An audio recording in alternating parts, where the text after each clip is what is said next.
Chapter 1 Cataclysm. What has transpired to rouse him from slumber? Thesauriof de voice suisse figure cloak heeden black. Oh? To forgi god from Irmerdals, you possessum adicamo fintellectalis, you are a beautiful city. Nevertheless, this presents an opportunity for amusement. Mao's eye approached a staircase shimmering with golden light, a thesumatof which stood a man draped in black robes, his visage obscured beneath the fabric, rendering him inscrutable. Gazing at the corpse sestrunu pon the steps, Mao's eye as blazed crims onasha shout de theman in black, were you? Why havius linsomony? A cold voice emanated from the black-clad figure. I am a god. Thepith the divinity is fraught with paralyaxed pis forged from the flesh and blood of odors. Tome, the merely stepping stones in my sin togedhood. Mao Xiaoi, upon beholding Thelafelis form of his sister, clench of this fist stight lined exclaimed in fury, be what right do I take their lives? Just because he acclaimed to be god? You are unworthy of such a title. Theman in black remained unfazed, responding with indifference, indeed, it expresses li because I am a god. Or other, I am you. Ash's words echoed, the black-clad figure instantaneously appeared before Mao Xiaoi, revealing a countenance that mirrored his own, albeit with a gaze devoid of emotion and imbued with an air of authority. No. With a sudden jolt, Mao's eye awoke in his dormitory, rubbing his eyes at his belief. It was merely a dream. He exhaled deeply, glancing at this phone May 5, 2077, 11 a.m. Vacation is approaching soon. I can't visit my sister in Magic City, Mao's eye missed. No. The unexpected startled Mao Xiaoi, Hoder Neto is left to see his roommate. Lin Pongzi, weeping inconsolably while clutching his phone. Mike-ching. Why? Shes broken again, ah. It's the middle leaf today, wattery out waddling, wailing like banshees. You've a frightened me girlfriend. This came from Chan Xiaolong, a slender figure wearing glasses, his demeanor somewhat disheveled. I'd washered to believe you was the only one in the dorm with a girlfriend. Dinner is served, today, I've brup, a voice called from outside. I'd was the final member of theater, known affectionately Ateli as Lu Fu Forest Day Lid in her deliveries.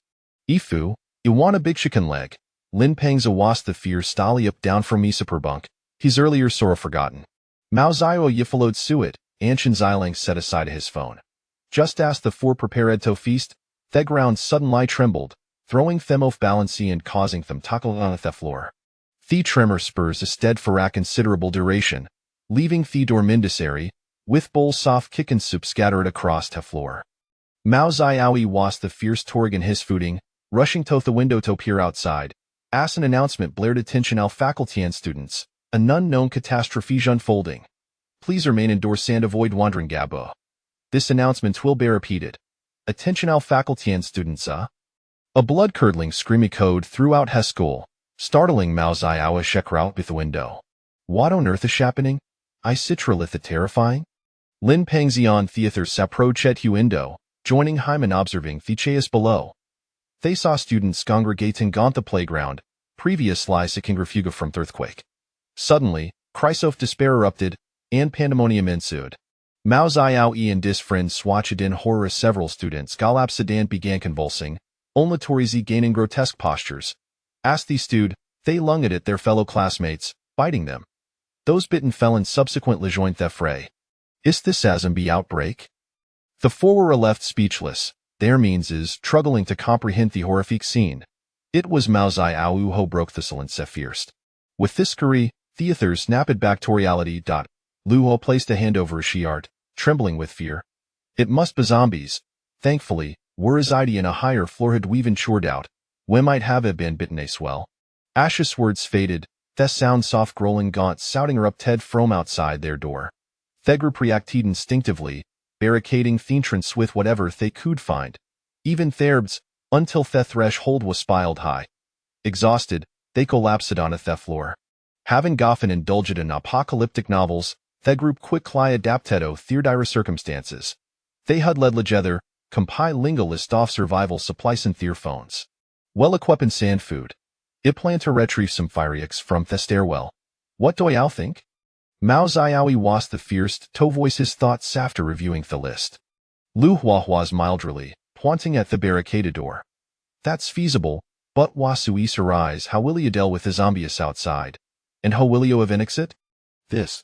In theoristi tozakura Theodore, they had overlooked the precarious dacophytems, with they are lodged against the doorknob, itself trapped beabid in the corner. Exiting no see med near lie impossible. With the front door blocked, Mao Zai Awa made highs wait at the balcony for obiter view.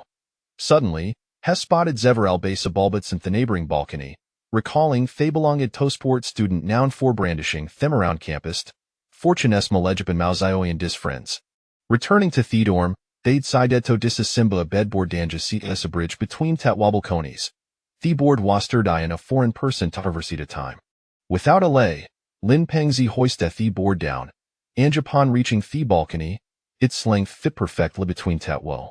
Mao Zioui was the fierce ponto the board, which held firm, allowing him to cross successfully. Seeing him arrive safely, the others breathed a day sio for leafas lu hua was stepped on a the board next. Mao Xiaoi, focused on the baseball bats ahead, failed tonitus at the commotion behind high muntil ha heard low grolsmanating from within the dorm. Chapter 2 Nightmarish Vision. Turning toward sound, Mao Zioui way staken at back to discover zombie within the dorm its physi, quest suggesting it was the former owner of the baseball bats.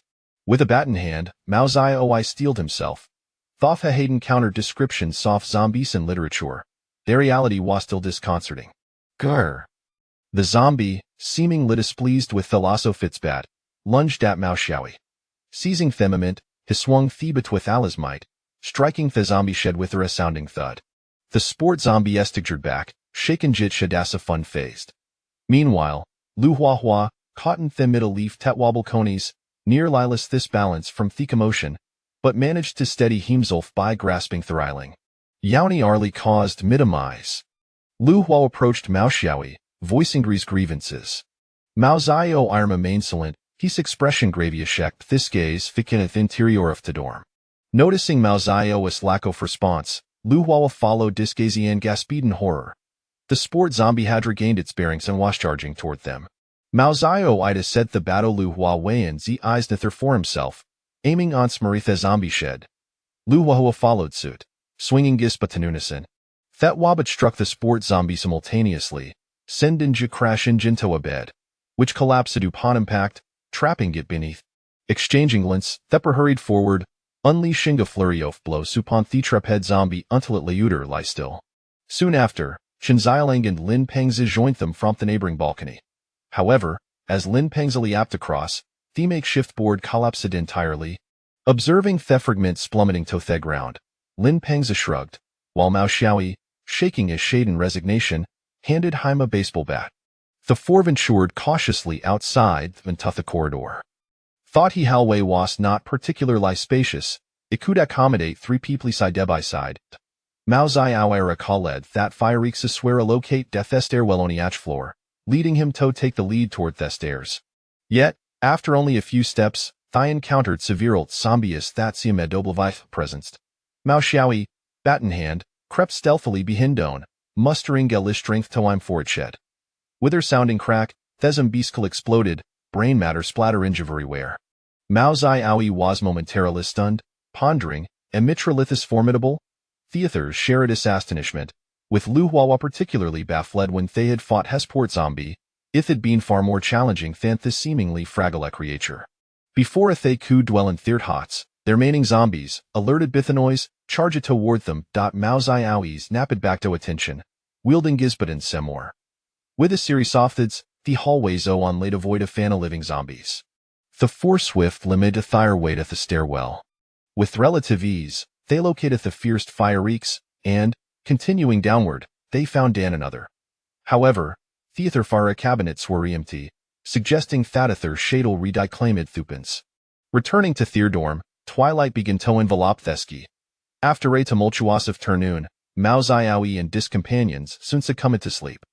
In the realm of dreams, once again, the familiar golden staircase unfurled before Mao Xiaoi. Gazing up at the figure clad in black robe at the summit, she inquired, "Way must it always be you? Can't an dream of something different?" Asherward echoed, an unsettling realization washed over her bit hair awareness of te dream like an acharif. These experience, she found herself unable to awaken. Moreover, the vividness of te inu a striking lipalpable. The figure in black slowly turned, and the visage concealed beneath the robe struck mazos or ally reflective, akinto gazinginto amor. A voice, alto familiar, resonated. The sister Tainlin o Daydream. Arya not curious as to he a fortless slicely zombies? Arya not intrigued with the existence of zombies in this world? However, even if your curiosity is shall not divulge the answers. Upon hearing the black robed figure's words, Mao Zai Ao I felt a twitch at the cornero fairmouth, and impulsitoed liver a couple of slaps. Yet, upon beholding the striking feature soft he figure, she restrained herself. In the next moment, 5 silhouettes emerged from behind the black robedman. Among them, twa figure Scott Mao Zai Ao is immediate to recognition. Standing furthest to the right was a woman at her Ned with a sweet smile. Sister, Mao Zai Ao exclaimed, rushing up the staircase to embrace her sister, yet found herself at her lie immobilized.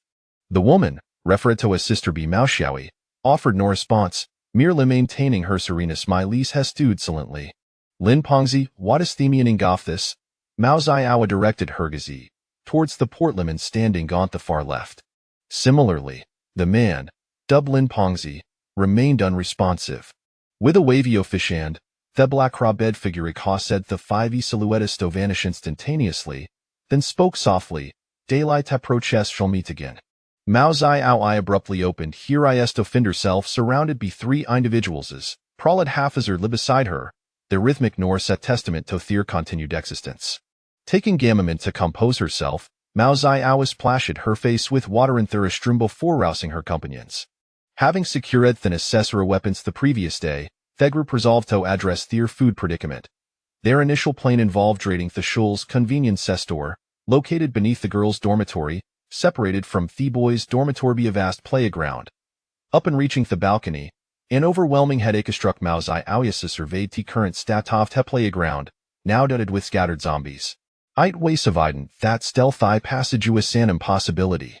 Holding the fiery ashi in her hand, Mao Zai Ao recalled thward soft black robed figure from Murdry Maria not curious as to who a fortless slicely zombies?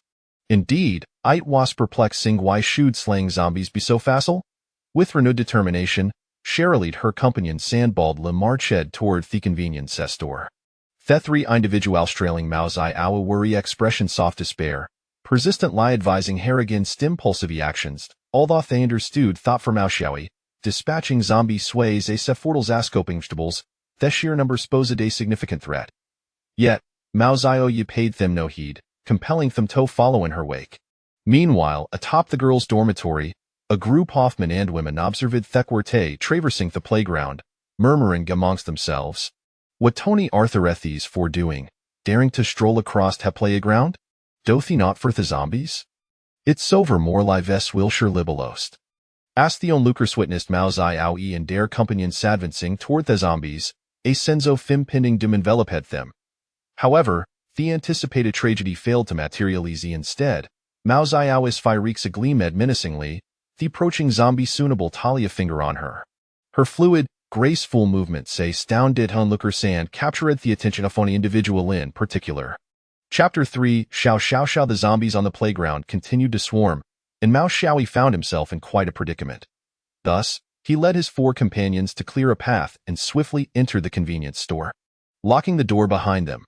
After a brief respite, the group dispersed to search for essential supplies. The stout fellow was tasked with finding food and drink, while Mao Xiaoi sought weapons. Chun Xiaolang scoured for clothing, and Lu Huahua looked for anything else that might aid their plight. As Mao Xiaoi searched the aisles, he discovered that the convenience store indeed had a plethora of items, electric kettles, sports watches, and even children's sacrifice bags.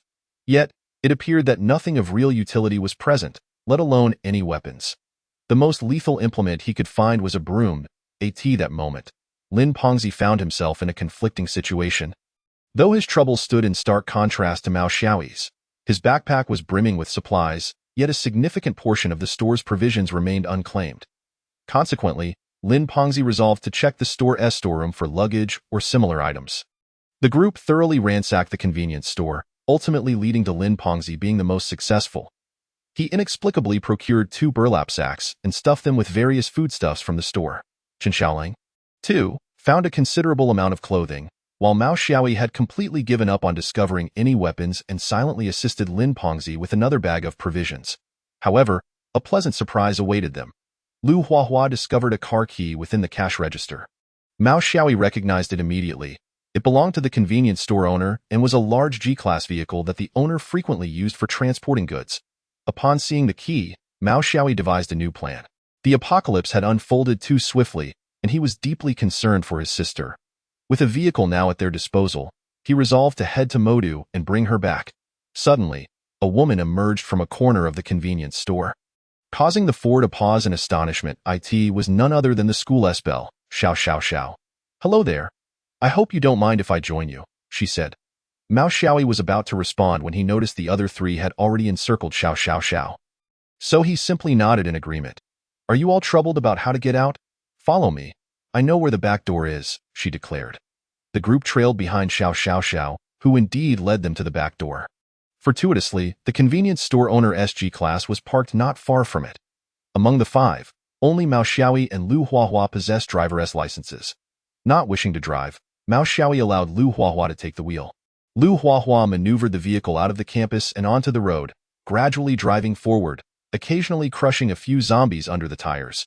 Suddenly, the car radio emitted a crackling sound, followed by a male voice that was intermittent and difficult to decipher. Nevertheless, they managed to grasp the gist of the broadcast. The world order had collapsed, zombies and monsters roamed freely, and the Huaxia nation had promptly established an official base in Kyoto, urging all survivors to come. Additionally, the authorities announced a shocking revelation: humans could evolve. There were already evolved individuals residing in the official base, collectively referred to as evolvers. Their capabilities varied, requiring blood tests for confirmation, and those who reached the official base would receive the best treatment. This news astonished Mao Xiaoyi. He never imagined that fiction would become reality. A daring hypothesis began to form in his mind. Given his efficiency in slaying zombies, perhaps he, too, was an evolver. Would this not mean he was destined to rise above others? "Mao Gu, what do you plan to do next?" Lu Huahua interrupted Mao Xiaoyi's musings. After a moment of contemplation, Mao Xiaoyi replied, "I have a sister in Modu. I need to go find her. And there's also Yu Dage. I must locate both of them." Yu Dage was their senior, having graduated 2 years ahead of them and was interning in a neighboring province. Go the four, he was akin to family, and they could not neglect him. "I've already spoken with Huahua. Our parents encountered the military and have safely arrived at the official base, so we can go retrieve Dage," Chun Xiaoling added. Lin Pengzi nodded in agreement and chimed in, "My family is safe as well. How about I accompany you to find our sister?" Mao Xiaoyi nodded appreciatively, casting a glance at his three companions. Turning to Xiao Xiao Xiao, he inquired, "What about you, senior? What are your plans?" Xiao Xiao Xiao closed her chat window with someone, contemplated for a moment, and responded, "I'll follow you. I'm quite curious about Modu." "All right," Mao Xiaoyi affirmed, jumping out of the vehicle to call out to Lin Pengzi. "Let us find another vehicle and set off for Modu." Meanwhile, in Modu, a military unit was engaged in rescuing survivors. This was the official Fourth Army, which had swiftly organized to commence rescue operations post-apocalypse. Modu, the second most prosperous city in Huaxia after Kyoto, was, of course, a focal point of attention. The Fourth Army lived up to expectations, having rescued nearly 1,000 survivors, and was now advancing towards the city's center. Suddenly, a wolf's howl echoed from afar. The soldiers of the Fourth Army immediately went on high alert, forming a protective circle around the survivors. From the direction of the city center, a strangely shaped wolf approached the crowd. "Open fire," commanded the captain. As the order was given, the soldiers began to shoot, but inexplicably, the bullets halted just short of the wolf. The onlookers were bewildered but continued to fire nonetheless. The wolf appeared to grow impatient with the incessant shooting. Suddenly, a pair of blue-green wings sprouted from its back, and with a single flap, it soared into the air. The soldiers, well trained, were momentarily stunned by the sight, but quickly redirected their aim skyward. The next moment, a rain of green blades descended from the sky, incapacitating any soldier struck, leaving them writhing on the ground in agony. As the green blades fell, casualties among the soldiers mounted, and the surrounded survivors suffered heavy losses, resulting in a river of blood. In a critical moment, the Xiao Xiao Xiao. It remains uncertain for the time being, yet his speed in eliminating zombies suggests he is no ordinary individual. He can slay hundreds of zombies within half an hour, even when surrounded. How many of your subordinates could achieve that? Mysterious man. Could he be an evolved being of physical enhancement? Quite intriguing. Though such evolved beings are not particularly formidable, do you truly not require my assistance in finding someone to escort you? Xiao. I appreciate your concern, but I do not need it. Furthermore, do not entertain thoughts of recruiting him. He will not join your ranks, mysterious man. Oh, is that so? If he manages to escape from the city of demons, I would indeed be tempted to pursue him. Haha. Mao Xiaoyi could never have fathomed that while he was lost in sweet dreams, someone at the official base had already set their sights on him. He certainly would not imagine the significance of the senior sister he casually saved. Inside an office at the official base in Kyoto, Aya, how is the person I instructed you to watch? Aya replied, Mr. Xiao, they split into two groups at 8:15 p.m. The individual you specifically mentioned headed towards the city of demons. But for some unknown reason, he abandoned his vehicle midway and is now resting. Very well, I understand. Upon reaching the city of demons, instruct our people to remain vigilant and intervene if necessary. Xiao must not come to harm. As for the others, I am indifferent. That will be all. You may leave.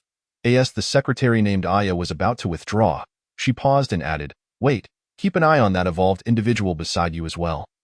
If possible, ensure his safety too.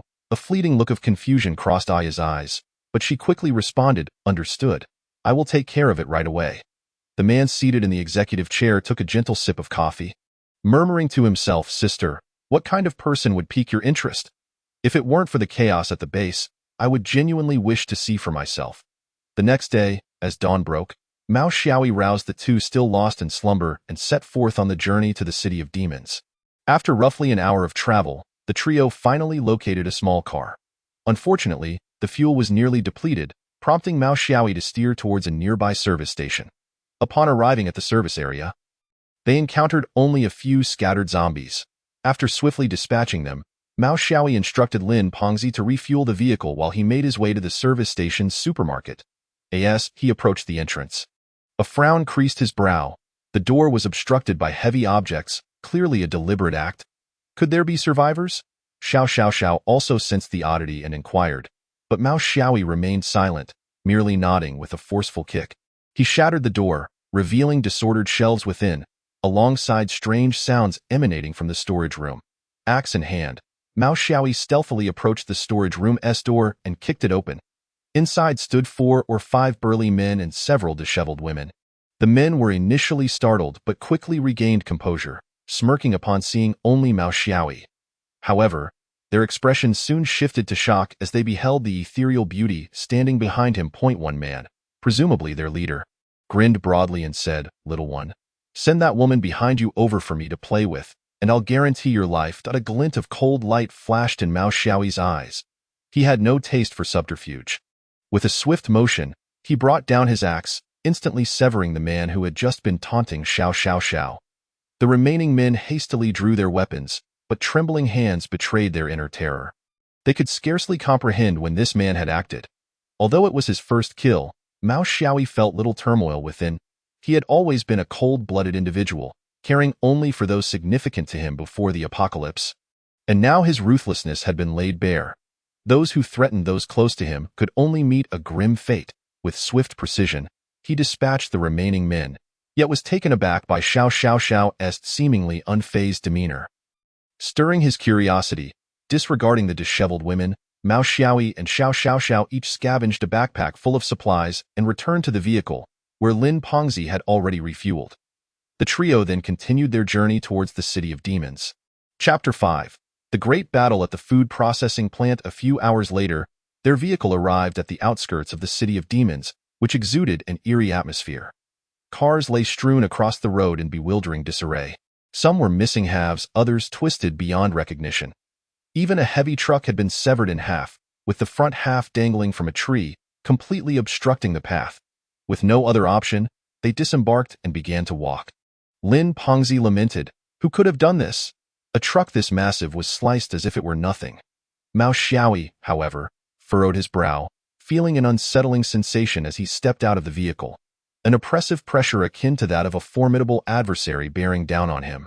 Constantly gnawing at his nerves. At this moment in Jiangnan province, A luxury SUV was en route to the Kimite Company, where the brother Yu, mentioned by the F4, was interning. Chen Xiaolang had already contacted him and learned that you had cleared the zombies from his floor. However, during the process, he had been bitten on the ankle, leaving him somewhat incapacitated. Fortunately, he had not succumbed to zombification, and his ankle injury was gradually healing. Upon receiving this news, Mao Xiaoyi felt a wave of relief wash over him. Brother Yu had evidently become an evolved being, ensuring their safety to a considerable extent. The SUV arrived at the company's entrance, and within 5 minutes, they reached Brother Yu's floor. They treated his ankle injury and helped him into the vehicle. "Brother, have you become an evolved being? What abilities do you possess?" Chen Xiaolang inquired eagerly as he settled into the car. Brother Yu nodded. "I believe so. Shortly after being bitten, I felt an intense heat coursing through me. But after a while, the pain in my ankle diminished significantly. It seems I have gained some form of enhanced ability, nearly doubling my strength, defense, and speed. But it wears off after about 10 minutes. I used this ability to clear the zombies." "Woo, that's quite impressive," exclaimed Lu Huahua. "What will you call this ability?" "I suggest we name it 10-minute real man." Ouch. As soon as Chen Xiaolang spoke out, he received a slap from Brother Yud. "To hell with your 10 minutes of manliness," he exclaimed. "I intend to call it Berserk. By the way, Huazi, what are our plans next?" "Our brother Mao said he would head to Modu to pick up his sister. So we should go directly to the Jingdu base after picking you up." Liu Huahua briefly outlined the plan to Brother Yu and mentioned Xiao's situation. Brother Yu scratched his head and replied, "Then let's proceed as Xiaoyi suggested. However, we need to gather some supplies. Once we reach the Jingdu base, we must have some goods on hand. Otherwise, we will be at the mercy of others.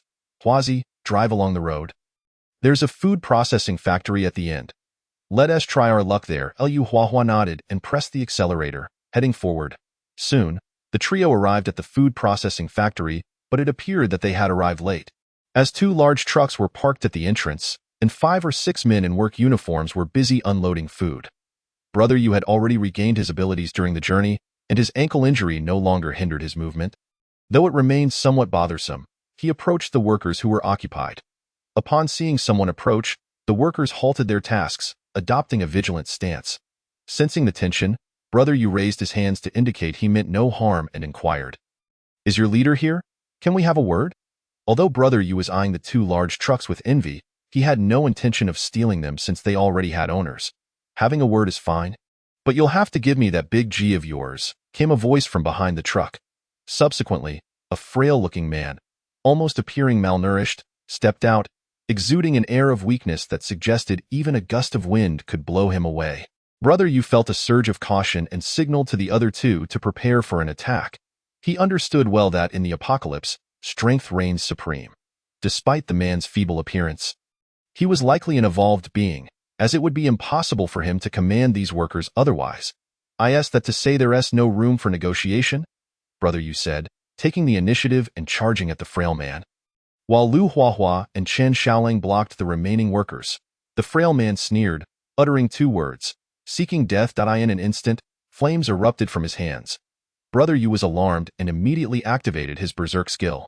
With a loud crash, flames soared into the sky. "Ha ha ha, how ignorant! To think he would try to withstand my fireball with his flesh.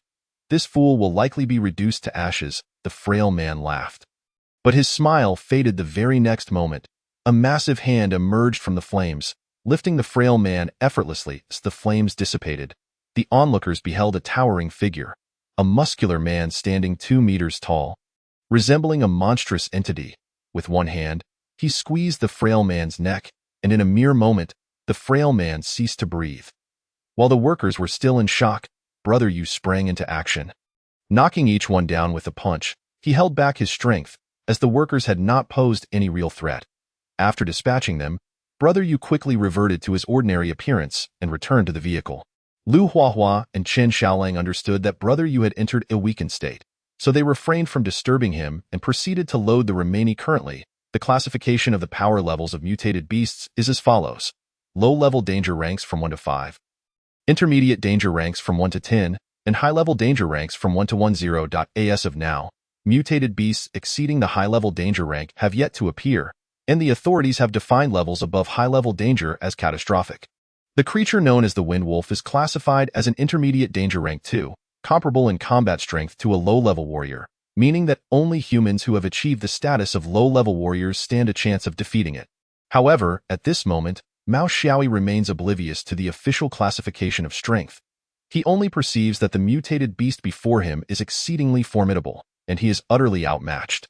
Nonetheless, regardless of the odds, he must engage. Neither he nor the other 3 companions possess any hope of escape in the face of this beast. Thus, Mao Xiaoyi charges forward, propelling himself with a powerful leap, wielding a fire axe in one hand as he aims a strike at the Wind Wolf. At that moment, a remarkably human expression flickers across the Wind Wolf's face. It feels perplexed, unable to comprehend why such a mere insect would dare to challenge it. Yet, instinctual animalistic urges compel it to lunge at Mao Xiaoyi.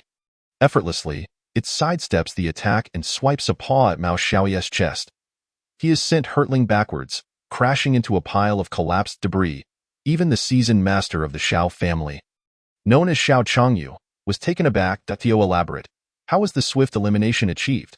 The captain of the Xiao family recounted in detail how Mao Xiaoyi had vanquished the Wind Wolf. As Xiao Changyu listened, her astonishment deepened. With a mere flick of her hand, she neutralized the Wind Wolf's assault, uttering a single phrase that rendered even lower-tier warriors immobile, a feat beyond her own capabilities. When she learned that Mao Xiaoyi had vented his fury on the Wind Wolf's corpse, reducing it to a pool of blood, her lips involuntarily twitched. It was well known that such a creature's worth equated to that of dozens of evolved beings. With a resigned shake of her head, Xiao Changyu instructed, "Inform Team 2 as well. Both of your teams should make an appearance to see if we can persuade them to join us at the base. Be mindful of your demeanor." Upon receiving confirmation, Xiao Changyu slowly ended the call and approached the window once more. However, this time she did not gaze down upon the base. Instead, she lifted her eyes to the sky, murmuring, "Sister, it's no wonder he could captivate you. You truly have stumbled upon a treasured eye in the heart of Kyoto's Bay City." Xiao Changyu immediately sealed off the news, leaving other factions, including the military, unaware of the incident. Within a conference room occupied by high-ranking military officials, an imposing elder sat at the head of the table, surrounded by a series of special reports. These documents detailed the Xiao family's external activities and signs of the other 4 major factions conspiring to overthrow the military. Rubbing his temples, the elder spoke slowly. "Songrong, what do you think is the reason the Xiao family has chosen this moment to send someone out?" The man named Songrong, standing beside the elder, shook his head in silence. The elder continued, "Make a visit to the Xiao family. Let us hope they align with our interests." The man strode out of the conference room, made his way to the street, and entered an unremarkable yet well-armored vehicle. Gradually heading toward the tallest building in the Bay City, another slightly shorter building in Kyoto's Bay City, for men were gathered around a round table, deliberating various matters. Suddenly, rain began to fall unexpectedly, a first since the apocalypse, and all eyes in the Bay City turned toward the window. In an inconspicuous corner, a beggar muttered to himself, "The weather has changed." Chapter 8. Heading to Kyoto's Bay City, Fatty Lin and Xiao Xiao were still pondering whether to approach and check on Mao Xiaoyi's condition when they heard a group approaching. Causing them to startle, Fatty Lin immediately went on high alert, shouting, "Who goes there? What do you intend to do?" Upon recognizing the newcomers, Xiao Xiao relaxed and assured Lin, "It's all right. These individuals are here to protect me and mean no harm." After 2 days of interaction, Fatty Lin had come to trust Xiao Xiao. Noticing her evident relaxation, he too lowered his guard, yet remained vigilant. "Greetings, we are from the first team of the Xiao family, sent by the family head to ensure the young lady's safety. I am Xiao Hua, the team leader," one of the newcomers introduced. "You're the young lady of the Xiao family?" Fatty Lin exclaimed, astonished as he turned to Xiao Xiao. Xiao Xiao replied nonchalantly, "I suppose you could say that. The family head is my elder sister." It was clear from her tone that the relationship between the 2 Xiao sisters was rather strained. But who was Fatty Lin? Known as the scatterbrained young prince, with an emotional intelligence level that could be described as abysmally low, he could not discern the underlying tension in Xiao Xiao's voice. He immediately lunged at her feet, exclaiming, "Mother!" This exclamation startled everyone present, and Xiao Xiao was encountering such overt behavior for the first time, looking at Fatty Lin with disdain. Meanwhile, Mao Xiaoyi, who had appeared dazed, seemed to awaken at the sound of the shout. He slowly stood up and approached Fatty Lin, muttering, dare you be any more shameless? Just as Fatty Lin was about to retort, he noticed the fearful expressions on everyone's faces. Even with his obliviousness, he sensed something was amiss and turned to the source of the commotion, tremblingly inquiring, "Brother Mao, is that you?" Mao Xiaoyi managed a faint smile, replying, "Look how frightened you are. Don't worry, I'll cover for you." He then turned to the Xiao family members, saying in a low voice, "Lead the way. I understand your intentions." Xiao Hua nodded, not daring to inquire how Mao Xiaoyi was aware of their purpose, and swiftly guided the group to find a truck, embarking on the journey to Kyoto's base city. Throughout the journey, Mao Xiaoyi remained silent, seated quietly in the corner of the truck, lost in thought about the voice he had heard before waking.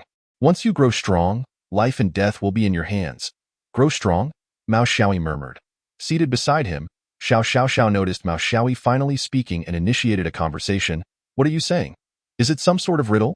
Mao Xiaoyi had no desire to share his experiences with this girl, so he changed the subject, asking, "Senior, since you are the younger sister of the Xiao family head, does it mean I can live off you once we arrive in Kyoto's base city?" Seeing Mao Xiaoyi's mood seemingly improve, Xiao playfully replied, "Living off me is fine, but it depends on whether you can satisfy me." Mao Xiaoyi was about to continue teasing Xiao. After all, he needed to reclaim his pride after being bested by her last time. When Fatty Lin, lacking any sense of the moment, interjected with a sycophantic grin, "Senior, my petite frame isn't suited for heavy labor in the base city. You must look out for me." The comment made both Mao Xiaoyi and Xiao shudder, resulting in Fatty Lin receiving a double dose of scolding from the pair. At that moment, in Jiangnan province, Lu Huahua was driving a large truck toward Kyoto's base city, with 3 companions engaged in lively conversation. Suddenly, an arrow whizzed through the air from a distance, embedding itself in the truck's windshield. Lu Huahua slammed on the brakes, causing the vehicle to skid for a moment before stopping. The trio grabbed their weapons, covering their noses as they jumped from the truck, only to find a squad approaching from the front. The man at the forefront of the squad spoke first. "Hello, I am Qin Hao, the captain of the second team from the Xiao family in Kyoto's base city. I am here at the behest of the family head to invite you to the base city for a visit." Brother Yu, visibly displeased, retorted, "If you want us to come, then do so without shooting an arrow at us."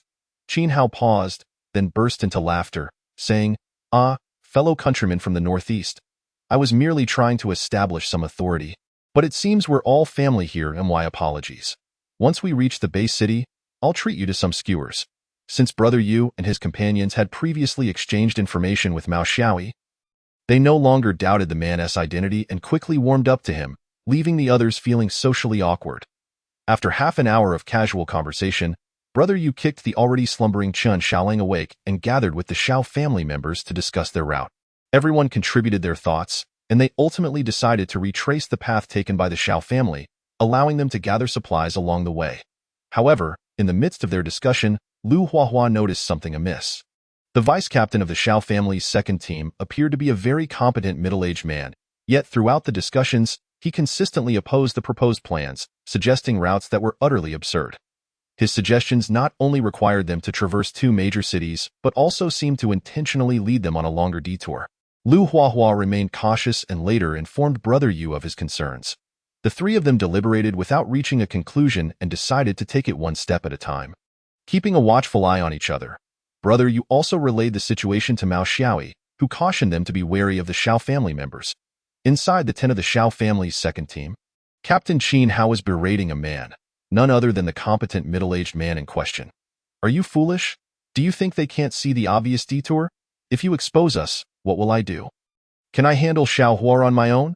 The man did not rebut, but merely remarked with indifference, "You needn't concern yourself with this matter. Just adhere to the plan and keep them occupied for a week. As for the rest, the Hu family will handle it personally." After uttering these words, the man vanished into the tent, leaving behind the exasperated and impotent Qin Hao in a state of fury. Chapter 9. Undercurrents within the city of the Kyoto base. The rain continued to pour. Outside the tallest building in the Kyoto Bay City, an inconspicuous man stepped out of a black Santana and slowly made his way inside. Upon noticing a visitor, the receptionist, with an alluring stride, approached the man, her face adorned with a professional smile as she slightly bowed and inquired, "Good day, sir. May I ask if you have an appointment?" The man coldly regarded the receptionist and slowly replied, "No, but I would appreciate it if you could inform the head of the Xiao family that Gu Songrong seeks an audience. His voice was neither too loud nor too soft, easily audible to those nearby.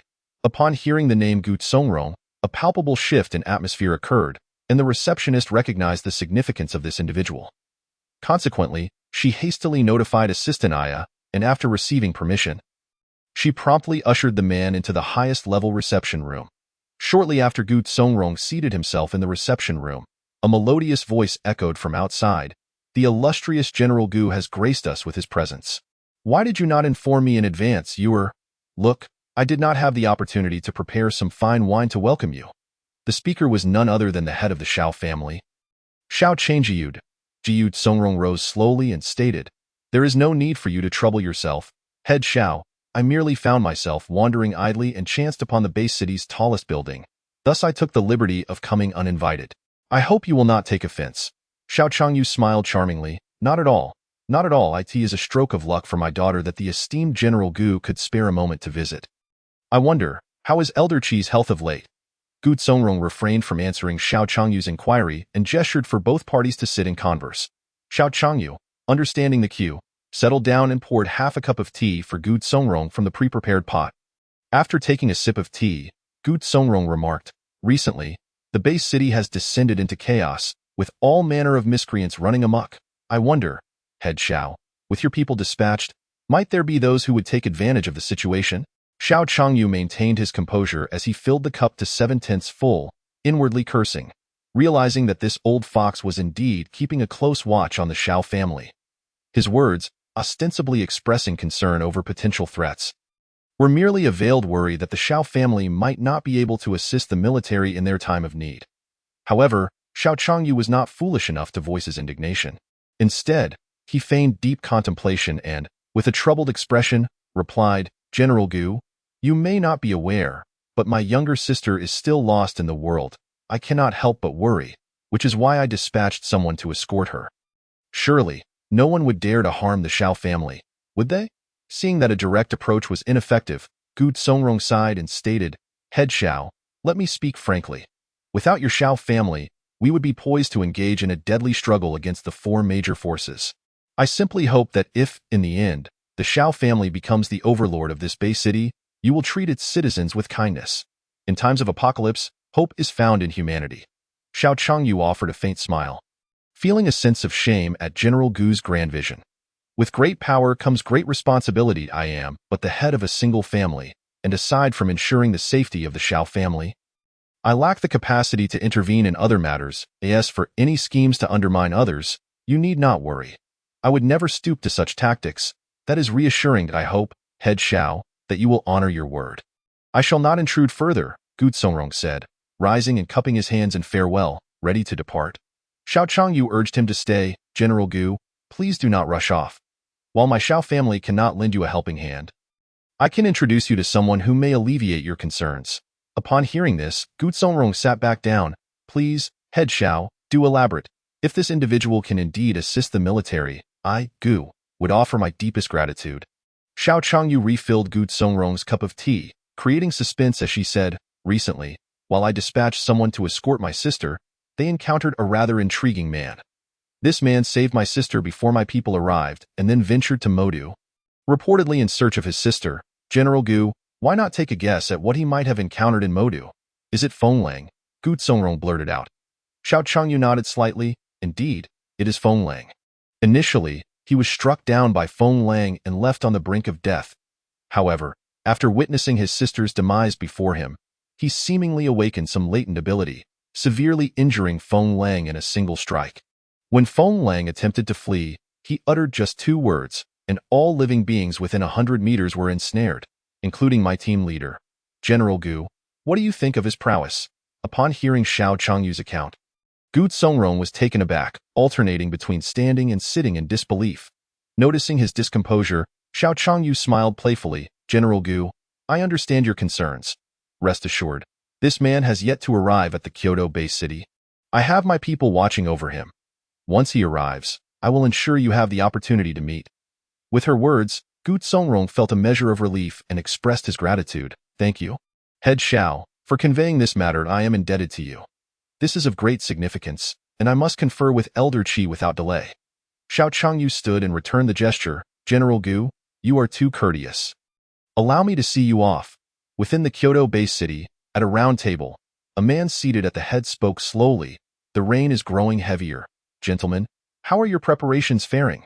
The man on the right side of the table responded first.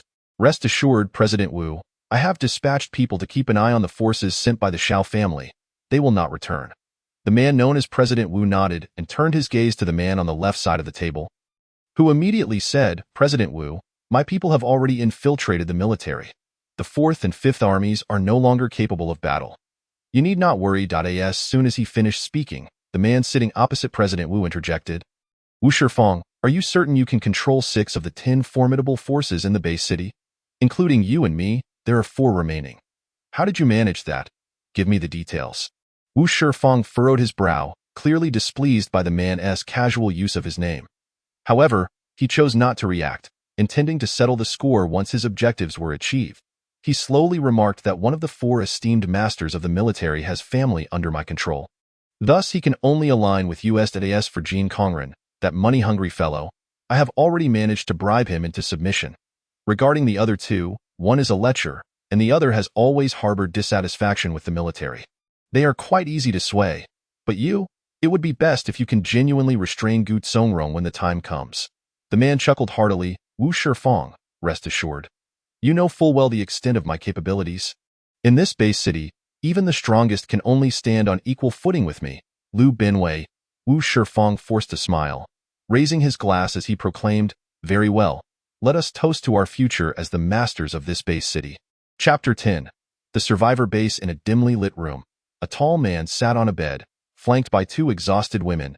He lit a cigarette and murmured to himself, that kid Wu Shifeng really sent me a gem.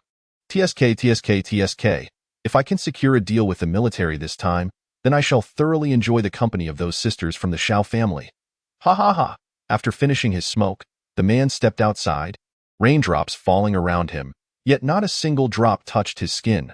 Within a museum resembling a palace, a corpulent man sat upon a golden throne, his eyes greedily surveying the treasures displayed in the showcases. These relics from the pre-apocalypse era, including this opulent museum, now belonged entirely to the rotund man seated upon the throne. This grotesquely overweight individual was none other than Jean Kongren, as referred to by Wu Shifeng.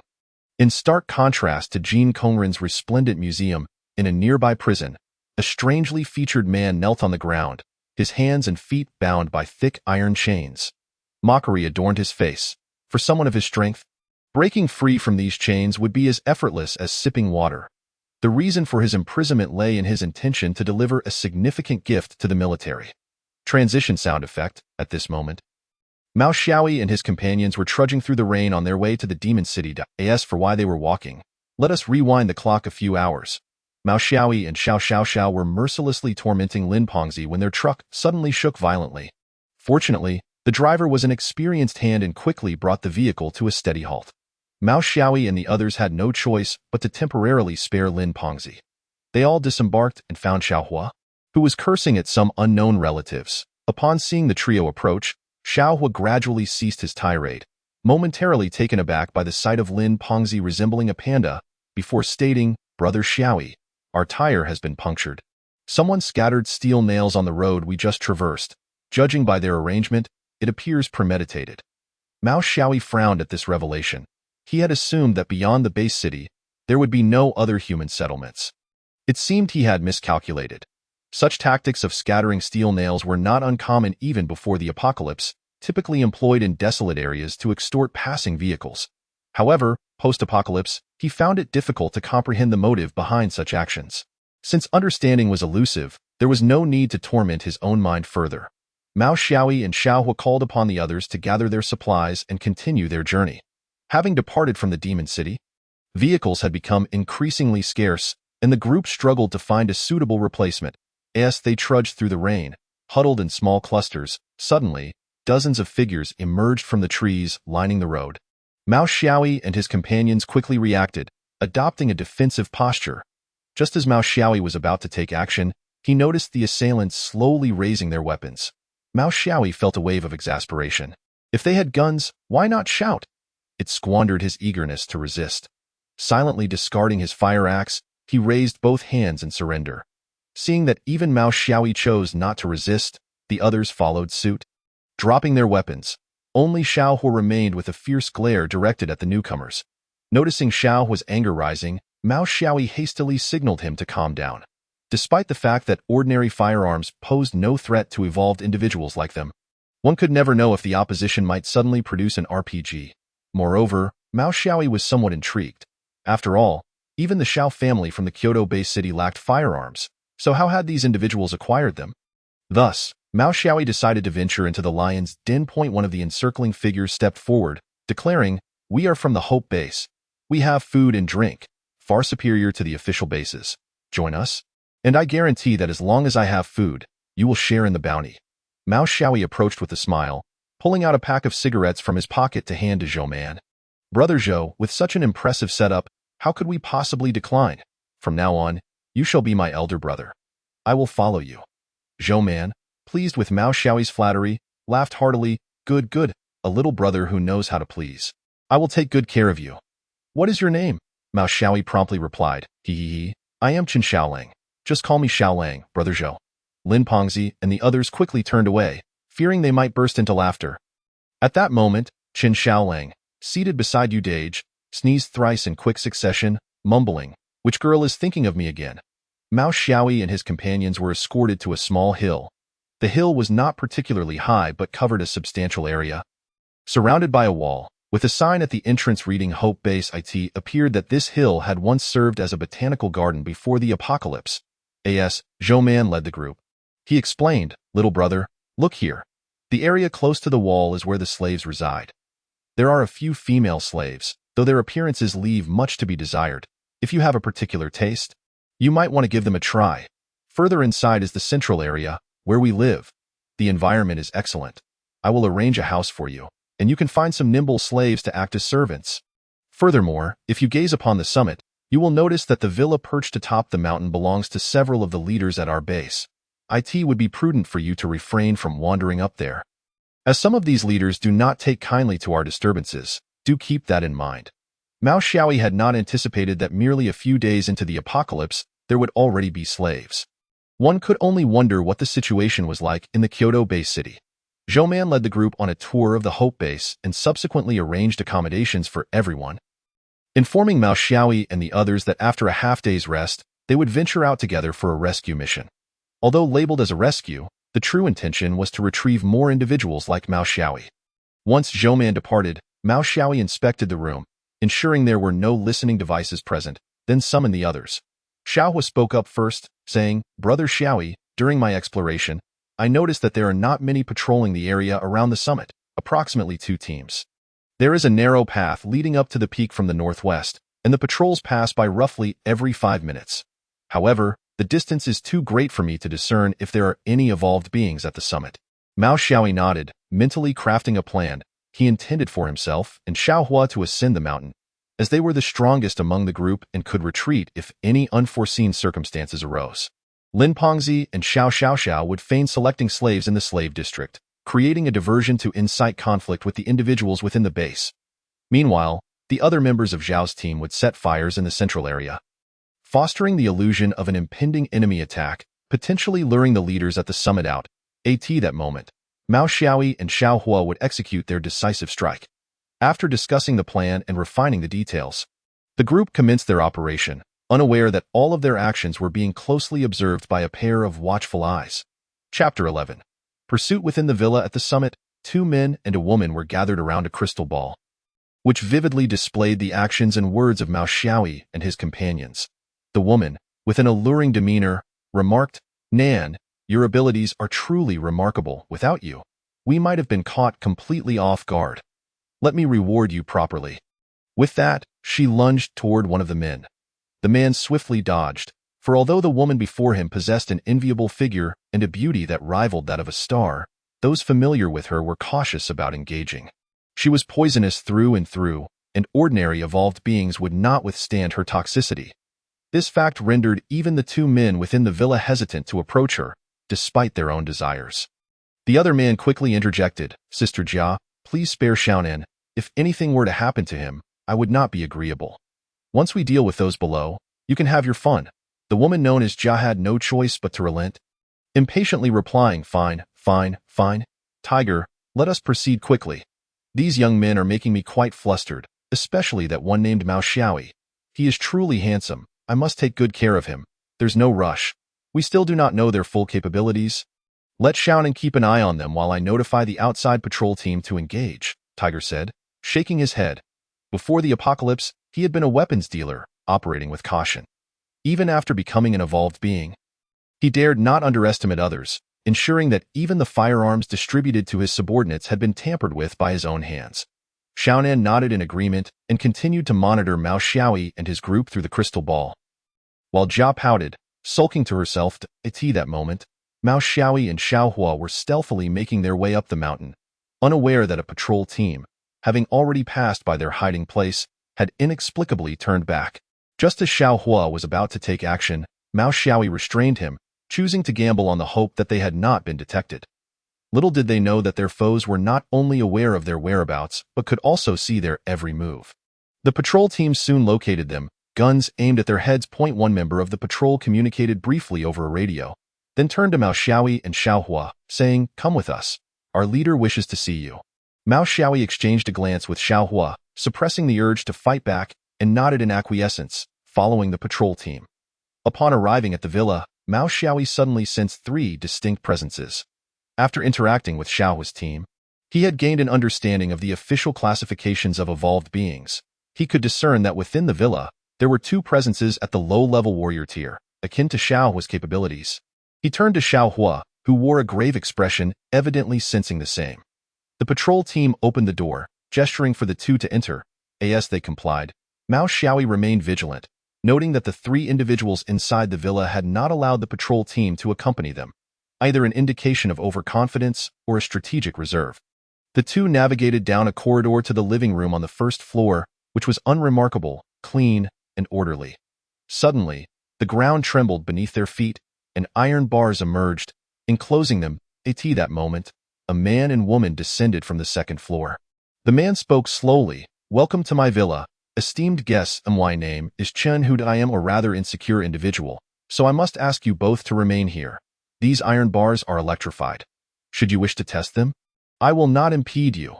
The woman remained silent, reclining languidly on the sofa, one delicate hand propping up her chin while the other glided from her thigh to her waist, her bosom rising and falling with each breath. Mao Xiaoyi felt a rush of heat to his face and quickly averted his gaze, thinking, this enchantress's legs rival even Xiao's. Though perhaps lacking in beauty, she is undeniably extraordinary, particularly in regard to her assets. If only I could touch. No, what am I thinking? That woman must possess some form of charm ability, indeed. Seeing Mao Xiaoyi's face flush slightly, the woman smirked inwardly, contemplating, "Can my allure not sway you, young man?" She slowly approached the two captive figures, her voice dripping with seduction. "Why are you so shy, handsome? Is it because I am not to your liking? If you grant me a favor, I can persuade that older gentleman to release you. Would you agree?" Chunhu cast a helpless glance at the woman and tossed down two explosive collars, stating, "I will offer you both a chance. You are both evolved beings, correct? Don these explosive collars and join us, and I may let you go free." "All right, I accept your offer, Tiger," Mao Xiaoyi responded, feigning an intent to retrieve the collar from the ground while discreetly signaling Xiaohua to prepare for action. As Mao Xiaoyi's hand grazed the collar, Xiaohua's hands erupted in flames, and in an instant, dozens of fireballs hurtled toward the two inside the bars. Chunhu smiled slightly, refusing a toast only to be forced to drink a penalty. "Very well, I shall oblige you." Suddenly, a golden light radiated from Chunhu's form as he shielded his chest with his arms, effortlessly intercepting all the fireballs. As the smoke cleared, Chunhu emerged unscathed. Xiaohua frowned slightly and whispered to Mao Xiaoyi, "A gold-type evolved being. This is troublesome. Brother Xiaoyi, do you have a plan?" Mao Xiaoyi signaled to Xiaohua to remain calm. After Chunhu successfully deflected the fireball, he did not rush to attack. Instead, he produced a remote control and pressed a button. As he did so, the iron bars surrounding Mao Xiaoyi and his companion gradually began to constrict. Mao Xiaoyi thought to himself, "This fellow is indeed cautious. It seems he has no intention of taking the initiative." The woman beside them watched and addressed Chun Hu, saying, "Brother Hu, keep an eye on things and don't hurt that handsome young man. I still want to have an all-night discussion with him." At the sound of her words, Mao Xiaoyi stumbled slightly, nearly losing his composure. For a fleeting moment, he even contemplated yielding to her. Steadying himself, he banished the strange thoughts from his mind and reached into the air, grasping a scythe that materialized in his hand. Seeing Mao Xiaoyi harnessing his power, Chun Hu hastily accelerated the tightening of the iron bars. With the scythe in hand, Mao Xiaoyi made swift, decisive cuts, severing the iron bars effortlessly. Chun Hu was astonished. These were no ordinary iron bars, but ones he had specially processed, impervious even to his strength. Yet, the youth before him sliced through them as if they were mere vegetables. He shouted to the woman, "Su Jia, are you not going to act? Your handsome young man is about to escape." Upon hearing that her handsome young man was about to flee, Su Jia immediately felt displeased. She quickly however, our brother Dao's distant cousin, Mao Xiaoyi, displayed a look of displeasure. Just as he was about to take action, a hearty laughter echoed, "Ha ha ha, when did Zhang Yujia acquire such a useless cousin? How was I unaware of this? Yet, your level of lechery seems to be carved from the same mold." Upon hearing this, Dao Ji's expression immediately darkened, and he was about to rebuke, but upon seeing the newcomers, he opened his mouth, unable to utter a sound. 3 individuals approached. In the center stood an elderly man with white hair, who appeared to be in his 70s, yet his physique was as robust as that of an average middle-aged person. Flanking the elder were a man and a woman. The man was Gu Tsongrong, and the woman was Xiao Changjiu. Jiu Tsongrong's cold yet authoritative voice rang out, "Are you waiting with your mouths agape for the wind to blow? Should I personally escort you away, or will you vacate this place on your own?" Dao Gu and his gang had never encountered such a scene. Any one of these 3 could shake the very foundations of the capital's base city. Thus, they immediately donned smiles and scurried away with their tails between their legs. Seeing that the unrefined individuals had disappeared, Xiao Changyu stepped forward to Mao Xiaoyi, extending her right hand and saying, "Mr. Mao Xiaoyi, it is a pleasure to meet you. I am Xiao's elder sister. Xiao Changyu. I apologize for the unfortunate incident upon my arrival at the base city. It is my fault for not extending proper hospitality. I kindly ask for the opportunity to make amends. I would like to invite you and your friends to the finest restaurant, where we can sit down and converse at our leisure. What do you think?" Mao Xiaoyi assessed Xiao Changyu and couldn't help but lament the unfairness of fate. The 2 sisters were like celestial beings, one ethereal and untouched by the mundane world, the other exuding grace and poise, embodying the essence of a refined lady. "Very well, we shall graciously accept your invitation." Though unsure of the Xiao family's intentions, he thought it better to not offend someone who bore a charming smile, especially when she was a beautiful sister clad in black silk. There was no reason to refuse. Chapter 13. The ambush. Under Xiao Changyu's guidance, Mao Xiaoyi and the others arrived at a restaurant and took their seats in turn. Xiao Changyu initiated the conversation. "Allow me to introduce Mr. Mao Xiaoyi. This is Elder Qi, our capital's highest leader and tactical commander, and beside him is General Gu, one of the 10 strongest combatants in our base city." Upon hearing Xiao Changyu's words, Mao Xiaoyi felt a flicker of astonishment. He had surmised that these individuals might be significant, but he had not anticipated that they were the very rulers of the base city. Given their military affiliations, he stood respectfully, bowing slightly. "I am but a junior, and I did not realize I was in the presence of Elder Qi and General Gu. I apologize for my lack of decorum. I hope you will forgive me." Jiu Tsongrong quickly urged Mao Xiaoyi to sit, saying, "Brother Xiaoyi, you are too polite. May I inquire to what level your abilities have reached? Might I measure them with professional instruments?" Mao Xiaoyi nodded slightly in reply. "Of course, I am quite curious to ascertain my own realm. I would be grateful for General Gu's assistance." Jiu Tsongrong waved his hand, retrieving a syringe and an analysis device from his bag, approaching Mao Xiaoyi. Mao Xiaoyi took the syringe and drew a small amount of blood from his arm. Dropping it into the analyzer, Elder Qi spoke, "The machine will require some time for analysis. In the meantime, Xiaoyu, please provide Brother Xiaoyi with an overview of the power distribution within the base city."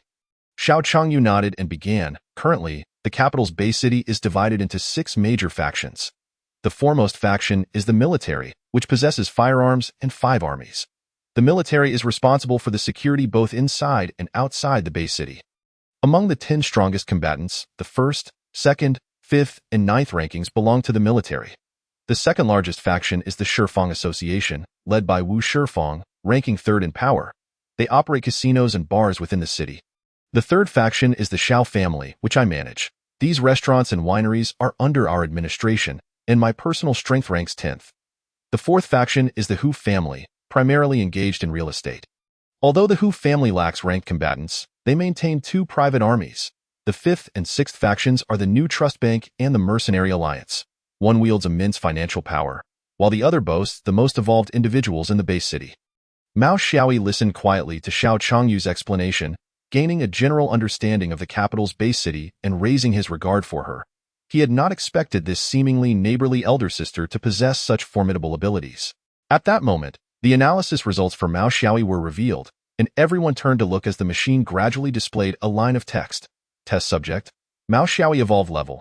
Intermediate battle general evolved ability. Error upon seeing the evaluation results from the analyzer. Everyone was filled with joy, but as they read the evolved ability, they glanced curiously at Gu Songrong, who was equally taken aback, stating, "This has never occurred before. Could the machine be malfunctioning?" Though Mao Xiaoyi was puzzled. He had formed a rough conjecture and shifted the topic. No matter. If it cannot be analyzed, then so be it. General Gu, how would you assess my strength within the base city?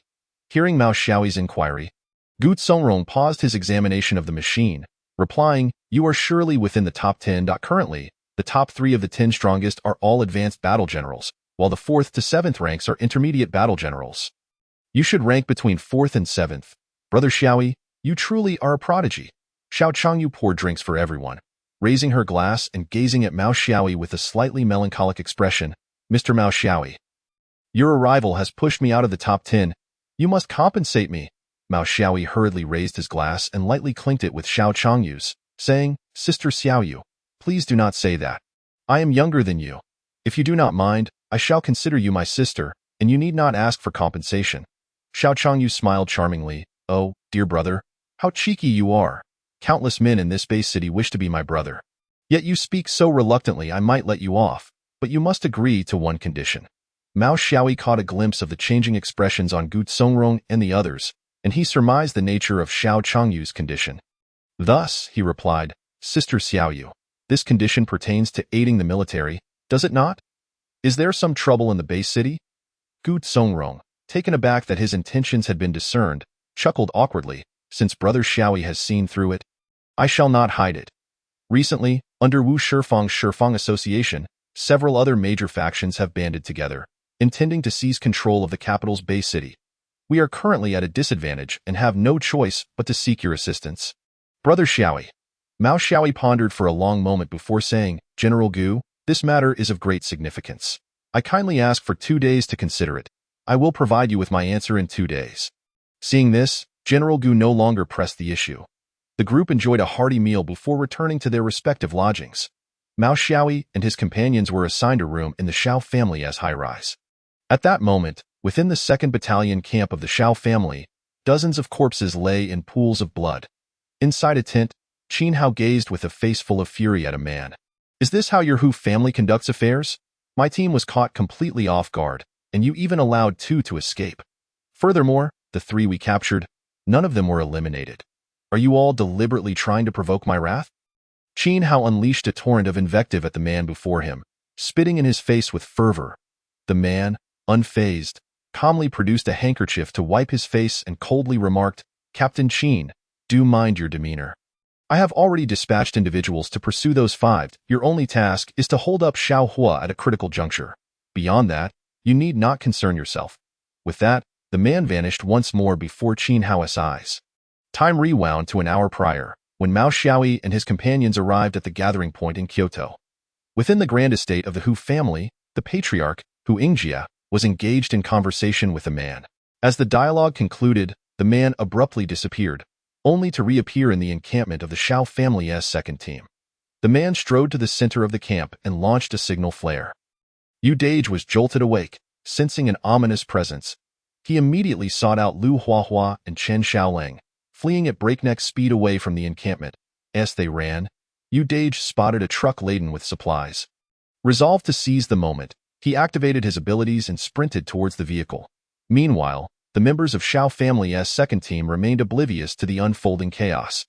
Only the two eldest members sensed something amiss. Like Yu Dage, they harbored suspicions about the convoy's route and chose not to seek out Qin Hao, opting instead to escape on their own, thus narrowly avoiding disaster. The remaining members of the Xiao family, however, were not as fortunate, as arrows rained down from the shadows surrounding them. Chapter 14. The winds of change. The two fortunate members of the Xiao team found refuge in a derelict building. One of them frantically dialing a phone. After numerous attempts, the call finally connected. At that moment, Xiao Changyu had just settled Mao Xiaoyi and the others in, casting a complex glance at Xiao before returning to her office on the top floor. Where Aya rushed in, Aya held a satellite phone, hastily accessing the call playback. The crackling voices of the Xiao team echoed through the device. Qin Hao may have betrayed us. Being hunted down. The second team has perished. The audio was fragmented, culminating in a mournful wail. Thus, the captain of Xiao family's second team, Qin Hao, was deemed a traitor, and the entire team met their demise. Xiao Changyu's expression hardened, her delicate hands clenched into fists, knuckles cracking ominously. She ordered all senior members of the Xiao family to convene in the meeting room immediately. With that, she swiftly exited her office.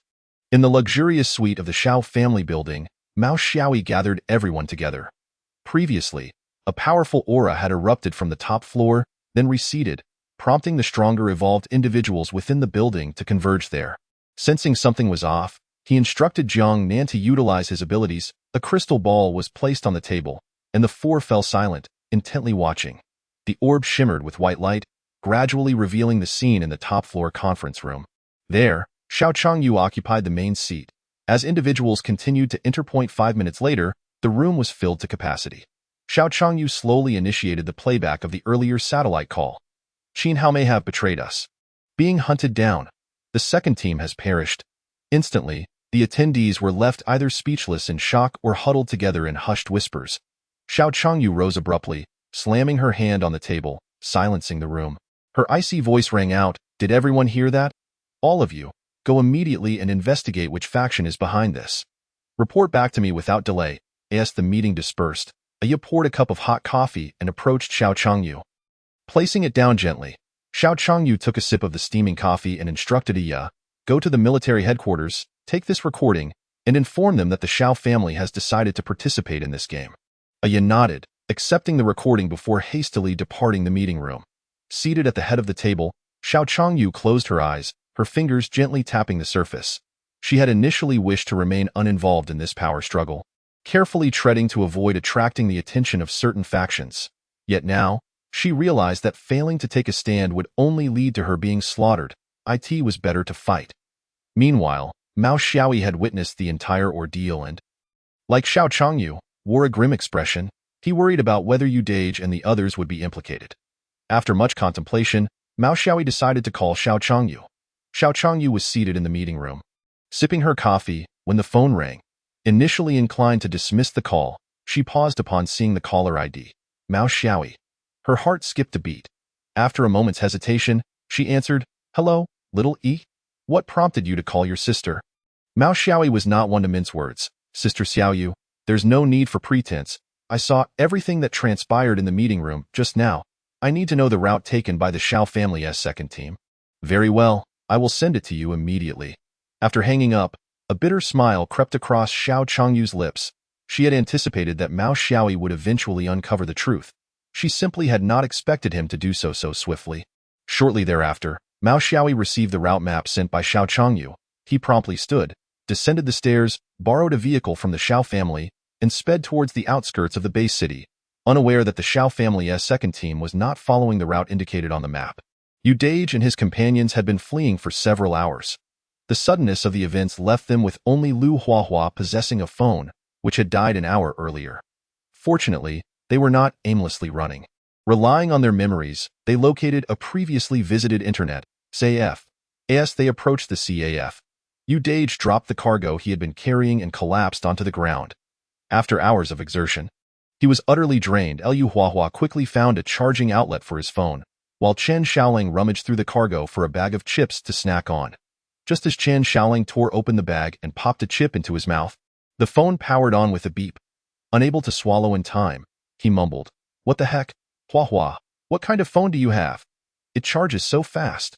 Lu Hua Hua glanced at the screen, seeing a message from Mao Xiaoyi. He replied with their location. It's a Phelps special counterfeit waterproof phone. Not only is it waterproof, but it also charges incredibly quickly. Counterfeit, but it's amazing. Mao Xiaoyi received the location sent by Lu Hua Hua and felt a wave of relief wash over him. He pressed the accelerator and headed towards the indicated position. Half an hour later, Yu Dage had regained some strength and noticed Qin Xiaolang and Lu Hua Hua munching on spicy chicken legs, prompting a surge of annoyance. Just as he was about to reprimand them, he sensed 4 unfamiliar auras outside the CAF. The door was suddenly kicked open, and without a word, 4 individuals launched an attack on Yu Dage and his companions. Yu Dage was taken aback. All 4 were evolved beings. The assault was fierce, but suddenly, a flash of purple light cut through the air, neutralizing their attacks. The leader of the group was startled, having not anticipated that someone would be hiding in the shadows of the CAF. He spoke. We are working for the Hu family. May I ask which faction you represent? Please refrain from interfering. Mao Xiaoyi stepped out from the darkness, a sardonic smile on his face. I haven't even asked who you are. And you're already offering up that information. As a reward, here's a big white rabbit milk candy for each of you. He tossed a candy to each of the 4. The quartet stood. Mao Xiaoyi hastily kicked Lin Pengzi away with his other leg and hopped out of the bedroom on one foot. In the living room, Xiao was watching a crystal ball with Jiang Nan. Mao Xiaoyi inquired about the whereabouts of the other 3, asking if they had been taken away. Upon hearing his voice, Jiang Nan and Xiao turned to look at him, both momentarily taken aback.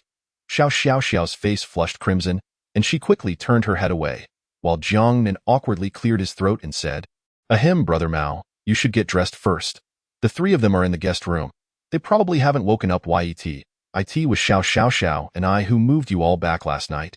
Mao Xiaoyi glanced down, then dashed back to the bedroom at breakneck speed, trying to calm himself. Suddenly, he realized a serious issue. His clothes from yesterday had been taken by Jiang Nan for washing, and it seemed he had no other garments. Thus, he directed his gaze towards the just-awoken Lin Pengzi, who was putting on his clothes. After Mao Xiaoyi emerged from the bedroom again, Xiao Changyu arrived as well. She looked at Mao Xiaoyi and felt that his attire seemed rather ill-fitting, noticeably oversized, though she refrained from voicing her thoughts. Mao Xiaoyi took the initiative to ask, Sister Xiaoyu, have you resolved everything? Xiao Changyu nodded in response, yes, I've clarified the situation on my end. The assailants were from the Hu family's private army. I've also managed to retrieve the items from your shipment. They are currently stored in the Xiao family warehouse. You can collect them whenever you need.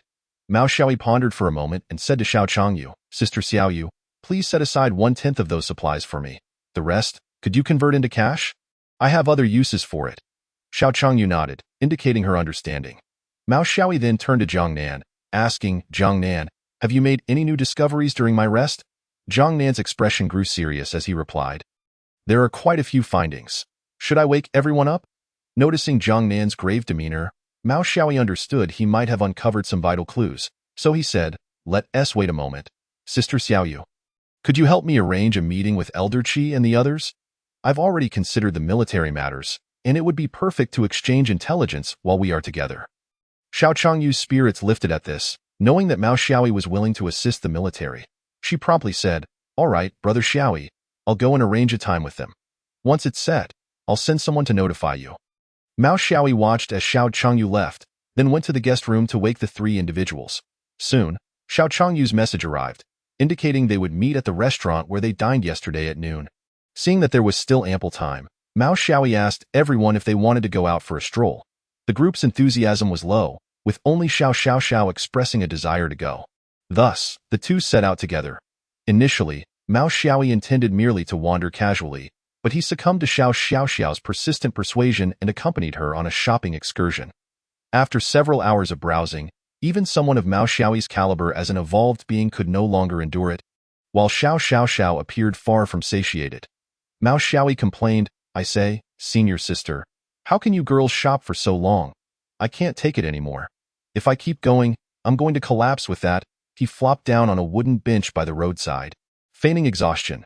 Xiao, looking at him with mock disappointment, said, well then, I was planning to visit that clothing store ahead to buy a few pairs of black stockings, but since you can't walk anymore, let us rest a bit and head back. Upon hearing this, Mao Xiaoyi sprang up exclaiming, "I'm not tired at all, senior sister. I believe I can still shop. Let us go check out that clothing store first. Whether the stockings are black or not is irrelevant. I just want to see if there are any clothes that suit me." Saying this, he tugged Xiao Xiao towards the store. Upon reaching the clothing store, Xiao Xiao shot him a disapproving look, pondering how one could drag a girl along so hastily. Was the allure of black stockings truly that potent? Mao Xiaoyi, noticing her discontented gaze, awkwardly chuckled, "Senior sister, you take your time choosing the stockings. I'll go look at the clothes. Just call me when you're ready to try on the stockings." In truth, Mao Xiaoyi did need to buy a few outfits, as Lin Pengzi had very few clothes to spare. The black stockings were merely a secondary thought. Yes, just a side note, as he perused the garments, Mao Xiaoyi suddenly remembered he was to meet with Gu Songrong and others at noon. He ought to dress a bit more formally. Thus, he asked the shop assistant for a suit and stepped into the fitting room. Once dressed, he emerged to find the shop assistant's eyes light up, instantly becoming AFA, and it must be said, Mao Xiaoyi's physique was indeed impressive, complemented by his strikingly handsome and stern face, capturing the attention of many. He also picked up a suit for the others, settled the bill, and waited at the door for Xiao Xiao. A sweet voice called out, "Handsome, are you alone?" Mao Xiaoyi turned to see Xiao Xiao approaching in a black cheongsam, her lower half clad in black stockings, causing his heart to race with warmth. Seeing Mao Xiaoyi turn, Xiao Xiao felt her cheeks flush. Having never seen him in formal attire before, she was taken aback by how dashing he appeared. Mao Xiaoyi cleared his throat and said, "It's getting late. We have an appointment for lunch. Let us head back." Xiao Xiao nodded silently in agreement. The handsome man and beautiful woman strolled down the street, attracting many admiring glances. Upon returning to the luxurious suite, the group was met with a flurry of teasing directed at Mao Xiaoyi, who could only retaliate with playful banter to stave off the jests. After dealing with the chatterboxes, Mao Xiaoyi tossed the suits he had purchased to them, urging them to change quickly. The group then returned to their rooms to don the suits before heading to the restaurant together. Chapter 16. The final showdown in Kyoto. Upon arriving at the restaurant, they were surprised to find Xiao Changyu already waiting for them. After some pleasantries, they all took their seats, and shortly thereafter, Elder Qi and Gu Songrong arrived. Seeing everyone gathered, Mao Xiaoyi stood up and addressed Elder Qi. "Elder Qi, I have decided to assist the military in overcoming this crisis point. One of my team members has the ability of clairvoyance. He can perceive events occurring within a kilometer radius. Jiangnan, please demonstrate your ability to everyone and share the clues you've collected." Except for those already aware of Jiangnan's powers, the others were elated. Knowing oneself and one's adversary leads to victory in 100 battles, and being privy to the enemy's secrets before engaging was already half the battle won. Jiangnan produced a crystal ball, which vividly displayed scenes from various locations: the military, the Shao family, and the Shifeng Association. After showcasing his abilities, Jiangnan spoke, "Elder Qi, you need to brace yourselves. This morning, Wu Shifeng convened a meeting. I conducted an identity investigation, and those present included Hu Yingjia, the head of the Hu family; Liu Binwei, an S-class mercenary from the Mercenary Alliance; Huang Jiayuan, the commander of the Third Army; Zhang Xian, chairman of the New Letter Bank; Jin Kongren, curator of the Kyoto Museum; and Zhang Yujia, a free agent." The main agenda of their meeting was a power grab targeting the military and the Shao family. According to them, key figures in the 4th and 5th armies have already been replaced by individuals from the Hu family, and over 1/3 of the evolved beings in the Mercenary Alliance will participate in this operation. I will send you the list shortly. The New Letter Bank has also bribed numerous ordinary citizens who will instigate riots in 2 days. Lastly, they mentioned an individual whose identity remains unclear. All they know is that he is imprisoned in a military facility. Upon hearing Jiangnan's words, Elder Qi and Gu Songrong's expressions darkened considerably. Had they not witnessed Jiangnan's powers firsthand, they would have found it hard to believe such grave issues could exist within the military. Mao Xiaoyi, noticing their somber expressions, suggested, "Elder Qi, Gu Zhanjiang, perhaps you should return to address the military matters. We can postpone this meal for another day." Both Elder Qi and Gu Songrong nodded in agreement and swiftly exited the restaurant. After their departure, Mao Xiaoyi turned to Xiao Changyu, asking, "Sister Xiaoyu, do you have any guesses about the individual mentioned by Wu Shifeng who was in the military prison?" Xiao Changyu pondered for a long while before responding slowly. "I am not entirely certain. I have heard that there was a highly regarded high-ranking officer in the military whose standing was equivalent to Elder Qi's. He had a son, one of the top 10 powerhouses in the Kyoto Bay City. Known as Shirang, a mixed blood. For reasons unknown, that esteemed officer met a mysterious demise, leading his son to cause a commotion in the military, ultimately being subdued by the military's foremost expert. Mao Xiaoyi nodded. After the group finished lunch, they returned to the Xiao family building. Mao Xiaoyi requested the address of the military prison from Xiao Changyu and briefed the others on various matters before preparing to meet the man known as Shirang. The Kyoto Bay City was vast, and after a considerable time walking, Mao Xiaoyi finally located the military prison. Arriving at the entrance, he inquired of the guard, "Hello, may I enter for a visit?" The guard slowly shook his head, replying, "Visitation hours are at 3 in the afternoon, and appointments must be made a day in advance. Sir, would you like to schedule an appointment?" Mao Xiaoyi thanked the guard and departed from the entrance. It seems that the main entrance is no longer accessible, Mao Xiaoyi pondered as he made his way to the less populated side of the prison. With a leap, he vaulted over the wall, narrowly avoiding entanglement in the electric net. What a close call, he murmured to himself. After calming his nerves, Mao Xiaoyi dialed Jiangnan's number. "Hello, Jiangnan, use your abilities to scan the military base for me. I need directions to Shirang's cell." Jiangnan's lips twitched slightly as he silently guided Mao Xiaoyi. "Take a left at the first intersection. There's a stairwell.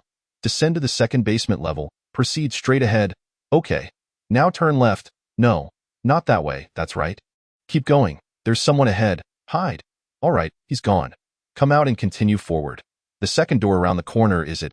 Wait, that's the restroom. Did you get confused? Oh, you need to use the restroom? Well, I won't look. Just head straight out when you're done." After a series of twists and turns, Mao Xiaoyi finally arrived at the door that held Shirang captive. Slowly pushing it open, he beheld a man bound by iron chains. The man, startled by the intrusion, asked in a low voice, "Who are you? Haven't you already delivered the food?" Mao Xiaoyi did not respond. Instead, his aura surged explosively as he drew a scythe from the air and lunged toward Shirang. Alarmed, Shirang sensed the overwhelming presence emanating from Mao Xiaoyi and dared not underestimate him. He swiftly shattered the chains binding him, conjuring a spear in his palm, which he thrust towards Mao Xiaoyi. "You truly are a pretender. We shall meet again in 2 days, Mao Xiaoyi said with a sinister smile. As his words fell, he vanished in an instant, leaving Shirang bewildered. It did not take long for Shirang to regain his composure. Glancing at the chains on the ground, he laughed in exasperation. Well, I never knew our base city had such talent. Since you say we shall meet again in 2 days, I shall wait for you," he concluded, sheathing his spear and patiently awaiting the arrival of the prison guards. The distinct auras they had just felt could not have escaped the guards' notice. Mao Xiaoyi concealed his presence and swiftly departed, relaying the events to Elder Qi and Xiao Changyu to prepare them.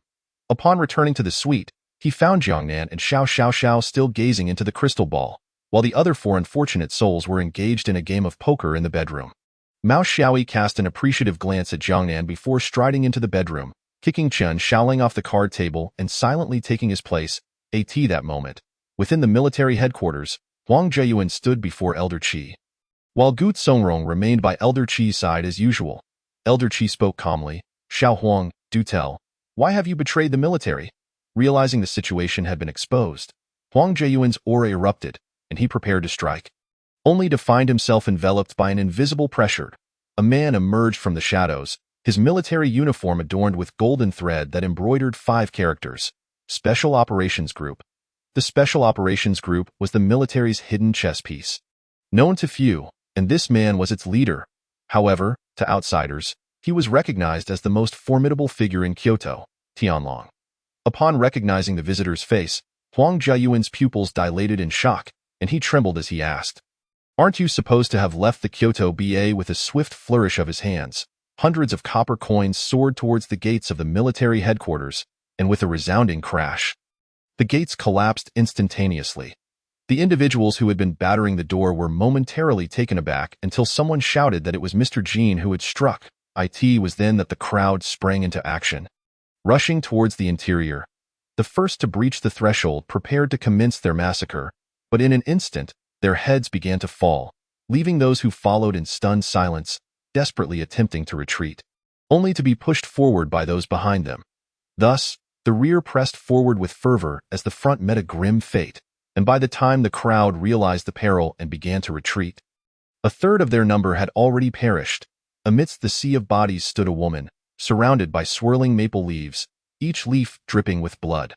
Jan Kongren waved his hands, binding hundreds of copper coins into several chains, directing them towards Xiao Changyu, while he callously declared, "Xiao Changyu, I advise you not to resist. With your strength, you can merely warm my bed." Ha ha ha. Xiao Changyu remained silent, her body gradually levitating as the surrounding maple leaves whirled rapidly. With a flick of her right hand, the leaves collided with the chains of copper coins, and dozens of them shattered instantly, countless leaves disintegrating into fragments. Wu Shifeng observed Jan Kongren with a grave expression. Although Jan ranked 8th, his strength was not far behind Xiao Changyu's. He yearned to assist Jan.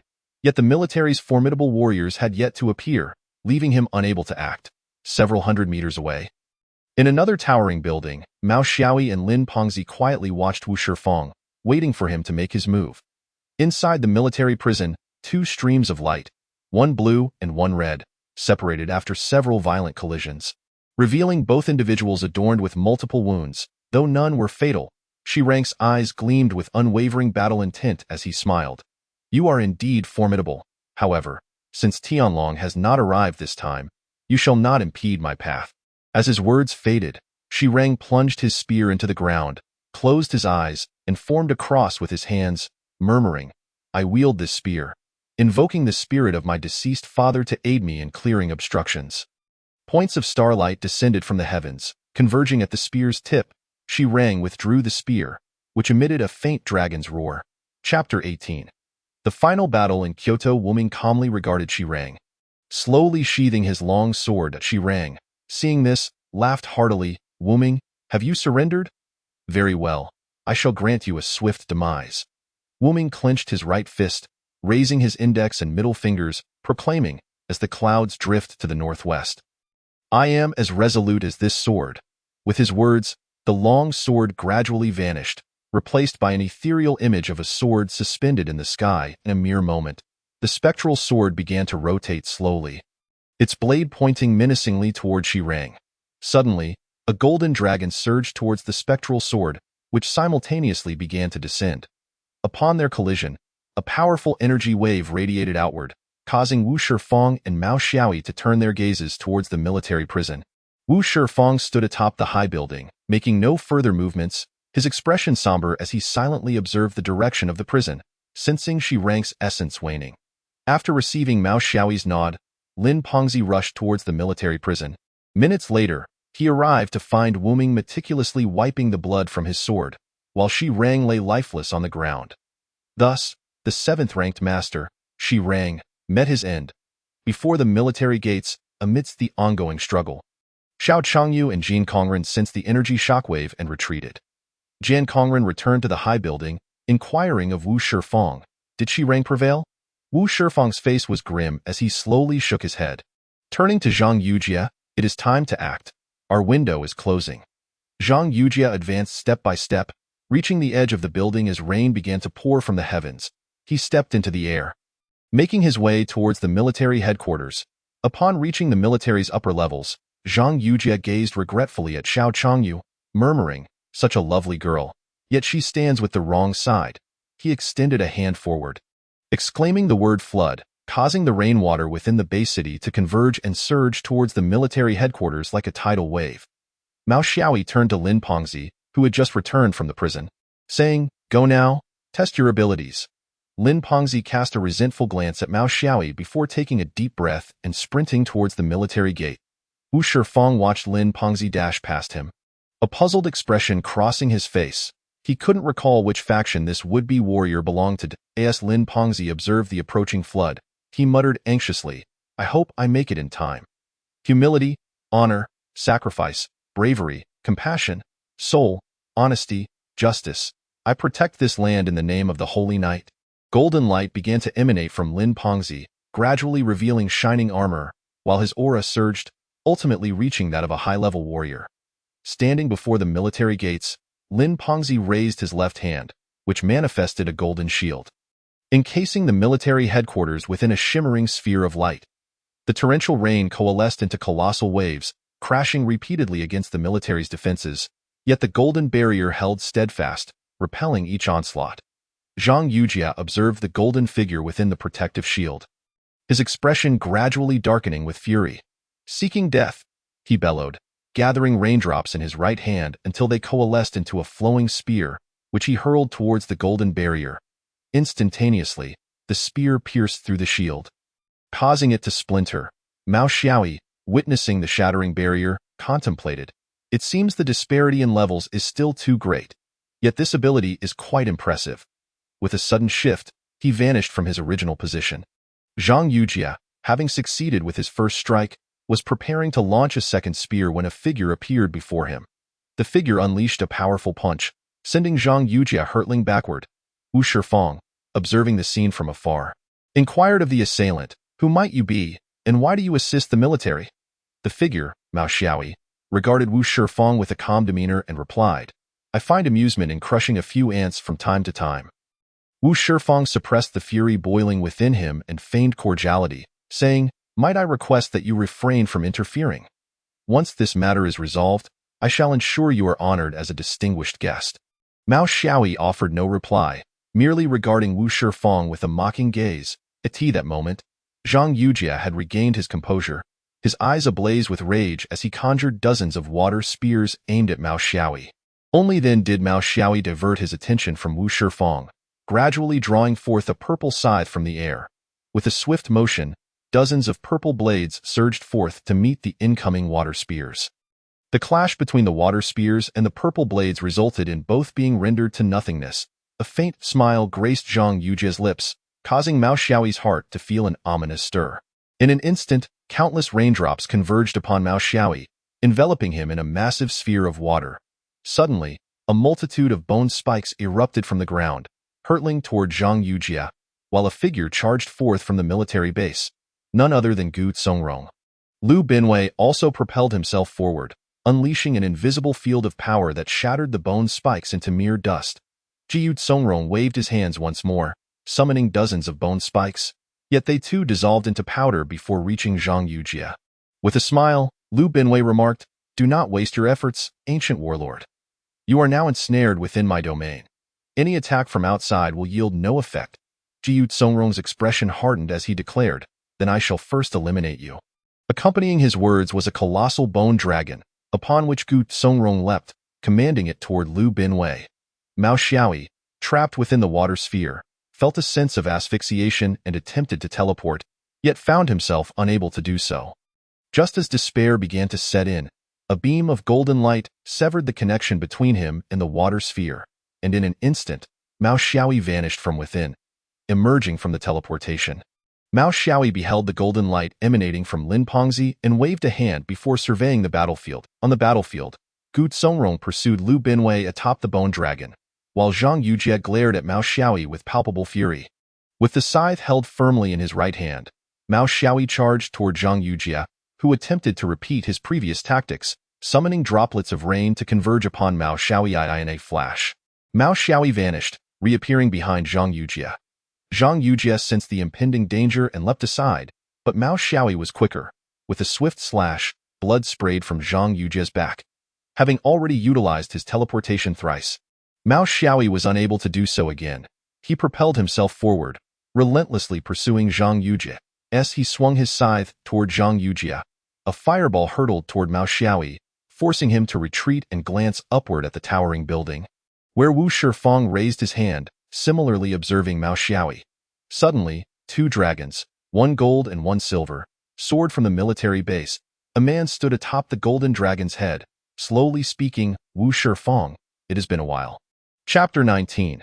The final battle in Kyoto. Wu Shifeng regarded the newcomer with a grave expression. Before the two colossal dragons could draw near, he waved a hand, unleashing a tempest of flames toward them. The silver dragon erupted with a beam of white light, encasing the area in ice wherever it passed. When the white light collided with the sea of flames, a thick mist enveloped the battlefield. And soon, both attacks dissipated entirely. Jan Kongren stealthily descended the building and dashed toward the outskirts of the Kyoto base, where he found Lin Pengzi and Xiao Changyu awaiting him, freed from Wu Shifeng's interference. Mao Xiaoyi swiftly pursued Zhang Yujia, wielding his scythe and relentlessly hacking at the air before him. Zhang Yujia, in a panic, attempted to defend himself, but the layers of water shields he conjured were swiftly shattered. Gradually, the formation of the water shields could not keep pace with Mao Xiaoyi's onslaught, and Zhang Yujie suffered a slash to his shoulder. Seizing the opportunity, Mao Xiaoyi yanked Zhang Yujie toward him. With a powerful punch, Zhang Yujie was sent spiraling backward, crashing into a wall and spitting blood. Mao Xiaoyi approached steadily, denying Zhang Yujie any chance of mercy, and with a swift stroke, severed his head.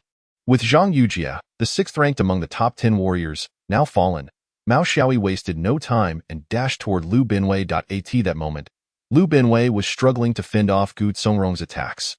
Upon seeing Mao Xiaoyi rush toward him, he steeled himself, stamping his feet and launching into the air. Suspended midair, Lu Binwei's eyes glowed crimson, his hair turning white at a visible pace. Gu Songrong, riding the bone dragon, shouted to Mao Xiaoyi, "Hurry, stop him. He is burning his life force." Hearing this, Mao Xiaoyi gripped his scythe and propelled himself toward Lu Binwei. "Ha ha! Too late!" Lu Binwei cackled, striking out with a palm, sending both combatants flying backward. Mao Xiaoyi and Gu Songrong quickly regained their footing and charged at Lu Binwei once more. Yet Lu Binwei held his ground against the two with remarkable resilience.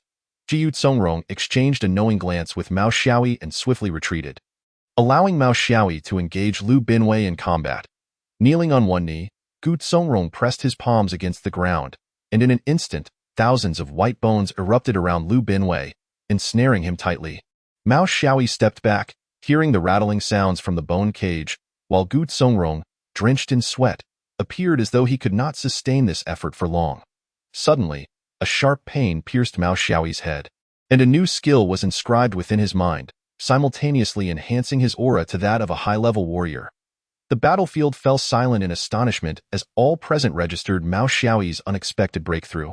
With a slight smile, Mao Xiaoyi signaled Gu Songrong to dismantle the cage. Complying, Gu Songrong allowed Lu Binwei to burst forth from the confines, charging straight for Mao Xiaoyi.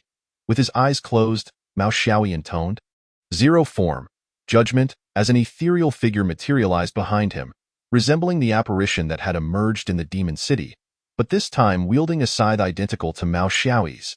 As judgment echoed twice, the specter vanished, reappearing behind Lu Binwei, and with one decisive slash, Lu Binwei collapsed to the ground.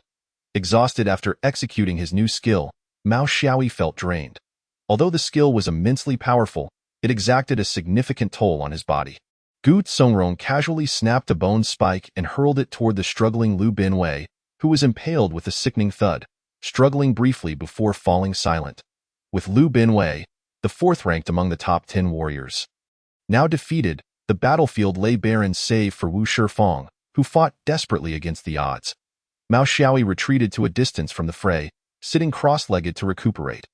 Unnamed also arrived from the military prison, joining Gu Songrong in the fight. Wu Shifeng, initially holding his own against Tianlong, found himself increasingly overwhelmed as the two newcomers joined. Tianlong raised his hand, the golden and silver dragons coalescing into a singular, magnificent dragon of resplendent colors. The dragon lunged at Wu Shifeng, who could no longer withstand the assault, losing his right arm to its maw. Suddenly, flames engulfed Wu Shifeng, and he screamed in a frenzy, "Since you seek to annihilate us all, let us perish together." In an instant, crimson flames enveloped the city of Kyoto. From the onset of the war, many unsuspecting ordinary citizens hurried home, trembling as they listened to the cacophony of distant sounds. They silently prayed, indifferent to who might emerge victorious. Their sole desire was to remain untouched by the ravages of war. A small girl rushed to the window, gazing at the scarlet sky, innocently inquiring of her parents, "Look, is that the sun?" Her father lifted her into his arms without responding, while her mother turned away, wishing to shield the child from the tears staining her cheeks, as the red sky drew nearer. The girl pouted and complained, "Daddy, I'm hot." Her father comforted her, casting a desperate glance towards the heavens, eye in the heart of the battlefield. Gu Songrong surveyed the crimson expanse, letting out a slow sigh.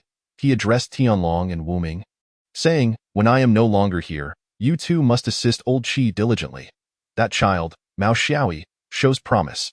If the opportunity arises, bring him into the military." With those words, Gu Songrong rendered a formal military salute to the two.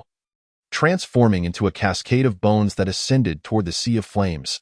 The bones mingled with the inferno, the white and red hues swirling in the air. After several minutes, the sky reverted to its original azure, and tranquility was restored on the battlefield. All personnel from the military headquarters slowly emerged, collectively saluting the sky. Mao Xiaoyi also rose, offering a somewhat awkward salute towards the spot where he first encountered Gu Songrong. Old Qi stood at the rear of the crowd, silently gazing upward. After some time, he retrieved a name list from his pocket and slowly crossed out the only name that had not been marked in red. This name belonged to one of Old Qi's students prior to the apocalypse, and now their teacher silently watched the sky as tears streamed down his face. Tianlong stepped forward to Old Qi, standing at attention and saluting, declaring loudly, reporting to the commander, the rebel forces have been annihilated. Special Operations Group Leader Tianlong reporting, please provide instructions to. As Tianlong's voice faded, 5 additional reports followed. Reporting to the commander, Team 1 comprises 5016 personnel, with 2,127 present, please provide instructions. Reporting to the commander, Team 2 comprises 4552 personnel, with 1435 present, please provide instructions. Reporting to the commander, Team 3 comprises 4463 personnel, with 2,435 present, please provide instructions. Reporting to the commander, Team 4 comprises 4320 personnel, with 524 present, please provide instructions. Reporting to the commander, Team 5 comprises 4213 personnel, with 1356 present, please provide instructions. Thus, the war concluded, having claimed nearly 2/3 of the military's forces, while the 6 major factions were reshuffled. This conflict would later be referred to as the War of Unification. Chapter 20. The End of War. A new beginning. The war has ended, and the fleeing Jin Kongren has been apprehended, allowing the city to resume its operations. The following day, a grand funeral was held at the military headquarters. In the square, flags and nameplates of the fallen soldiers were displayed together. All soldiers fired 12 rounds. And after Old Qi and several high-ranking officials delivered their eulogies, the funeral reached its conclusion. Afterward, all nameplates of the deceased soldiers were buried atop a nearby hill, which was adorned with locust flowers. Days passed, and Mao Xiaoyi and his companions used the funds acquired from trading supplies to purchase the former mercenary club, renaming it Seven Gates. A week after the funeral, the military once again broadcasted important news. The primary message conveyed was that, following extensive research by military scientists, the most effective method of enhancing abilities was through the extermination of zombies or mutated beasts. Additionally, consuming the flesh of these creatures would yield benefits, with the potential for greater enhancements correlating with the danger level of the beast. Lastly, researchers had developed a training method to improve strength, albeit less effective than the previous 2 methods. Mao Xiaoyi had already been aware of this information, as the military had mastered these techniques prior to the war. Otherwise, he would not have established a new hunting team. Throughout the week, Mao Xiaoyi either practiced or managed affairs within the 7 gates, voluntarily incorporating the remaining evolvers and organizing them into 7 hunting teams. The leaders of Teams 1 and 2 were Lin Pengzi and Yu Dage, while the remaining 5 teams were led by previously formidable evolvers. The 4 major factions re-emerged within the city of Kyoto: the military faction, the Shao family faction, the 7 Gates faction, and the Body Refinement Martial Arts School. As everything fell into place, Mao Xiaoyi gradually found himself with more free time, either socializing with the high-ranking officials or accompanying Xiao on shopping excursions. After indulging for a while, he grew restless and took the first hunting team out to hunt mutated beasts. While Mao Xiaoyi reveled in the thrill of the hunt, events were unfolding in a little-known corner of Huaxia, in the Kanto region. A few survivors had managed to endure after the apocalypse, forming various factions. However, in the past week, these factions mysteriously vanished, rendering Kanto the first uninhabited zone. The Kanto region appeared distinct from other cities. While other locales harbored some mutated beasts, Kanto was devoid of any such creatures. The mutated eagle soared through the skies of Kanto when suddenly, a pool of green liquid converged upon it at high speed, instantly reducing the eagle to bones that plummeted to the ground. This was not the result of any evolver's powers, but rather an attack from a bizarre zombie. As-1 ventured deeper into the heart of Kanto. Increasingly strange occurrences unfolded. On a high-rise building, a zombie clung to the wall like a spider. In an unknown square, a 10-meter-tall humanoid entity stood in a shadowy corner. A zombie with a head split into 4 parts emitted a piercing sound wave. In the aftermath of the apocalypse, nearly all zombies retained remnants of their former clothing, albeit tattered and torn. However, in the Kanto region, not a single zombie bore fragments of clothing. At the very center of Kanto lay a small lake, upon which a grotesque zombie stood. This zombie appeared as though it were pregnant, with an extraordinarily swollen abdomen that gradually grew to an unfathomable size. After some time, its belly expanded to cover the entire lake, resembling a massive meatball from a distance. Yet, this meatball continued to grow. Ultimately, when it reached the size of half a city, it burst with a resounding crack, plunging the heart of Kanto into darkness. Gradually, the darkness receded, revealing newborn zombies, densely packed and evolving continuously. This chapter might be a bit short. Please don't mind it, as I do not wish to include the story meant for the next chapter in this one. Chapter 1. A new faction? Once again, it was a day of bountiful returns. Sitting in the passenger seat of the truck, Mao Xiaoyi stretched his limbs and remarked, a convoy of several trucks was slowly making its way into the Kyoto Bay City, each vehicle laden with the remains of mutated beasts of varying levels. Upon returning to the Seven Gates, after handing over the convoy to Lin Pengzi, Mao Xiaoyi received an invitation from Tianlong, who proposed a dinner that evening to discuss certain matters. Since the establishment of the Seven Gates, Mao Xiaoyi had almost daily engagements of this nature, and through these interactions, he had grown quite familiar with Tianlong. Thus, he accepted the invitation and stepped out to explore ABIT. As he reached the entrance, he noticed that directly across from the Seven Gates building lay the Body Refinement Martial Arts Hall, and further east was the bustling commercial street of the Bay City. Mao Xiaoyi chose not to drive. Instead, he strolled leisurely, observing the throngs of people on the street, which evoked a sense of nostalgia reminiscent of the world before the apocalypse. By evening, the private dining room of the restaurant housed only Mao Xiaoyi and Tianlong. Upon learning that Tianlong was about to depart for the beautiful country to attend a previously unfinished conference, the two indulged a bit too much in their libations. Before parting ways, Tianlong tossed a multifunctional wristwatch to Mao Xiaoyi, patting him on the shoulder as he said, "Little brother, this is a new gadget developed by our research facility. Yours is a prototype, containing files on known mutated beasts and evolvers. When you encounter them, just scan it, and the information will automatically appear. By the way, let me share a little secret with you. We have discovered numerous unofficial survivor factions in Huaxia. The upper echelons have decided on a policy of voluntary assimilation. I'll send you the distribution map of these factions later." With these words, Tianlong wore a meaningful expression before returning to the military headquarters. The next day, Mao Xiaoyi arrived at the military headquarters to bid farewell to Tianlong. Having seen him off, he noticed that a hunting team was preparing to embark on a mission, so he decided to join them out of sheer boredom. The convoy moved steadily along, and by noon, as the team paused by the roadside to rest and prepare a meal, a sudden earthquake struck. This tremor was far more intense than that which had heralded the apocalypse. Accompanied by tornadoes swirling menacingly in every direction, Mao Xiaoyi clung desperately to a large truck, watching in horror as team members were swept away by the tornadoes, once again feeling the overwhelming power of nature. The ground was riddled with fractures, and tornadoes wreaked havoc. The area where the convoy had rested bore no trace of their presence. Within the Bay City, the effects of the earthquake and tornadoes were significant, causing many buildings to collapse anew, even the military headquarters sustaining visible cracks. The Seven Gates, the entire first hunting team, including the leader Mao Xiaoyi, was reported missing. Yu Dage and Xiao Xiao quickly stepped up to manage the situation, while Jiangnan tirelessly searched for any sign of Mao Xiaoyi. "Damn, I feel like I'm falling apart," Mao Xiaoyi muttered as he slowly sat up, surveying his surroundings. He appeared to have been transported by the tornado to a canyon, surrounded by sheer cliffs, with a few sparse trees dotting the rocky landscape. Digging through his pockets, he realized that his phone had long since vanished. In exasperation, he scratched his head and suddenly remembered that he possessed a multifunctional wristwatch. After fiddling with it for a while, he cursed, "Tianlong, what the hell? Your multifunctional watch doesn't even have communication capabilities." His tirade was quite colorful. Growing weary of his complaints, Mao Xiaoyi resumed tinkering with the watch, pulling up the faction distribution map Tianlong had sent him earlier. The map showcased various factions delineated in different colors, and two factions in the northwest drew Mao Xiaoyi's attention. They were closely connected, yet a conspicuous gap lay between them, as if they were encircling something of significance.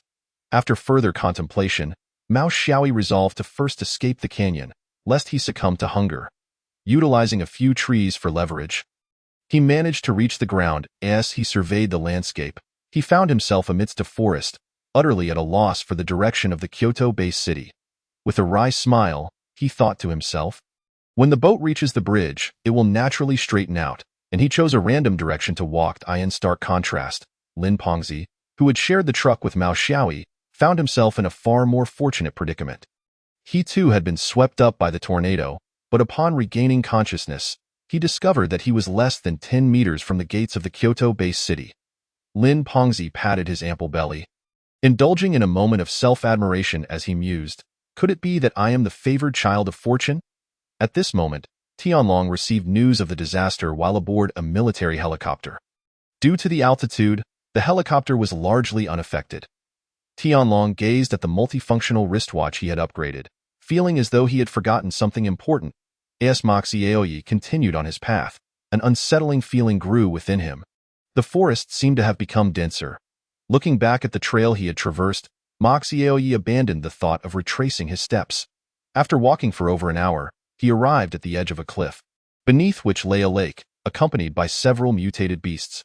Having missed lunch, Moxie Aoyi's eyes sparkled with anticipation. However, he cautiously retrieved his multifunctional wristwatch to scan the mutated creatures. Upon confirming that they posed a low-level danger, Moxie Aoyi leapt from the cliff like a bird of prey. In an instant, several mutated beasts transformed into delectable roasted meat, laying upon the fire. Since becoming an evolved being, Moxie Aoyi's appetite had grown significantly, and soon the creatures were devoured. Once satiated, he extinguished the fire and prepared to continue his journey. However, as his gaze swept across a corner at the base of the cliff, he was taken aback. It was a small cave, cleverly concealed. Without close inspection, one might mistake it for merely a darkened stone. Initially, Moxie Aoyi had not noticed the cave, but now, a flickering light emanated from within, instantly capturing his attention. In his understanding, aside from artificial sources, there seemed to be nothing capable of producing such illumination, leading him to deduce that there might be survivors inside. Remembering the enigmatic smile Tianlong had worn before departing, a subtle smile crept across Moxie Aoyi's lips. In this post-apocalyptic world, labor was in short supply, and with the 7 gates just beginning to find their footing, the demand for personnel was immense.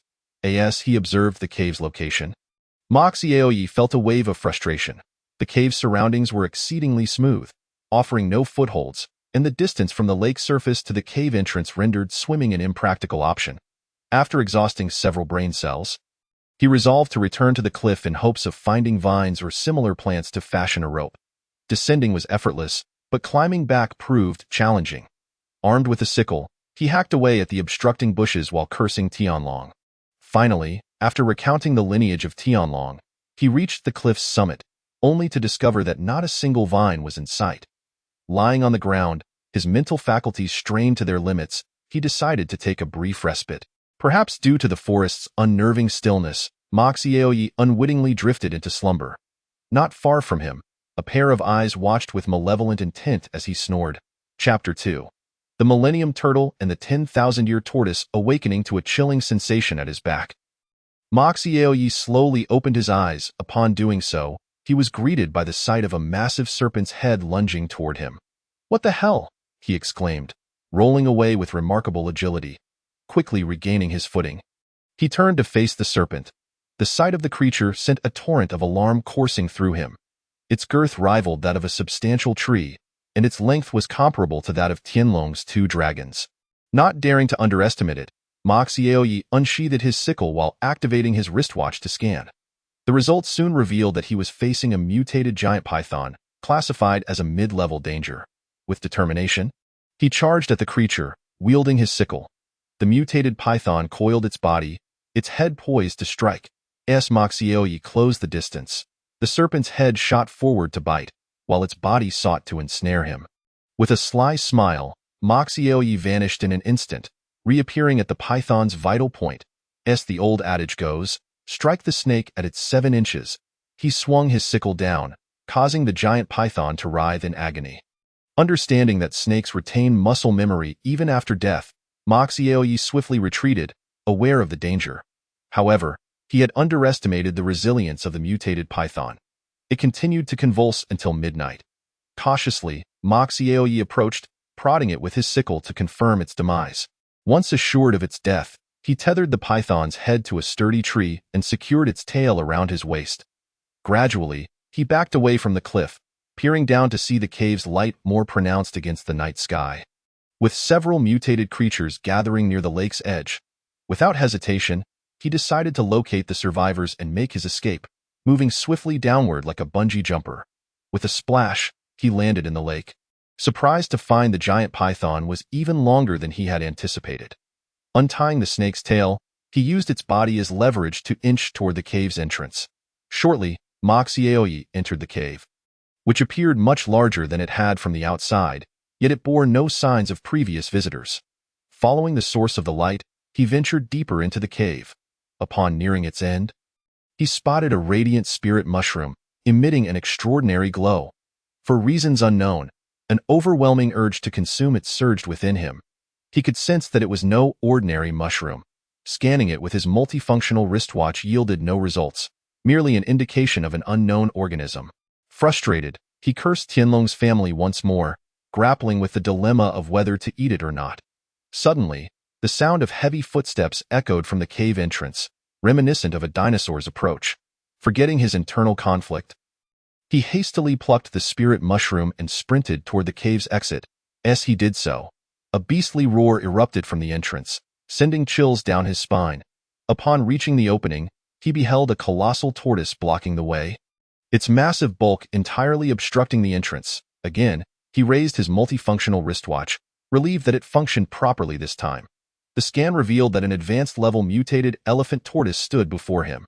This marked Moxiaoyi's first encounter with a creature of such high danger level. Judging by the overwhelming presence radiating from it, he surmised that engaging in combat would be ill-advised. Swiftly, he teleported out of the cave, leaving the mutated elephant tortoise to blink its small eyes in confusion. Once outside, he wasted no time. Having witnessed several mutated beasts reduced to mere pulp, he dashed into the distance. The tortoise, finally regaining its bearings, crawled out of the cave, letting out a furious roar aimed at Moxiaoyi's retreating figure. Hastening his pace, Moxiaoyi climbed a large banyan tree to examine the spirit mushroom. Unlike pre-apocalyptic mushrooms, this one was perfectly round, emitting a brilliant light, and its stem felt cool to the touch. After several minutes of internal conflict over whether to consume it, Moxiaoyi ultimately heeded the call of his instincts, swallowing the mushroom whole. To his surprise, the spirit mushroom did not possess the bitterness he had expected. Instead, it was remarkably palatable, as it slid down his throat. A surge of colossal energy erupted within him. Instantly, he sat cross-legged, quietly absorbing the energy. Gradually, he became aware of his internal state, akin to an X-ray view. He noticed golden threads coursing through his veins. Merging with his blood, as an overwhelming force surged forth, Moxiaoyi awoke from his trance, elated to discover that he had ascended to the rank of a low-level battle king. With this promotion, he felt a profound transformation within his body. Notably, his muscles seemed compressed, rendering him slimmer, yet his strength had multiplied several times over. Furthermore, the state he had entered during his evolution was now accessible at will, allowing him to scrutinize every hidden injury on his body. Regrettably, this promotion did not grant him any new skills, and feeling somewhat dissatisfied, he briefly wallowed in his emo state. A rumble from his stomach interrupted his thoughts, prompting him to reminisce about the giant tortoise he had encountered the previous day. He wondered whether a tortoise soup would make a delightful breakfast. With thoughts of culinary delights in mind, he raced toward the lake. Upon arriving, he heard a roar from the water, and soon, a small hill emerged from the depths. Realizing the mutated elephant tortoise had surfaced, he unsheathed his sickle and, with a swift motion of his right hand, sent a purple energy blade toward the creature. The mutated elephant tortoise, sensing the impending attack, retracted its head into its shell as the purple blade struck with a resounding crack, slicing through a layer of mud. The mutated elephant tortoise slowly extended its head, glancing at the severed shell and then at Mao Xiaoyi. Shaking its head in a remarkably human-like manner before withdrawing into its shell, Mao Xiaoyi's lips twitched incessantly. He had never encountered such a contemptible turtle, yet it seemed he had no means to deal with it. Chapter 3. Ancient Ruins. Mao Xiaoyi circled the mutated elephant tortoise repeatedly, occasionally striking it with his blade. However, under the protection of the tortoise's thickened shell, his efforts bore no fruit. Gazing at his grumbling stomach and then at the tortoise nestled within its shell, Mao Xiaoyi shook his head in resignation. As he shook his head, Mao Xiaoyi suddenly noticed the giant python he had used as a rope yesterday still dangling from the cliff. He climbed back up the cliff and dragged the giant python down. The mutated elephant tortoise, ensconced within its shell, grew anxious due to the prolonged silence outside. Just as it presumed that the bothersome human had departed, a delightful aroma wafted through the air. Curiosity piqued. The tortoise poked its head out, its small eyes darting about. It spotted the annoying human sitting beside a campfire, half a giant python laid out beside him, the delectable scent emanating from the other half roasting over the flames. Having never tasted cooked food, the tortoise hesitated momentarily before succumbing to temptation, cautiously inching towards Mao Xiaoyi. Seeing the tortoise approach, Mao Xiaoyi immediately grew wary, but when he caught sight of its pitiful little eyes, he was momentarily taken aback. The tortoise, sensing Mao Xiaoyi's apprehension, quickly recalled how it had once seen a Siberian husky begging for food from a human, and it decided to mimic that behavior. Mao Xiaoyi was nearly struck dumb as the tortoise suddenly stood on its hind legs, awkwardly bringing its front flippers together and swaying up and down, almost on the verge of losing his composure. Mao Xiaoyi even questioned whether this tortoise was merely a disguised husky. Fortunately, he was not foolish. Understanding the tortoise's intent, he carefully tossed a piece of cooked python meat towards it. The tortoise stretched its long neck, easily grasping the meat with its mouth, and upon swallowing, displayed a look of utter satisfaction. After consuming one piece, the tortoise turned back to Mao Xiaoyi, casting a pleading gaze once more. Mao Xiaoyi, feeling a bit embarrassed, threw the remaining half of the giant python into the fire. It appeared that what could have been 2 meals would now only amount to 1. Before long, the duo had devoured the entire giant python, and the tortoise, having lowered its guard, allowed Mao Xiaoyi to lounge atop its shell, basking in the sun. With a blade of grass clenched between his teeth, Mao Xiaoyi muttered to himself, "If only you could speak. My dear tortoise, I wouldn't be so bored." At that moment, the tortoise poked its head out and let out a low growl towards Mao Xiaoyi. Startled, Mao Xiaoyi exclaimed, "Tortoise, can you understand me?" The tortoise's eyes twinkled as it slowly nodded in affirmation. Overjoyed, Mao Xiaoyi embraced the massive shell, proclaiming, "Wonderful, from now on, you shall be my trusty steed. I shall name you Bajan Che. What do you think? Sounds imposing, doesn't it?" The tortoise emitted a mournful sound in protest. Unfazed by the tortoise's discontent, Mao Xiaoyi patted its shell and inquired, "Wang Ba, do you know of anything akin to that precious Lingji mushroom? Let's go and search for it." The tortoise's eyes twinkled as it nodded.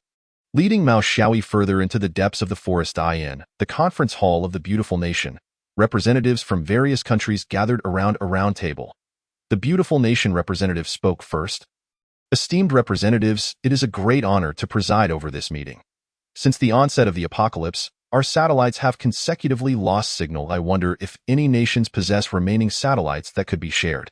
As we all understand, without satellites, we are oblivious to the happenings within our own borders, leaving us in a precarious position."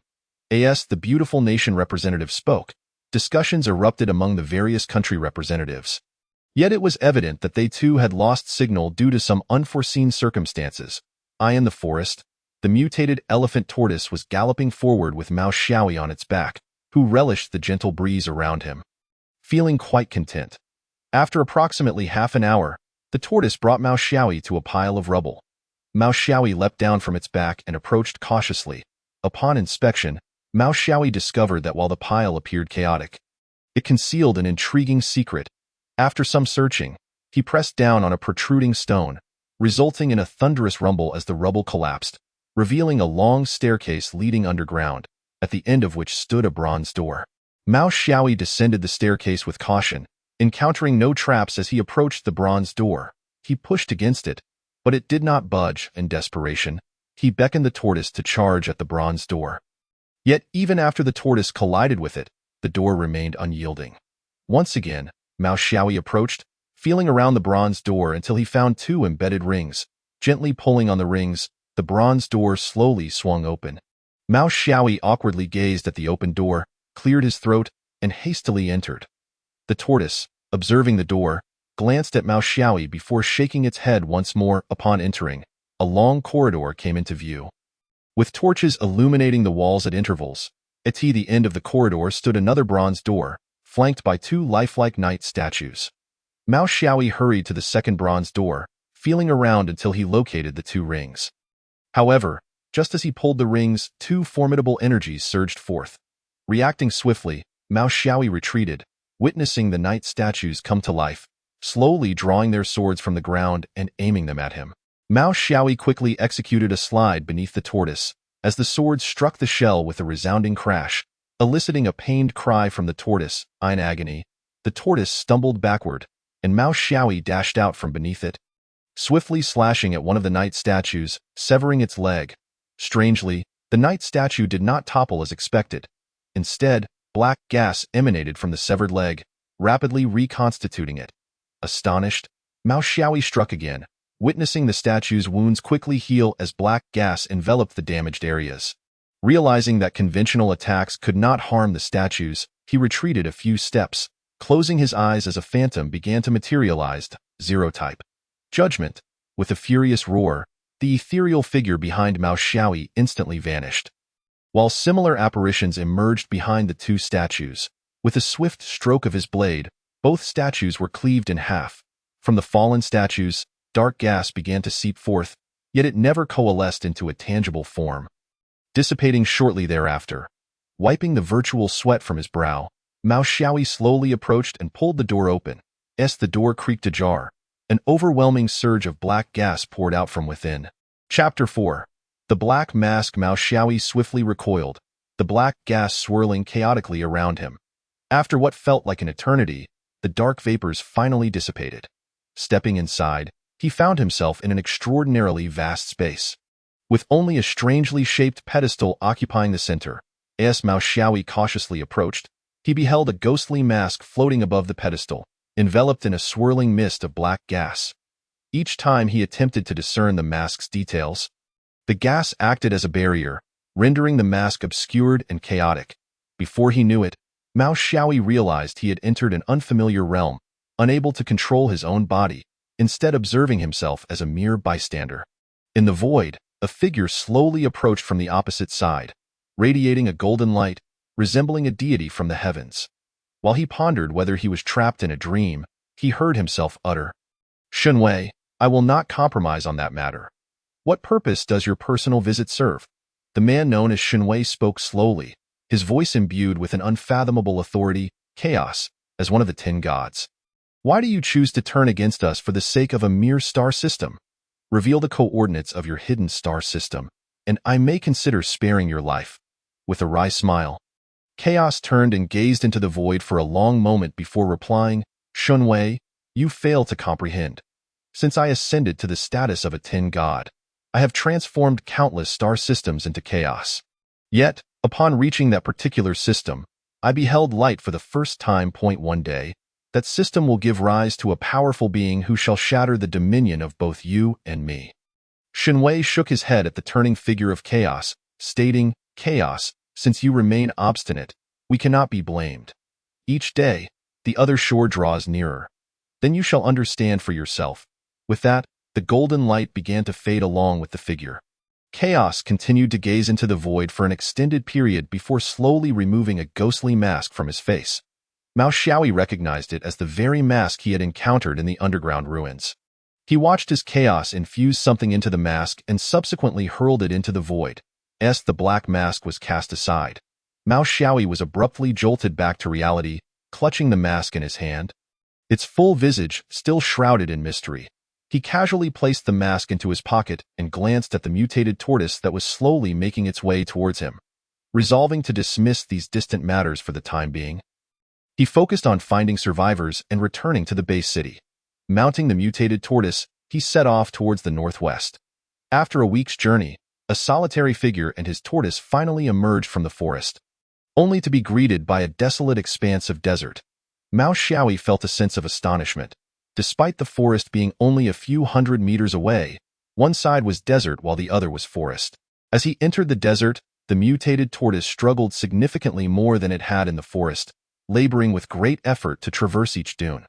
While walking, Mao Xiaoyi suddenly spotted a city ahead.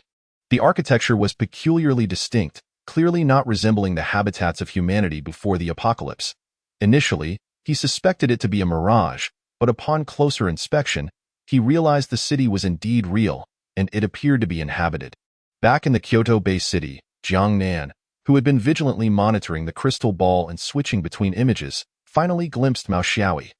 There he was, standing in a vast desert, with a mist enveloping the center, and he was walking toward it.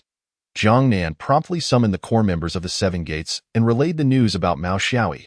Upon seeing Mao Xiaoyi in the crystal ball, Lin Pengzi immediately insisted on leading the newly formed first hunting team to retrieve him.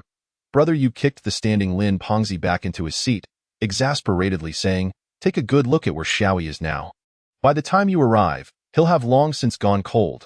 Only then did Lin Pengzi realize that Mao Xiaoyi was in the Taklamakan Desert, a location of great renown before the apocalypse. Rubbing his head anxiously, he asked, "What should we do? We can't just leave Brother Mao alone out there." The group fell into a contemplative silence, each member striving to devise a solution. After a while, Elder Qi unexpectedly entered, having received Jiang Nan's message. Noticing the troubled expressions on everyone's faces, he inquired, "What is going on? Haven't we found Mao Xiaoyi? Why does everyone look so glum?" Brother Yu stood up and replied, "Elder Qi, Mao Xiaoyi is currently in the Taklamakan Desert, and we have no means to bring him back." Elder Qi chuckled, "What are you all worried about? Have you forgotten? The military has aircraft now. I'll make arrangements for Mao Xiaoyi. You all prepare to welcome him." The group erupted with joy at his words. Just as Elder Qi was about to leave, Jiang Nan called out, "Elder Qi, wait. The situation may not be so simple. You should take a look. There's a mist in front of Brother Mao." Upon hearing the word mist, Elder Qi stiffened. Some matters were known only to the upper echelons of the military. Shortly after communication was re-established with the beautiful country, they discovered a misty area within their territory. They promptly organized a 100-person expedition to investigate, but once those 100 entered, there was no further word. Eventually, the military dispatched 5 powerful warriors to probe the area, but only one emerged, gravely injured, who soon succumbed to his wounds. The beautiful country subsequently sealed off that region, and no one dared to tread there again. According to fragmented reports, it seemed that the expedition members had encountered a third type of life form, extraterrestrial beings. Elder Qi hastily focused on the crystal ball, confirming Jiang Nan's observations. Before Mao Xiaoyi lay a thick mist, and he was walking toward it. Alarmed, Elder Qi rushed back to the military without uttering a word of farewell, leaving the members of the Seven Gates staring at one another in shock. Upon reaching the military, Elder Qi swiftly arranged for personnel to fly to the Taklamakan Desert and contacted Tianlong. Tianlong was startled to learn that Mao Xiaoyi was venturing alone into the mist. He intended to send a message to Mao Xiaoyi, only to realize that the multifunctional wristwatch he had given him had not yet been upgraded. Due to the lengthy conference in the beautiful country, Tianlong couldn't leave and could only notify Wu Ming, asking him to lend a hand.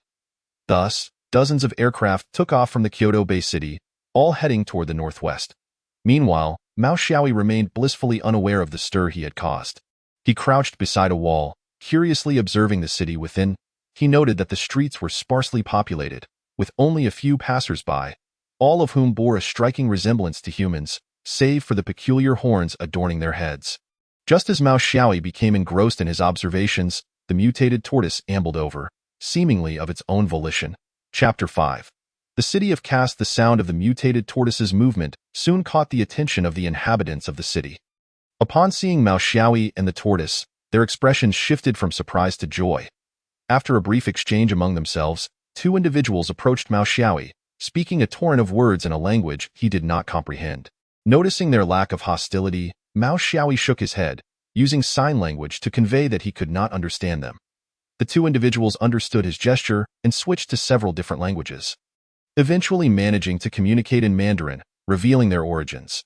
According to them, they hailed from another planet, and this city was named Caste City, having been transported to this world following a wormhole storm. According to their understanding, over half of the planet they inhabited was affected by wormhole storms. Given the planet's immense size and its diverse array of races, some of which were quite belligerent, they employed advanced technology to cloak themselves from external detection, only becoming visible when life forms approached their vicinity. After listening to the introductions from the two individuals, Mao Xiaoyi informed them about the current situation on Blue Star. Upon learning that Mao Xiaoyi was a native of Blue Star, their expressions brightened with evident joy, and they eagerly insisted on introducing him to the city lord. Unaware of the fog incident occurring in the beautiful country, Mao Xiaoyi, fueled by curiosity and their enthusiasm, consented to their request. The city of Cass was not large, and after a brief walk, Mao Xiaoyi beheld a structure significantly grander than typical buildings, which he surmised to be the residence of the city lord. The arrival of a person and a tortoise caused quite a stir. Soldiers guarding the lord's mansion hastily rushed to inform their superior. Shortly thereafter, several soldiers escorted a middle-aged man, who approached with a smile. "Greetings, esteemed native," he began. "I am Skimu Cass, the city lord of Cass. I would like to extend an invitation for you to join me for lunch. Would you honor me with your presence?" With the adage, one should not strike a smiling face in mind, and the prospect of a complimentary meal enticing him, Mao Xiaoyi nodded without hesitation, leaving the mutated tortoise outside under its watchful guard while he entered the mansion with Cass. The tortoise let out a mournful wail, as if protesting, but the only response it received were the 2 footprints Mao Xiaoyi had left on its shell as he departed. Upon entering the mansion, Mao Xiaoyi was greeted by researchers operating various strange devices. Further inside lay an area reminiscent of a shooting range, filled with an array of futuristic weaponry. After perusing the city lord's residence, the two made their way to the dining hall, where an abundance of delectable dishes awaited them. During their meal, Skimu Cass shared an overview of their planet's circumstances. The planet they originally inhabited was named Red Giant. Life had been flourishing until, for reasons unknown, the 10 deities of the universe set their sights on Red Giant. The most powerful of its inhabitants, using his own strength as a beacon, tore through the void and summoned a wormhole, precipitating a storm that allowed a significant portion of Red Giant's population to survive. Skimu Cass was a lesser-known descendant of the Cass family, dispatched by the elders of his clan to oversee this city on the fringes of the empire. The Cass family wielded considerable influence, ruling over the Xiangyi Empire, which, despite its might, was merely a mid-sized empire within the realm of Red Giant. Mao Xiaoyi, overwhelmed by the influx of information, found it challenging to grasp the essence of what he had just heard. Curiously, he inquired, "So, are these 10 deities of the universe truly formidable?" Skimu Cass chuckled lightly before explaining. "Those referred to as deities are indeed powerful. In the cosmos, strength is categorized into 4 realms: entry realm, cosmic realm, starry sky realm, and vast realm. Beyond the vast realm lies the domain of the gods, but only those who attain divinity truly comprehend the specifics of these realms." Mao Xiaoyi assessed his own presence and confidently asked, "City Lord Cass, what realm does my current strength belong to? Have I perhaps reached this vast realm?" Upon hearing this, Skimu Cass erupted in laughter, spewing his drink, and after a fit of coughing, patiently clarified, "Your understanding is still quite limited. By your terminology, even a high-ranking battle god would only be at the midpoint of the entry realm. With your current strength, you can only be considered an ordinary individual at the entry realm. On Red Giant, rulers of typical small empires often reach the pinnacle of the entry realm, while families like ours, belonging to mid-sized empires, usually have a dozen or so individuals who have entered the cosmic realm. As for the vast realm, I've only heard of a few existing within super empires." Each of Skimu Cass's words struck Mao Xiaoyi like a hammer, for he had previously believed that achieving the rank of Battle King placed him among the elite of the world.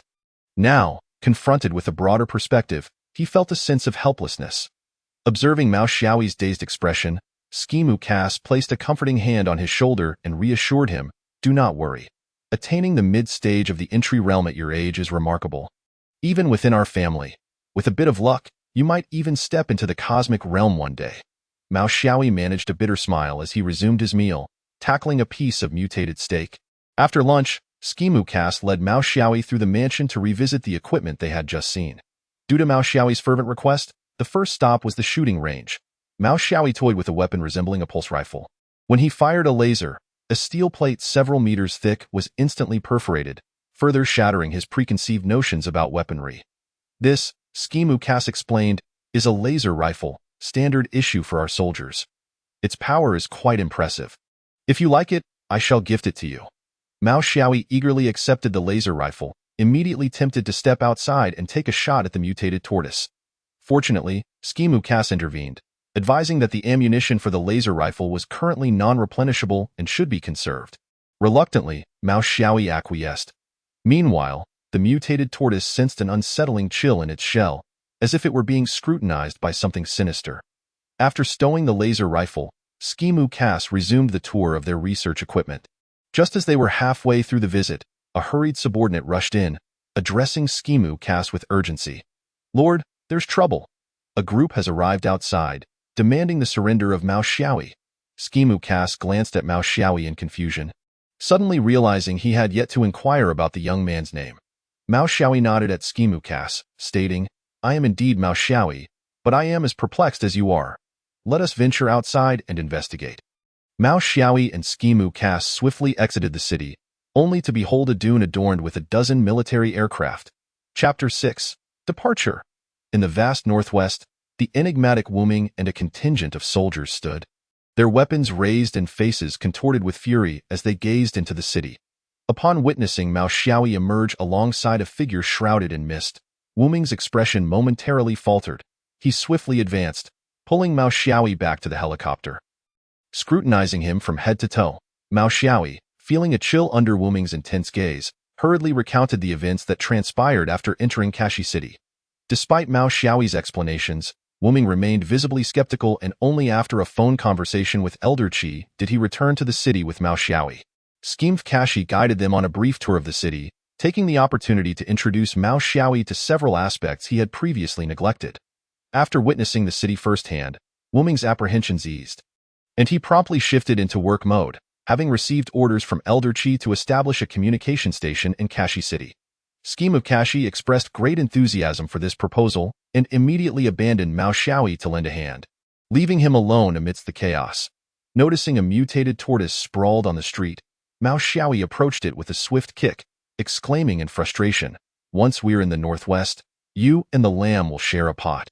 The mutated tortoise, bewildered by the sudden assault, spun its eyes around for some time, unable to comprehend what had provoked this individual once again. During the days spent establishing the communication station with the military, Mao Xiaoyi took the mutated tortoise out daily to hunt for mutated beasts. After several days, he was nearing the threshold of becoming an intermediate warrior. Once the communication station was completed, Wuming finally noticed Mao Xiaoyi, who had become entangled in spiderwebs. Learning that Mao Xiaoyi intended to venture into the northwest, Wuming promptly requested a helicopter from the military and upgraded Mao Xiaoyi's smart wristwatch in the process. With the upgraded wristwatch in hand, Mao Xiaoyi swiftly accessed the private chat channel of Tianlong, only to be abruptly expelled from the channel following a flurry of banter. Upon boarding the helicopter, he found himself daydreaming about holding a roasted whole lamb, while the mutated tortoise had now transformed into the mascot of Kashi City. A few hours later, the helicopter landed on a vast prairie. After bidding farewell to a few individuals, Mao Xiaoyi set off alone towards the territories of the two major factions in the northwest. Shortly after entering one of the territories, he encountered a dozen or so evolved individuals riding mutated horses. Thanks to his suppressed aura, Mao Xiaoyi appeared to them merely as an ordinary evolved person. One of the leading evolved riders circled around Mao Xiaoyi on his steed and inquired, "Which captain do you serve? What brings you here alone?" Mao Xiaoyi responded, "I'm not affiliated with your faction. I hail from the Central Plains and have come here in search of work." The leading evolved rider nodded in understanding, gesturing for Mao Xiaoyi to follow them. After a brief walk, Mao Xiaoyi arrived at a base. Though not as grand as the capital's base, it was sizable enough to resemble a small city. Under the guidance of his newfound companions, he registered for an Evolved Person S certification and was assigned to a small team. The team leader, a native of the Northwest, greeted Mao Xiaoyi warmly, clapping him on the shoulder. "Welcome, newcomer. I'm Eridan Bari, a senior warrior-level evolved individual and the captain of this squad. From now on, we are family." Mao Xiaoyi scratched his head, replying, "Well, Bari, I'm Chen Xiaolang, an intermediate warrior-level evolved individual. I hope to count on your guidance." Eridan Bari, momentarily speechless at Mao Xiaoyi's informal address, patted him on the back and said, "Just call me Captain, Brother Xiaolang." Eridan Bari proceeded to introduce Mao Xiaoyi to the other team members, and the warm-hearted men of the Northwest quickly embraced him. Meanwhile, far away in the capital, Xiaolang was blissfully unaware, sneezing repeatedly for reasons unknown, since it was Mao Xiaoyi's first time at the base. Eridan Bari opted not to take him out for exploration but assigned a member named Galiba to show Mao Xiaoyi around. Unlike the capital's base, this northwest base was not composed of towering buildings. Instead, it featured numerous traditional Mongolian yurts. Interestingly, one could not discern whether a yurt was a home or a shop until they stepped inside. After wandering through several shops and making a few visits, Galiba led Mao Xiaoyi to a fenced-off area, saying, "Brother Xiaolang, we can't go in there. There's a barrier. Some elders from our base and the neighboring one are currently deciphering it. Disturbing them would result in punishment." Mao Xiaoyi nodded, realizing this was likely the very barrier depicted in the faction distribution map. As the day drew to a close, the exploration teams returned, and Eridan Bari summoned everyone to kindle a bonfire. A dozen men gathered around, feasting on lamb and sipping on rich butter tea, reveling in their merriment. Mao Xiaoyi joined in, reclining on the grass, gazing at the starry sky, momentarily shedding all worries that night. Mao Xiaoyi slept soundly, only to be reluctantly roused by Eridan Bari's booming voice. The exploration team's task was straightforward. While labeled as an exploration team, it was akin to a patrol team before the apocalypse. Each team was assigned a designated area, and as long as they dealt with the mutated beasts therein and occasionally rescued a few survivors, their day's work was complete.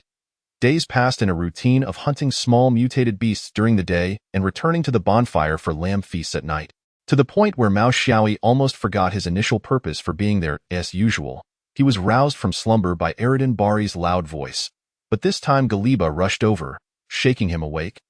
"Brother Xiaolang, wake up! Something terrible has happened." Upon hearing of the crisis, Mao Xiaoyi reluctantly left his comfortable bed, yawning as he inquired, "Galiba, what's going on? Why the rush?" Galiba, pulling Mao Xiaoyi along, explained, "Last night, Uncle Anka's exploration team never returned. Today, when someone checked their area, they found that all of them had been killed by mutated beasts. Now all the exploration teams are searching for the beast responsible." Mao Xiaoyi's mind sharpened upon hearing Galiba's words, and he quickly regrouped with Eridan Bari and the others. They observed various exploration teams assembling, all heading towards Uncle Anka's designated area. Upon arrival, the teams split up, delving deeper into the area while Mao Xiaoyi, alongside Eridan Bari, cautiously followed their chosen path. Little did they know, as the teams advanced, a pair of crimson eyes stirred beneath the earth. Chapter 7. The mutated sandworm. The exploration teams pressed deeper into their designated area. But aside from the pervasive stench of blood, nothing particularly noteworthy emerged. Erniel's team was also advancing. Having maintained a good relationship with Uncle Anka, Erniel was among the first to enter the area upon learning of the incident. Fueled by a desire for vengeance, Erniel's team forged ahead, significantly outpacing the others.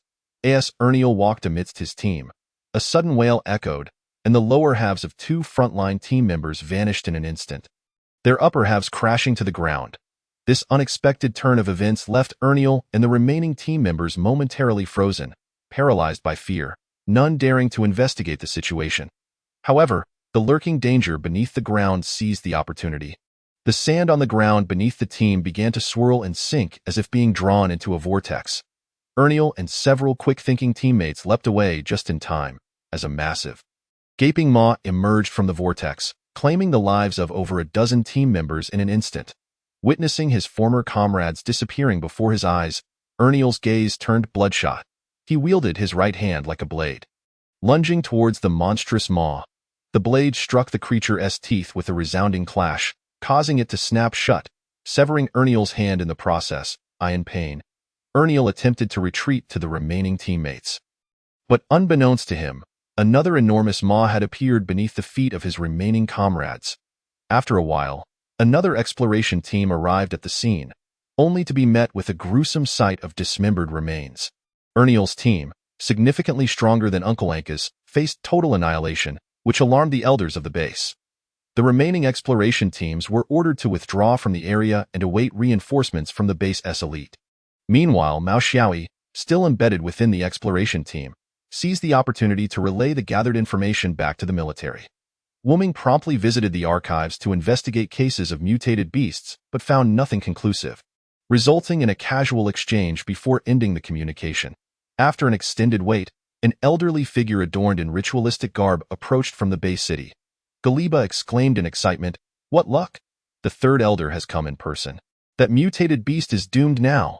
The third elder strode purposefully through the crowd, facing the designated area, palms pressed to the ground, murmuring incantations. As he performed his ritual, tendrils of crimson and green emerged from the earth, reaching deep into the area. After a considerable time, the third elder's expression suddenly shifted as a furious roar echoed from the depths. The roar grew louder until a worm-like monstrosity materialized before the gathered crowd, revealing the true architect of the chaos. The creature was a mutated sandworm, reminiscent of the legendary death worm, its massive form akin to a collapsed skyscraper, with two gaping maws lined with razor-sharp teeth, remnants of tendrils clinging to its mouth. Quick to react, the third elder summoned the tendrils to ensnare the mutated sandworm upon its emergence. However, the creature's tail was remarkably agile, methodically severing the tendrils that bound it. Realizing that the tendrils were ineffective, the third elder swiftly conjured dozens of crimson thorns from his palms, launching them towards the sandworm. The thorns surged forward, but just as they were about to make contact, the sandworm opened its maw wide, unleashing a powerful suction that drew in the thorns. In an instant, dozens of thorns vanished into its gaping maw, and even the third elder, hundreds of meters away, felt the impact, stumbling slightly. Mao Xiaoyi furrowed his brow. From the sandworm's display of strength, it seemed to be on par with the mutated tortoise, yet the third elder barely reached the intermediate warrior level. Recognizing the creature's formidable power, the third elder rallied the others to join in the assault against the mutated sandworm. Immediately, a myriad of attacks surged forth toward the monstrous beast. In response, the sandworm opened its maw once more, this time unleashing an even stronger suction force, swallowing every attack that approached, causing the third elder to urgently summon numerous tendrils to ensnare the team, preventing them from being drawn in. Just as Mao Xiaoyi prepared to act, he heard the third elder shout, "I'll hold this beast at bay. You all hurry and fetch the Saintess." With that, several team leaders dashed toward the barrier area. Mao Xiaoyi approached Galiba, patting him on the shoulder, and asked, "Galiba, who is this Saintess that the third elder mentioned?" Galiba, visibly excited, stammered in response, "The Saintess. The Saintess is a mysterious being. Only a few elders have seen her. It is said that our base is protected by her presence, which keeps the neighboring base from causing trouble." However, the mutated sandworm was relentless, burrowing back into the ground. The third elder's expression darkened as he pressed his palms against the earth, attempting to force the creature out. Suddenly, the third elder sprang back, and a massive maw appeared before him, still stained with remnants of severed limbs. The third elder's face turned pale as he staggered backward, having lost an arm, witnessing the success of its attack. The mutated sandworm did not retreat underground but lunged directly at the third elder, its maw wide open. "Beast, cease at once!" A delicate cry echoed through the air, and the advancing form of the mutated sandworm was instantaneously frozen in place. A woman descended gracefully from the heavens, adorned in white sands and crowned with the distinctive headpiece of the Northwest ethnic group, surrounded by swirling snowflakes. She resembled an ice queen. Upon sighting her, the crowd knelt and chorused, "We humbly welcome the Saintess." Among the throng, Mao Xiaoyi observed the woman, stealthily capturing her visage with his smart wristwatch and relaying it to Wuming, annotating it, "Saintess of the Northwest. Ice-type evolver, possessing the strength of a high-level warrior." Although the woman's prowess was classified as high-level warrior, Mao Xiaoyi sensed that she was but a step away from the rank of Battle King.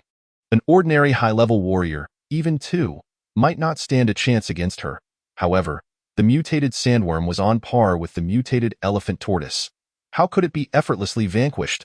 Before long, the ice encasing the mutated sandworm began to shatter, and it swiftly burrowed back into the ground. The Saintess conjured an ice spear with a single hand and hurled it toward a specific spot. The spear swiftly penetrated the earth, accompanied by a furious roar. A massive maw suddenly emerged beneath the Saintess, prompting her to levitate in the air. With a commanding voice, she cried, "Freeze!" and the gaping maw was instantly suspended in midair. Noticing that the mutated sandworm's body was partially frozen, the Saintess wasted no time, conjuring two ice blades in her hands and directing them toward the sandworm.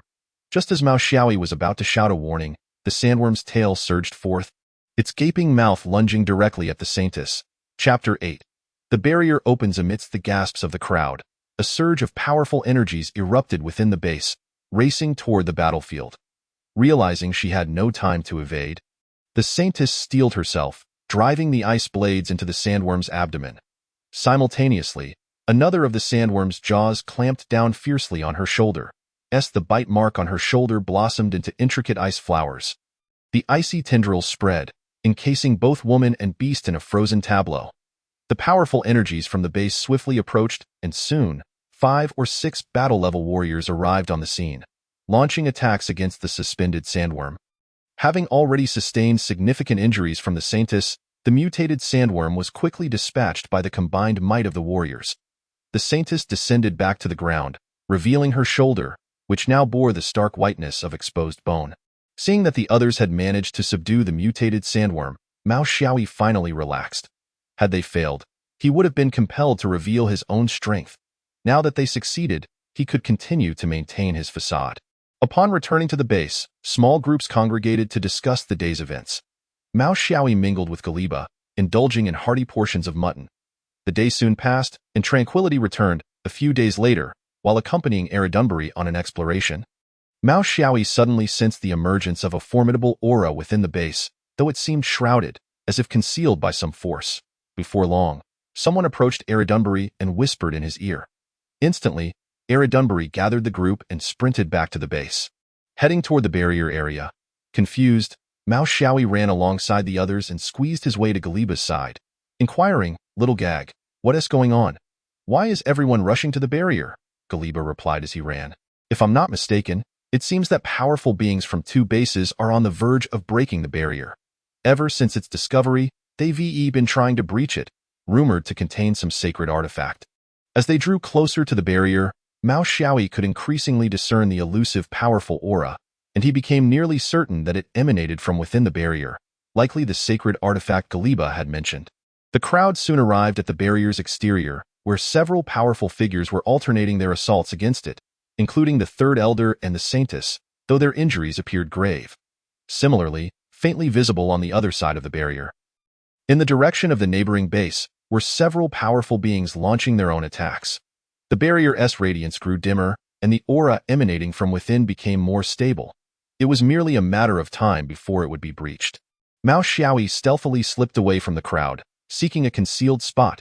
He retrieved a black mask from his pocket and donned it, wishing to avoid recognition by Galiba and the others while attempting to steal the sacred artifact. If they recognized him, not only would he risk losing his mutton, but whether he could subdue them all would be uncertain. Unbeknownst to Mao Xiaoyi, the originally swirling black mist of the mask gradually clarified, revealing a finely etched ghostly visage upon his face, while a barely perceptible wisp of black gas infiltrated his body. Shortly after Mao Xiaoyi donned the mask, a resounding crack reverberated through the air. Followed by numerous fragments of the barrier cascading down from above, the barrier had opened. Under the guidance of several powerful figures, the crowd surged forward, racing toward the barrier's center, with Mao Xiaoyi trailing at the rear. Before long, the group halted, blocking Mao Xiaoyi's view, prompting him to climb a nearby tree for a better vantage. At the center of the barrier stood a stone tablet, featuring 2 grooves, one containing a scroll, the other a gem, from which the potent aura emanated. On either side of the tablet stood 2 factions, with a dozen warriors poised for confrontation, none daring to make a move. The Saintess stepped forward. Her voice calm yet firm. "This standoff benefits no one. Since there are 2 sacred artifacts, why not divide them, one for each party?" From the opposing group emerged a lecherous old man, grinning maliciously as he replied, "Luo Bingen, do you think I am unaware of the turmoil in your base? Just days ago, that wretched little worm wreaked havoc, nearly leading to your demise. What qualifications do you have to negotiate with me? Withdraw from the barrier, and I may consider sparing you." Fury flickered across Luo Bingen's face, yet her mind remained clear. She understood the old man spoke the truth. If a conflict ensued, she had no confidence in her victory. Seeing Luo Bingen remain silent, the old man signaled to the crowd, and suddenly, a warrior who had been standing behind Luo Bingen drew a long sword and lunged at her. Caught off guard, Luo Bingen was on the verge of being pierced, despair enveloping her as she closed her eyes, never imagining she would meet her end at the hands of her own. Yet the anticipated pain never came. Confused, She opened her eyes to find a man with a severed arm standing before her, having taken the blow on her behalf. The third elder turned to Luo Bingen, offering a faint smile. His lips twitching as if he wished to convey something, yet ultimately remained silent. Withdrawing the sword, he slowly collapsed. Luo Bingen could no longer maintain her composure. She began to levitate, snowflakes swirling rapidly around her. Conjuring a tempest of blizzard that centered upon her, from within the storm, her voice rang with fury. "Guidu, you despicable villain! Today, you shall all pay the price for the third elder's sacrifice." The elder known as Guidu gradually bore a somber expression, slowly uttering, "Luo Bingen, I have granted you an opportunity. Since you are intent on seeking death, I shall fulfill your wish." As his words fell, Guidu began to levitate, surrounded by swirling black-green vapor, creating two vortices that contrasted with the raging snowstorm. The assailant targeting the third elder swiftly retreated to the opposing camp, while the remaining elders hastily pursued, only to be intercepted by the formidable foes on the other side. Galiba, consumed with fury, cursed at the attackers of the third elder while turning to see what Mao Xiaoyi was doing, only to find that the latter had vanished without a trace.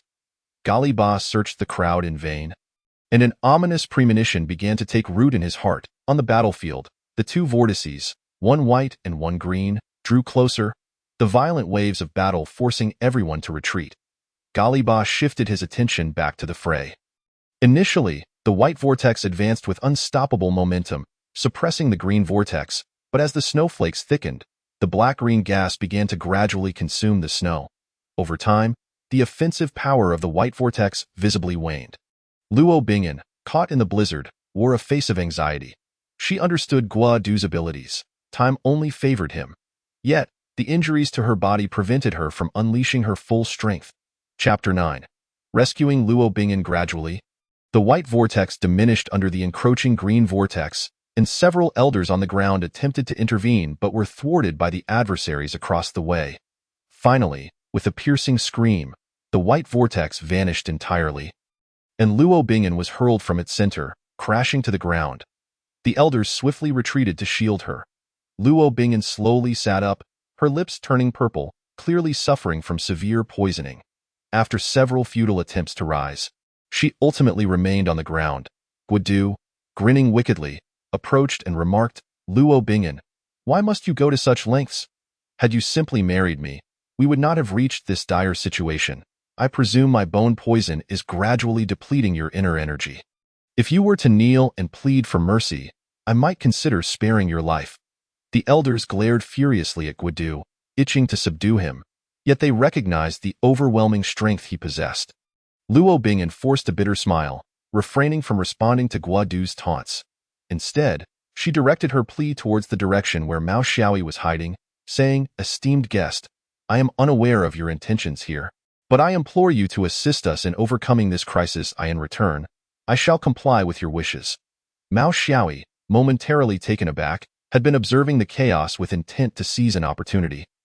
Yet he was puzzled by how Luo Bingen had discovered his presence despite his concealed aura. Resigned, he shook his head, muttering to himself that even a desire for discretion was futile. Emerging from the trees, Mao Xiaoyi gracefully descended, positioning himself above Luo Bingen.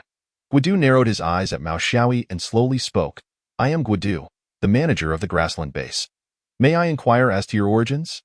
I kindly request that you refrain from interfering in this matter, and I assure you that you will be treated as an esteemed guest thereafter." Mao Xiaoyi, smiling, replied, "I can choose not to intervene. However, I have two requests." Guidu's expression brightened at this, while Luo Bingen and the others felt a chill of apprehension. Guidu promptly asked, "What are your requests? Please, speak plainly. If it is within my power, I shall certainly comply."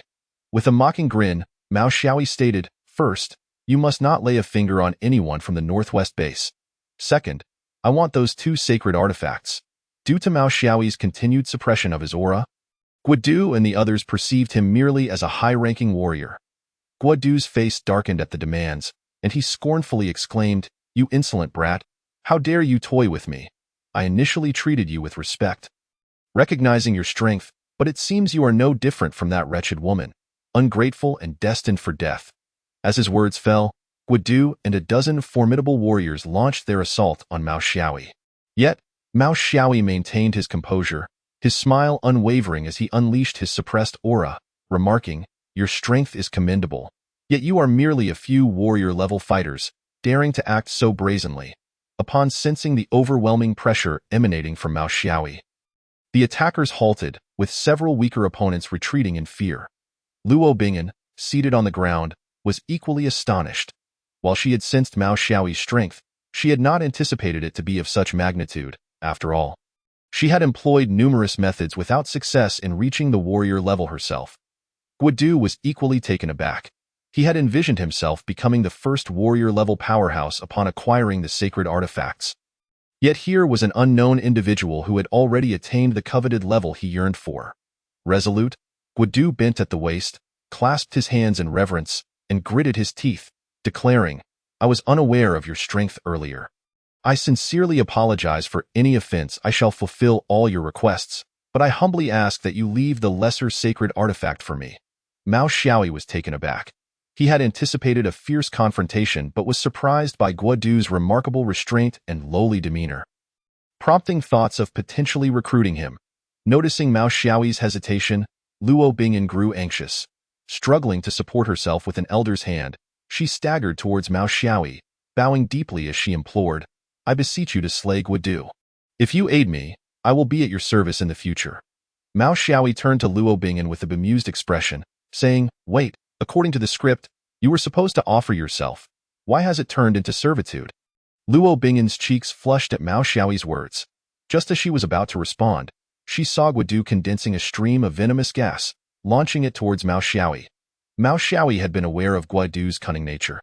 Having perceived the depths of his scheming mind, so he had remained vigilant. Just as the poisonous gas was about to make contact, Mao Xiaoyi vanished, reappearing behind Guodu before Guodu could revel in his apparent triumph. A cold voice echoed from behind, "Guodu, do you truly believe this ambush could succeed a second time?" As Guodu was about to retort, he found himself unable to utter a sound. It was only when he felt searing pain in his neck that he realized Mao Xiaoyi had decreed his demise. The act of slaying Guodu transpired in mere moments, leaving the onlookers momentarily stunned. It was only when Mao Xiaoyi approached the stone tablet that they became aware of Guodu's lifeless form on the ground. Mao Xiaoyi seized the pulsating orb of immense energy, preparing to examine it further, and the crowd dared not impede him at that moment. An authoritative voice resonated, "And take that scroll as well." Startled, Mao Xiaoyi glanced around, realizing no one had spoken. Luo Bingen, observing Mao Xiaoyi's bewilderment at the stone tablet, approached unsteadily and inquired, "Might I request your presence at my residence for further discussion?" Regaining his composure, Mao Xiaoyi noted the flush on Luo Bingen's cheeks and her hesitant speech, immediately realizing his earlier jest had been misconstrued. He waved his hand dismissively, saying it was merely a jest. "I harbor no interest in you. In a few days, I shall return to discuss how you plan to repay me. For now, I require you to assimilate the two bases." As his words fell, Luo Bingen sought to respond, but Mao Xiaoyi had already vanished. Strangely, when Mao Xiaoyi mentioned his disinterest, Luo Bingen felt a pang of disappointment. Mao Xiaoyi, however, paid no heed to her sentiments. Swiftly locating a secluded spot to examine the orb radiating formidable energy, the orb emanated a golden shimmer, appearing transparent, with the center depicting a soaring eagle, beneath which lay a white wolf. Just as Mao Xiaoyi was about to investigate the orb's purpose, the voice from the stone tablet resounded once more, "Unroll the scroll." Startled, Mao Xiaoyi bumped his head against a tree branch. Irritated, he cursed, "Who the hell are you? Can you not speak in a less frightening manner?" The voice responded slowly, "Is it possible that I reside within your mind?" Chapter 10. An external aid. Mao Xiaoyi, puzzled, knocked on his head and tentatively asked, "Are you truly in my head? Are you a parasite?" Silence followed until Mao Xiaoyi was on the verge of losing patience, at which point the voice said, "Could you please show me a bit more respect? I was once one of the 10 gods. Being referred to as a parasite is quite humiliating." Mao Xiaoyi quickly pieced things together, inquiring, "Are you the one called Chaos?" The voice affirmed, "Indeed, though more accurately, I am a fragment of his divine consciousness. The version you encountered in the ancient relic was already deceased. This fragment of consciousness was attached to that mask to reach Blue Star and impart my abilities to the one who would find it, namely, you." After explaining its origins, the divine consciousness of chaos continued. My consciousness can only exist for a limited time, a few years at most. During this period, I will guide you on enhancing your abilities. Once I fade away, you shall have to rely solely on yourself. I hope that one day, you can wield this mask to defeat the remaining 10 gods. Mao Xiaoyi scratched his head, realizing he had come across an unexpected boon. The voice of chaos's consciousness expressed exasperation. Could you not take this seriously? I am not merely an external aid.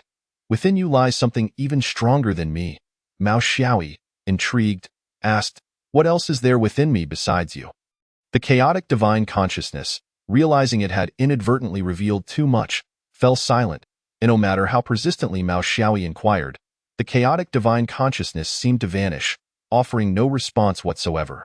Frustrated by the lack of answers, Mao Xiaoyi slowly unfurled the scroll he had acquired from the stone tablet, spreading it upon the ground for examination. As the scroll opened, Mao Xiaoyi discerned that it depicted what appeared to be a map. However, this map was incomplete, with several connections severed. The back of the scroll bore the inscription of a character. At this juncture, the chaotic divine consciousness spoke again. It seems my suspicions were correct. This is one of the Yin maps. You, my lad, are indeed fortunate. This artifact will prove invaluable in the future. Mao Xiaoyi scoffed. If it's only useful in the future, then it's of no use to me now, making me unnecessarily elated. Clearly uninterested in Mao Xiaoyi's complaints, the chaotic divine consciousness continued. Now, take that orb out and utilize it according to my instructions. Mao Xiaoyi carefully rolled up the scroll and stowed it away before retrieving the powerful orb that exuded a formidable aura. The chaotic divine consciousness guided Mao Xiaoyi while explaining, first, place it in your mouth without swallowing. This is the spirit of the earth vein at the warlord level. The evolutionaries here have been unable to break through to the warlord level due to its presence, as it absorbs the energy of those who reach the peak of the war general level, preventing their advancement. However, this spirit has absorbed too little energy. A warlord level spirit typically allows you to touch the threshold of the war emperor level. But with this one, you would be lucky to elevate to the intermediate warlord level. Following the guidance of the chaotic divine consciousness, Mao Xiaoyi placed the earth vein spirit in his mouth. Immediately sensing a surge of energy flowing into his body, he sat cross-legged on the ground, closed his eyes, and devoted himself to absorbing this energy. Soon, Mao Xiaoyi entered a state akin to seeing through his own body. He observed the earth vein spirit gradually diminishing in size, as strands of golden energy slowly merged into his bloodstream. While Mao Xiaoyi absorbed the earth vein spirit, Luo Bingen had already reorganized the personnel of the two major bases, eliminating numerous remnants of the Guo poison faction. However, at that moment, in a nearby forest close to the Jiangdong region, a figure stood suspended in the air, clad in metallic armor, gazing solemnly at the dark mass ahead. Upon closer inspection, it was revealed that the dark mass was composed entirely of zombies, in the northwest region. 3 days later, when Mao Xiaoyi finally opened his eyes after absorbing the earth vein spirit, he realized that although this process had not directly enhanced his strength, he could distinctly perceive an increase in the purity of his energy. If his original energy could be likened to golden threads, then the energy within him now resembled robust steel bars. This transformation filled Mao Xiaoyi with joy. He noticed that with the change in energy, the number of times he could utilize his skills had also increased, elevating his teleportation ability from 3 uses to 6. After delighting in teleporting twice, Mao Xiaoyi calmed himself and prepared to return to the base. This time, he chose not to wear a mask, instead suppressing his aura and walking down the road like an ordinary person. Interestingly, the tale of how he had single-handedly repelled the Guo poison faction had spread, and he could often overhear people discussing this incident, with his reputation growing more illustrious, ultimately earning him the moniker Lord Ghostface. Upon hearing the chatter from the crowd, Mao Xiaoyi felt a flush of embarrassment and quickened his pace. It was worth noting that Gali Ba had already deduced that Mao Xiaoyi was indeed the Ghostface. Yet he chose to remain silent about it. Soon, Mao Xiaoyi arrived at Luo Bingen's residence, easily identifiable as she was the only one in the base who did not live in a yurt. Upon seeing Mao Xiaoyi approach, the 2 guards stationed at the entrance immediately blocked his way. One of the guards, with a scowl, said, "Where did this wild man come from? Be gone. This is the residence of the Saintess. People like you are not welcome here." Mao Xiaoyi took a moment to assess the guard, thinking to himself how impressive the guards had become, Yet he chose not to engage in conflict. Instead, he calmly replied, "Please inform your saintess that Lord Ghostface wishes to see her." The guards were momentarily taken aback, then burst into laughter, with the previously rude guard pointing at Mao Xiaoyi. "Mocking you? Pretending to be Lord Ghostface? You wouldn't even be worthy enough to polish his shoes." Mao Xiaoyi felt a wave of incredulity wash over him. He couldn't believe they would think he would polish his own shoes. Without further ado, he repressed his aura, and instantly, a terrifying pressure radiated outward, pinning the two guards to the ground, immobilizing them. Luo Bingen, resting inside, sensed the oppressive force and hurriedly made her way to the entrance. Upon seeing the two guards sprawled on the ground, she quickly grasped the situation. These guards had always been arrogant and had offended many. She couldn't be bothered with them, realizing they must have angered Mao Xiaoyi. Leading to his current ire, bowing deeply, Luo Bingen apologized. "I sincerely apologize, esteemed one. It is my failure to manage my subordinates. Please, quell your anger. I will personally ensure these two are dealt with afterward. Might I request that you retract your pressure?" Seeing Luo Bingen emerge and the crowd of onlookers growing, Mao Xiaoyi subdued his aura and slowly entered the dwelling. Luo Bingen promptly regained her dignified presence as the saintess, casting a cold glance at the two guards before following Mao Xiaoyi inside. Chapter 11. The True Danger Once Inside. Mao Xiaoyi casually took a seat on a chair. Luo Bingen soon followed, pouring him a cup of butter tea before sitting down beside him. Mao Xiaoyi took a sip and inquired, "How has the integration of the base gone?" Luo Bingen replied, "All factions have been successfully incorporated. I have executed all remnants of the Guo Poison faction, and the remaining populace is being managed at the neighboring base." Mao Xiaoyi nodded and said, "Inform your team to prepare. In a couple of days, there will be individuals arriving to escort you to the Kyoto base city. That will be your new home." Luo Bingen stood up at his words, but upon noticing Mao Xiaoyi's displeased expression, she cautiously sat back down and asked, "Esteemed one, what if some individuals wish to stay behind instead of relocating to Kyoto?" Mao Xiaoyi, understanding her concerns, pondered for a moment before responding, "If they prefer to remain, they may do so. Those who wish to leave can accompany me when the time comes. You will oversee the management of the others." Luo Bingen nodded and, after discussing a few details regarding the Kyoto Bay City, stepped outside to announce the news. Meanwhile, Mao Xiaoyi attempted to contact Wu Ming to arrange for transport, but was unable to reach him, leading him to contact Tianlong instead. At that moment, in a force adjacent to the Jiangdong region, a man stood suspended in the air, controlling two metal dragons as they battled fiercely within a sea of darkness. This man was none other than Wu Ming, whom Mao Xiaoyi had been unable to contact. The events leading to this moment began several days prior. While Mao Xiaoyi absorbed the Earth Vein Spirit, Wu Ming had been dispatched to consolidate power in the Jiangdong region. As a helicopter flew into the area, a mass of green liquid shot upwards from below, targeting the aircraft. The pilot swiftly pulled the control stick, but the green liquid's speed was too great, striking the helicopter with a resounding impact. Before long, the area struck began to emit a hissing sound of corrosion, and a substantial hole formed in the fuselage.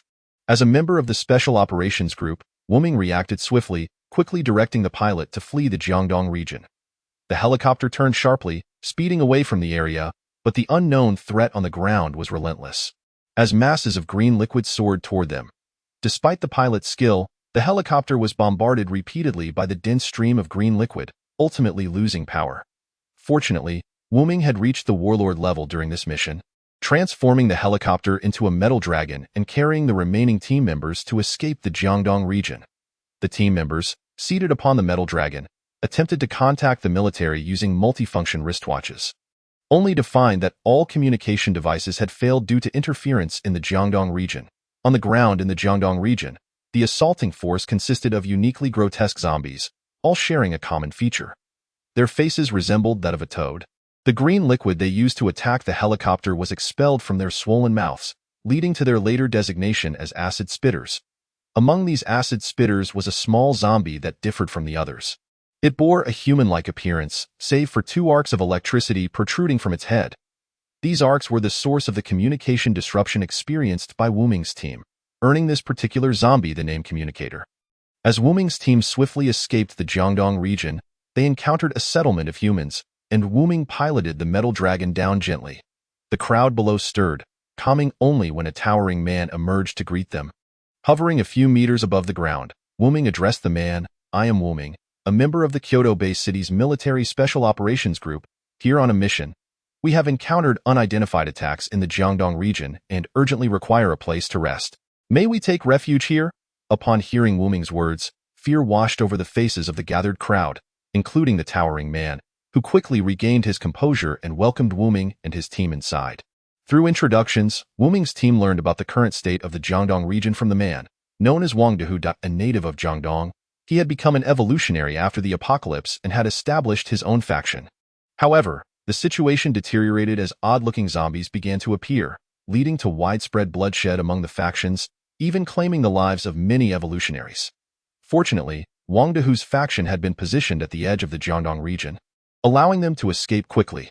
Yet, a portion of their group had been pursued and killed by a spider-like zombie, prompting Wang Dehu and his fellow evolutionaries to engage in a fierce battle, resulting in the establishment of the current settlement. As the number of zombies in the Jiangdong region continued to swell, Wang Dehu informed Wuming's team that the area had effectively become a no-man's land. After parting ways with the communicator in the Jiangdong region, Wuming's team swiftly repaired their multifunction wristwatches and reported their findings to the military, who promptly dispatched a team of researchers and soldiers to the settlement. Meanwhile, in the heart of the Jiangdong region, the communicator, with its electrified head, was engaged in a frantic exchange with another communicator. In the center of a small lake lay another communicator, standing beside a pregnant-looking zombie, its own head also flashing with electric arcs. Soon, peculiar sounds echoed throughout the Jiangdong region, and had Wang Dehu been present, he would have fled immediately, as the sounds signified the gathering of countless shriekers forming a horde of zombies. However, Wang Dehu and his group were too far away to hear the ominous calls, while the newly arrived researchers excitedly inquired about their exploration of the Jiangdong region. Wuming promptly organized the researchers into 3 teams, leading one himself while assigning the other 2 groups to members of his faction. Initially, Wuming had hoped to have Wang Dehu lead a team due to his familiarity with the Jiangdong region. But Wang Dehu adamantly refused to set foot back in the area, leaving Wuming to appoint him as the commander of the settlement. Wuming and his team swiftly returned to the Jiangdong region, where the researchers were busy examining the remains of zombies scattered across the ground. Occasionally, they would stumble upon the corpses of mutated zombies, which would elicit gasps of astonishment from the team. Little did they know, a pair of eyes was silently observing them from atop a high-rise building. Chapter 12. The Predator and the Tracker. The researchers clustered around the corpse of a long-dead acid spitter. Wielding instruments to conduct tests, a few bolder researchers had even begun taking samples with knives. Wuming and several combatants stood watch nearby. Suddenly, one combatant felt a wave of discomfort in his stomach. After exchanging a brief word with Wuming, he hastily departed to find a secluded spot to relieve himself. As he prepared to unbuckle his pants, an unsettling sensation washed over him, as if he were being watched. As an evolutionary, his instincts were keen, prompting him to suppress his discomfort and scan the surroundings with binoculars. Almost immediately, he spotted a figure standing atop a building several hundred meters away, adjusting the binoculars to their maximum zoom. He locked eyes with a pair of crimson orbs. That moment, an icy shiver ran down his spine, and he instinctively aimed to lower the binoculars to avoid further contact. However, in the next instant, a long tongue pierced through his chest, its barbed surface ensnaring him. As the tongue retracted, the unfortunate soldier was dragged back to the rooftop, leaving behind only a pool of blood and some unknown liquid. On the high-rise, a predator feasted upon the fallen combatant, producing a series of grotesque crunching sounds. This was a predator, distinct from the acid spitters and communicators previously encountered by Wuming's team. Predators typically operated alone but had the capacity to wreak havoc on entire military units. Unaware of the demise of their comrade, Wuming and the researchers continued their enthusiastic examination of the acid spitter's corpse. The bolder researchers, unsatisfied with their initial samples, pressed forward, and one of them slashed at the acid spitter's neck. In the next heartbeat, disaster struck. Although the acid spitter was deceased, its throat still contained corrosive acid. As the researcher cut into it, a torrent of acid erupted, splattering those nearest to it. Wuming's reflexes were quick. He swiftly pulled several people away from the acid spitter. Yet, the researcher who had cut into its throat was not so fortunate, as he was doused in acid and transformed into a headless knight. After this harrowing encounter, the researchers were eager to leave, pleading with Wuming to guide them back. Wuming shared their sentiment, feeling an unsettling aura about the Jiangdong region. He was preparing to call for a retreat when he realized that the previously departed soldier had yet to return. Alarmed, Wuming ordered the researchers to remain in place and led the remaining combatants back to the direction from which their comrade had vanished. Soon, they stumbled upon a pool of blood and some peculiar liquid around a corner. Just as Wuming began to ponder the situation, an exclamation of alarm erupted from the direction of the researchers, followed by a series of blood-curdling screams. Wuming and his team dashed back, only to find 3 lifeless bodies sprawled on the ground, accompanied by a spider-like zombie lurking nearby. At this moment, Wuming and his comrades were oblivious to the true nature of this zombie, which was a tracker. Its spider-like appearance allowed it to remain hidden, but it was unfortunately blind, making it difficult for it to find food. However, as time passed, the trackers discovered that by following predators, they could effectively hunt, tracking them through the scent of blood. Predators often operated alone, so when they encountered a larger group of individuals, the trackers could find ample opportunities for a feast. Wuming now stood face to face with the tracker, yet fortune smiled upon him, for the predator that had previously occupied the rooftop had since departed. Had it still been present, Wuming might have faced dire consequences. Aware of the potential danger, Wuming approached the tracker with caution. He could not afford to underestimate it, as he was still unfamiliar with this particular zombie. He swiftly waved his hands, summoning 2 metal dragons from the surrounding buildings, directing them toward the tracker. Unlike the communicators, the tracker possessed a lower level of intelligence. It was a miracle that it had realized that following predators led to food. Thus, when the metal dragons charged toward it, the tracker did not evade. It lunged forward, swiping at the approaching beasts with its claws. The collision between the tracker and the metal dragons sent dust and debris flying. When the clouds settled, the tracker lay in a heap of flesh and gore. Wuming was momentarily stunned, having anticipated a fierce battle, only to find that he had obliterated a mere minion. He dismissed the fallen creature from his mind and signaled his remaining team members to exit the Jiangdong region. However, the commotion had drawn the attention of the predator, which returned to the high-rise, silently watching Wuming and his team depart. The other 2 teams, lacking the same fortune, found themselves delving deeper into the Jiangdong region, where they encountered limited research opportunities. They decided to pursue the source of peculiar sounds that had begun to echo around them. One of these teams, led by Wuming's loyal subordinate Wu Qian, ventured deeper into the area. Wu Qian could faintly hear strange howls, intermittent and indistinct. The group decided to follow the sound. Meanwhile, the other team, also advancing into the Jiangdong region, suddenly found themselves in a precarious situation when one of their researchers at the rear let out a horrifying scream. The group turned to look, but the researcher had vanished, leaving behind only a pool of blood. The remaining members quickly entered a state of alert. A moment later, rustling sounds began to emerge from all directions. The team leader, a fire-type evolutionary, conjured a ring of flames to encircle them while signaling for assistance. Suddenly, dozens of trackers sprang from the shadows, lunging toward the group engulfed in flames. The flames ignited the trackers, but they were otherwise unaffected. The combatants reacted quickly, firing their weapons, and several trackers fell to the ground. However, the sheer number of trackers overwhelmed them, and soon, several combatants were tackled, creating vulnerabilities in their defensive line, allowing even more trackers to swarm in. Having just exited the Jiangdong region, Wuming received a distress signal. His brow furrowed as he summoned a metal dragon, selecting a few team members before flying toward the location of the call for help. Yet, as they approached the source of the signal, a long tongue shot up from below, piercing through the metal dragon and impaling one of the combatants. The soldier fell lifelessly. Wuming was taken aback and hastily summoned a massive steel shield. Landing atop a nearby building with his team. Upon landing, Wuming noticed a zombie staring intently at him not far away. Chapter 13. The heavy armorer. Before Wuming stood the very predator that had ambushed the fallen combatant. Gazing at the zombie, Wuming felt a deep sense of unease, the first time such a feeling had arisen since reaching the warlord level. Wuming dared not act rashly. The predator remained still, observing him, while the other combatants, witnessing this peculiar standoff, held their breath in anticipation. Suddenly, a burst of brilliant flames erupted in the distance, disrupting the tense atmosphere. Initially startled, the team quickly recognized it as another group on a mission. One of the team members urgently informed Wuming, "Captain, it seems to be Team 3. The distress signal originated from that direction. Still, Wuming remained motionless, gesturing for his team to retreat. Though anxious, they carefully backed away, feeling the oppressive aura emanating from the predator. The predator's focus remained solely on Wuming, ignoring the movements of the others as it yearned desperately for the taste of his blood and flesh.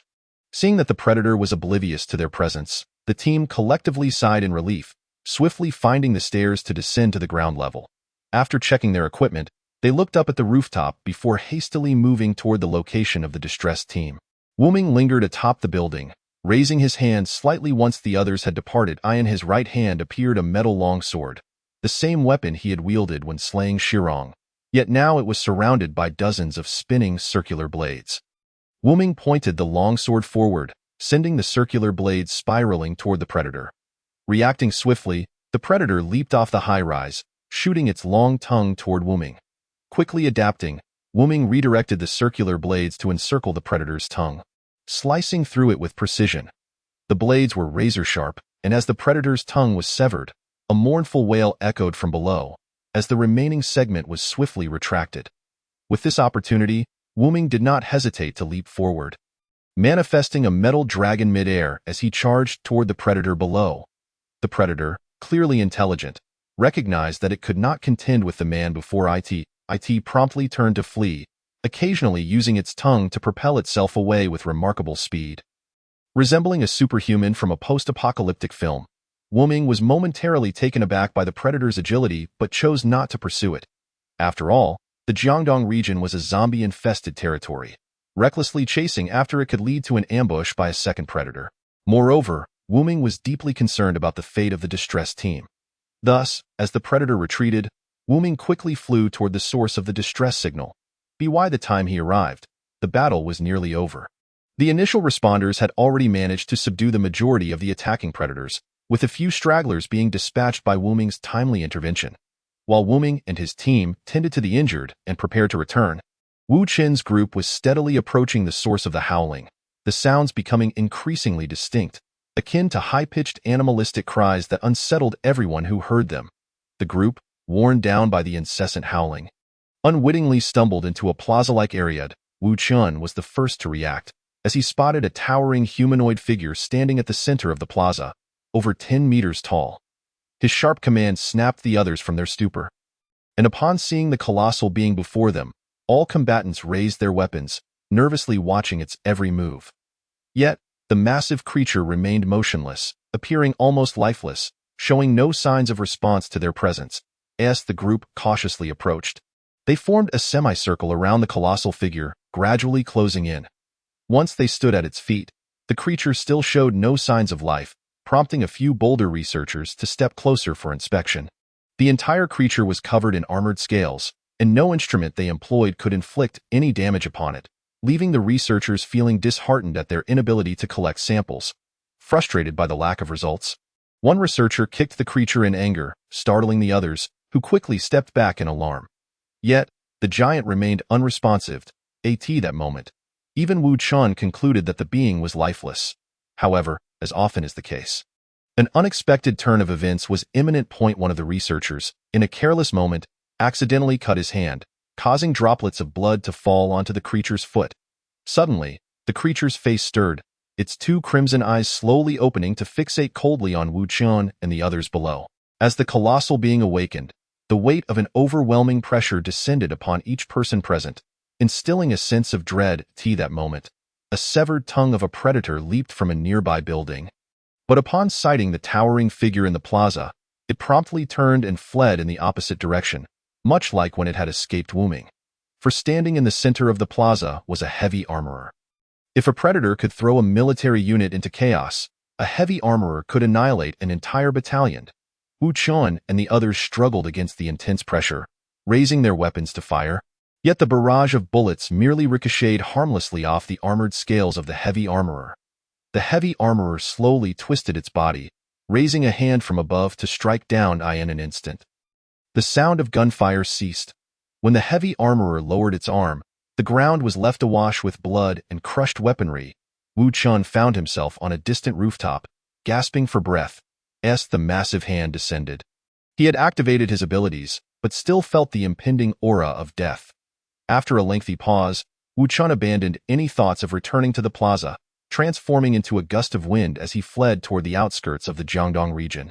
Meanwhile, Wang Dehu, stationed at the base, grew increasingly concerned as he could not establish contact with Wu Qin's team.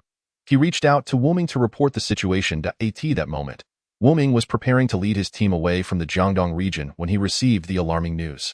He was taken aback. After all, even he would struggle to catch up to Wu Chun if he were fleeing. The sudden disappearance of Wu Qin's team was deeply unsettling. Little did Wu Ming and his team know that Wu Qin's group had already vanished into the clutches of the heavy armorer. Chapter 14. The zombie-tied Wu Chun fled for his life, on the verge of escaping the Jiangdong region when a long tongue pierced through his form, dispelling his wind-like state in a daze. He looked down at the impalement in his chest, feeling a tremendous force pulling him backward as the sounds of crunching echoed. Wu Chun lost consciousness. Meanwhile, Wu Ming pressed on toward the outskirts of the Jiangdong region. His instincts warning him that Wu Qin's team was likely in peril, he needed to escort his current team to safety before attempting to rescue Wu Chun.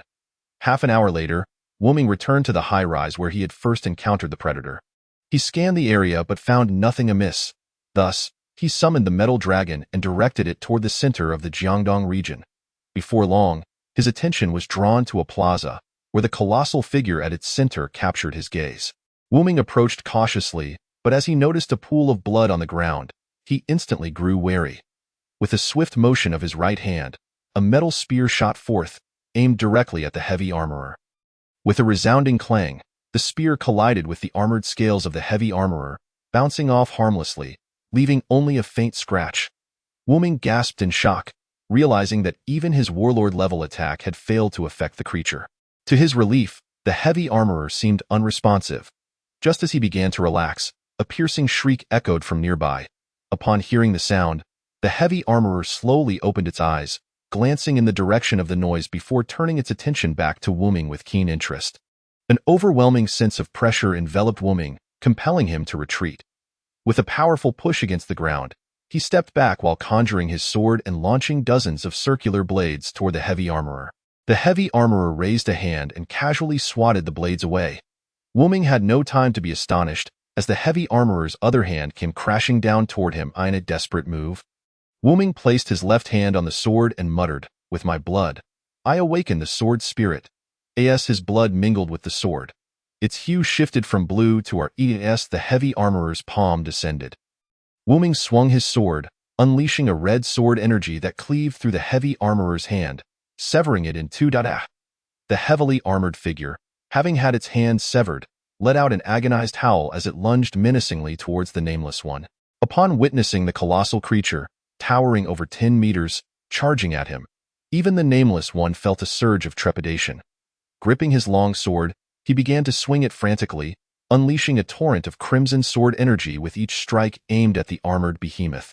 The initial waves of energy merely grazed the armored figure, leaving superficial cuts that did little to impede its relentless advance. However, as the onslaught of sword energy intensified, the armored figure's pace began to wane. Dark blood oozing from its wounds, at last. After several minutes of fierce combat, a resounding crash echoed as the armored figure collapsed to the ground. With its fall, the Nameless One also slumped to the earth. Having nearly exhausted all his energy to maintain the barrage of sword energy. Yet, in the wake of vanquishing this formidable foe, the Nameless One sensed a significant enhancement in his prowess, even feeling the stirrings of a potential breakthrough to the intermediate warlord level. Just as he prepared to deeply contemplate the shifts in his strength, a cacophony of footsteps echoed in the distance. Unable to summon forth the metallic dragon, he hastened towards a nearby high-rise. Ascending the stairwell to the rooftop, upon reaching the summit, he gazed into the expanse, only to be rendered motionless by the sight before him. A vast, ominous tide of zombies stretched as far as the eye could see. This was no ordinary horde. Among the throngs were countless communicators, acid spewers, stalkers, and even solitary predators. To his dismay, within his line of sight, 3 armored figures had already emerged. As distant shrieks began to crescendo, it became evident that even more zombies were converging beyond his view. Overwhelmed, the Nameless One swiftly turned and fled towards the outskirts of the Kanto region. Though he could not manifest the metallic dragon, as a low-level warlord, his speed remained formidable.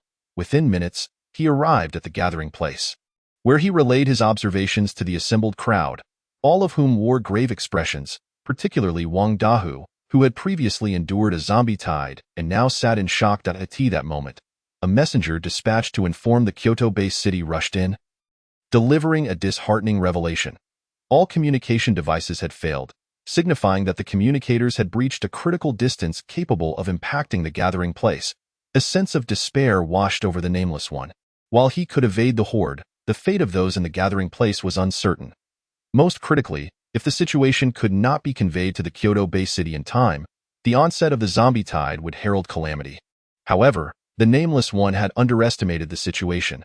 During the lapse in communication, Elder Qi had already summoned Jiangnan, acquiring a comprehensive understanding of the Kanto region's plight. Nevertheless, the inhabitants of Kyoto-based city bore expressions of deep concern. Having witnessed far more than the Nameless One had, the horde he had glimpsed was merely the tip of the iceberg. The true tide had grown to encompass the size of an entire city. With numbers nearing 10 million, as strategies were deliberated, Tianlong received a message from Mao Xiaoyi. After consulting with Elder Qi, Tianlong resolved to personally retrieve Mao Xiaoyi. Soon, Mao Xiaoyi boarded a helicopter, and Tianlong relayed the current circumstances to him. As the leader of the Seven Gates, Mao Xiaoyi commanded an influence rivaling that of the military, and Tianlong eagerly sought his assistance. In short order, Mao Xiaoyi and Tianlong reached a mutual understanding. Should the zombies march southward, no one would escape the ensuing disaster. Seizing the momentum, Tianlong proposed that Mao Xiaoyi join the Special Operations Group. Without hesitation, Mao Xiaoyi agreed, having fostered a good rapport with Tianlong and the others, unaware that this decision would sever him from his previously carefree existence. Meanwhile, in the Kanto region, the Nameless One had resolved to instruct Wang Dahu to lead all civilians and communication equipment southward, while he and the remaining combatants would stay behind to impede the tide of zombies. Wang Dahu, fully aware of the horror that the horde represented, cast a look of admiration at the Nameless One before hastily organizing the evacuation. The Nameless One sat quietly on the ground, beginning to replenish his energy. At the tail end of the horde, a peculiar, almost pregnant zombie ambled forward, flanked by two strange companions. While these zombies bore no distinctive features, the aura of menace they exuded far surpassed that of any mutated zombie. Chapter 15. Journey to the Kanto region in Kyoto-based city. Mao Xiaoyi returned to the Seven Gates, summoning everyone to inform them of the impending zombie tide. Lin Fatsi and the others greeted Mao Xiaoyi's return with joy, yet the gravity of the situation left little room for nostalgia. Swiftly, 5 hunting teams were called back to the Seven Gates, with those who had reached the ward general level selected to accompany Mao Xiaoyi to the military headquarters. Upon arrival at the military compound, several armed transport planes awaited on the tarmac, where Tianlong greeted Mao Xiaoyi with a wave. The two groups merged, dividing into several smaller teams, each boarding their respective aircraft, while Mao Xiaoyi and Tianlong climbed aboard an armed helicopter. Inside, 3 individuals were already seated. Rising to salute as Tianlong and Mao Xiaoyi entered. There's no need for formalities. We're all comrades here, Tianlong chuckled, gesturing dismissively. Mao Xiaoyi, these 3 are members of my Special Operations Group, known by their codenames, Chuli, Dabeo, and Longting, from left to right. Mao Xiaoyi scrutinized the trio before him. Each bore the insignia of the Special Operations Group embroidered in golden thread on their chests. Chuli, positioned farthest left, sported gold-rimmed glasses, exuding an air of refinement, yet his presence radiated a power second only to Tianlong. Dabeo, standing in the center, was a hulking figure, burdened with an enormous axe that nearly rivaled Chuli in height. To the right, Longting, of similar age to Mao Xiaoyi, and in the midst of his university years, shared a demeanor devoid of the naive innocence typical of youth. The group settled into the aircraft and exchanged introductions. The helicopter soon received orders to take flight towards the Kanto region. With a scheming glint in his eye, Tianlong turned to Mao Xiaoyi and inquired, "Do you recall agreeing to join our Special Operations Group?" Mao Xiaoyi instinctively braced himself, sensing a plot afoot. "I don't remember agreeing to anything," he retorted deliberately. Tianlong chuckled, producing a recording device from his pocket and pressing play. The audio captured Mao Xiaoyi's prior agreement to Tianlong's invitation. After listening, Mao Xiaoyi glared at Tianlong through gritted teeth, muttering, "You're despicable." Tianlong wore a triumphant grin, relishing his cunning. Well, since you've joined our special operations group and I happen to be its leader, how should you address me? Mao Xiaoyi quietly rose from his seat and moved to one by the window, gazing out at the scenery beyond. Regardless of how Long Tongue called to him, Mao Xiaoyi feigned ignorance, lost in the view. He became so absorbed that he did not even notice when Long Ting sat down beside him, only reacting when Long Ting gently patted his shoulder. The two, being of similar age, quickly found themselves engrossed in conversation, discussing everything from video games to beautiful women, and from the origins of the universe to its eventual demise. During their exchange, Mao Xiaoyi observed that the members of the Special Operations team refrained from using their real names even in casual conversation, opting instead for code names. Consequently, he decided to adopt the code name for himself as well. However, given his lack of creativity, he struggled for quite some time to come up with one. Ultimately, it was Long Tongue who suggested that they follow the local custom of the Northwest and simply call him Gue Mian, Ghostface. Thus, the moniker Gue Mian was officially established. As the airplane continued its flight, still some distance from the Kanto region, Mao Xiaoyi was preparing to take a brief nap when a notification chime from his smartwatch interrupted him. The message was from the Lord of Cass City, Scomv Cass, conveying that even when Cass City was still a red giant, a horde of mutated zombies had already emerged in the distant north. Numerous powerful beings from the cosmos had attempted to suppress them, yet all had returned empty-handed. Ultimately, it was a being of stellar rank who carved a deep trench in the north, successfully confining the mutated zombies beyond its bounds. Accompanying the message were various photographs, names, and descriptions of the mutated zombies, including the likes of the Predator and the Heavy Armored, which the Nameless had encountered. However, the images sent by Skomukast depicted zombies that were quite different from those Mao Xiaoyi and the others had seen in the Kanto region. The zombies in the photographs were entirely white, unlike the black ones they had observed. Not dwelling on the color of the mutated zombies any further, Mao Xiaoyi flipped through the photographs, discovering many specimens he had never encountered before. At that moment, a flurry of notification sounds echoed through the cabin, clearly indicating that Long Ting and the others had also received this intelligence. Soon, the expressions on their faces grew increasingly grave. Meanwhile, in the Kanto region, the Nameless was unaware that Mao Xiaoyi and the others were en route to his location. He had already recovered and was now hovering in the air on a metal longsword. Surveying the tide of zombies below, the horde advanced rapidly, led by the Stalker and a type of zombie the Nameless had never seen before. Had he received the message from Cass, he would have realized that the zombie charging alongside the Stalker was called a martyr. The martyrs and stalkers had created a new smaller horde, quickly making their way toward the gathering place of the Nameless, and his companions. Two metallic dragons coalesced beside him, while other capable evolved beings displayed their abilities. Those without powers took refuge behind the fortifications they had dug, brandishing their weapons and keeping a watchful eye on the oncoming horde. Before long, the small horde composed of stalkers and martyrs reached them, and a cacophony of gunfire erupted. The two metallic dragons wreaked havoc amidst the black sea of zombies. Waves of the undead fell, yet the reprieve was short-lived as a series of explosions erupted from the direction of the metallic dragons. The Nameless, who controlled the metallic dragons, wore a grim expression. The explosions caused by the martyrs significantly impacted his dragons, and one had already vanished amidst the chaos. With no other option, the Nameless was forced to retract the metallic dragons. The longsword beneath him now appearing in his hands. At that moment, a martyr mounted on a stalker charged into the crowd, and with the sound of an explosion, a dozen armed combatants were instantly slain. The loss of firepower allowed the zombies to become increasingly reckless, as stalkers surged into their position, followed by cries of despair and the blasts of grenades. Minutes passed, and within the vast gathering place, only the Nameless remained, relentlessly battling against the zombies, surrounded by the undead. He gradually felt overwhelmed by the relentless onslaught from all directions. Just as despair began to take hold, the distant roar of engines reached his ears. He looked up to see a dozen aircraft flying in from the southern sky, heading toward him. The 5 individuals aboard the helicopter also spotted the Nameless. Exchanging glances, they leapt from the cabin and raced toward the gathering place. Mao Xiaoyi and Long Ting led the charge, and in no time, they reached the edge of the smaller horde. Instantly, the golden and silver dragons appeared, accompanied by flashes of purple blades, as the mutated zombies fell one after another.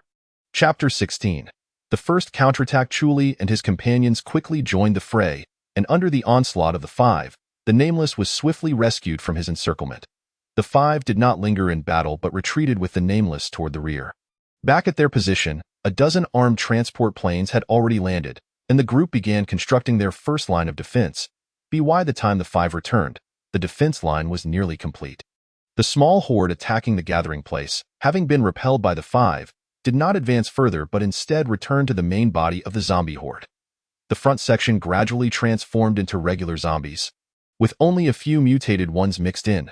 The Nameless was tossed onto a transport plane, sent back to the Kyoto base city.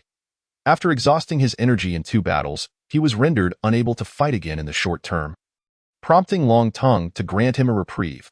Shortly after the transport plane carrying the Nameless took off, the Group's electronic devices lost signal, indicating that the main body of the horde was drawing near to the first line of defense. This line was established on a small hill with excellent visibility. Before long, a few scattered zombies appeared within their sight. Soon, an unending stream of zombies manifested, revealing a vast ocean of black, accompanied by the foul stench of decay wafting through the air. "Open fire!" With a command from Tianlong, the thunderous roar of dozens of machine guns reverberated across the battlefield, causing countless zombies to fall in succession. The undead behind them stumbled over their fallen comrades. Yet those further back trampled over the fallen bodies. In an instant, the tide of corpses became momentarily stalled, creating a chaotic scene at the forefront. However, before the onlookers could savor their brief respite, a piercing scream echoed, and several weaker evolved beings collapsed, convulsing on the ground. Even Mao Xiaoyi felt a painful throb in his eardrums. As the shrill wail resounded, the zombies at the front resumed their advance. The foremost undead began to lift and cradle their fallen brethren, while those behind pushed forward with relentless determination. Witnessing the tide of corpses mobilize once more, the group forced themselves to regain composure. And the machine guns roared back to life. Yet, this time, their effectiveness was significantly diminished, with most bullets striking the zombies being cradled, and only a few reaching those behind. The deceased zombies were pushed forward by their still-living counterparts, forming a wall of corpses. Under the barrage of machine gun fire, the fallen undead were torn into pieces, yet the sheer number of deceased remained overwhelming, and the tide continued its relentless march. One machine gunner, having exhausted his ammunition, was preparing to reload when a cascade of green liquid descended from above. Accompanied by a horrific hissing sound, both the gunner and his weapon vanished without a trace. The 2 adjacent gunners, witnessing this, immediately retched, only to be met with more splashes of green liquid.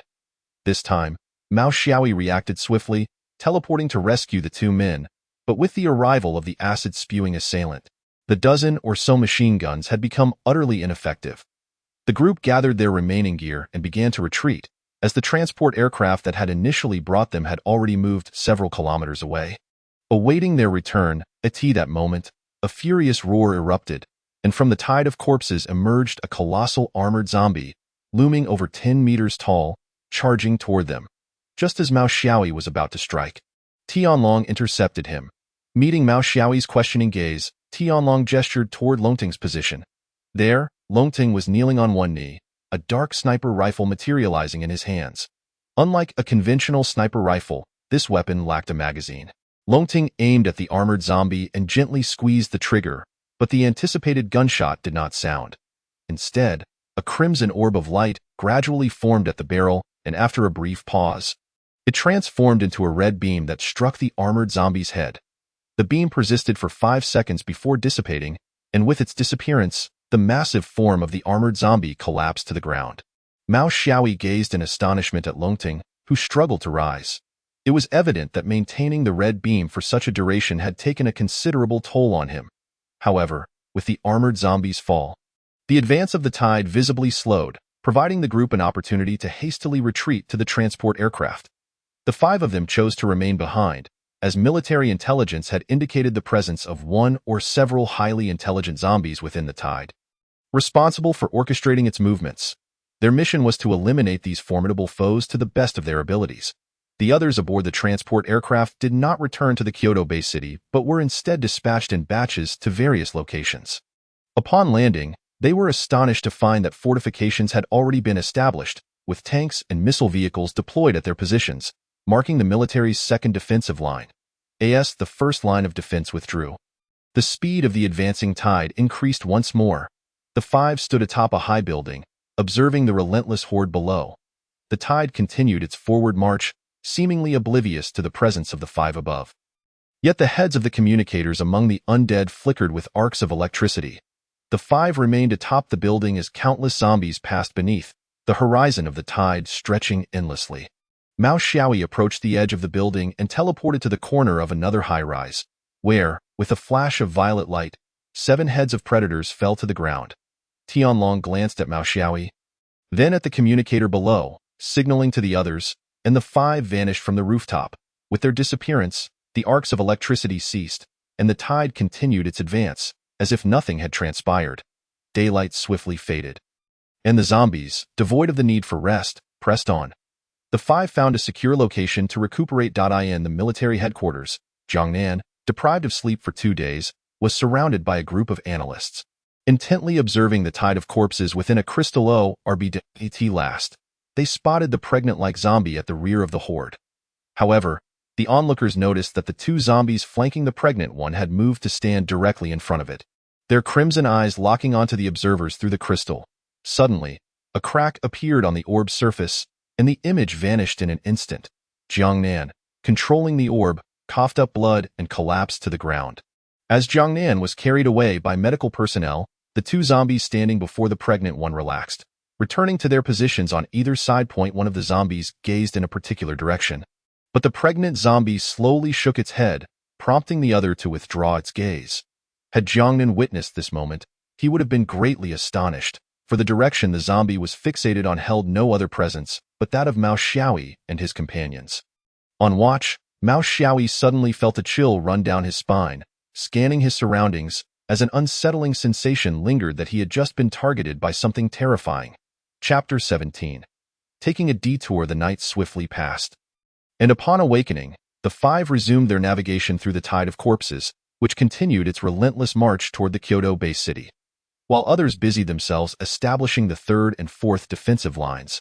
The 5 ventured deeper into the heart of the horde, where it gradually split into 2 factions. One wave, predominantly composed of ordinary zombies, continued toward the Kyoto Bay City, while the other veered off toward the northwest. Within the Kyoto Bay City, Jiangnan remained unconscious, the transparent crystal orb resting beside his bed, revealing the actions of the tide to only one observer. Not far from the 5, a pair of eyes surveyed the scene from above. A masked woman stood amidst the clouds, murmuring a hope that she would not need to intervene to save him. The 5 continued to weave through the tide, occasionally dispatching a few mutated zombies that attempted to ambush them. However, as they penetrated deeper into the horde, the resistance from mutated zombies intensified, reinforcing their belief that highly intelligent zombies lurked behind the tide. "Prepare yourselves, we charge once more," Tianlong shouted from atop a large tree. In the next moment, 5 figures surged forth, racing toward the rear of the horde. Simultaneously, dozens of armored zombies converged from behind, effectively blocking the path of the 5.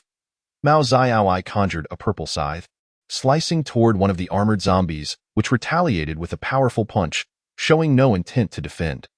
Both the armored zombie and Mao Xiaoyi were propelled backward, with Mao Xiaoyi rising from the rubble. Resetting his dislocated right arm with a sharp crack, he teleported to the fallen armored zombie's side, his blade descending to cleave it in 2. Not far from Mao Xiaoyi, a silver and a golden dragon ensnared another armored zombie.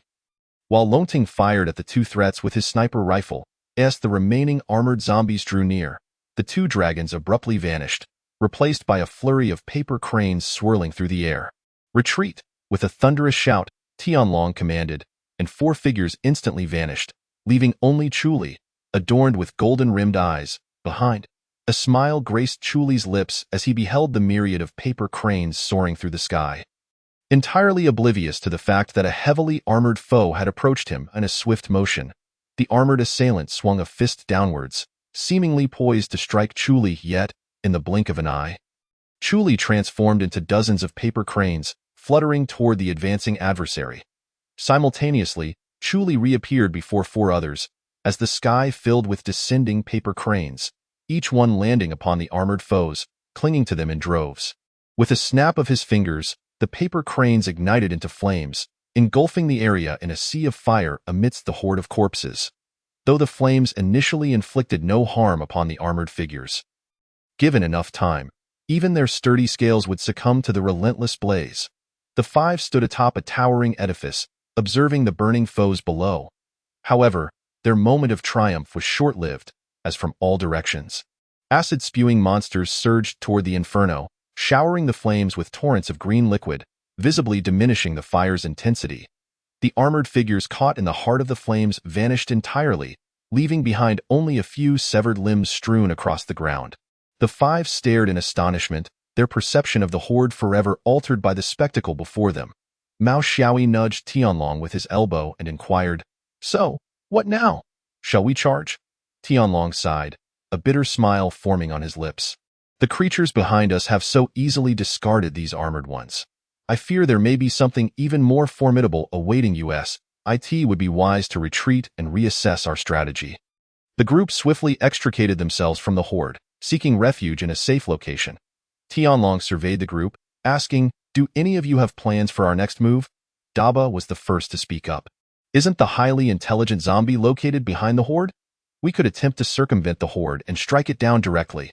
Chuli adjusted his golden-rimmed glasses and replied slowly, "There's no time for that.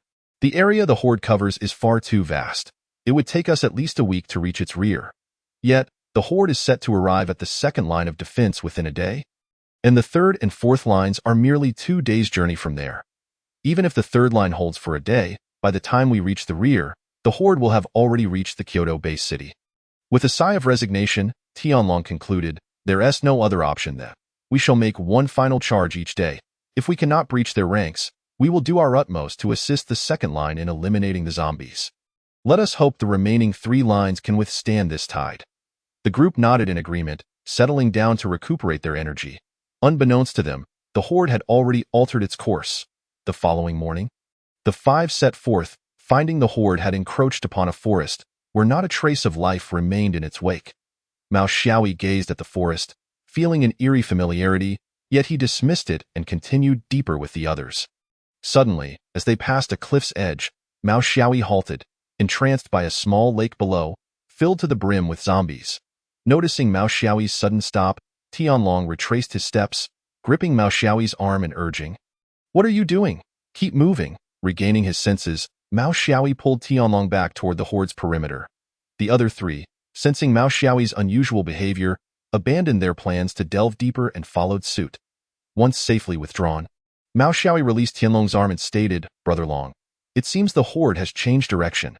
The 3 others paused, taken aback, just as Mao Xiaoyi continued, "Do you remember the giant turtle in Cass City? When I was swept away by a tornado, it was in that very lake where I encountered it. The horde is advancing along the path I once traveled, and if we continue forward for about a week, we should reach Cass City. A few weeks beyond that, it seems we would arrive at the northwest." Upon hearing Mao Xiaoyi's words, Chuli's eyes lit up with realization. "I have a strange feeling about this. It's just clicked for me. Have you noticed? The ordinary zombies are nowhere to be found." With this revelation, the remaining 4 finally grasped the change in the horde's behavior. With time now on their side, the plan to circumvent the horde was set in motion. Tanks and rocket vehicles unleashed a barrage, painting the sky crimson. Against such formidable weaponry, the ordinary zombies posed no threat, momentarily stalling their advance. However, ammunition is finite, and after several minutes, the tanks and rocket vehicles ceased fire, allowing the horde to resume its relentless march. To the astonishment of all, this time, a clear end to the horde was visible. Chapter 18. The peculiar horde. The sheer number of zombies astonished the group, yet the gunfire from machine guns continued unabated, and it was merely a matter of time before the remaining horde was dispatched. Inside the Kyoto base city, Elder Chi and several high-ranking officials sat around an electronic map, the horde's unusual movements already attracting the base city's attention. Yet, with all pre-apocalypse detection equipment rendered inoperative, only Mao Xiaoyi and his companions knew the whereabouts of the remaining horde.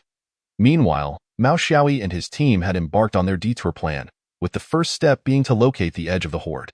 However, the sheer scale of the horde surpassed their estimates, and it took them an entire day merely to find its boundary.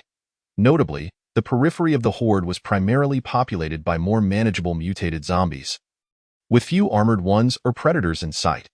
With the absence of these two types of zombies, the group's pace significantly quickened. 3 days later, they were elated to observe the horde's edge in the distance. However, just then, the horde unexpectedly turned, forming a right angle that encircled the five. The five exchanged bewildered glances, momentarily frozen in place, yet the horde appeared oblivious to their presence and continued its march. Daba scratched his head, breaking the silence. "Brother Long, what's going on with this horde? Why did it turn again?" Tianlong shook his head in confusion, while Chuli's expression suddenly shifted as he pulled out a map. After a moment, he intently observed the horde and spoke. "This horde is now heading toward the Kyoto Bay City, but I can't fathom why it would take such a convoluted route." Upon hearing this, Mao Xiaoyi felt a nagging suspicion in his mind. His instincts suggested that the horde's controller was indeed heading toward the ancient ruins. Just as Mao Xiaoyi had surmised, within the ancient ruins, a pregnant-looking zombie stood before an empty pedestal. After a while, it turned, its crimson eyes fixated on the direction where Mao Xiaoyi and his companions stood. Though the horde was veering toward the Kyoto Bay City, it did not impede the five's plans. Before long, under Mao Xiaoyi's guidance, they hastened toward the ancient ruins. Throughout their journey, Tianlong incessantly queried Mao Xiaoyi about his certainty regarding the presence of highly intelligent zombies within the ruins. Yet, Mao Xiaoyi remained silent, for he too was unsure, relying solely on the unwavering belief in his instincts. Indeed, after half an hour of progress, the number of zombies around them dwindled. Upon reaching the ancient ruins, they found themselves confronted by only 3 zombies, with no others in sight. The five stared at the 3 zombies, momentarily taken aback by their sheer ordinariness, the only distinguishing feature being that one appeared notably bloated.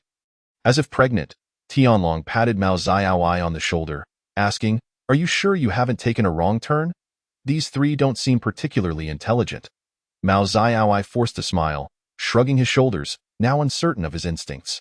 Daba huffed, brandishing his axe, declaring, "Regardless of their intelligence, I'll cleave them in two, and no matter how clever, they must still die." As his words fell, Daba charged forward, aiming his axe at the 3 zombies. Suddenly, 2 intensely dangerous presences emanated from the zombies. And before Mao Xiaoyi could utter a warning, the zombie to the right of the bloated one moved in an instant, appearing before Daba, delivering a punch that sent him hurtling backward, crashing through several trees before finally coming to a halt.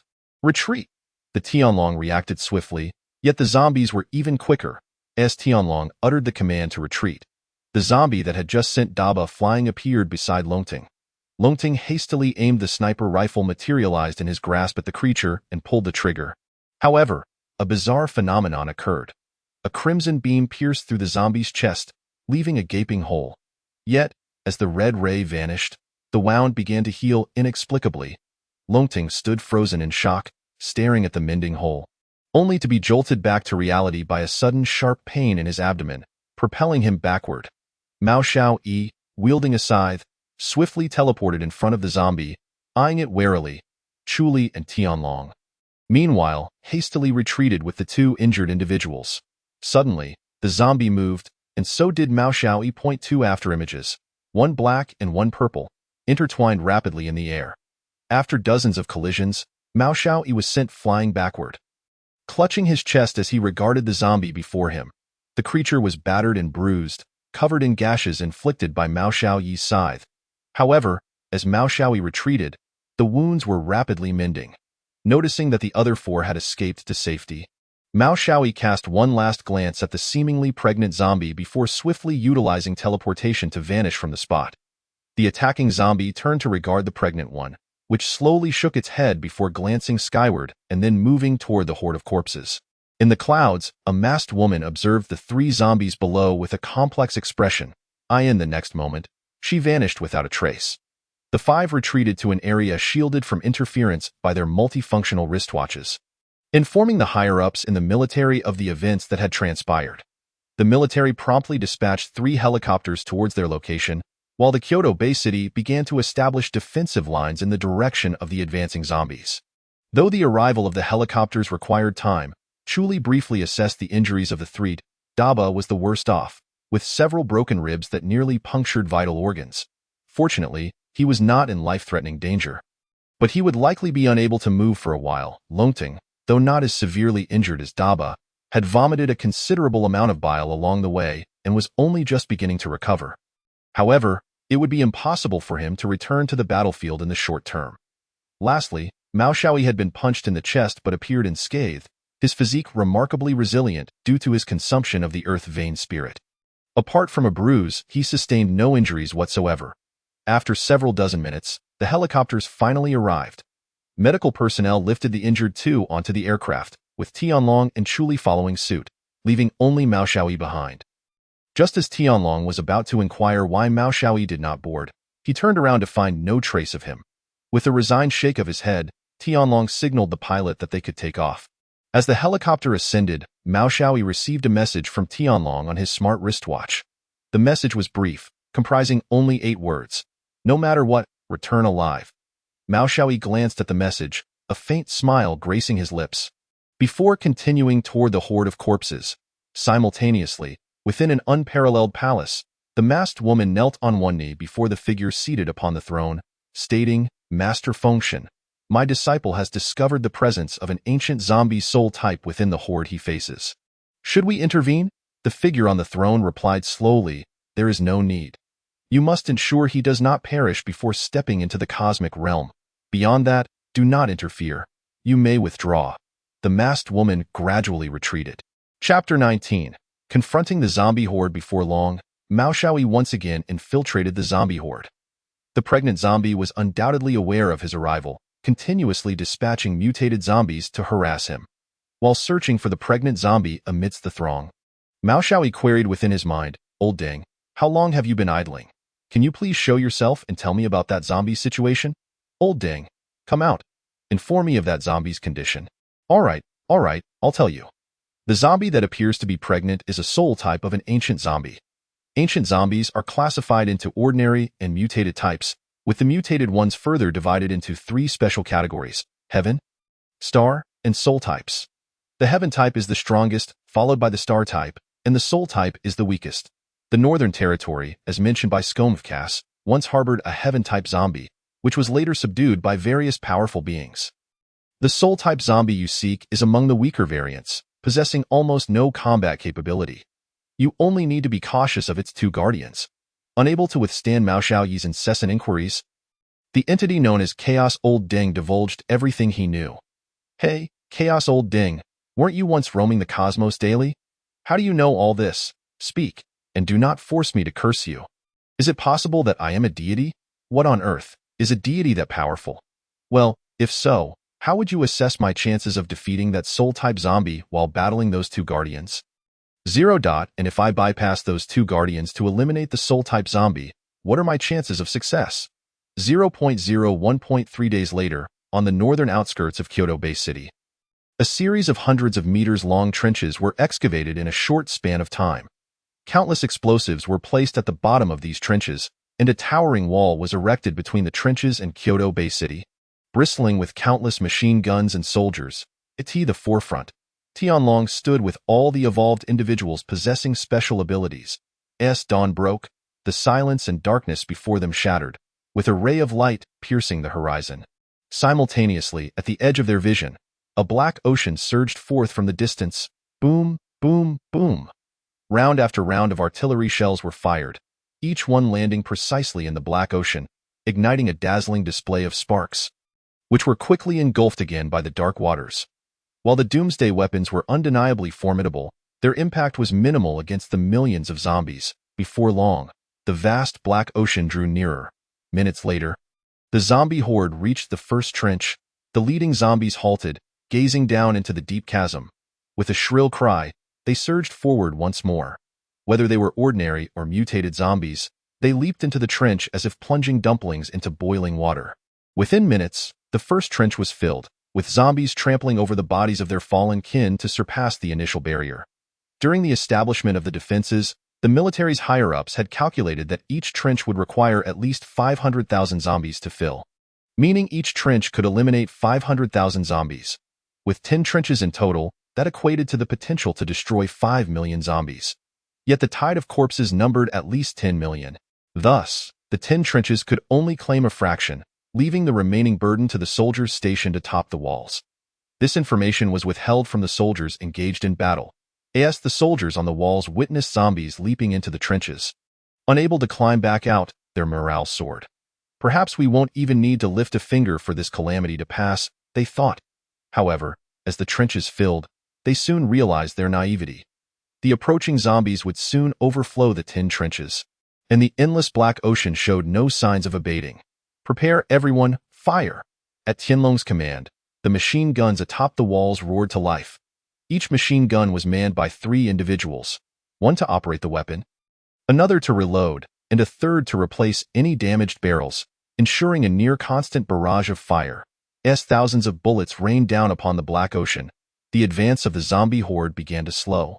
Facing the last trench ahead, suddenly, a cacophony of footsteps echoed from the midst of the horde, as hundreds of massive figures emerged from the throng. Prepare the RPGs, the heavy infantry is here. The heavenly dragon gazed into the distance, calling out as he observed the massive figures approaching. In no time, hundreds of heavily armored foes leaped over the final ravine, charging toward the walls. The air was filled with the whistling sounds of countless RPGs being launched. Immediately, several of the foremost armored figures erupted in blossoms of crimson. The armored adversaries' scales could no longer withstand the onslaught of rockets, reducing many to mere chunks of flesh. The assault by the armored forces did not stir much of a tide. A few fortunate ones evaded the RPG bombardment and reached the base of the walls, only to be swiftly dispatched by the heavenly dragon and his companions, as the last of the armored foes lay vanquished. The morale of the onlookers soared to unprecedented heights. Machine gunners roared as they unleashed a torrent of bullets, venting their pent-up fury, while the warriors stationed at the wall fidgeted restlessly, yearning to plunge into the tide of corpses and commence their slaughter. Yet, the tide of undead was not so easily dealt with. The sacrifice of several hundred armored adversaries was nothing to the seemingly endless sea of flesh, as the group finished off the last of the armored foes. The final ravine had already been half-filled. In the Kyoto-based city, Jiangnan, who had awakened several days prior, was seated with several high-ranking military officials around a crystal ball, one of whom held a detonator switch in hand. Finally, after a tense 15 minutes, the tide of the undead, braving the hail of gunfire, filled the last ravine, but simultaneously, a deafening explosion resounded. The warriors atop the walls were momentarily rendered deaf, as a brilliant fireball erupted from the dark ocean below, sending countless fragments of flesh skyward. As the warriors regained their hearing, they beheld a hellish scene before them, the air thick with the mingling scents of blood and decay, causing many to retch uncontrollably. What is this? Even Mao Xiaoi, positioned at the rear of the tide, caught a whiff of the stench, as several pieces of flesh rained down from above. As the smoke gradually cleared, numerous deep craters became visible. The original ravine barely discernible, with many dismembered zombies crawling sluggishly within, with piercing shrieks echoing from the distance. The tide of undead began to advance toward the walls once more. The craters, formed by the explosions, managed to hinder a few zombies, yet they remained largely ineffective against the overwhelming mass of the undead. As the tide resumed its relentless march, the soldiers forced themselves to regain focus, and the roar of thousands of machine guns erupted anew. With the barrier of the ravine removed, the speed of the zombies' advance noticeably quickened. Finally, when the tide was mere hundreds of meters from the walls, the heavenly dragon and the warriors below sprang into action. Chapter 20. The New Undead. The Devourer emerged as the golden and silver dragons materialized from the sky, charging directly toward the encroaching black ocean. Instantly, chaos erupted at the forefront of the dark waters, as countless zombies perished under the onslaught of the dragon's attacks. Meanwhile, the zombies surrounding the golden and silver dragons desperately attempted to assault the two colossal creatures, momentarily immobilized in their efforts. Soon, the number of zombies encircling the dragons increased, and the radiance emanating from the golden and silver dragons began to wane. At that moment, a flurry of origami cranes descended from the heavens. As the paper cranes drifted down, a few seconds later, sparks ignited amidst the horde of the undead. With the passage of time, these sparks intensified, merging into a roaring sea of flames that intertwined with the black ocean. Confronted with the assault of the two dragon kings, the zombie tide found itself ensnared, with each passing second witnessing the fall of more undead. However, this reprieve was short-lived, as a chilling, hair-raising shriek pierced the air. following this eerie wail came a cacophony of retching sounds. And from the distant horde emerged a deluge of green liquid, which gradually cascaded into the inferno, causing a hissing, corrosive sound. Both ordinary and mutated zombies disintegrated under the relentless assault of the green substance. And as the zombies vanished, the fiery expanse created by the origami cranes began to dissipate. As time progressed, the inferno eventually extinguished, and the golden and silver dragons, overwhelmed by the tide of the undead, were reduced to mere glimmers of starlight. The zombies resumed their advance. Observing this dire situation, the long-range attackers, led by Dragon, sprang into action. A brilliant laser shot forth from a sniper rifle, accompanied by a dazzling array of assaults directed toward the oncoming horde. While the zombie tide continued to diminish, it remained relentless in its approach. Suddenly, an enraged roar echoed from within the horde. In response to this furious cry, a dark vortex manifested amidst the swarm, drawing in both the fallen and those that had previously fled, leaving no one unscathed. Before long, the vortex vanished, revealing a grotesque zombie standing in a vast clearing. This abomination was covered in grotesque flesh lumps, its arms as long as its body, and two pairs of clawed hands hanging menacingly by its side. Most terrifying of all, this zombie lacked a head, its place taken by a gaping maw filled with razor-sharp teeth. Upon recognizing the creature's visage, Dragon and his companions felt a heavy weight settle in their hearts. The very zombie they had dreaded the most had appeared. According to the data provided by Skomukas, this zombie was known as the Devourer. While a single Devourer was not particularly fearsome, possessing combat capabilities akin to that of a crawler, the presence of a Devourer within a zombie tide was exceedingly alarming. The Devourer could consume the flesh and blood of any zombie, excluding celestial, stellar, and soul-type zombies, extracting energy for its own use. Theoretically, a Devourer that had devoured a sufficient number of zombies could attain combat power comparable to that of a soul-type zombie. Fortunately, the rarity of the Devourer was akin to that of soul-type zombies, with this being the sole one amidst the thousands in the horde. The Devourer had already consumed over 1 million zombies, its strength now alarmingly close to that of a soul-type zombie. If left unchecked, it could very well bring ruin to the Kyoto-based city. Just as the Devourer turned to retreat, Dragon and the others launched their assault. With the golden and silver dragons incapacitated, Dragon seized a military knife and charged toward the Devourer alongside Dabo. The attacks from the unnamed individuals came even faster than those of the two. A streak of red sword energy, accompanied by lasers of the same hue, shot toward the Devourer. Astonishingly, the Devourer did not halt its movements, but rather completed a full rotation, facing the two attacks head-on. With its mouth agape, a miniature vortex materialized within, effortlessly swallowing the fierce assaults without inflicting any damage. Yet, while the Devourer absorbed these two attacks, Dragon and Dabo had already arrived. Dabo leapt high, his axe descending from above, while Dragon circled to the side, thrusting his military knife toward the Devourer's flank. In the blink of an eye, the Devourer managed to block one of them, and as both assailants momentarily froze in surprise, it retaliated by seizing their weapons and flinging them aside. The two felt their bodies lighten as they were propelled backward. However, the Devourer was unrelenting, leaping into the air after them, its clawed arms raised high, aiming to grasp them. With no means of escape, the two found themselves at the mercy of the approaching claws, which seemed poised to pierce them. Yet, in that critical moment, radiant golden light erupted around them, rendering the Devourer's claws harmless, allowing them to land safely once more. The Devourer, having witnessed its claws grasping at the unharmed duo, fell into a moment of self-doubt. Dragon glanced back at the crowd, where Lin Pongzi, wielding a holy shield and clad in armor, was steadily advancing.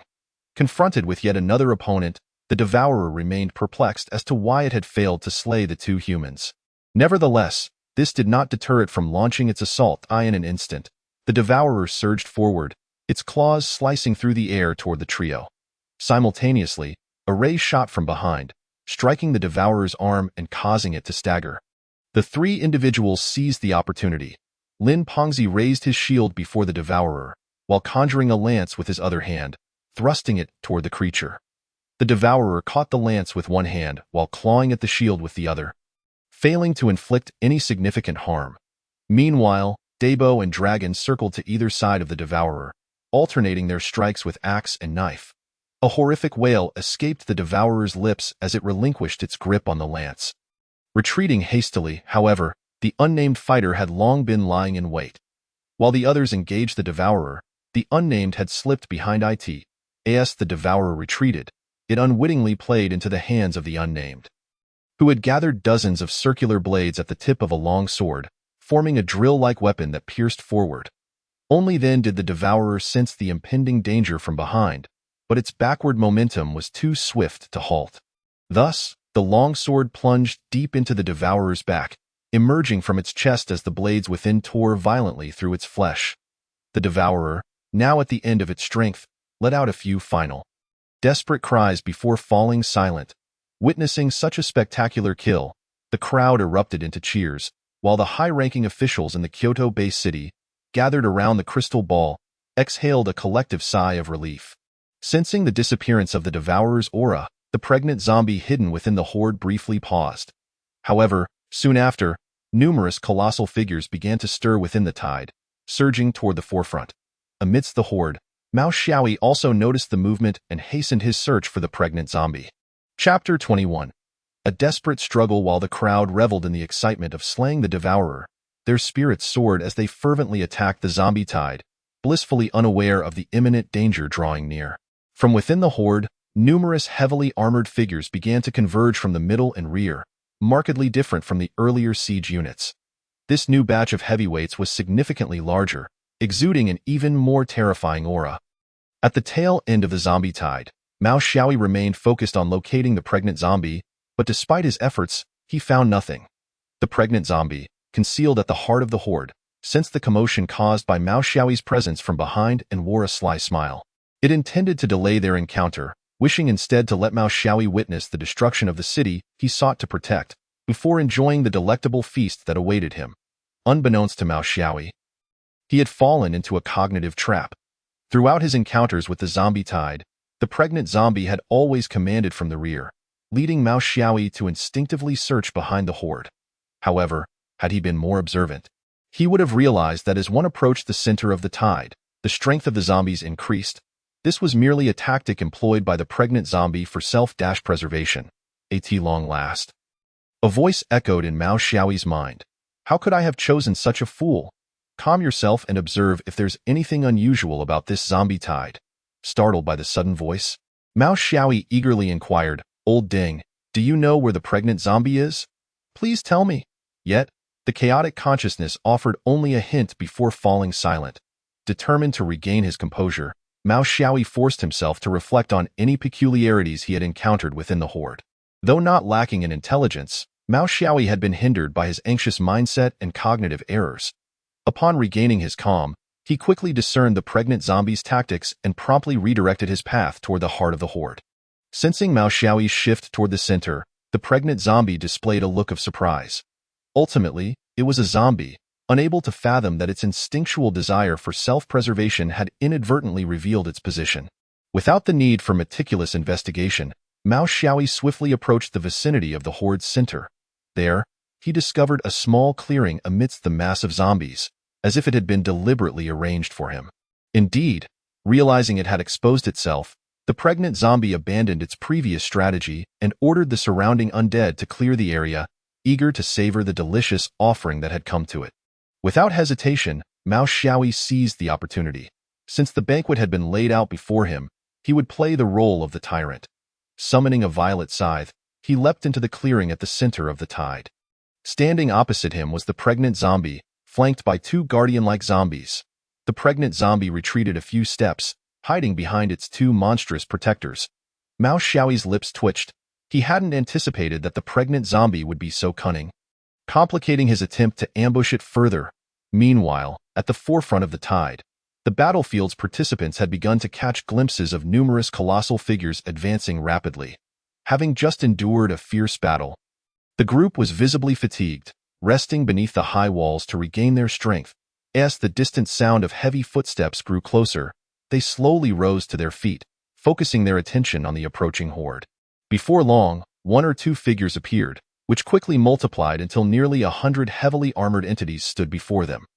Unlike the earlier siege units that towered at 10 meters, This new wave boasted a minimum height of 20 meters. These massive armored figures formed a formidable line, resembling an imposing wall, instilling a sense of dread. Thousands of machine guns roared to life, but with this new line of defense before the zombie tide, it became increasingly difficult for the machine guns to inflict any harm. RPG. As the dragon issued his command, a multitude of rockets ascended from the crowd, each bursting into radiant sparks against the dark city walls. However, unlike the previous devastating encounter with the heavily armored foes, this time, as the smoke dissipated, the terrified onlookers beheld a striking sight. All 100 armored warriors brandished black shields, the explosions merely creating a few indentations upon their surfaces, while those behind the shields remained unscathed. Yet, an even more bewildering phenomenon unfolded. The shields began to contort, morphing into hammers and great swords, unbeknownst to anyone that these weapons concealed a pair of crimson eyes. Even the likes of the dragon were momentarily taken aback, for this signified a new breed of zombie, one that had never before graced their presence, not even documented in the materials sent by Schemu Cass. The massive black wall slowly advanced, casting a shadow over the dragon as he turned to the people behind him, offering a faint smile before approaching Wuming. Just as Wuming was about to utter something, the dragon gently shook his head and withdrew a letter from the pocket of his garment, presenting it to Wuming. With trembling hands, Wuming accepted the letter, already aware of the dragon's intentions. The 3 members of the Special Operations Group saluted the dragon, who reciprocated their gesture before turning to face the tide of corpses, gradually walking away, at a distance of several dozen meters from the horde. The imposing black wall obscured the sunlight, enveloping the dragon in shadow yet emanating a glimmer of starlight. The starlight surrounding him began to coalesce, revealing 2 serpentine dragons as echoes of dragon roars resonated from the distant sky. Mao Xiao-yi, standing before the pregnant zombie, too heard this roar, lost in reverie. He recalled a time when he and the dragon, both inebriated, ascended to the highest building in Kyoto-based city to stargaze, bantering playfully. Yet, abruptly, the dragon turned serious, placing a hand on Mao Xiaoyi's shoulder, inquiring earnestly if he would lay down his life for the people of Kyoto-based city. At that moment, Mao Xiaoyi, without a second thought, chuckled and replied, "Of course not. I live for myself. The lives of those people hold no significance to me. I care only for those who matter to me." The dragon, upon hearing this, smiled and replied, "Indeed, it bears little significance to me as well." But then he murmured to himself, "Yet I would, for I am a soldier." Mao Xiaoyi playfully jabbed the dragon, insisting, "You must not perish. You are quite important to me." The dragon returned the gesture, assuring, "Fear not. I am not so easily defeated. However, should one day a dragon's roar echo from the horizon, remember to bury me on Huaihua Mountain, and perhaps erect a monument in my honor." Mao Xiaoyi laughed, "Certainly, not only will I erect a monument, but I shall also dance atop your grave. You little rascal. I'll make sure to beat you senseless." "No, no, dragon brother. I speak truly. Promise me." "All right, but you must not die." Chapter 22. Fierce battle before the dark ocean stood a wall forged from the heavily armored foes. And upon the ground, a diminutive figure stood resolute. The sky reverberated with the sound of dragon roars, and beneath the man, a totem of a dragon spiraled upwards, expanding until it encompassed the entirety of his vision. The man glanced back towards Kyoto-based city, a single tear escaping the corner of his eye, as the totem at his feet shimmered with starlight, gradually merging with the brilliance radiating from him. The intertwining lights formed a legion of dragons, which surged forth into the black ocean as the man's presence began to fade. Where gold and black converged, it resembled water washing away grime. Wherever the golden light traversed, the black ocean vanished, yet the golden radiance too began to dim, ultimately dissipating at the furthest reaches of sight. Thus, the foremost champion of Kyoto-based city, the dragon, made the ultimate sacrifice. With the dragon's final assault, fueled by the burning of his life force, the once mighty horde of zombies dwindled to less than 1,000,000. Though 1,000,000 zombies still represented a significant threat, to those who had faced millions, it became a mere triviality. The center of the horde transformed from a small clearing to an expansive void. Now only 3 zombies and a solitary human remained. The pregnant zombie, witnessing the emptiness surrounding her, was consumed by fury, her eyes glowing even more fiercely red. With a commanding roar, She set her two flanking zombies into motion, charging towards Mao Xiaoyi, having discerned the implications of the dragon's roar. Mao Xiaoyi steeled himself, setting aside sorrow to confront the imminent assault of the two zombies.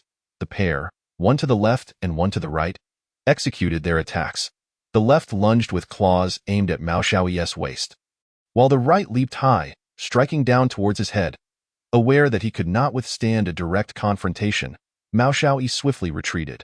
However, the left zombie anticipated this evasion, its claws shifting downward to grasp the ground, propelling itself towards the retreating Mao Xiaoyi, while its other claw aimed directly at Mao Xiaoyi's legs. In that moment, Mao Xiaoyi felt a surge of alarm.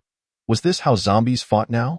He quickly raised his purple scythe to block the assault, the two forces colliding with a resounding clang, allowing him to evade the zombie's reach.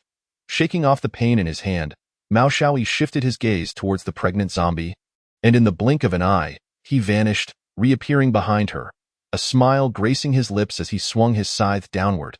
If he could eliminate the pregnant zombie, the remaining two would lose their capacity to act. Yet, just as the purple scythe was about to make contact, a new zombie emerged from the shadows behind the pregnant one, seizing Mao Xiaoyi's arm and hurling him towards the other two zombies. In midair, Mao Xiaoyi cursed the pregnant zombie's lineage, realizing that she had reinforcements. 3 guards accompanied her, the last to emerge clearly the strongest. As Mao Xiaoyi hurtled towards them, the two zombies prepared their counterattack, one leaping high while the other charged directly at him. With no means of evasion while airborne, he utilized his teleportation to create distance. Having distanced himself, Mao Xiaoyi unleashed his most formidable attack against one of the zombies, summoning an ethereal figure wielding a scythe behind the left zombie. Striking down, however, this time, the infallible technique failed to slay the foe. The zombie sidestepped just in time, the scythe cleaving only its arm. Roaring in rage at the loss of its limb, the zombie, devoid of pain yet feeling an unprecedented humiliation, lunged at Mao Xiaoyi with its remaining claw, while the other zombie, albeit slightly slower, quickly followed suit. This simultaneous assault revealed a gap in their defenses, and with a glint of determination in his eyes, Mao Xiaoyi charged towards the one-armed zombie. Just as he was about to engage, he activated his teleportation once more, reappearing in front of the other zombie. This time, the latter was caught off guard, and Mao Xiaoyi struck its waist with his scythe. However, the creature's robust physique prevented it from being severed in twain, allowing it to break free from the scythe's grip. Retreating hastily, Mao Xiaoyi, seizing the opportunity, pivoted his scythe and lunged towards the zombie's neck. A critical strike to the already injured zombie proved too much for it to withstand, and its head was sent soaring, landing at the feet of the pregnant zombie. In furious response to the demise of her guard, the pregnant zombie let out a thunderous roar, but being a creature of high intellect, she quickly regained composure, summoning the one-armed zombie back to her side. Seeing his companion felled, the one-armed zombie too calmed, hastily returning to the pregnant zombie, its severed arm gradually mending. Now, Mao Xiaoyi found himself at a disadvantage. With the 3 zombies clustering together, how could he strike? Circling around them, he grew increasingly frustrated as they stood their ground, refusing to initiate an attack. Can you not possess an ounce of dignity? 3 against 1, yet you cower, he shouted in exasperation, to which the pregnant zombie emitted a series of growls. Seemingly in response to his taunts, "You little rascal, you're vanquished." Mao Xiaoyi clenched her teeth and once again unleashed the Zero style.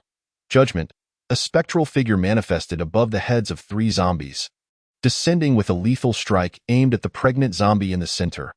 However, in the next moment, the last zombie that had appeared leapt away, cradling the pregnant one, while the unfortunate one-armed zombie was once again caught off guard, losing its remaining arm and transforming into an armless zombie.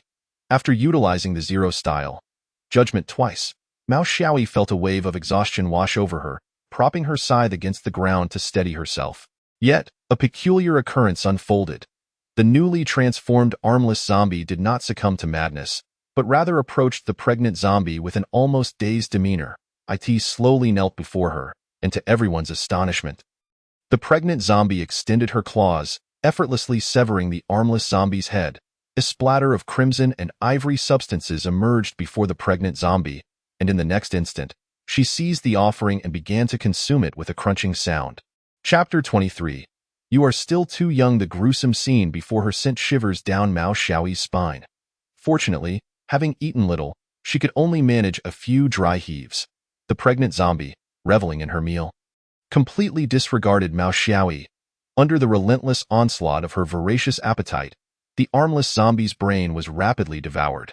Just as the pregnant zombie took her final bite, the kneeling, armless zombie disintegrated into dust with a gust of wind. Having finished her feast, the pregnant zombie licked her claws, now smeared with the red and white fluids, and fixed her blood-red gaze upon Mao Xiaoyi, while the shadow behind her appeared to swell slightly. Growling, as the pregnant zombie let out a thunderous roar, the last sentinel zombie standing beside it sprang into action, its razor-sharp claws lunging straight toward Mao Xiaoyi. A glimmer of determination ignited in Mao Xiaoyi's eyes.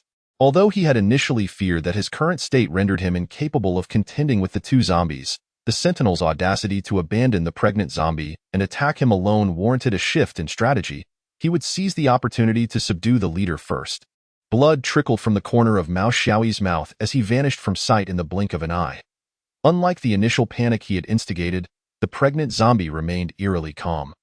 Taking a single step forward, meanwhile, Mao Xiaoyi found himself ensnared by an arm that had emerged from the shadows of the pregnant zombie, gripping him tightly. Gazing at the sentinel zombie, which was now crawling out from the darkness, Mao Xiaoyi's hand, which clutched the purple sickle, gradually descended. The energy within him had been completely depleted, leaving him devoid of even the strength to ignite his life force for a final strike. What a pity! Is this how it ends? I haven't even resurrected my sister yet, nor have I achieved my goal of becoming the strongest, he murmured to himself, until a dark arm pierced through his chest. A wave of excruciating pain washed over him, plunging him into an abyss of darkness in that murky void. Mao Xiaoyi felt himself sinking, devoid of sensation, enveloped in an unsettling silence that was almost terrifying. He attempted to open his eyes to glimpse his surroundings, but they remained stubbornly shut. All those illusions of light are mere deceptions. I had hoped to see my sister one last time. He lamented inwardly. At that moment, the pregnant zombie slowly approached his lifeless body, while the newly birthed sentinel zombie withdrew its claws from Mao Xiaoyi's chest, presenting him before the pregnant zombie. Extending its right claw, the pregnant zombie caressed Mao Xiaoyi's face, tracing from his chin to his eyes, ultimately pausing at his forehead, its 5 sharp fingers poised to pierce his skull. Suddenly, as if sensing something, the pregnant zombie's movement halted midair. Simultaneously, high above in the clouds, the masked woman, who had already drawn her sword, also froze, regarding Mao Xiaoyi's body with a perplexed expression. In the depths of the dark abyss, Mao Xiaoyi's consciousness began to fade. When suddenly a familiar voice resonated within him. You are still too young. Alas, it was I who chose you in the first place. It is time to awaken. You have unfinished business, as the words echoed. The surrounding darkness rushed madly into Mao Xiaoyi's being, gradually clarifying his consciousness. With the influx of endless darkness, he perceived a flicker of light and slowly opened his eyes.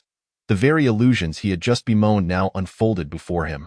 Familiar scenes playing out like a film, a smile crept across his face.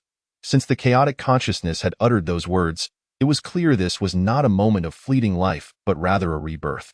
He patiently awaited the conclusion of the spectacle. Last, he witnessed the sentinel zombie's claws piercing his chest, the pregnant zombie preparing to sever his head. Suddenly, a blinding white light erupted, prompting him to instinctively shut his eyes. As the brilliance faded, Mao Xiaoyi opened his eyes to find a formidable aura radiating from him, instantly repelling the 3 zombies that had been nearby. The 2 sentinel zombies quickly retreated to the side of the pregnant zombie. Now filled with confusion, Mao Xiaoyi glanced at the distant trio of zombies, noting the bewilderment in the pregnant zombie's eyes. He then turned his attention to his chest, where the previously gaping wound was now filled with a mass of dark substance. Devoid of sensation, abruptly, the chaotic consciousness spoke within his mind. I hadn't intended to bestow my energy upon you so soon, but circumstances compel me to revise my plans. Hurry and eliminate those 3 zombies. Resolve the matters of your base city, and then seek a secluded place. I shall guide you into seclusion. As the chaotic consciousness concluded, Mao Xiaoyi felt a surge of combat techniques flooding his mind, accompanied by the emergence of a new energy within him. After a brief pause, he opened his eyes, absorbing the magnitude of power coursing through him, a smile forming at the corners of his mouth. Battle Monarch level, and I have ascended 2 levels at once. The pregnant zombie, sensing the transformation in Mao Xiaoyi, could no longer find humor in the situation. The 2 sentinel zombies pressed closely against her, too fearful to act recklessly. Mao Xiaoyi regarded the 3 zombies with a smile and slowly declared, "Perfect. Let me test my newfound abilities on you."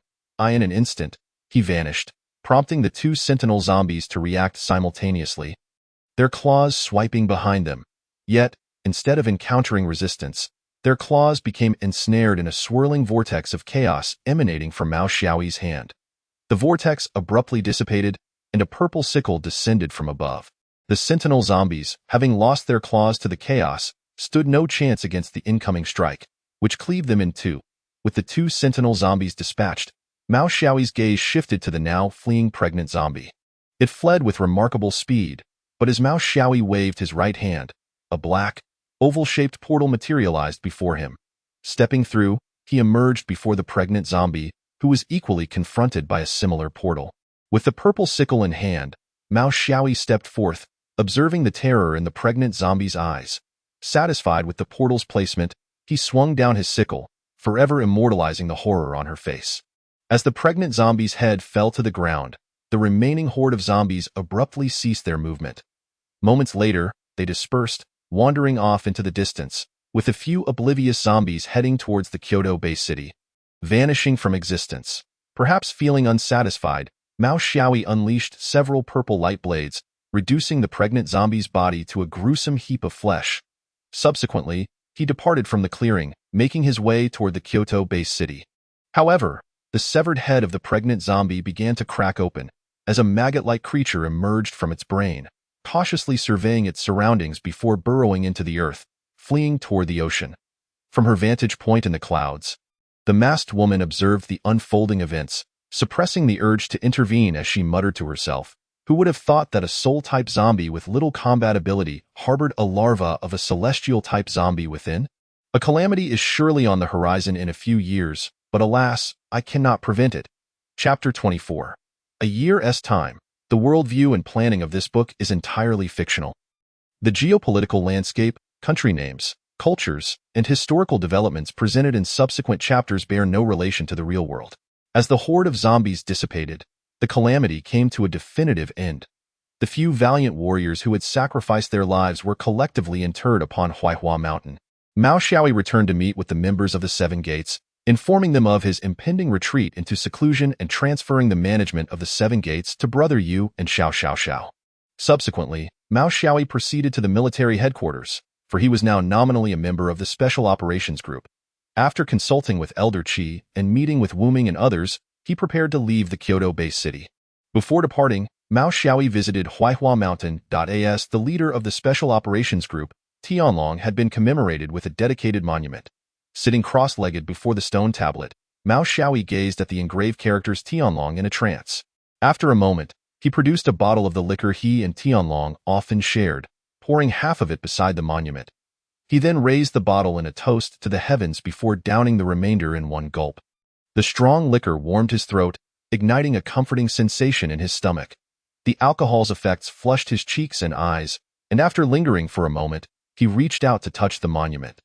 Slowly turning away and vanishing from the Kyoto base city, Mao Xiaoyi had ascended to the pinnacle of strength within the entirety of Huaxia, and even if he were to languish for a year, it was unlikely anyone could surpass the Battle Monarch level. The distinction of the Battle Monarch level set it apart from all other ranks, serving as a watershed moment. Breaking through this level required an extensive period of dedication. Once transcended, the path to the higher tiers of the Battle Monarch level became increasingly arduous, with each subsequent level demanding exponentially greater effort. However, after experiencing the horde of zombies, Mao Xiaoyi did not succumb to complacency as he had in the past. Having tasted death, he gained clarity about his aspirations. The intelligence he had acquired in Castle Cass and the guidance of the chaotic consciousness instilled in him a profound understanding, even as the strongest in Huaxia. His power was akin to that of an ant in the vast cosmos. Thus, he felt an urgent desire to elevate his strength. Soon, adhering to the chaotic consciousness's directive, Mao Xiaoyi ventured far from the Kyoto Bay City, locating a towering mountain with a deep cave near its summit. Upon entering the cave, a refreshing breeze enveloped him, calming his previously restless spirit. Yet, unbeknownst to him, a fifth of his heart had vanished. Finding a relatively flat spot within the cave, Mao Xiaoyi sat cross-legged, and wisps of black mist emanated from his body, gradually coalescing into a towering silhouette before him. Recognizing the figure as the chaotic consciousness, he inquired, "Old Deng, how shall we proceed with our training?" The chaotic consciousness remained silent as the imposing figure began to morph, ultimately taking on Mao Xiaoyi's own form while wielding a sickle. Mao Xiaoyi's expression shifted to one of astonishment, puzzled by the chaotic consciousness's intent. Just as he was about to pose another question, the figure swiftly raised the sickle and struck toward him. Responding instinctively, Mao Xiaoyi managed to block the attack, but the shadow did not relent, stepping back only to launch another assault. Mao Xiaoyi chuckled, now grasping the chaotic consciousness's training methodology. This was indeed the path to his growth. With renewed focus, he immersed himself wholly in combat. The two figures clashed rapidly, engaging in a flurry of exchanges.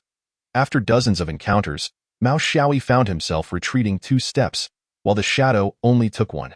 The dark figure matched Mao Xiaoyi's strength and speed, rendering him unable to gain an advantage. Furthermore, the shadow exhibited no signs of fatigue, which ultimately led to Mao Xiaoyi finding himself at a disadvantage during their final confrontation. Interesting, let us go again. Before the apocalypse, society had polished him into a smooth operator, always considering ways to cut corners. However, the advent of the end times rekindled his stubborn and indomitable spirit. Gazing at the formidable opponent before him, Mao Xiaoyi's eyes sparkled with boundless fighting spirit. Armed with a scythe, he clashed repeatedly with the shadowy figure.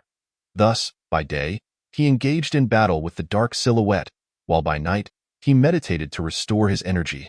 Listening to the chaotic divine thoughts that introduced the world beyond Blue Star, a year swiftly passed, yet throughout this time, Mao Xiaoyi never once triumphed over the shadowy figure. Many events unfolded during this year. Firstly, the proliferation of multifunctional wristwatches occurred. Following several national exchange conferences, researchers from Huaxia and the Beautiful Nation collaboratively developed a new version of the multifunctional wristwatch. This new iteration flawlessly inherited all the features of its predecessor. Most significantly, it incorporated a global forum and a ranking list of the world's strongest. Furthermore, each wristwatch would immediately bind to its owner upon first wear, assessing the wearer's strength and synchronizing it to the strength leaderboard. Once bound, the relationship between the wristwatch and its owner would remain unchanged unless subjected to irreversible damage, or if the original owner willingly abandoned it, as a result of the emergence of the strength leaderboard. A subtle tension arose between various nations. Currently, the top 10 rankings are as follows. 1. Ham Francis, nationality, Beautiful Nation, level, Intermediate Battle Emperor 2. Dante Shea, nationality, Ring C Nation, level, Intermediate Battle Emperor 3. Roman Risen, nationality, Romantic Nation, level, Intermediate Battle Emperor 4.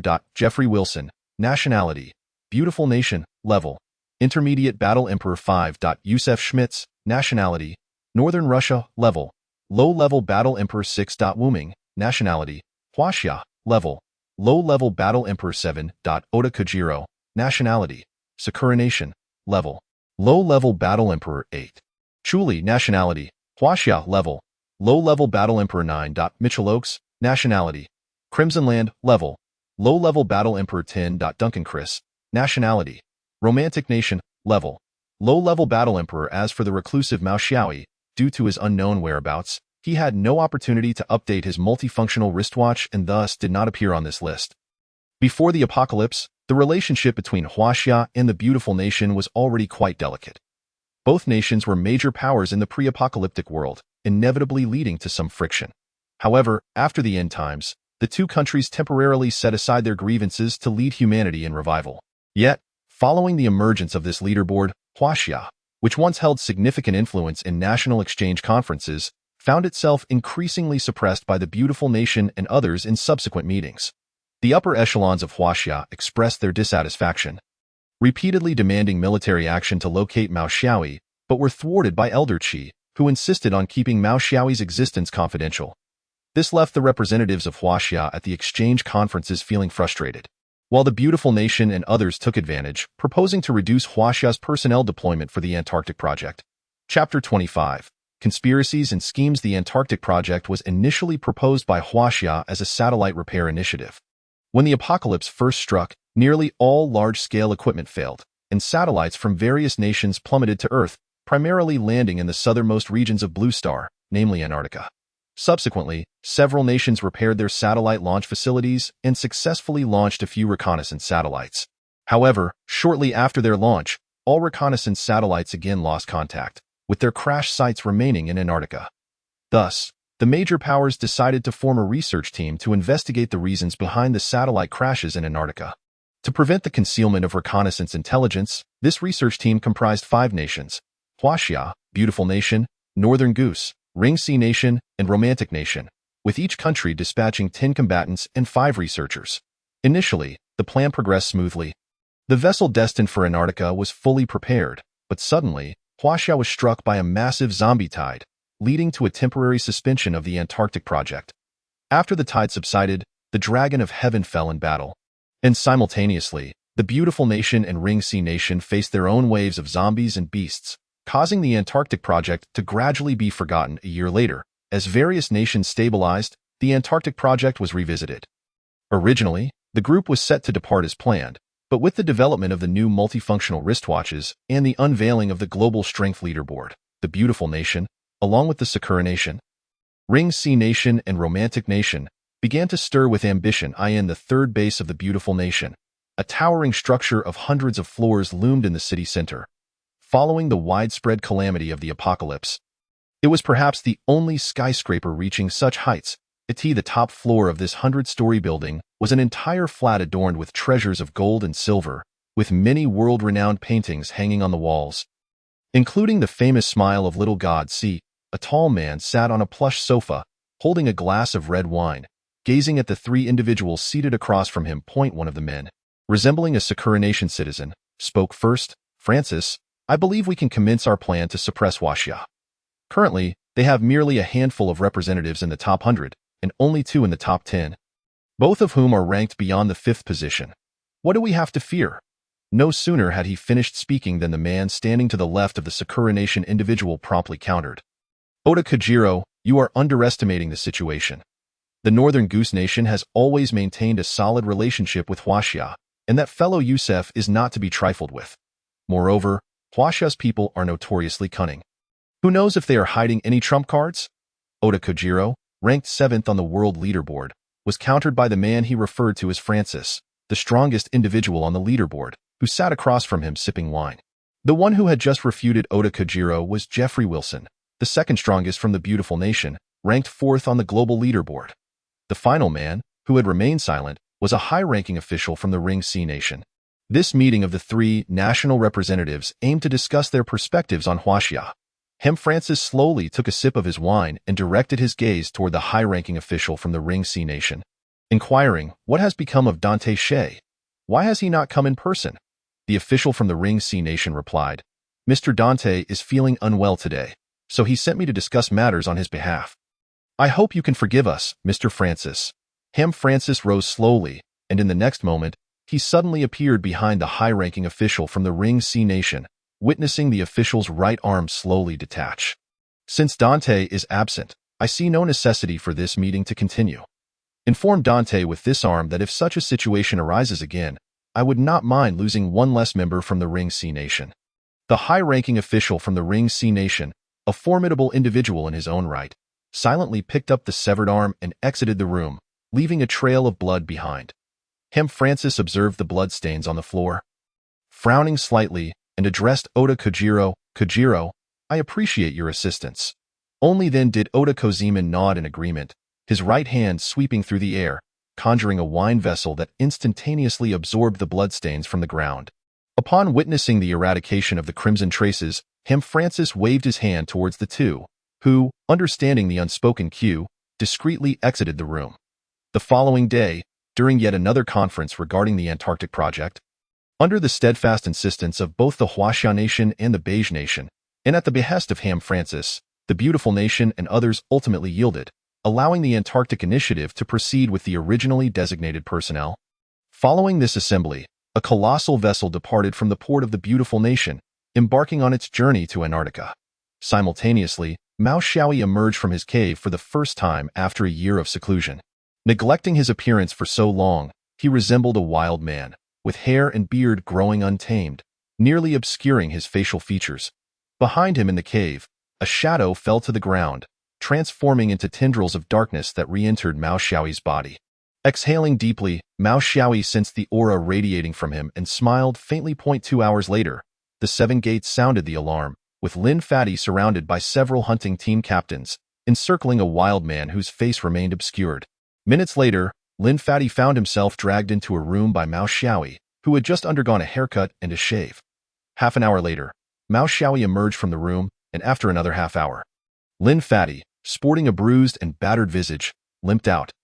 After imparting a lesson to Lin Fatty, Mao Xiaoyi hurried to seek out Xiao Xiao, as the two, having not seen each other for a considerable time, naturally wished to spend some private moments together. It was not until noon that Mao Xiaoyi presented himself before Elder Qi.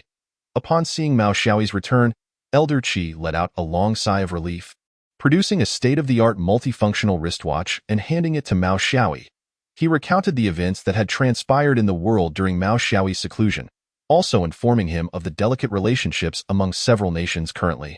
Elder Qi gazed at Mao Xiaoyi, who was busy synchronizing the multifunctional wristwatch, and spoke. Xiaoyi, my original intention was to conceal your existence, but I understand that such concealment can only be temporary. The beautiful nation will eventually uncover your presence. Now that you have returned, it is up to you to decide whether to continue masking your strength or to make a statement on the rankings. After pondering Elder Qi's words, Mao Xiaoyi smiled and replied, I have never been one to remain low-key. Elder Qi chuckled in response, and after a brief conversation, Mao Xiaoyi took his leave for Huaihua Mountain. Atop Huaihua Mountain, Mao Xiaoyi placed the liquor he had casually purchased on the stone tablet dedicated to Tianlong. Softly uttering, Brother Long, conserve this drink for now. I shall venture out and return to share a drink with you later.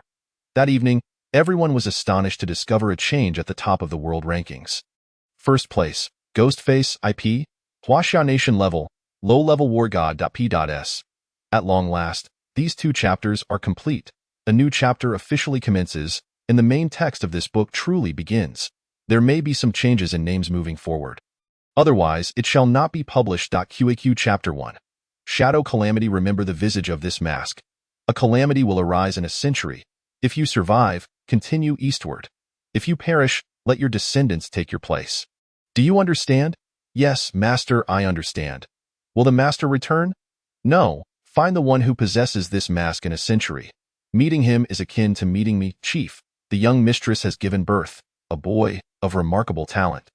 He shall surely achieve greatness in the future. As the words fell, a handsome young man entered, cradling a newborn infant, soundly asleep in his arms. He placed the child before the elder known as the Chief and knelt. Requesting, Lan seeks an audience with his father. I humbly ask for a name for my son. The elder stroked his beard, slightly bending to caress the child's face. The infant smiled in his sleep, as if dreaming of something delightful, and the elder could not bear to look away, smiling as he said, This child is exceptionally adorable, truly taking after your appearance, but alas, my time is drawing near. I fear I shan't witness his growth. Lan raised his gaze, astonishment filling his eyes as he questioned, Father, how can this be? Your health seems robust. How can your time be so near? The elder shifted his gaze from the sleeping child, straightened his back, and looked toward the sky outside, saying, Yesterday, I dreamt of the Master. He came to bid me farewell. It is an honor to depart before him. Since it was but a dream, could it be? Lan's retort was silenced by the elder's glare as he continued. Our kind is unworthy of dreaming of the Master. It is only through his means that we receive information. 20 years, a great calamity will arise. In this time, you must diligently guide this child. Perhaps our mission will be fulfilled through him. Without waiting for Lan's response, the elder declared, From this day forth, you shall be the chief of the Ing clan. You must uphold the duties of a leader. I do not wish to see the Ing clan decline under your stewardship. As for the child's name, now that you are chief, the decision lies with you. The elder slowly exited, casting a final glance back at the father and son before heading toward the clan's tomb. Chief, a century has passed, and the so-called master has never appeared. You have borne the weight of 20 years. Now, amidst the turmoil in New Continent, please abandon this so-called mission and remain here. Indeed, Chief, stay with us. Chief, the Ing clan cannot be without you. Chief, think carefully. A dozen men clad in black robes knelt before the young leader, beseeching him. The young leader furrowed his brow, slamming his hand on the nearby table, exclaiming, "Does the master even exist? When did it become your place to speculate? I now command you, as chief, to rise and step aside at once. Those who defy this order shall face the clan's law." The men stood, refraining from further obstruction, some wishing to voice objections, but ultimately silencing themselves upon seeing the young leader's youthful yet earnest expression. The young leader strode out of the dwelling, making his way toward the clan's tomb. Upon reaching the tomb, he knelt before the stone tablets inscribed with the names Ingzhan and Inglan, offering 3 bundles of incense to each and bowing thrice, softly uttering, "Grandfather, Father, the time for our century-old pact has arrived. The shadow calamity is here to fulfill its promise. May you both find peace in the afterlife." With those words, the young leader gradually rose, gazing at the places he once called home for a moment, his resolve solidifying as he turned to head eastward. In a tavern in New Continent, patrons filled the space, most seated on the first floor. Drinking and chatting, a man clad in black robes entered the tavern, approached the bartender, and whispered a few words. The bartender promptly opened a door behind him, welcoming the black-robed man inside. Within, a corpulent man lounged on a sofa, devouring roasted meat. Upon seeing the arrival of the black-robed man, he expressed evident delight, hastily ushering him to sit beside him. Once the bartender exited, the man eagerly inquired, "Ingzhu, has he set off?" The man known as Ingzhu slowly removed his black robe, taking a sip from a bottle of opened red wine before responding, "Yes, he has departed, and our plan can commence. Mobilize your people." The man, elated by Ingzhu's words, quickly exited to relay instructions to the bartender. After a brief while, he returned with a fawning expression, saying, "Brother, my people have also set off. Once the deed is done." Ingzhu's brow furrowed slightly, clearly displeased by the man's address, yet he managed a smile as he replied, "Rest assured, what I promised you remains unchanged, but I hope he never returns." Upon hearing this, the man's face beamed with joy as he patted his chest, proclaiming, "You can rely on Jiang Xia. That little brat will never return to trouble you." Ingzhu nodded, donning his black robe once more as he made his way outside. After Ingzhu's departure, Jiang Xia cast a disdainful glance at the red wine Ingzhu had consumed. He contemplated discarding it but ultimately reconsidered, muttering, "This costs several thousand a bottle. I might as well endure it. Once the plan succeeds, you, Ingzhu, will inevitably be mine to command." Having vented his grievances, Jiang Xia resumed his feast. After a while, he noticed blood seeping from the ground. Instantly halting his meal, he wiped his mouth and respectfully stood beside the pooling blood. Moments later, the blood began to accumulate, gradually forming a human shape. Observing the blood coalescing, Jiang Xia promptly announced, "I have met with the Blood Sea Lord. Ingzhu has just departed, and the chief of the Ing clan has set off as planned." A sharp voice emanated from the humanoid blood, responding, "You have done well. Exercise caution. The Ing clan is not to be underestimated. Once our objective is achieved, I assure you, you will usurp the Ing clan's position here." As the words faded, the blood dissipated, as though it had never existed. Jiang Xia chuckled as he resumed his seat, glancing at the now cold roasted meat. After a moment of indecision, he began to eat once more. Soon after, Jiang Xia finished his meal and approached a nondescript corner. Pressing several spots, a flash of white light enveloped him, and he vanished from sight. Simultaneously, within a palace, a man reclining on his throne amidst several women noticed Jiang Xia's arrival with impatience. He reluctantly pushed the women aside and inquired, "What is it? Speak quickly. Can't you see I'm busy?"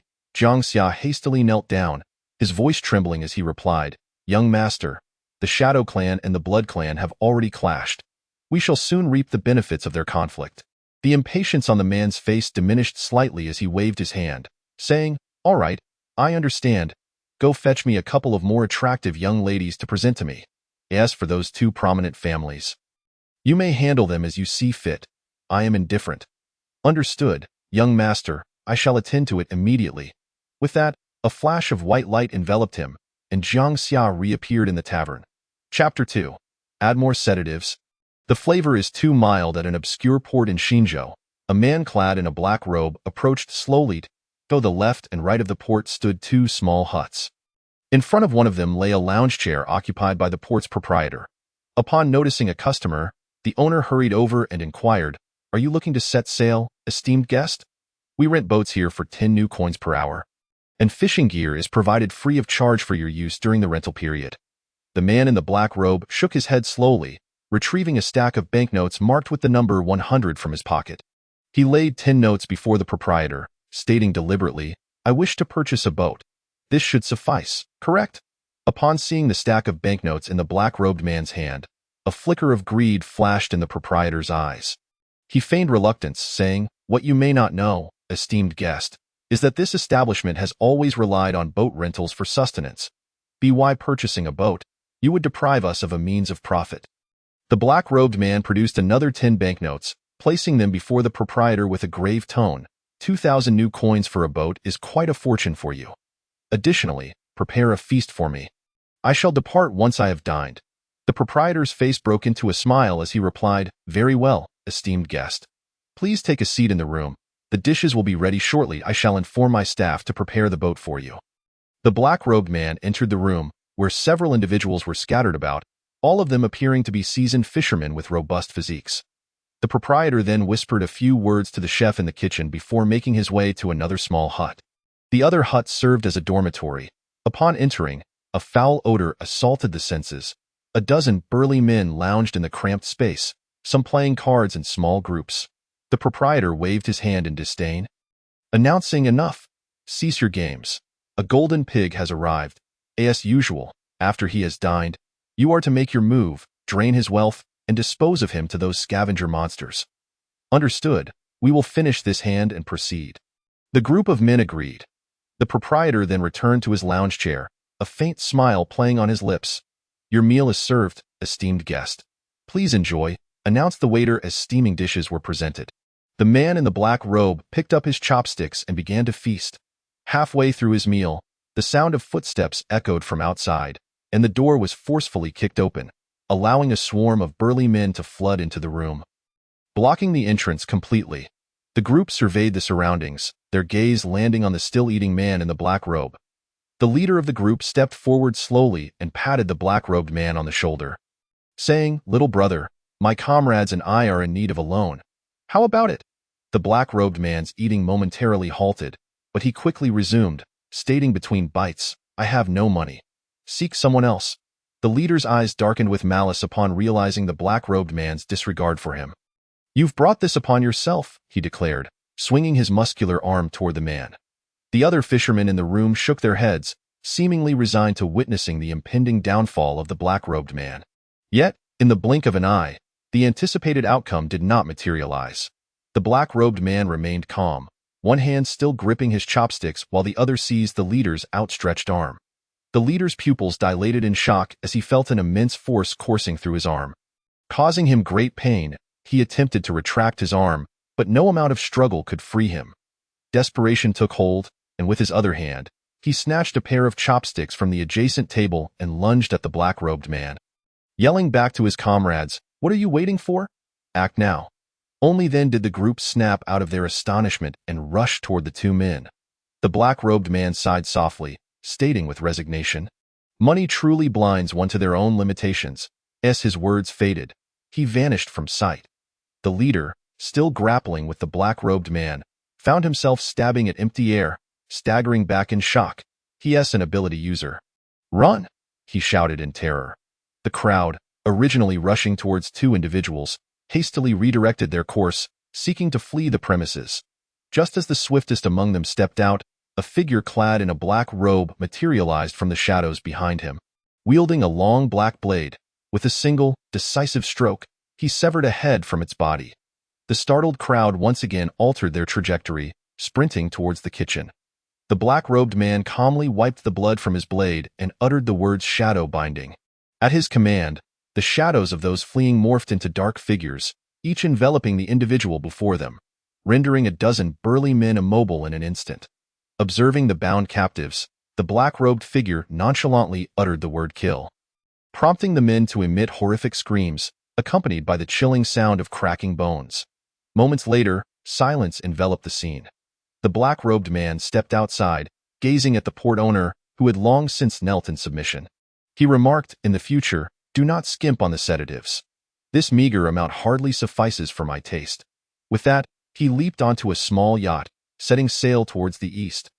The kneeling owner exhaled in relief, attempting to rise, only to feel a sharp pain in his neck, followed by the encroaching darkness of unconsciousness, as a knife-wielding shadow melted back into the gloom. Standing on the deck, the black-robed figure savored the caress of the sea breeze. Shedding his cloak to reveal himself as Ingjia, resolutely pursuing his mission, he gazed towards the horizon, letting out a long sigh. Meanwhile, a group arrived at the port, momentarily taken aback by the gruesome scene. However, they swiftly moved past the bloodshed and hastily sought several yachts, also heading eastward on the sea. Entertainment was scarce. Ingjia spent his days either lounging on the deck to enjoy the ocean breeze or fishing. Amidst this monotonous routine, 2 years elapsed. Fortunately, Ingjia was fortunate enough to catch fish daily. Otherwise, he would have perished from starvation till last. As the sun rose from the horizon, Ingjia beheld the land he had longed for. Albeit seemingly off course, he vaguely recalled his destination was a place called Huaxia, yet the port before him was labeled Beautiful Country Shipping Station. Muttering a few complaints, he docked the yacht and disembarked, determined to inquire about the whereabouts of Huaxia. However, luck appeared to be lacking. The port had long been abandoned, with fissures from an earthquake strewn about, and several convenience stores lay in ruins. With a resigned shake of his head, Ingjia opted to continue eastward, unaware that he was about to enter the misty region discovered by the beautiful country. Chapter 3. Tiger Tooth Gang's branch leader, who too after departing the port. Several vessels stealthily followed Ingjia to shore. Dozens of individuals swiftly disembarked, and one holding an electronic screen approached the leader, whispering, "Boss, according to the map, if the leader of the Shadow Clan proceeds further, he will encounter the Tiger Tooth Gang's branch that accidentally strayed from the main continent amidst the wormhole storm." The man, referred to as Boss, glanced at the screen and instructed the group with a smile. "Let us continue to follow him. The Tiger Tooth Gang is not known for their benevolence. We will strike once he encounters their members." With that, the group hastened towards the direction Ingjia had taken. At that moment, Ingjia had entered a dense forest. Having seen no sign of life for quite some time, he decided to take a rest. Just as he leaned against a tree and retrieved a piece of dried fish prepared on the yacht, an axe suddenly soared from the distance, embedding itself into the tree behind him. Placing the fish back into his pocket, Ingjia rose slowly, casting an irritated glance at the 3 burly men emerging from the depths of the forest. Each man was bare-chested, adorned with tattoos of tigers, and one bore a tiger's tooth around his neck. How could members of the Tiger Tooth Gang be here? Ingjia mused aloud. Yet it seemed the gang had little interest in conversation. As the 3 men drew daggers from their waists and lunged toward him, as the trio approached menacingly, Ingjia calmly stated, "Shadow escape," and instantly vanished, leaving only a patch of darkness in his former position. Seeing the shadow on the ground, the tattooed man halted, shouting to his companions, "He is an ability user. I will hold him back. You 2 hurry to inform the leader." Upon hearing this, the other 2 men quickly changed course, sprinting deeper into the forest, while the tattooed man pounded his chest and emitted a series of roars. With each roar and gesture, his physique began to swell, eventually transforming him into a towering figure over 3 meters tall. The moment he paused, a humanoid shadow darted from behind him, attempting to envelop him. However, before the massive man, the shadow appeared diminutive, only managing to bind him from the waist down. Despite its limited effectiveness, it temporarily restrained the giant, allowing Ingjia to close the distance swiftly. As the shadow crept closer, the giant began tearing at the bindings, yet Ingjia was considerably faster. Just as the giant removed the shadow from his waist, Ingjia stood before him, and with a flash of steel, the giant's head rolled to the ground. After dispatching the tattooed man, Ingjia hesitated for a moment before pursuing the fleeing duo, having gathered from their conversation that if a leader of the Tiger Tooth Gang was present, there must be a small base nearby. Though the Shadow Clan and the Tiger Tooth Gang had historically maintained a respectful distance, Ingjia was not inclined to let this aggression go unanswered. He intended to confront their leader for an explanation. Meanwhile, within the Tiger Tooth Gang's base, the leader prepared to send reinforcements after hearing the report from the two men, when his communication orb began to vibrate. He quickly retrieved the orb and placed it on the table, where it projected a holographic figure, composed of numerous beams of light, hovering above. Upon recognizing the visage of the figure, everyone in the room knelt, respectfully exclaiming, "We pay our respects to the gang leader." The holographic figure of the Tiger Tooth Gang's leader regarded the kneeling assembly and nodded, slowly inquiring, "Please rise. I have come to ask if you have encountered a black-robed man near the base." As they rose, the two men who had just reported stepped forward, recounting their encounter with Ingjia. Upon hearing their account, the gang leader turned to the man at the center, addressing him, "Who too? A certain individual just contacted me, informing me that the black-robed man you encountered is the current leader of the Shadow Clan, and this individual wishes to prevent his return. You understand what you must do?" Hu Tu promptly nodded, affirming his comprehension. The gang leader then remarked, "I have provided you with an opportunity. I hope you can seize it," before severing the connection, causing the holographic figure to vanish. Still pondering the leader's final words, Hu Tu's eyes brightened. The Tiger Tooth Gang consisted of a main branch and 5 sub-branches, each named after the 5 elements: metal, wood, water, fire, and earth. Hu2, being the last in rank, held the lowest status among the 5. Typically, the main branch's leader seldom contacted the sub-branch leaders, but the gravity of this situation was evident. Should he succeed, the leader would undoubtedly take notice, potentially elevating his standing significantly. With this thought, Hu2 could no longer conceal the smile on his face. He quickly summoned all the strong individuals within the base and personally led them towards Ingjia's direction. The two parties soon converged, and Ingjia regarded the gathering of over 100 individuals with a discerning eye. Sensing something amiss, upon spotting Ingjia, Hu2's eyes gleamed with excitement as he commanded his followers to attack. Instantly, the assault of 100 strong men surged towards Ingjia, who promptly activated Shadow Escape, merging into the ground. As the barrage fell, Ingjia's furious voice echoed, "Hu2, what do you mean by this? Does even you, the branch leader, not recognize me, Ingjia? Are you intending to wage war against the Shadow Clan?" Although the Shadow Clan and the Tiger Tooth Gang maintain a policy of non-interference with each other, the strong on both sides are still somewhat acquainted with one another. This is precisely why Ingjia dares to venture alone into the Tiger Tooth Gang's base. Hu2 did not respond to Ingjia's words. Instead, he plunged his hands into the ground. Instantly, the area where Ingjia transformed into a shadow was torn apart, forcing Ingjia to revert to his human form. Even Ingjia, no matter how foolish, realized Hu2's murderous intent, and a flicker of displeasure crossed his eyes. Black mist swirled around Ingjia, and in the next moment, dozens of pillars formed from the black mist charged toward the crowd. The pillars crashed into the masses, unleashing a cacophony of wails as Ingjia clearly unleashed his true fury. Several of the pillars were aimed directly at Hu2, who immediately waved his hand, summoning a wall of earth. The black pillars collided with the earthen barrier, sending dust billowing into the as the dust settled. The wall before Hu2 appeared largely unscathed, but the other members of the Tiger Tooth Gang were not so fortunate. Ingjia's strike resulted in over half of them suffering casualties, leaving the remaining members too fearful to act recklessly. Hiding behind the earthen wall, Hu2 dispelled it and regarded Ingjia with a calm expression, as though the casualties were of no concern to him.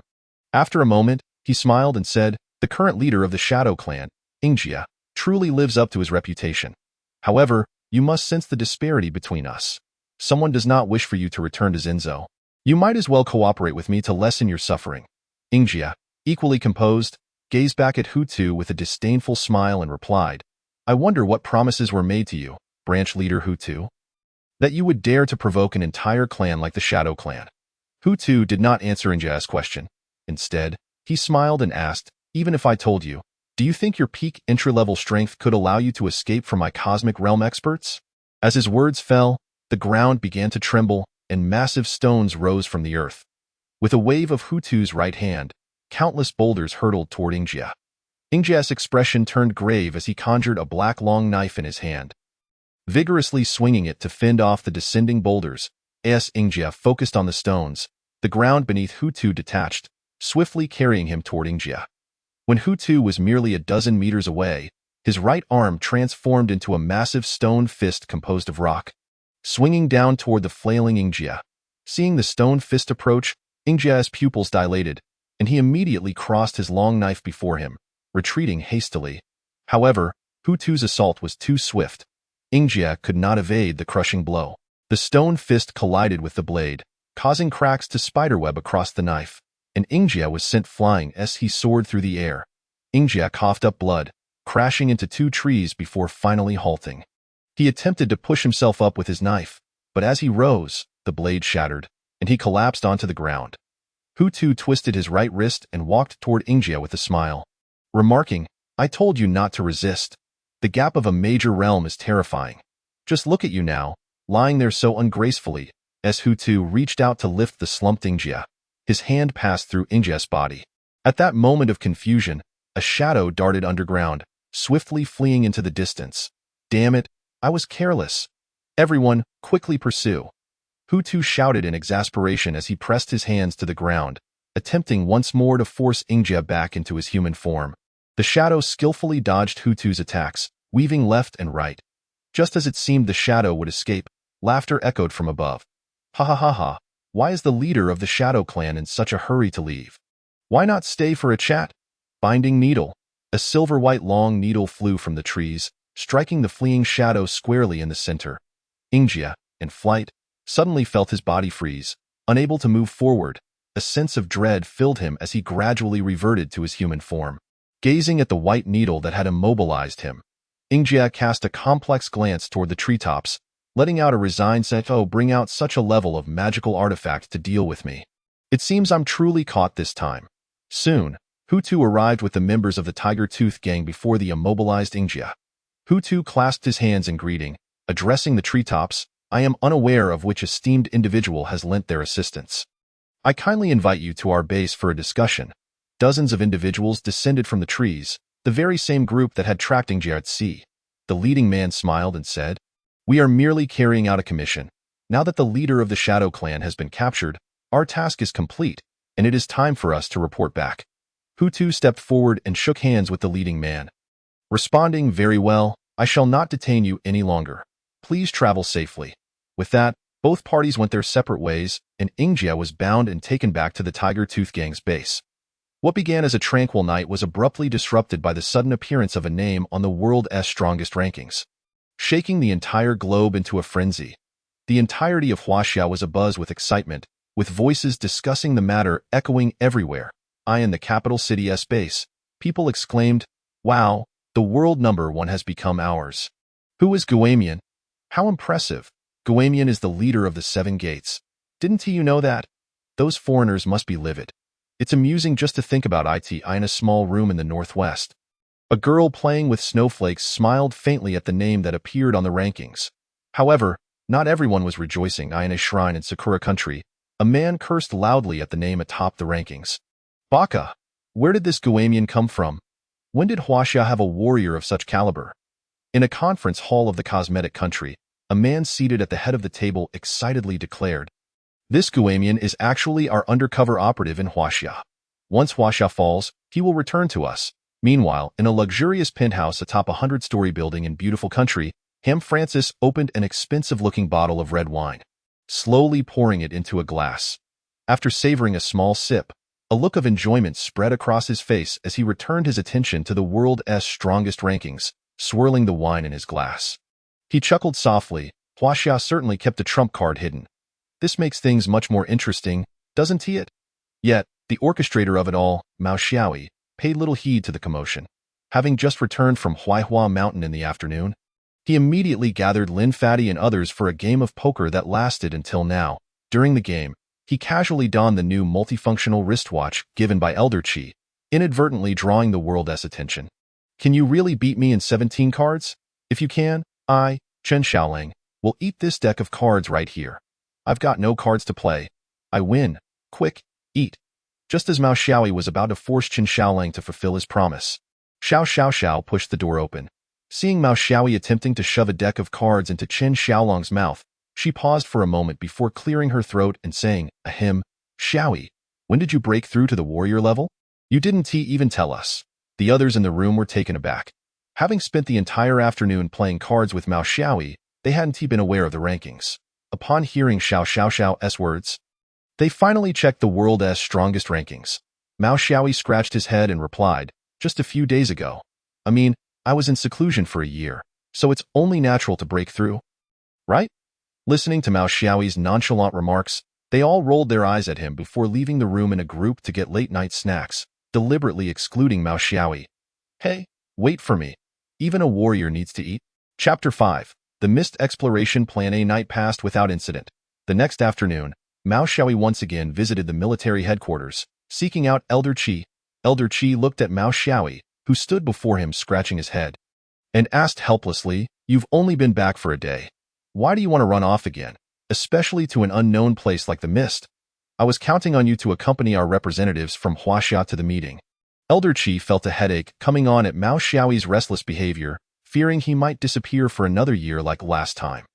Yet, it wasn't entirely Mao Xiaoyi's fault. It was all orchestrated by the chaotic divine consciousness.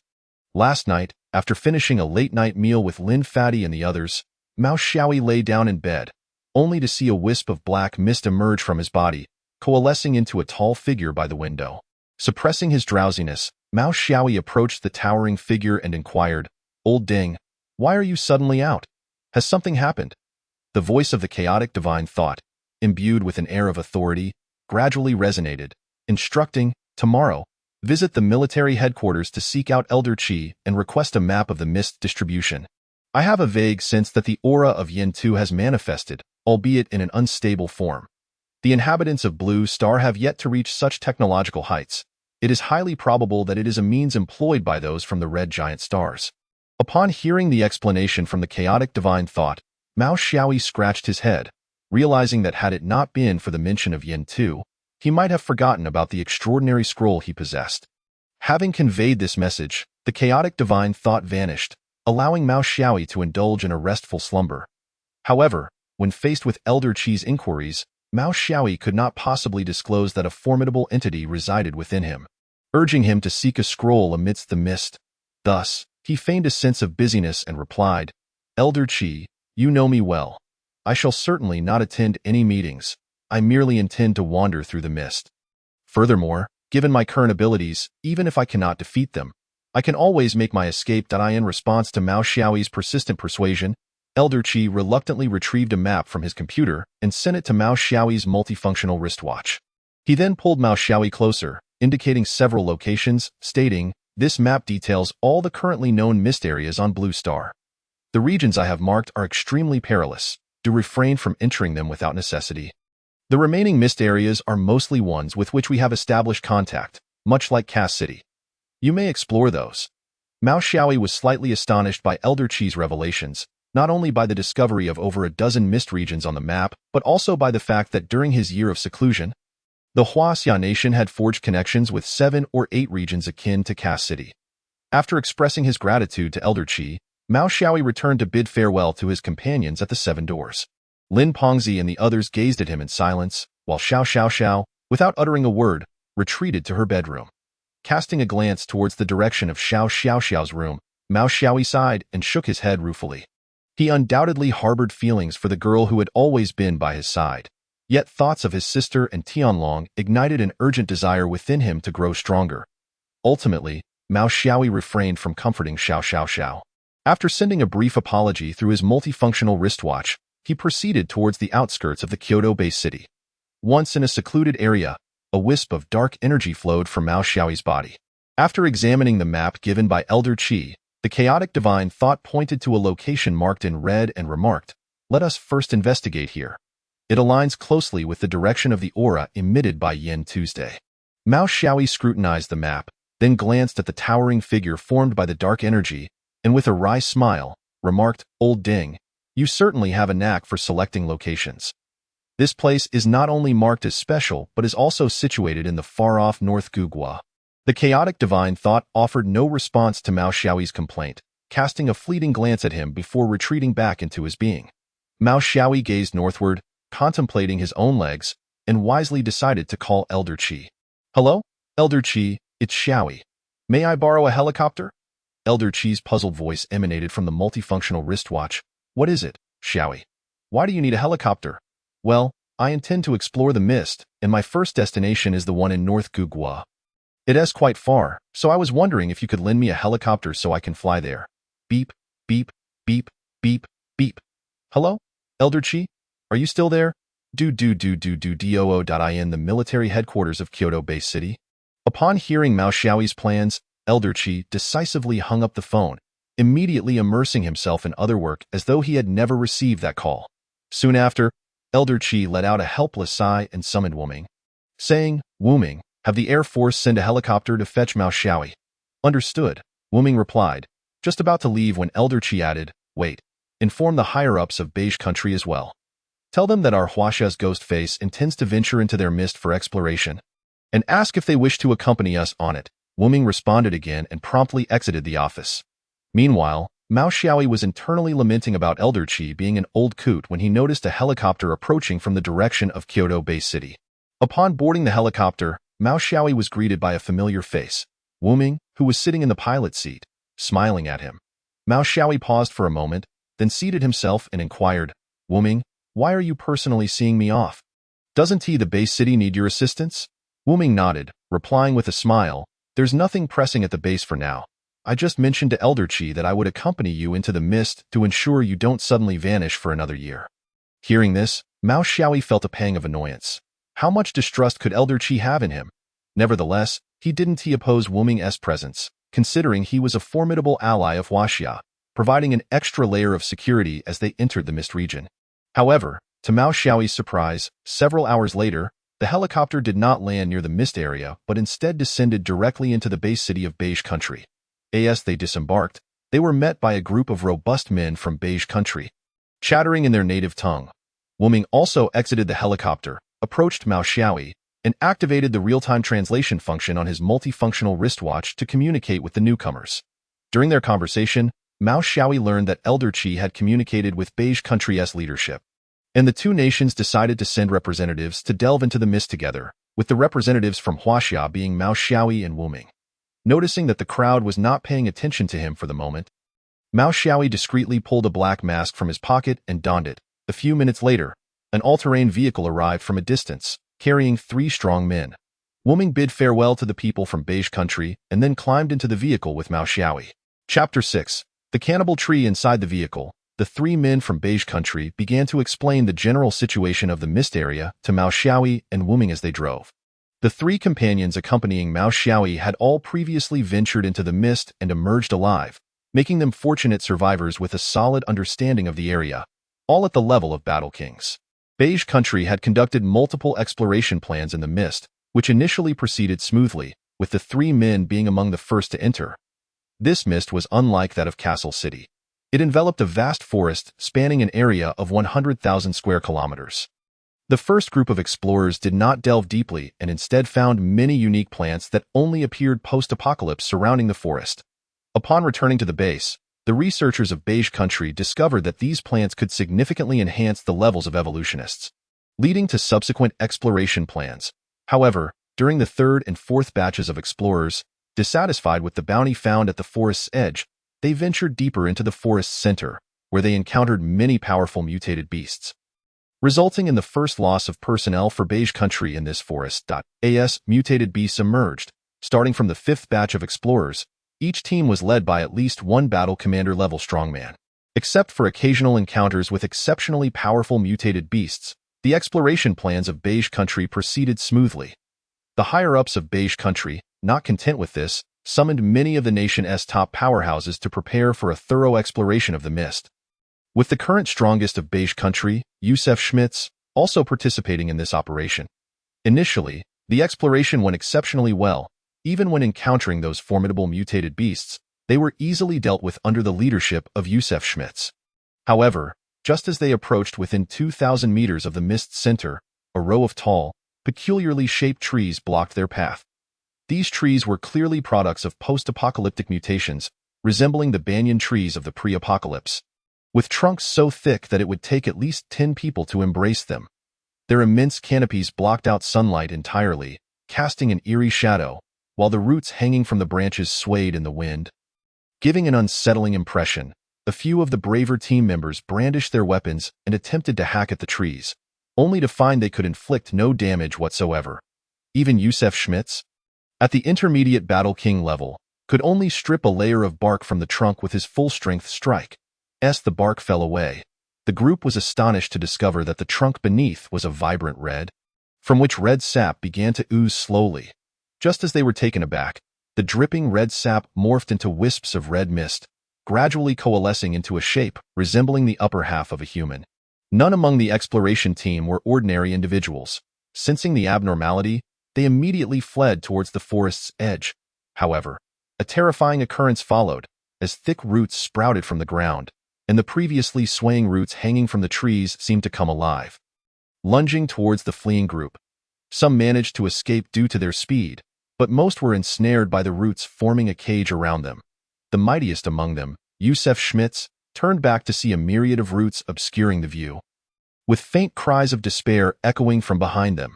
After Yusef Schmitz and the other fortunate survivors escaped the forest, they reported their findings to the higher-ups of Beige Country. Initially, the leadership was still blinded by greed, but as subsequent exploration teams were annihilated, they ultimately abandoned the exploration plans for the mist and designated the area as a forbidden zone. However, the arrival of Mao Xiaoyi and Wu Ming reignited the hopes of Beige Country's leadership. Initially, they had hoped to invite Yusef Schmitz to join the duo in entering the mist, but despite any tempting conditions proposed, Yusef Schmitz resolutely declined. Reluctantly, the leadership had to dispatch 3 strong individuals familiar with the mist to accompany Mao Xiaoyi and Wu Ming. After listening to the trio's account, Mao Xiaoyi couldn't help but twitch his lips.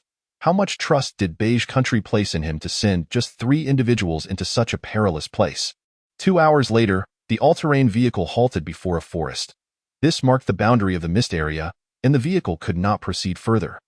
The 5 of them disembarked, organized their gear, and ventured deeper into the woods. Mao Xiaoyi eyed the laser rifle in Wu Ming's hands with envy, planning to visit Castle City once they located Yintu to see if he could acquire a few more laser rifles for himself. As the 5 traversed the woods and entered the vast forest that obscured the sky, the voice of the Chaos Divine thought resonated in Mao Xiaoyi's ears. The aura emanating from Yintu is still faint. I cannot ascertain whether he resides within this mist. However, I can confirm that there are human presences at the center of the mist, likely belonging to the Red Giant.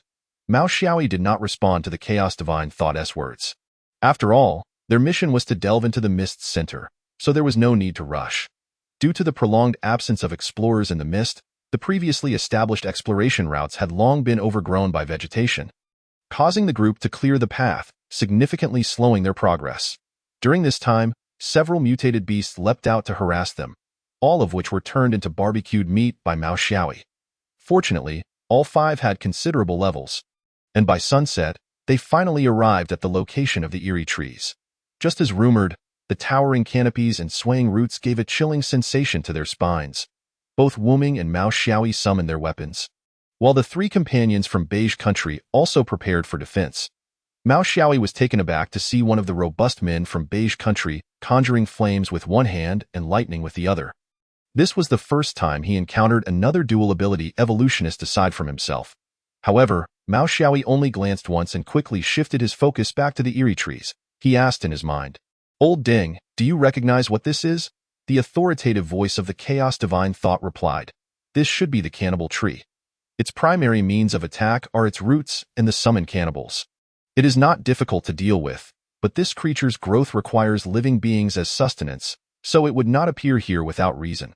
I sense human presence at the center of the mist, and these cannibal trees are likely what they cultivate. Those capable of nurturing such beings are certainly not kind. You must tread carefully." Mao Xiaoyi nodded, waving his right hand as a purple light blade swiftly cleaved into the trunk of the cannibal tree. Chapter 7. First encounter with the scavenger. As the purple light blade made contact with the tree trunk, a deep fissure immediately appeared, causing the injured cannibal tree to tremble violently, emitting wails akin to a tormented spirit. Seeing Mao Xiaoyi casually injure the cannibal tree, the 3 strongmen from Beige Country immediately launched their attacks. Point 2 of the close combat specialists charged forward to engage the wounded cannibal tree, swiftly dispatching it. As one cannibal tree fell, the surrounding cannibal trees seemed to sense something amiss, oozing red sap from their trunks, while the swaying roots and those sprouting from the ground surged towards the 5. The dual-ability strongman from Beige Country gradually fused the 2 elements, unleashing a powerful aura. Mao Xiaoyi's eyes lit up. He had never considered that abilities could merge. The lightning in the strongman's hand intertwined with the fireball, resulting in a purple fireball crackling with arcs of electricity, which he hurled forward as the purple fireball floated ominously at a slow pace. The strongman collapsed onto the ground, pale-faced, clearly exhausted from the effort. However, the effect of this attack was remarkable. The encroaching roots were incinerated as they approached the floating purple fireball, while the red mist figures formed from the sap dared not draw near. Retreating beside the cannibal trees. With the purple fireball advancing, the cannibal trees became increasingly agitated, with red sap gushing from their trunks, manifesting more and more red apparitions. Finally, as the cannibal trees collectively released a mournful wail, a swarm of red apparitions charged towards the purple fireball, which unleashed bolts of lightning that scattered large groups of them. Yet, there were simply too many red apparitions. Countless of them leaped into the purple fireball, vanishing into nothingness, dimming its glow bit by bit as the light of the purple fireball waned. The lightning it emitted diminished as well, while the relentless onslaught of red apparitions surrounded it, blocking the Five's line of sight entirely. Just as Mao Xiaoyi prepared to intervene, a glance caught his eye. He noticed the weary strongman from Beige Country still wore a grin, suggesting he had a backup plan. Thus, Mao Xiaoyi sheathed his scythe and awaited patiently. Sure enough, the next second, a muffled explosion erupted from within the throng of red apparitions, beams of light bursting forth from the depths of the encirclement. The beams multiplied and grew larger. All the red apparitions were obliterated. Simultaneously, a wave of explosive energy surged forth. Mao Xiaoyi remained motionless. Wu Ming took a few steps back, while the three Beige Country strongmen clung desperately to the ground to avoid being swept away. After the gust of energy subsided, tranquility returned. Countless roots slowly retracted, and the red sap pooled back into the trunks. The two trees before the five shifted aside, creating a passage wide enough for one to pass through. Had they been subdued? As Mao Xiaoyi pondered in confusion, a scythe materialized in his hand as he cautiously advanced to the forefront. His vigilance appeared excessive, as the five of them traversed the corridor without encountering any hindrances. Upon exiting the passage, they were greeted by refreshing air and a verdant expanse of grass, with the long mist sky reappearing before their eyes, resembling a veritable paradise. A small suggestion arose in his mind, urging him to run. The voice of the chaotic divine thought echoed within his consciousness, leaving Mao Xiaoyi utterly perplexed. Just as he contemplated inquiring about the reason behind such advice, he noticed a dozen figures approaching from a distance. Observing the newcomers, Mao Xiaoyi tightened his grip on the scythe, and the other four assumed a defensive stance. A gaunt man stepped forth from the crowd, speaking in halting English, "Please leave. This is not a place for you." Fortunately, the real-time translation device enabled Mao Xiaoyi and his companions to comprehend his words. As he sensed the man's weak aura, he mused whether the chaotic divine thought's elder had become senile, questioning the necessity of fleeing. Seeing that Mao Xiaoyi and his companions remained unresponsive, the imposing presence of the dozen figures behind the slender man suddenly surged, revealing them to be formidable warriors of the god of war rank. In the next instant, Mao Xiaoyi's actions were remarkably decisive. A perfect 90-degree bow, followed by an extremely challenging 180-degree turn. He seized one person with one hand while clutching two others under his arm, instantaneously teleporting to the periphery of the cannibal tree. Mao Xiaoyi's swiftness left the dozen individuals across from him momentarily stunned, as they rubbed their eyes only to realize that he and his companions had vanished. Taking a breath, Mao Xiaoyi inquired telepathically, "Elder, is Yin Tu inside? His aura remained faint as you entered. It is highly probable he is not within. However, there are indeed valuable items inside," the chaotic divine thought replied. Intrigued by the elder's words, Mao Xiaoyi eagerly asked, "What kind of valuable items?" "Blood. A fruit derived from the cannibal tree that absorbs the essence of living blood. Consuming it grants a substantial amount of energy and aids in level advancement. Though excessive consumption can lead to a bloodthirsty disposition, rendering one unable to control their murderous urges." Upon hearing about the potential for advancement, a smile spread across Mao Xiaoyi's face. "Elder, then what shall we? You're overthinking it. You cannot defeat them. I didn't imply fighting. We could be stealthy. There's a cosmic level being stationed within. I suddenly long for home. Meanwhile, The dozen formidable warriors who had sought to expel Mao Xiaoyi had returned to the heart of the mist, where a structure resembling a church loomed in stark contrast to the exterior. The interior was furnished with various implements of torture and a table stained with blood. A man was sawing through the thigh of an unknown creature when he abruptly halted, as if sensing something.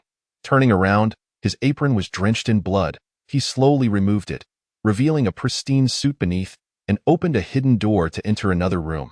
Inside, the space was immaculate, decorated in a simple Western style. The man took a seat on a sofa and donned a pair of glasses.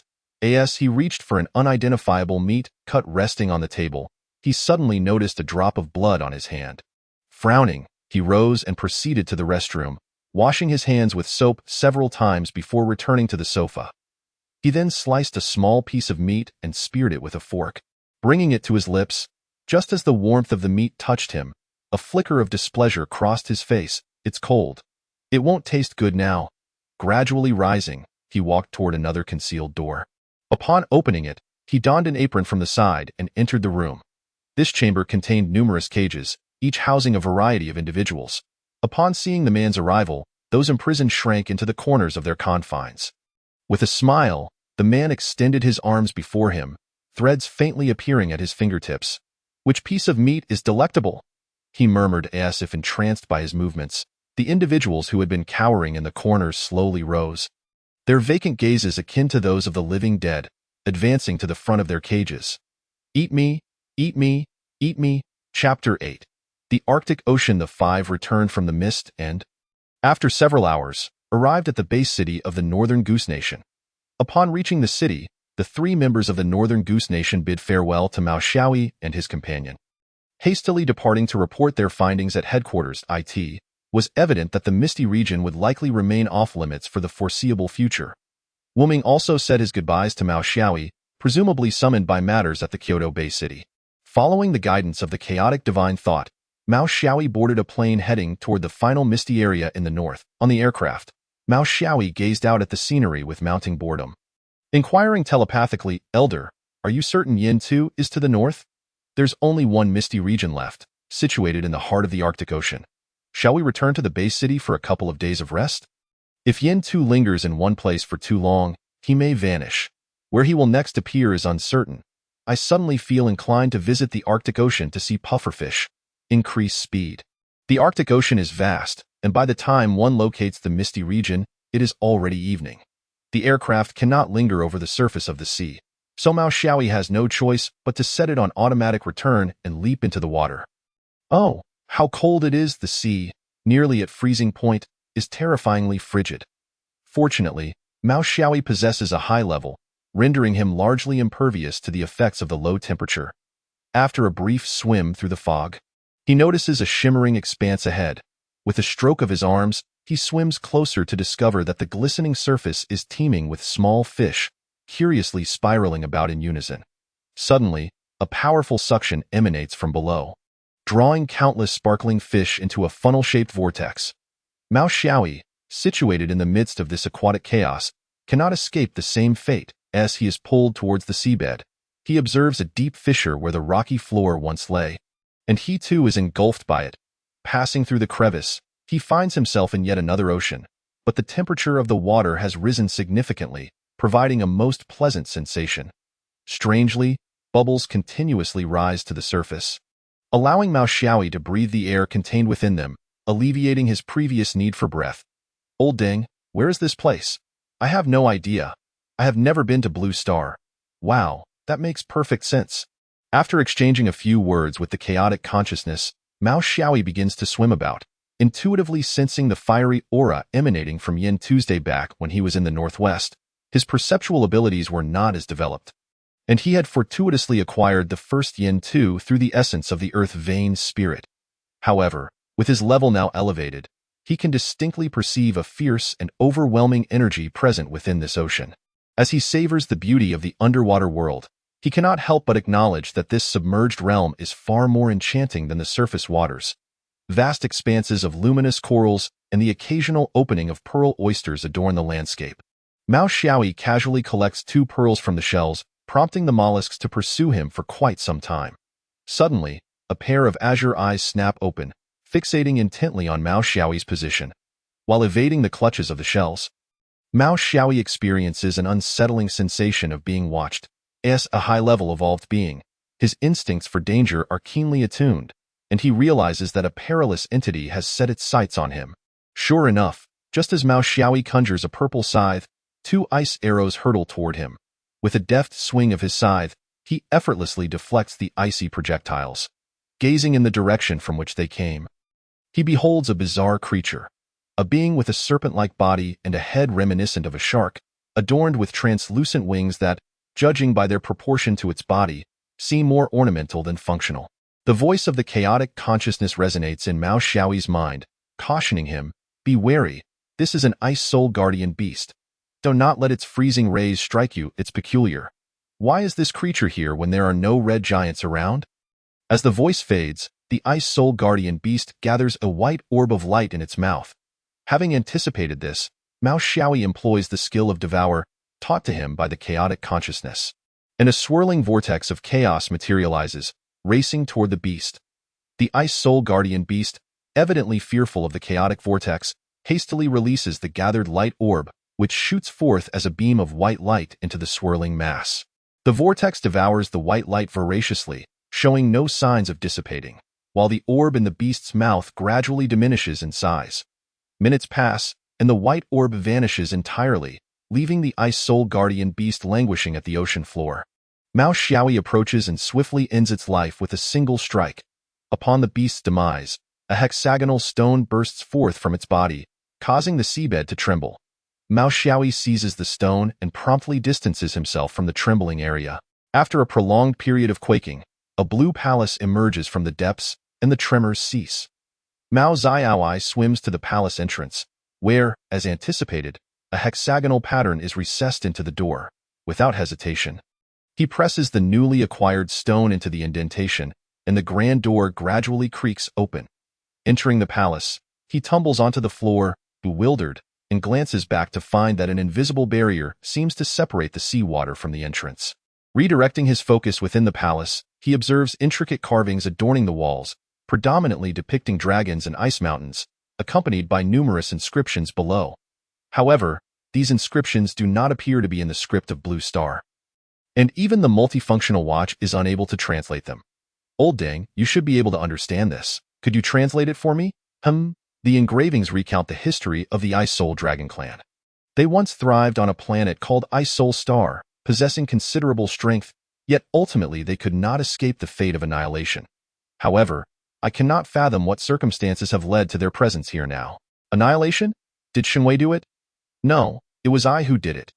Mao Xiaoyi's lips twitched slightly, and no wonder you are so familiar with them. Skipping the topic of the Ice Spirit Dragon clan, Mao Xiaoyi's gaze fell upon a treasure chest at the center of the palace, prompting an eager sprint towards it, yearning to open it. Yet, after much effort, Mao Xiaoyi could not locate a seam on the chest, and reluctantly had to once again inquire with the Chaos Divine Thought. Prepare yourself mentally, close your eyes and place your hands on the chest, channel your energy into it. Though puzzled by the words of the Chaos Divine Thought, Mao Xiaoyi complied. The moment the energy flowed into the treasure chest, a sudden wave of dizziness washed over him, and he found himself transported to a peculiar realm. Chapter 9. The Divine Empress and the Ice Spirit Dragon King. As the white light faded, Mao Xiaoyi beheld a vast metropolis, its architecture imbued with a futuristic essence, with most structures suspended in midair. The most striking feature was a blue palace at the heart of all the edifices. Mao Xiaoyi floated like a specter in the air, observing a myriad of beings below, most resembling dragons. Surely these were the Ice Spirit Dragon clan spoken of by the Chaos Divine Thought. Gradually descending to the ground, he narrowly missed a dragon of the Ice Spirit clan that passed right through him, as if they belonged to entirely different dimensions of time and space. Suddenly, a thunderous roar echoed from above, causing all the Ice Spirit dragons to halt, their eyes wide with terror as they gazed skyward. Following the sound, Mao Xiaoyi looked up to see a rift in the fabric of time and space, from which emerged a crowned woman. As she stepped forth, a palpable aura of power radiated, compelling the Ice Spirit dragons in the city to kneel, emitting mournful dragon cries. The woman cast a cursory glance at the prostrate dragons before soaring towards the palace. Unaffected by the oppressive force, Mao Xiaoyi followed closely behind her, heading for the palace.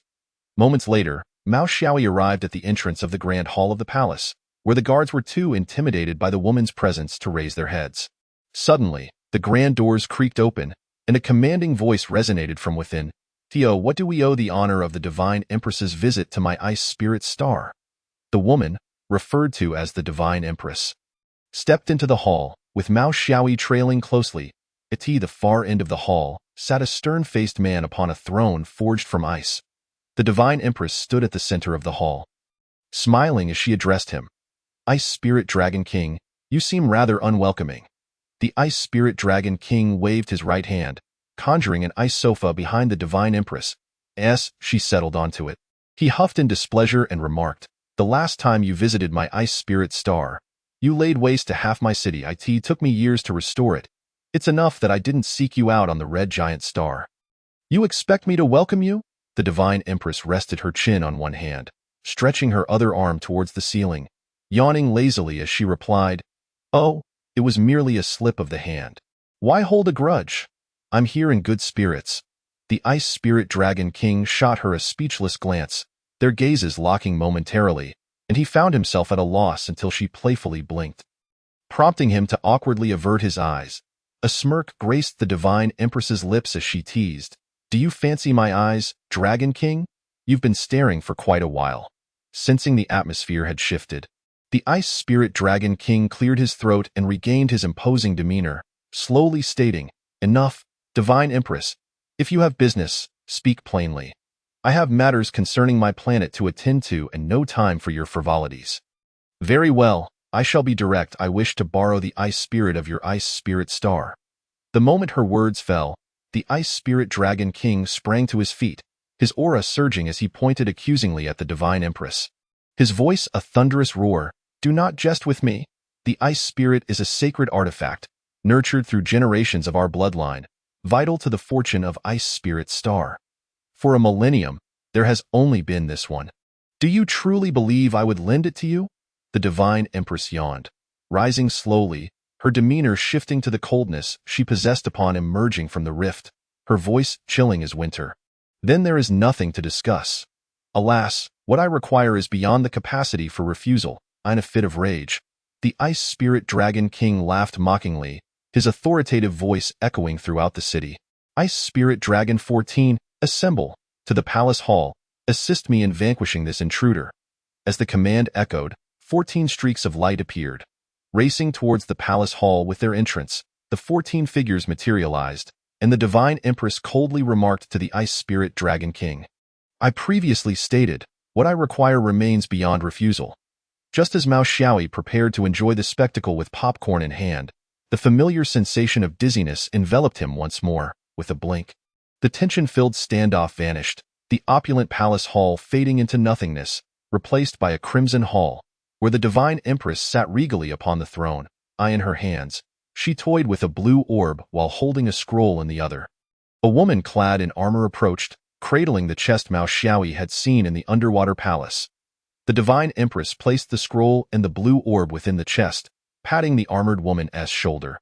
The armored woman nodded and exited the hall, while the Divine Empress, gazing after her retreating figure, murmured to herself, "Jian Feng, ice spirit concealed, flame map revealed, the three gods gather." Mao Xiaoyi, utterly bewildered, felt the onset of dizziness once more. Calmly shutting his eyes and reopening them, he found himself back in the underwater palace, the treasure chest before him now ajar, revealing the blue orb and the scroll within. The voice of the Chaos Divine thought echoed once more. No wonder the red giant star encountered a wormhole storm, yet the palace of Ice Spirit Star appeared here. It was her doing, which explains everything. Ignoring the Chaos Divine thought's musings, Mao Xiaoyi carefully examined the blue orb. While the flame map had long since been carelessly tossed into his backpack, the blue orb emanated a chilling aura, yet it did not induce a sense of cold, but rather a refreshing sensation, accompanied by a faint, enticing fragrance that tempted one to take a taste. Seeing Mao Xiaoyi bring the blue orb to his lips, the Chaos Divine thought hastily intervened. "Hey, stop right there. That is the ice spirit. Do not be deceived by its appearance. Should its energy overflow, Even a being of cosmic caliber would be instantly frozen into a statue. Upon hearing this, Mao Xiaoyi's hand trembled, nearly dropping the ice spirit. Observing his cautious demeanor, the Chaos Divine thought chuckled, "Relax, it's not as fragile as you imagine. It possesses a hardness akin to diamond. Simply store it in your backpack. When you reach the stellar realm, you may attempt to ingest it, which will greatly benefit you." After stowing the ice spirit in his backpack, Mao Xiaoyi finally resurfaced, gazing out at the endless ocean, lost in profound contemplation. Chapter 10. The invitation from beautiful nation. Mao Xiaoyi glanced at the multifunctional watch on his wrist. A testament to high technology, akin to the waterproof device used by Lu Huahua. After sending a message to Qi Lao, 3 hours later, a frostbitten Mao Xiaoyi was hoisted onto a helicopter, en route to the Kyoto-based city. Meanwhile, in beautiful nation, it was midnight. Ham Francis, for the first time, exited the towering 100-story building, cloaked in the night, unnoticed by anyone regarding the whereabouts of the nation's strongest individual. Upon returning to Kyoto-based city, the first thing Mao Xiaoyi did was indulge in a long, hot shower. Emerging from the bathroom, he found Xiao Xiao standing before him, her face a mask of displeasure. It seemed this afternoon was destined to be anything but peaceful. After accompanying Xiao Xiao for a day of shopping, Mao Xiaoyi collapsed onto his bed, but before he could bask in its warmth, a flurry of messages from Qi Lao bombarded his device. Reluctantly, he vacated the comfort of his soft bed, snatching a bag of chips that Lin Pengzi had just opened, all while under Lin Pengzi's forlorn gaze, and made his way to the military headquarters. At the headquarters, a military officer led Mao Xiaoyi into the conference room, where Qi Lao sat at the head of the table, nodding slightly to him, while Wu Ming stood to greet him. Mao Xiaoyi took his designated seat. Scanning the room to find all present were high-ranking officials from the military, including several members of the Special Operations Group. Mao Xiaoyi was the last to arrive, and upon noticing the room was full, Qi Lao cleared his throat, displaying a screenshot of a statement on the large screen behind him, explaining, "This is an official statement released by Beautiful Nation on the World Forum. I believe many of you have seen it. I won't go into the details. Let me summarize the events for you." The incident began with Beautiful Nation's envy of the Northern Goose Nation's discoveries within the mist. As you all know, there exists a misty area within Beautiful Nation as well, yet it is fraught with danger. To date, only one adventurer has returned alive, and even he succumbed shortly thereafter, having found nothing of value within the mist. Recently, Mao Xiaoyi's expedition to the misty area alongside the Northern Goose Nation and its allies has become well known, furthering their discoveries, which rekindled Beautiful Nation's determination to explore the mist. They have convened several major nations to undertake a mist cleansing operation. However, Beautiful Nation's ambitions do not stop there. They intend to assemble the world's top 10 combat powers to safeguard this endeavor. Naturally, Mao Xiaoyi, Wu Ming, and Chuli are among those invited. They are claiming to eliminate the mist for the world and have entangled us in their schemes. Should we refuse this proposal, China will become the target of global scorn. After Qi Lao's explanation, the expressions of those in the conference room soured. Mao Xiaoyi frowned, not out of concern for Beautiful Nation's machinations, but rather for how to explain this to Xiao Xiao. As Mao Xiaoyi pondered his course of action, Qi Lao approached from behind, patting him on the shoulder. "Mao Xiaoyi, you are currently the strongest evolver in the world. Whether or not we should wade into this murky water ultimately rests on your decision. I understand you have your own faction to manage. Take the time to discuss it with them before making a choice." With that, Qi Lao returned to his seat, and the eyes of everyone present turned to Mao Xiaoyi. Mao Xiaoyi's lips twitched. Truly, experience prevailed, as Qi Lao had deftly thrust him into the spotlight. Gazing at the triumphant smile on Qi Lao's face, Mao Xiaoyi sighed in resignation and agreed.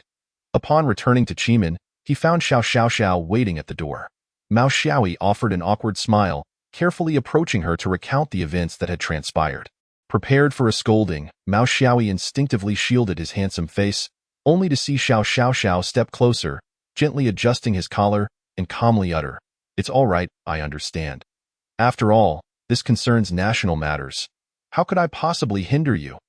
Listening to Xiao Xiao's words, Mao Xiaoyi's expression gradually brightened, but in the next moment, she shifted her tone. "However, you'll be leaving for quite some time again, and I..."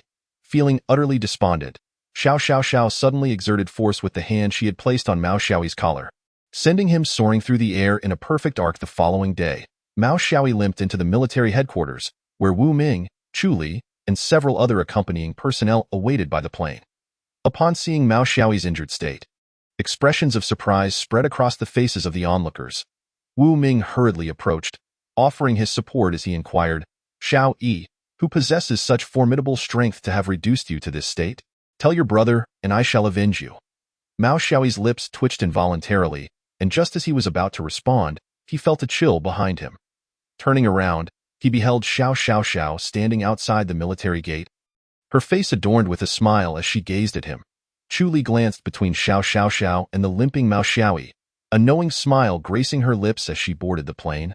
While the remaining personnel exchanged glances of mutual understanding, with only Wu Ming persistently questioning Mao Xiaoyi. The distance from the beautiful nation to the Huaxia nation is considerable. Even by plane, it takes half a day to traverse. On board, Wu Ming presented a report detailing the situation in the misty region of the beautiful nation to Mao Xiaoyi, who attentively reviewed its contents. The specifics outlined in the report closely mirrored what Old Qi had previously conveyed, with the lone exception being the details of 2 exploratory missions into the mist, which were initially classified as state secrets. However, in a bid to substantiate the mist cleansing operation for the world, the beautiful nation had voluntarily disclosed these operational details. Mao Xiaoyi furrowed his brow as he examined the particulars of the beautiful nation's mist operations. In the first mission, a 100-member exploration team vanished entirely within 10 minutes of entering the mist. However, as the majority of this group lacked significant strength, Mao Xiaoyi felt confident he could replicate their fate. The second mission, however, compelled Mao Xiaoyi to regard the mist with heightened seriousness. 5 combat-class warriors entered the mist simultaneously, only to be ambushed, resulting in 4 instant fatalities and 1 severely injured, all without ever catching a glimpse of their assailant. Notably, these incidents had occurred a year prior, suggesting that the mist in the beautiful nation likely harbored numerous god-class warriors, akin to the mist center in the northern Goose Nation. Just as Mao Xiaoyi was lost in thought, a message from Xiao arrived, prompting him to discard the report and devote his full attention to responding. Wu Ming cast a disdainful glance before silently shifting his position. Chapter 11. The Mist of the Beautiful Nation. By noon, Mao Xiaoyi and his companions arrived in the base city of the beautiful nation, where Ham Francis and a contingent of locals awaited their arrival. Upon seeing them disembark from the plane, Ham Francis approached with warmth, engaging in conversation as though they were long-lost friends, adhering to the adage that one should not strike a smiling face. Mao Xiaoyi exchanged pleasantries while the representatives from other nations gradually assembled. Ham Francis then delivered an inspiring address to the gathering, after which everyone boarded vehicles to venture towards the misty region. The misty area was not far from the base city. After a drive of several dozen minutes, the convoy reached the outskirts of the mist zone. Before them lay a long-abandoned city, and in the distance, the edge of a dense forest could be discerned. Soon, teams organized by nation began entering the misty area, with Ham Francis casting a meaningful glance in the direction of Mao Xiaoyi and his companions before their departure. The teams from the Northern Goose Nation and the Huaxia Nation were relatively familiar with one another, including the trio who had previously explored the misty region alongside Mao Xiaoyi in the Northern Goose Nation. Thus, the 2 teams harmoniously set off in the same direction. Unlike the other nations' teams, the Beautiful Nations group did not rush toward the center of the mist. Instead, they leisurely meandered through the ruins of the city. Mao Xiaoyi glanced at the leisurely pace of the Beautiful Nations team, dismissing it as mere idleness. At the forefront was the team from the Red Earth Nation, led by its premier warrior, Mitchell Oaks. Under his leadership, the Red Earth team's proximity to the forest diminished rapidly. Suddenly, a roar emanated from the forest, causing the trees to tremble from within. In an instant, a horde of mutated beasts appeared before the Red Earth team. Rather than charging forth, the mutated beasts lingered, seemingly awaiting something. The members of the Red Earth team remained vigilant, refraining from any rash movements, resulting in a peculiar standstill. After a while, the team from the Plastic Surgery Nation also reached the forest's edge. As they prepared to inquire about the situation from the Red Earth team, a gorilla emerged from the forest, riding atop an elephant. The moment the gorilla appeared, the mutated beasts erupted in excitement, howling at the humans before them. Meanwhile, the members of the Red Earth and Plastic Surgery Nations stared in dumbfounded astonishment at the gorilla atop the elephant, momentarily questioning whether they had unwittingly stepped into a scene from Rise of the Planet of the Apes.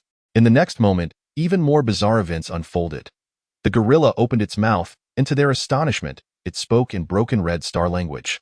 Thanks to the diplomatic ties between the Huaxia Nation and Castle City, the Red Star language had been recorded in their multifunctional wristwatches, allowing everyone present to comprehend the guerrilla's words. Leave or perish. Upon hearing this, the members of the Plastic Surgery Nation promptly nodded in agreement and retreated from the forest's edge. However, the Red Earth team hesitated. Unlike their counterparts, they boasted a world-ranked top 10 warrior among their ranks.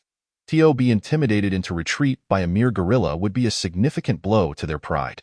As the 10th strongest warrior in the world, Mitchell Oakes found himself in a quandary, contemplating whether he could indeed contend with the gorilla before him. Yet, the gorilla seemed to grow impatient. Its elephant suddenly raised its front legs and stomped heavily on the ground, causing a long spike of earth to erupt just a few centimeters from Mitchell Oakes's gaze. Such a blatant threat was intolerable for the world-class warrior, and a battle axe materialized in his hands. With a powerful swing, he unleashed a fiery red blade toward the gorilla. The gorilla displayed no intention of avoiding the attack. Just as the red blade was about to strike, the elephant beneath it stomped once more, conjuring a wall of earth that intercepted the blade. The collision resulted in both the red blade and the earthen wall vanishing without a trace. With a commanding roar, the gorilla unleashed the pent-up aggression of the mutated beasts, who charged toward the Red Earth team. The team swiftly engaged in combat, but the sheer number of mutated beasts far surpassed their ranks, leading to immediate casualties among the Red Earth forces. Should we assist? A member of the Cosmetic Nation approached the captain of their team and inquired. The captain shook his head and, along with the others, began to walk away from the battlefield. The commotion from the clash between the Red Earth Nation and the mutated beasts was quite substantial, and Mao Xiaoyi quickly took notice of the situation ahead. Consequently, both nations' teams hastened their steps towards the site of the conflict. By the time they arrived, the mutated beasts were mercilessly overpowering their adversaries. The strongest among them, Mitchell Oakes, found himself entangled with a gorilla and an elephant, while several other competent members were engaged in fierce battles with the mightiest of the mutated beasts. This left the remaining team members besieged by numerous mutated creatures, resulting in a tragic loss of life. Exchanging a glance with Wu Ming, Mao Xiaoyi sprang into action, a purple scythe appearing in his hand. Accompanied by dozens of violet blades that simultaneously emerged, swiftly decimating half of the mutated beasts surrounding the Red Earth Nation's members. At the same moment, a metallic dragon manifested amidst the remaining mutated beasts, devouring them one by one, which effectively terrified the rest into retreat. Yusef Schmitz, who had initially prepared to assist the duo from Huaxia Nation, was momentarily taken aback by the unfolding scene. He awkwardly scratched his head and retreated back to his team from the Northern Goose Nation. The gorilla, which had been fiercely battling Mitchell Oakes, suddenly ceased its movements, while the elephant forcefully pushed Mitchell back. The gorilla cast a sharp glance towards Mao Xiaoyi and Wu Ming, disregarding the furious Mitchell Oakes, and turned to venture deeper into the forest. Noticing the gorilla's departure, the remaining mutated beasts also halted their assaults, hastily fleeing into the depths of the forest. The fortunate survivors from the Red Earth Nation quickly restrained Mitchell Oakes to prevent him from pursuing into the woods. With the immediate threat neutralized, the members of Huaxia Nation and Northern Goose Nation took a moment to rest before resuming their exploration. The team from the Red Earth Nation, having suffered significant losses, opted to return to the periphery of the misty area after a brief respite, abandoning their expedition into the fog. Meanwhile, deep within the forest, a gorilla entered a compound encircled by walls. Passers-by seemed to be quite familiar with the creature, greeting it with smiles. The gorilla, however, ignored them and headed straight for a building marked with the words Helmsman. Chapter 12. Elder of the Tiger Tooth Gang versus Sakura Nation and Romantic Nation. Inside the building, Hu Tu was engaging in jovial conversation with several high-ranking members of the branch, evidently pleased with the recent capture of As the conversation reached a peak of enthusiasm, a gorilla rushed in, causing everyone to shift their attention towards it. Seemingly aware that the gorilla struggled with verbal communication, Hu Tu interjected before it could speak. Have the natives from Blue Star arrived? The gorilla nodded, and a knowing expression spread across Hu Tu's face. Let us go meet these Blue Star natives. Hu Tu was the first to rise and exit the building, followed closely by the other high-ranking officials. Outside, in the center of the compound, stood a large iron cage, within which was none other than Jie, recently captured. Hu Tu approached the cage, playfully patting Jie's face. As Ingjie swatted his hand away. Displaying a fierce resolve, Hu Tu chuckled, "Fear not, leader of the Shadow Clan. In a few days, someone will come to escort you on your journey. I shall first meet our new friends, at this moment." Within the mist-clearing expedition team, aside from the teams from both nations and the beautiful nation, all others had entered the forest for exploration.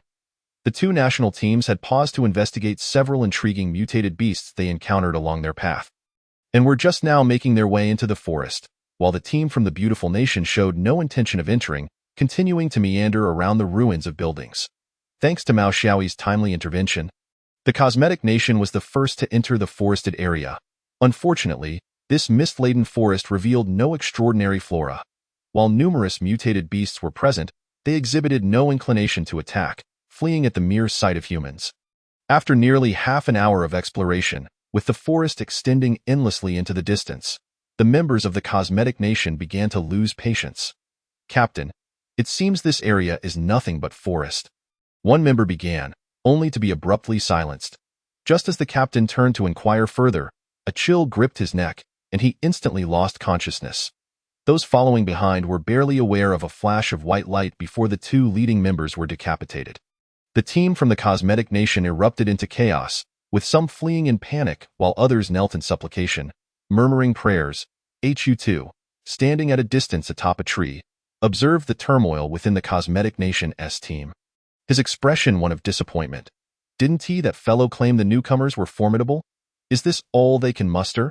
As his words fell, Hu2 waved his hands, causing countless fissures to erupt across the ground. Whether fleeing or kneeling in surrender, none had the chance to utter a scream before plummeting into the chasms, which subsequently sealed shut, restoring an eerie tranquility. Each member who ventured into the mist wore a multifunctional wrist device with real-time tracking enabled. The higher-ups of the cosmetic nation, observing the vanishing signals from their base city, descended into a frenzy of impotent rage. News of the disappearance of the cosmetic nation team quickly spread to other teams still exploring, and Mao Xiaoyi, having already gauged the strength of the creatures within the mist, became even more resolute in his convictions.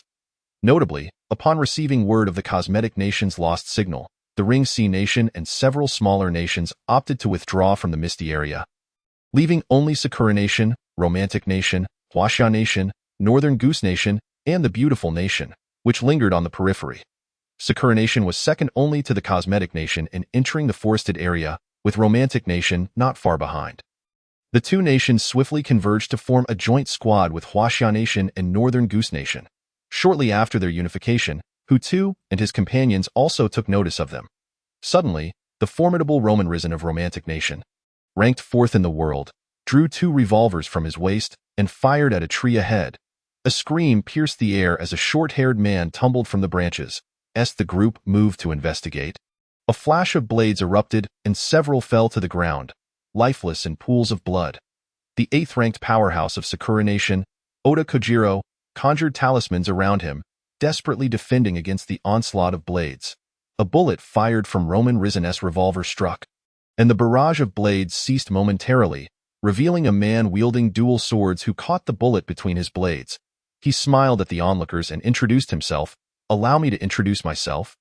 Elder of the Tiger Tooth Gang, Ling Guang." With that, he swung his blades once more, unleashing a familiar arc of deadly light, prompting Oda Kojiro to hastily form hand seals as an eight-headed serpent surged forth beside him.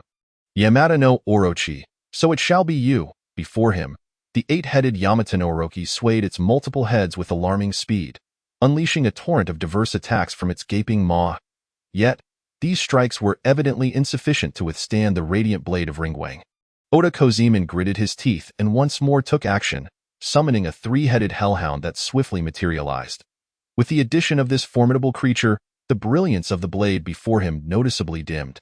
Roman Leeson, wielding firearms in both hands, aimed towards Ringwang's position. However, the emergence of two Shikigami forced him to shift his stance. Just as he found a suitable angle to fire, he suddenly sensed a hint of danger. Reacting swiftly, Roman Leeson leaped aside, just in time to hear the whoosh of an arrow embedding itself in the very spot he had occupied moments before. A man draped in a green cloak emerged from the depths of the forest, holding a bow and arrow, unmistakably the one who had just loosed that projectile. "Ha ha ha, impressive reflexes. Allow me to introduce myself. I am Baya, the elder of the Tiger Tooth Gang's branch.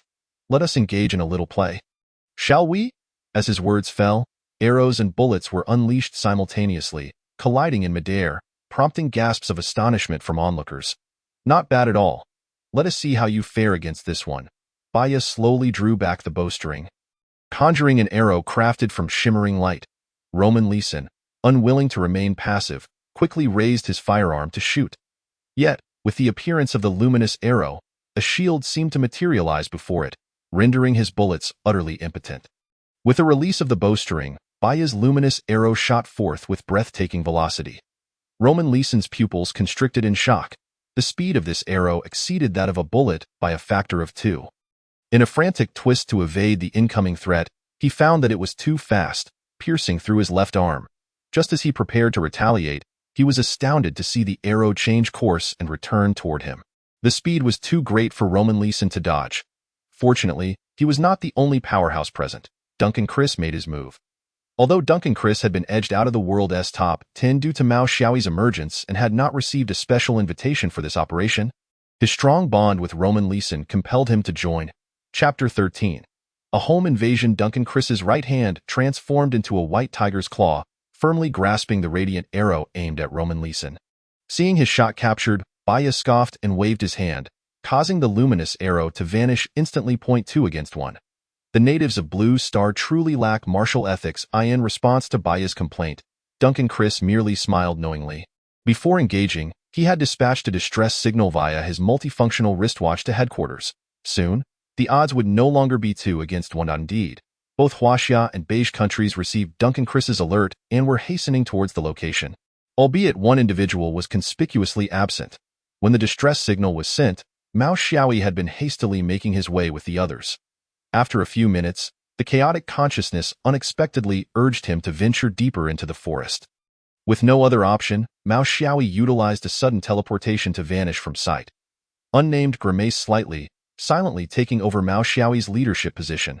Freed from the burden of the larger group, Mao Xiaoyi's pace quickened considerably. By the time Unnamed and the others arrived at the battlefield, Mao Xiaoyi had reached the outskirts of a base. Tiger Earth could never have anticipated that someone would seize the opportunity to invade his home while he was away. Consequently, the base's walls bore only a few scattered sentries, and even the main gate had only a handful of individuals engaged in idle chatter. Though capable of teleportation, Mao Xiaoyi was uncertain if any powerful foes remained within the base. A single use of teleportation would expose his presence. Thus, he capitalized on a moment of laxity among the sentries and effortlessly scaled the wall into the base. Inside the base, buildings crowded the landscape. To Mao Xiaoyi's surprise, the walls and guards appeared quite ordinary. He had assumed the base to be technologically backward. Instead, he found it possessed a futuristic essence that surpassed that of Car City. The few pedestrians he encountered were sporadic, yet he occasionally spotted individuals gliding on devices reminiscent of flying machines, and even luxurious villas floating in midair. Enough sightseeing. I didn't bring you here for a tour. Move forward a bit. There's a large iron cage in the square. Rescue the person trapped inside. Mao Xiaoyi pursed his lips, realizing the base was deceptive in its appearance. The disparity between the exterior and interior was stark. Had it not been for the chaotic consciousness's sudden prompting, he might have been captivated by the scenery. Following the chaotic consciousness's instructions, Mao Xiaoyi stealthily navigated through the shadows of the buildings towards the center of the base. After a few minutes, he faintly discerned the large iron cage described by the chaotic consciousness. Within the cage was a man whose condition was indiscernible. Surrounding the cage were several guards of notable strength, exhibiting a far more serious demeanor than those tasked with watching the walls. This posed a dilemma for Mao Xiaoyi. Though he sensed no formidable presence within the base, even these guards were enough to trouble him. Not to mention the burden of rescuing someone seemingly incapable of assisting him. At that moment, the chaotic consciousness manifested, releasing a wisp of black mist from Mao Xiaoyi's body. The man in the cage shuddered as if sensing something and instantly lifted his gaze toward Mao Xiaoyi's direction. Although concealed in the shadows, Ying Jie could vaguely discern a figure lurking in the corner. "Master, is that you?" he murmured, his eyes gradually regaining their luster as he managed to rise. One of the guards, irritated by the murmurs, approached and struck the bars of the cage with his axe, impatiently admonishing, "What are you mumbling about? Get back to lying down. Jia averted his gaze, casting a glance at the guard before obediently returning to a seated position in the center of the cage. Though he was clearly in the process of regaining his strength, Mao Xiaoyi observed the black mist exiting him, puzzled. Old Ding, why did you suddenly appear? The mist gradually returned to Mao Xiaoyi, and the voice of the chaotic consciousness followed.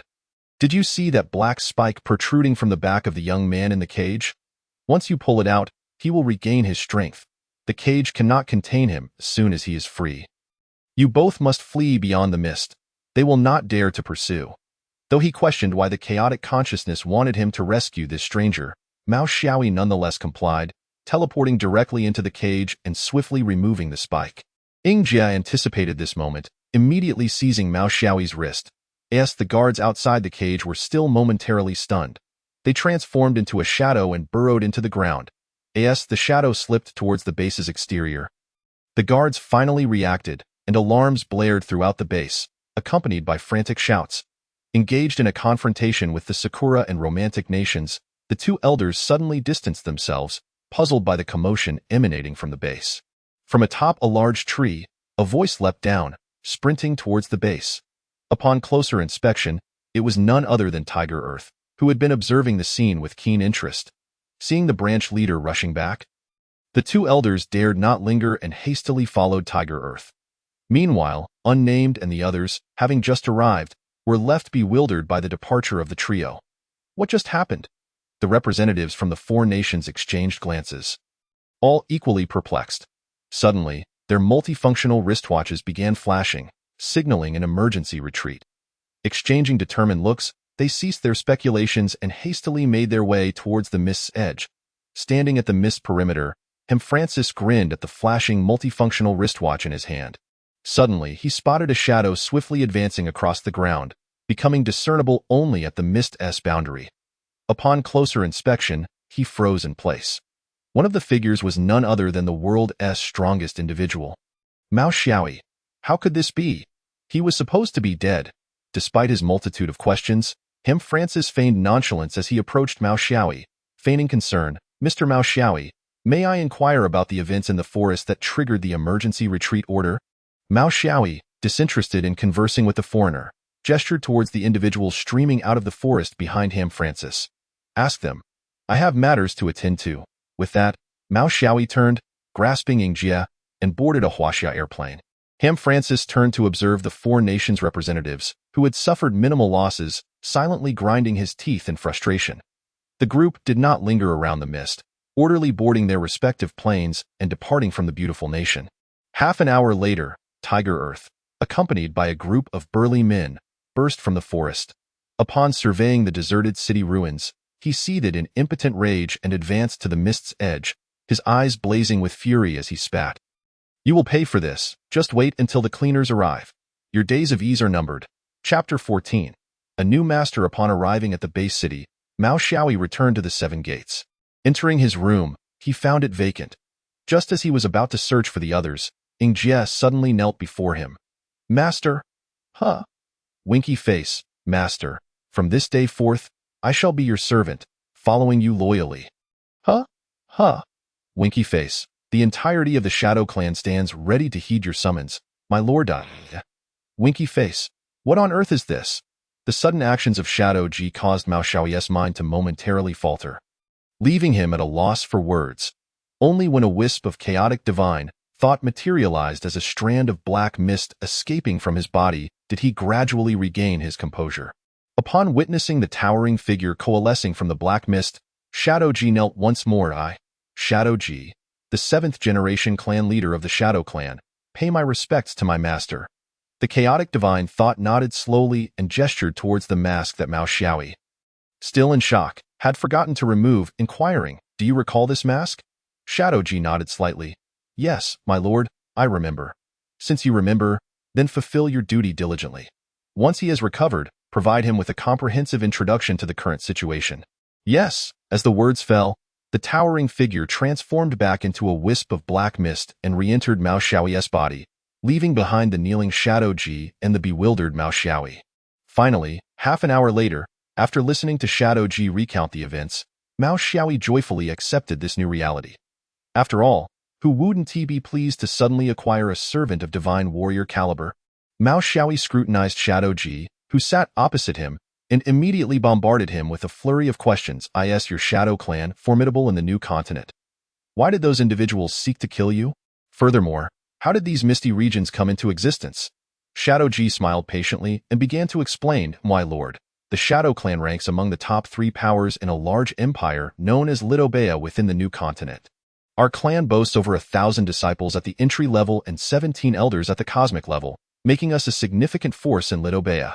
However, following the wormhole storm, the rankings among various powers are bound to undergo a substantial reshuffling. Mao Xiaoyi nodded but suddenly thought of Cass City. It seemed that the disparity in strength between the two was quite significant, as the Shadow clan could easily establish a medium-sized empire on its own. As for those who sought to kill me, they belong to a faction within Lidobea known as the Tiger Fong Gang, which is slightly weaker than the Shadow clan. Typically, we maintain a peaceful coexistence. But I cannot fathom why they suddenly harbored murderous intentions towards me. Moreover, the attempt to capture me likely involved more than just the Tiger Fong Gang. It is highly probable that the Cleaners and Blood Sect were also involved. Mao Xiaoyi, who had just been reveling in his newfound powerful ally, now wore a troubled expression after hearing Shadow Ji's account. Observing Mao Xiaoyi's perplexed demeanor, Shadow Ji chuckled softly and reassured him. My lord need not worry. As long as you remain on Blue Star, those factions will not trouble you. What do you mean? Mao Xiaoyi inquired. This relates to your third question. Initially, the wormhole storm transported us to the northernmost point of Blue Star, connecting the 2 planets. However, some fragments of land were torn apart by the storm and fell onto Blue Star. The mist you have observed is not merely a means to obscure your detection. It is a form of energy modulation technology. Given the differing energy properties of Blue Star and the Red Giant Star, this difference may have little impact on us at the entry level. But for beings at the cosmic level or higher, it could be drastically detrimental, potentially even fatal. Thus, all factions have opted to utilize this mist technology. Within a decade, this mist will enable the energy transformation of Blue Star, at which point it will be utterly exposed to the various factions of the Red Giant Star.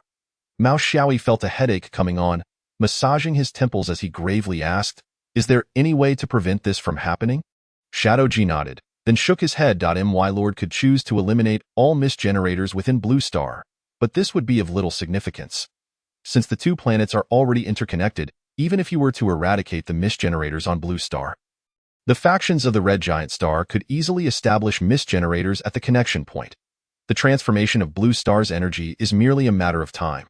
The only way for Blue Star to avoid contention from the factions of the Red Giant Star is for you to reach the pinnacle of the cosmic realm or ascend to the starry realm, thereby gaining a voice among them. Mao Xiaoyi nodded and asked again, if we were to eliminate all mist generators on Blue Star, how long could we delay the inevitable?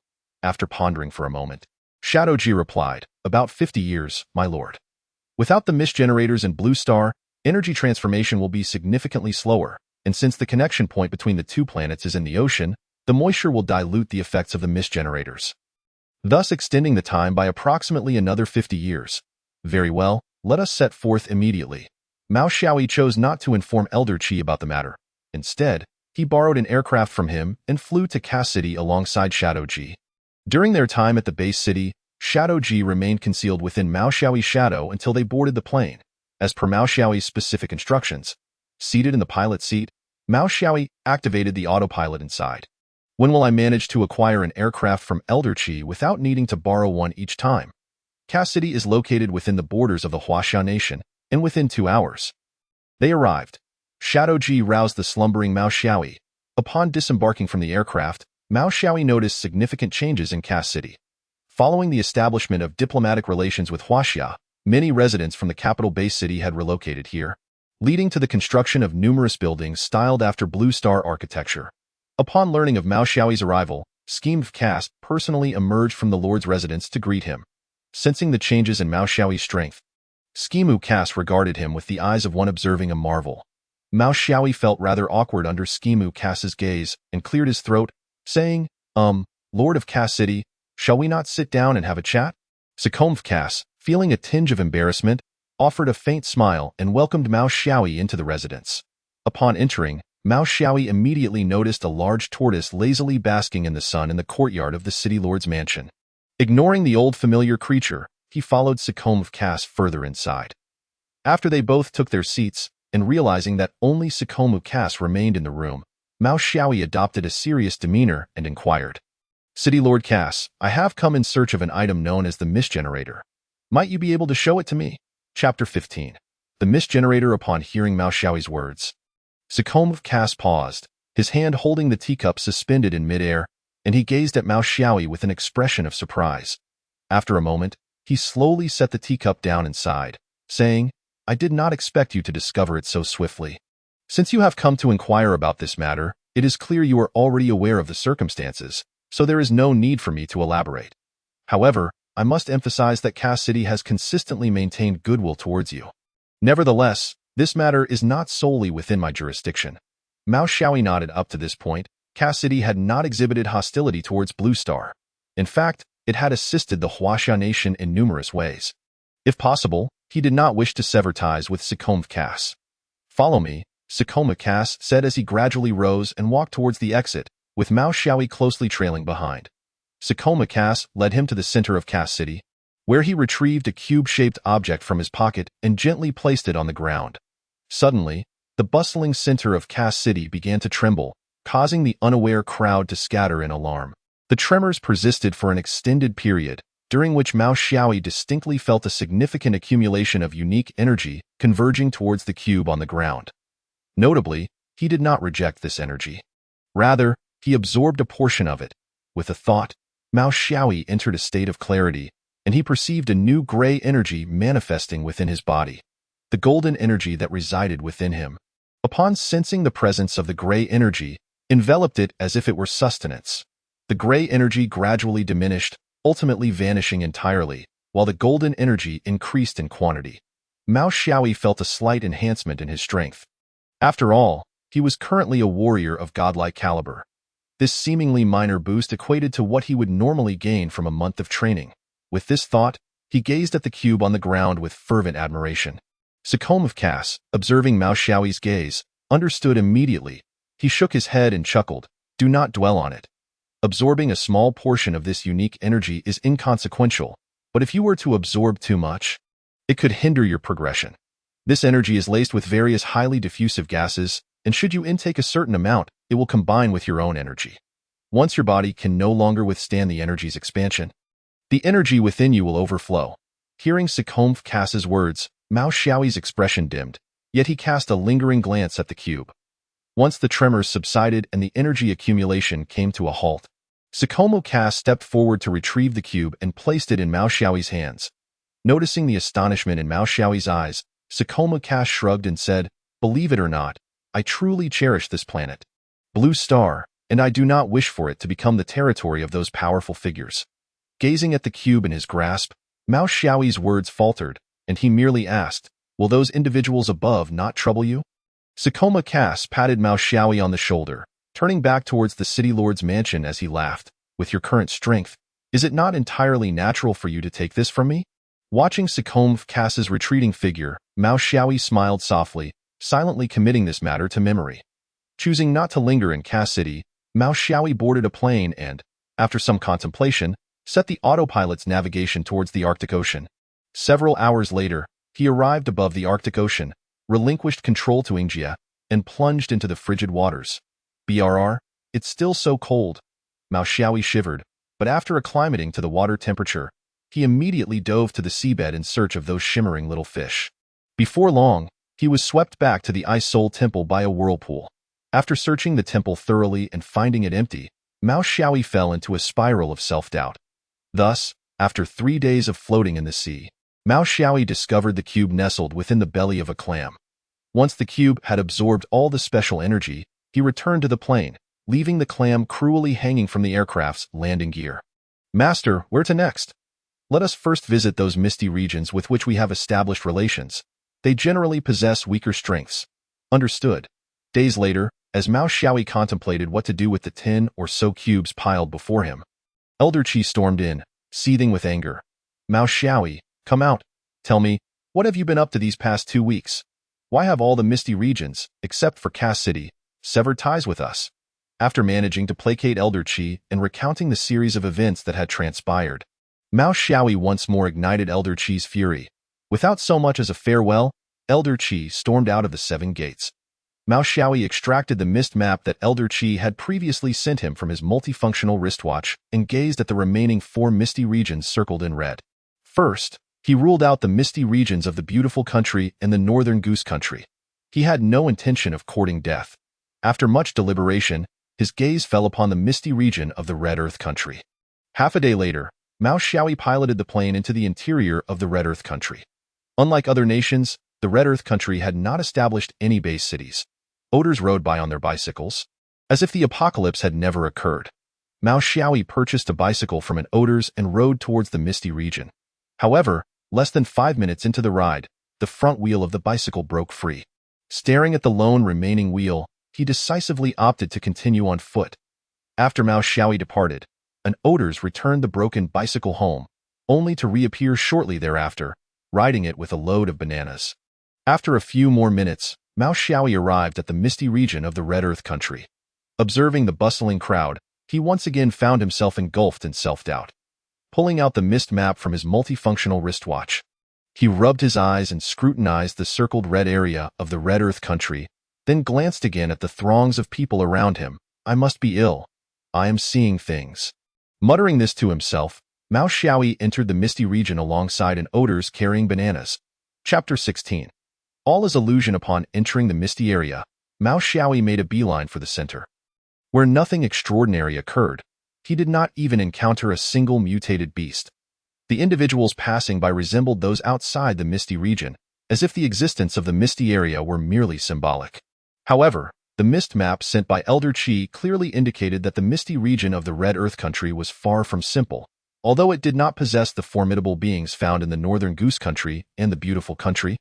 It had undoubtedly witnessed fatalities, yet, as Mao Xiaoyi surveyed the lively scene, he felt no sense of danger. The misty region of the Red Earth Country was quite expansive.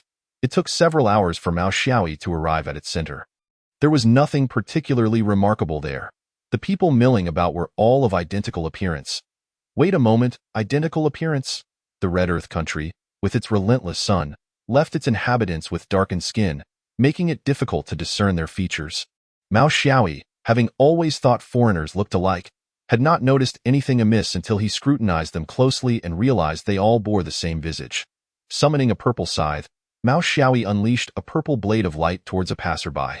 The moment the blade made contact, the bustling crowd and roads vanished simultaneously, replaced by a stretch of orange-red land, barren and desolate, with only Mao Xiaoyi standing amidst the emptiness.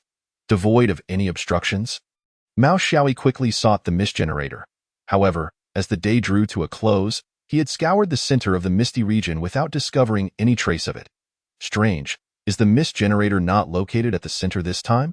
Assuming that its placement deviated from the usual patterns, he spent an additional 2 days searching the entire expanse of the mist, yet still found no sign of the mist generator. Having been sun-kissed to a darker hue, Mao Xiaoyi lay on the orange-red soil, gazing at the stars above, resigning himself to inaction. Just as he happily counted the stars, he suddenly perceived something amiss. It was autumn, and logically, the Big Dipper's handle should point westward. Yet, looking at the compass on his multifunctional wristwatch, he noted that the handle of the Big Dipper clearly pointed eastward. Could it be that I am still trapped in an illusion? In Mao Xiaoyi's hand, a purple scythe materialized once more, and another blade of light soared into the heavens. As the luminous blade ascended further into the sky, doubt crept into Mao Xiaoyi's mind regarding his ability to strike the Big Dipper. Just then, the purple blade seemed to cleave through a sheet of glass, causing the star-studded sky to fracture, revealing cracks that spread like a web. Suddenly, the sky shattered, and the familiar form of the Big Dipper appeared before him. The surrounding illusion morphed once again, transforming into a vast desert, where a pyramid-like structure loomed atop a nearby sand dune. Driven by curiosity, Mao Xiaoyi approached and circumnavigated the structure. Aside from the evident high-tech materials used in its construction, it bore no discernible difference from a traditional pyramid. Upon entering, he was confronted by 3 narrow corridors. The absence of illumination in the darkened passage made it impossible for Mao Xiaoyi to discern what lay within. With the whimsical notion of a little rooster selecting its favorite, Mao Xiaoyi chose the leftmost corridor. As he stepped inside, a stone door descended behind him, sealing off his exit. The corridor plunged into impenetrable darkness. Attempting to illuminate the space with his multifunctional wristwatch proved futile, as it seemed to have malfunctioned. After a considerable time, Mao Xiaoyi gradually acclimatized to the darkness, cautiously taking a step forward. Nothing occurred, so he ventured another step, still met with silence. However, as he took a third step, he heard a sharp click beneath him, followed by a volley of arrows shooting forth. Unable to discern their trajectory in the obscurity, he summoned a chaotic vortex to shield himself, successfully deflecting the oncoming projectiles. Shaken, he retreated a couple of steps, only to hear another click, as a section of the ground vanished, replaced by a bed of spikes. Fortunately, with quick reflexes, he rolled forward just in time to evade the deadly trap. Once his racing heart settled, Mao Xiaoyi braced himself on one hand to rise, only to encounter an object beneath his palm. It was round and indistinct in the dark. Bringing it closer, he was startled to discover it was a human skull. Discarding it carelessly, the skull rolled away, colliding with various unseen obstacles. Hesitant to touch anything else for fear of encountering another skull, he continued to tread cautiously forward, occasionally stumbling upon traps, none of which posed significant danger, allowing him to navigate through them with relative ease. After what felt like an eternity, a glimmer of light appeared at the end of the corridor. With a clear destination in sight, Mao Xiaoyi no longer needed to tread lightly. He teleported to the other side. There, he found himself enveloped in a chamber illuminated by the light, which, while resembling a tomb, lacked any conduits. At the center of this chamber lay a black cube accompanied by 3 burnt incense sticks. Without hesitation, Mao Xiaoyi seized the mist generator, and instantly, the pyramid began to shift as the surrounding walls descended. Elevating the chamber he occupied until the pyramid vanished, replaced by a square platform atop the sand dune. After swiftly absorbing the special energy, he exited the mist-laden area, everything appearing remarkably normal. Upon returning to the 7 gates, he was warmly welcomed by Xiao and the others. After a brief respite of a few days, he prepared to embark on his next venture into the mist. Meanwhile, above the misty region of the Red Earth Nation, a veiled woman lying amidst the clouds slowly awakened, clutching her head as she took her time to recover. Surveying the multitude of individuals lying neatly within the mist below, her icy voice resonated. This illusion is of unknown origin, rather intriguing. However, that fellow should be unable to cope. Gradually descending, she pinpointed Mao Xiaoyi and Ying Jia among the crowd, both lying still as if in slumber. The masked woman extended her index finger to Mao Xiaoyi's brow, then retreated to the clouds above. Mao Xiaoyi, who was preparing to board a plane to the next mist-laden area, suddenly felt a sharp pain in his forehead and jolted upright, bewildered by the unfamiliar mist and the people sprawled around him. Chapter 17. Was the plane stolen? After sitting in a daze for some time, Mao Xiaoyi remembered to rouse Ying Jia. Upon awakening, Ying Jia also sat in a stupor, tears slowly trickling down the corners of his eyes. Not wishing to disturb him, Mao Xiaoyi wandered the surroundings alone. Before long, he spotted a small table in front of the lying figures, adorned with the mist generator and a jade pendant, beneath which lay a letter. Approaching, he absorbed the special energy from the mist generator, then secured it. His gaze lingered on the pendant and letter as he picked up the pendant, feeling no particular significance, before unfolding the letter pressed underneath. The letter bore no seal, and he extracted a plain piece of paper that declared the pendant was known as illusion, thoughtfully accompanied by usage instructions. The letter concluded with a cryptic line: "It will assist you in the future." Pondering the vague message, Mao Xiaoyi felt an odd sensation, as if everything were orchestrated by an unseen hand. Unable to unravel the mystery, he chuckled softly, shaking his head, and placed the pendant into his pocket. Intending to return to the 7 gates to hang it around his neck, he returned to Ying Jia. It appeared that Ying Jia had regained his composure, adeptly merging into the shadows of Mao Xiaoyi's silhouette. Observing the lifeless figures strewn across the ground, some already reduced to bones, Mao Xiaoyi chose not to intervene, instead striding directly out of the misty area. Once outside, he felt no inclination to linger in the Red Earth Nation, heading straight for the location where the plane had previously been stationed. However, upon arrival, he found no trace of the aircraft. The area where it had once rested was now occupied by a vendor selling bananas. Suppressing his rising anger, he activated the real-time translation feature on his multifunctional wristwatch and approached the banana vendor. "Hello, Do you happen to know where the plane that was previously parked here has gone?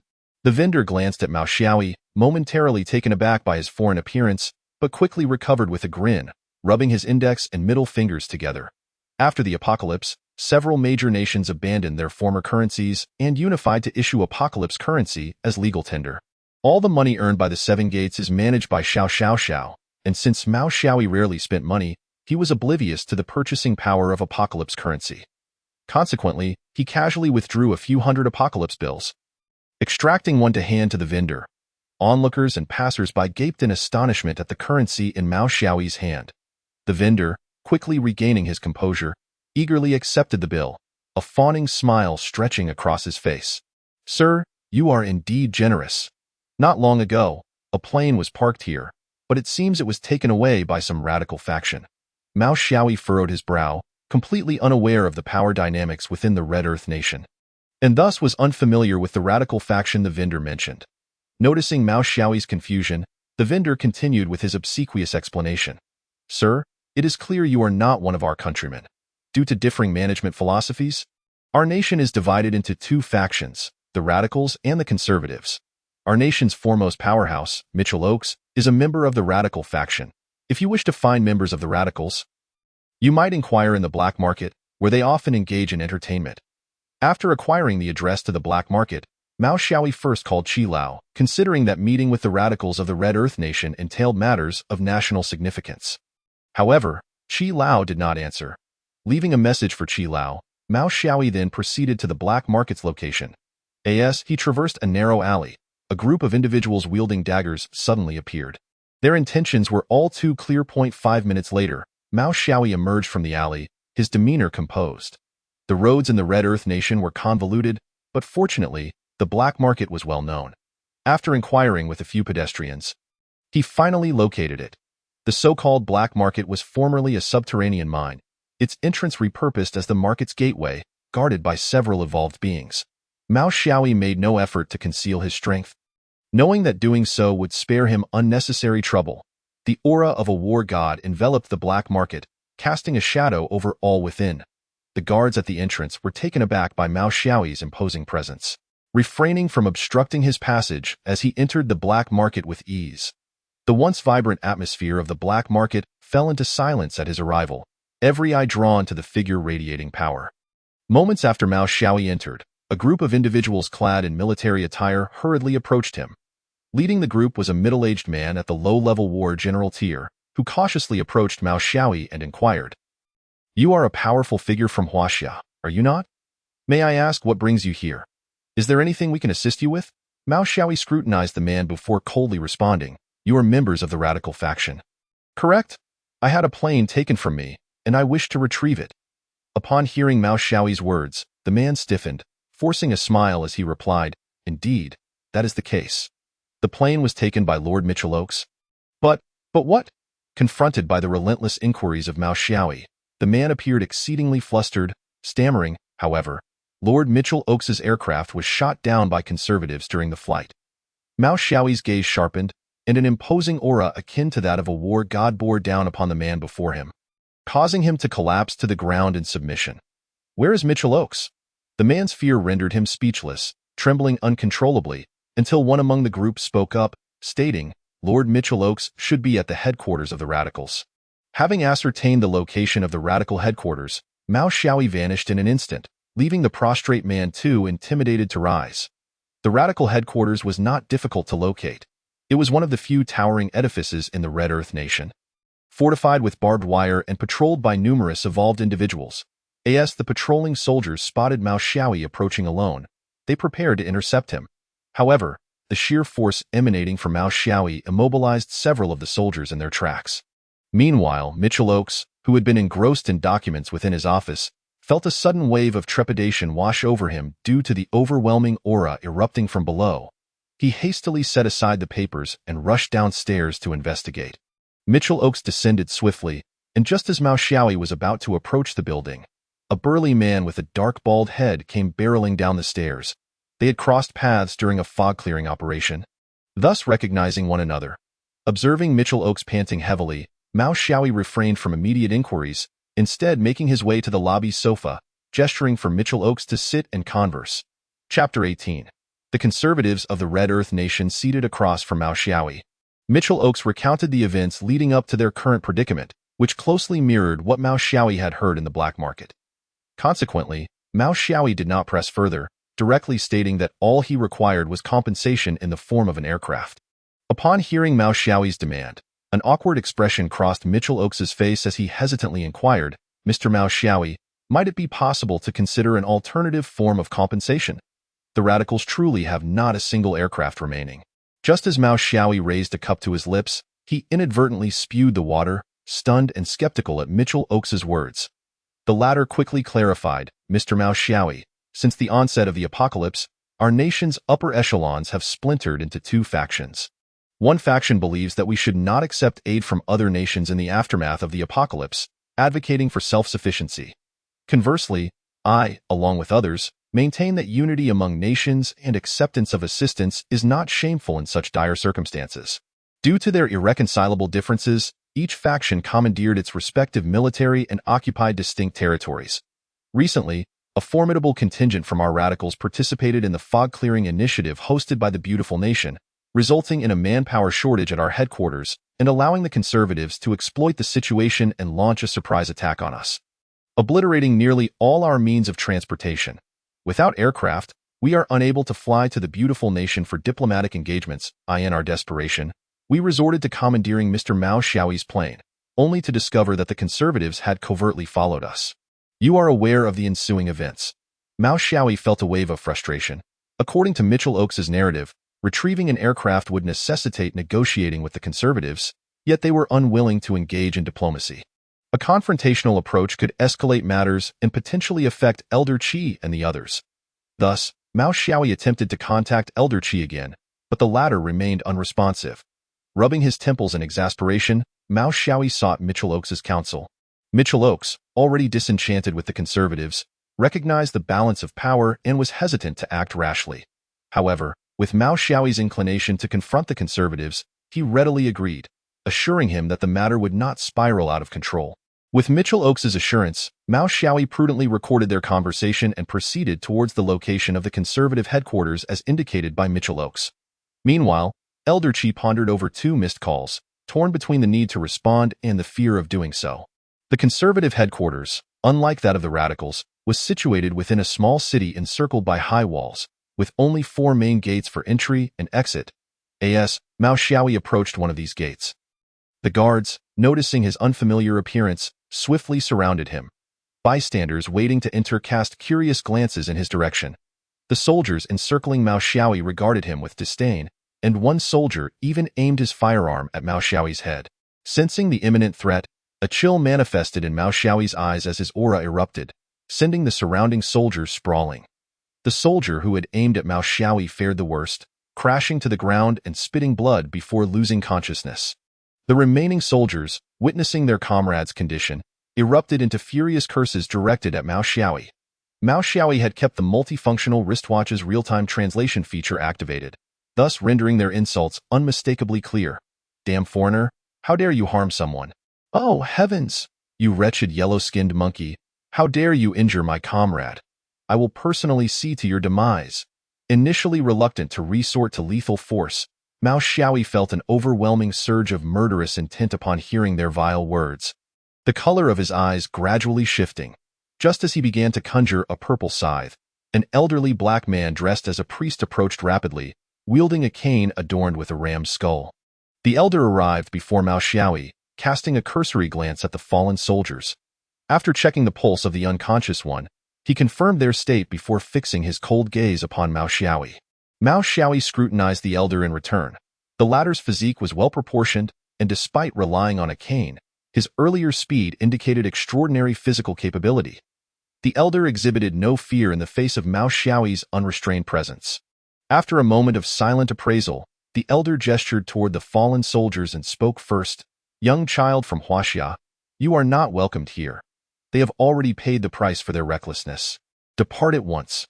Mao Xiaoyi sheathed his purple scythe, the peculiar sensations within him gradually subsiding. Yet the glimmer of coldness in his eyes remained as he retorted, "Old man, is this how you greet your guests? Given the circumstances, I shall refrain from further discourse. A few days ago, your forces shot down my aircraft. I demand compensation in the form of a new plane, and I shall depart immediately.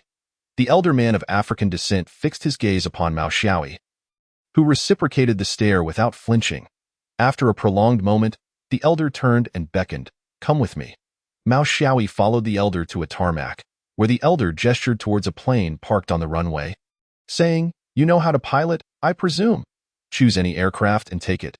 Mao Xiaoyi nodded, surveying the assortment of planes before him, and proceeded towards the most luxurious one. A soldier standing behind the elder gritted his teeth and inquired, "Master Priest, are we truly allowing that boy to leave unscathed? Why not summon those who attacked him?"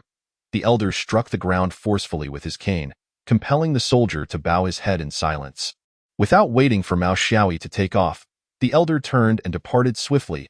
As Mao Xiaoyi ascended to return to Huaxia, the elder resumed his previous position in a dimly lit room adorned with a pentagram drawn on the floor.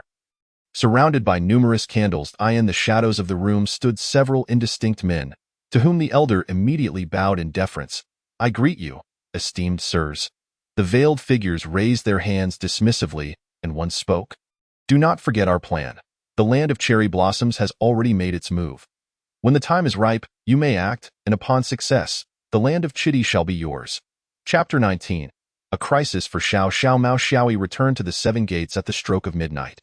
To his perplexity, the usual slumbering crowd was gathered in the living room. Upon his arrival, no one approached to greet him. Instead, their faces reflected a complicated array of emotions.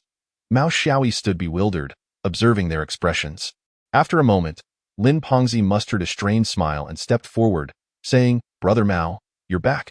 Mao Xiaoyi nodded, sensing the atmosphere was decidedly amiss, yet no one offered an explanation.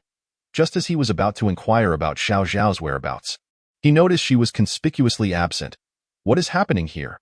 Where is Xiao Xiao?" In response to Mao Xiaoyi's question, silence enveloped the room. At length, Yu Dage took hold of Mao Xiaoyi and led him into the bedroom. Once Mao Xiaoyi had exited, the others exhaled a sigh of relief and gathered around the table, where Jiang Nan informed Elder Qi of Mao Xiaoyi's return. Inside the bedroom, an unsettling premonition gripped Mao Xiaoyi. He sensed that something had indeed transpired with Xiao Xiao. His tone was no longer casual as he queried, "Yu Dage, brother, what on earth has happened? Is Xiao Xiao in trouble?" Yu Dage forcibly urged Mao Xiaoyi to sit, positioning himself at the bedroom door before finally speaking. "Xiao Yi, promise me you will remain calm while I recount the events." The more Yu Dage insisted on calmness, the more agitated Mao Xiaoyi became.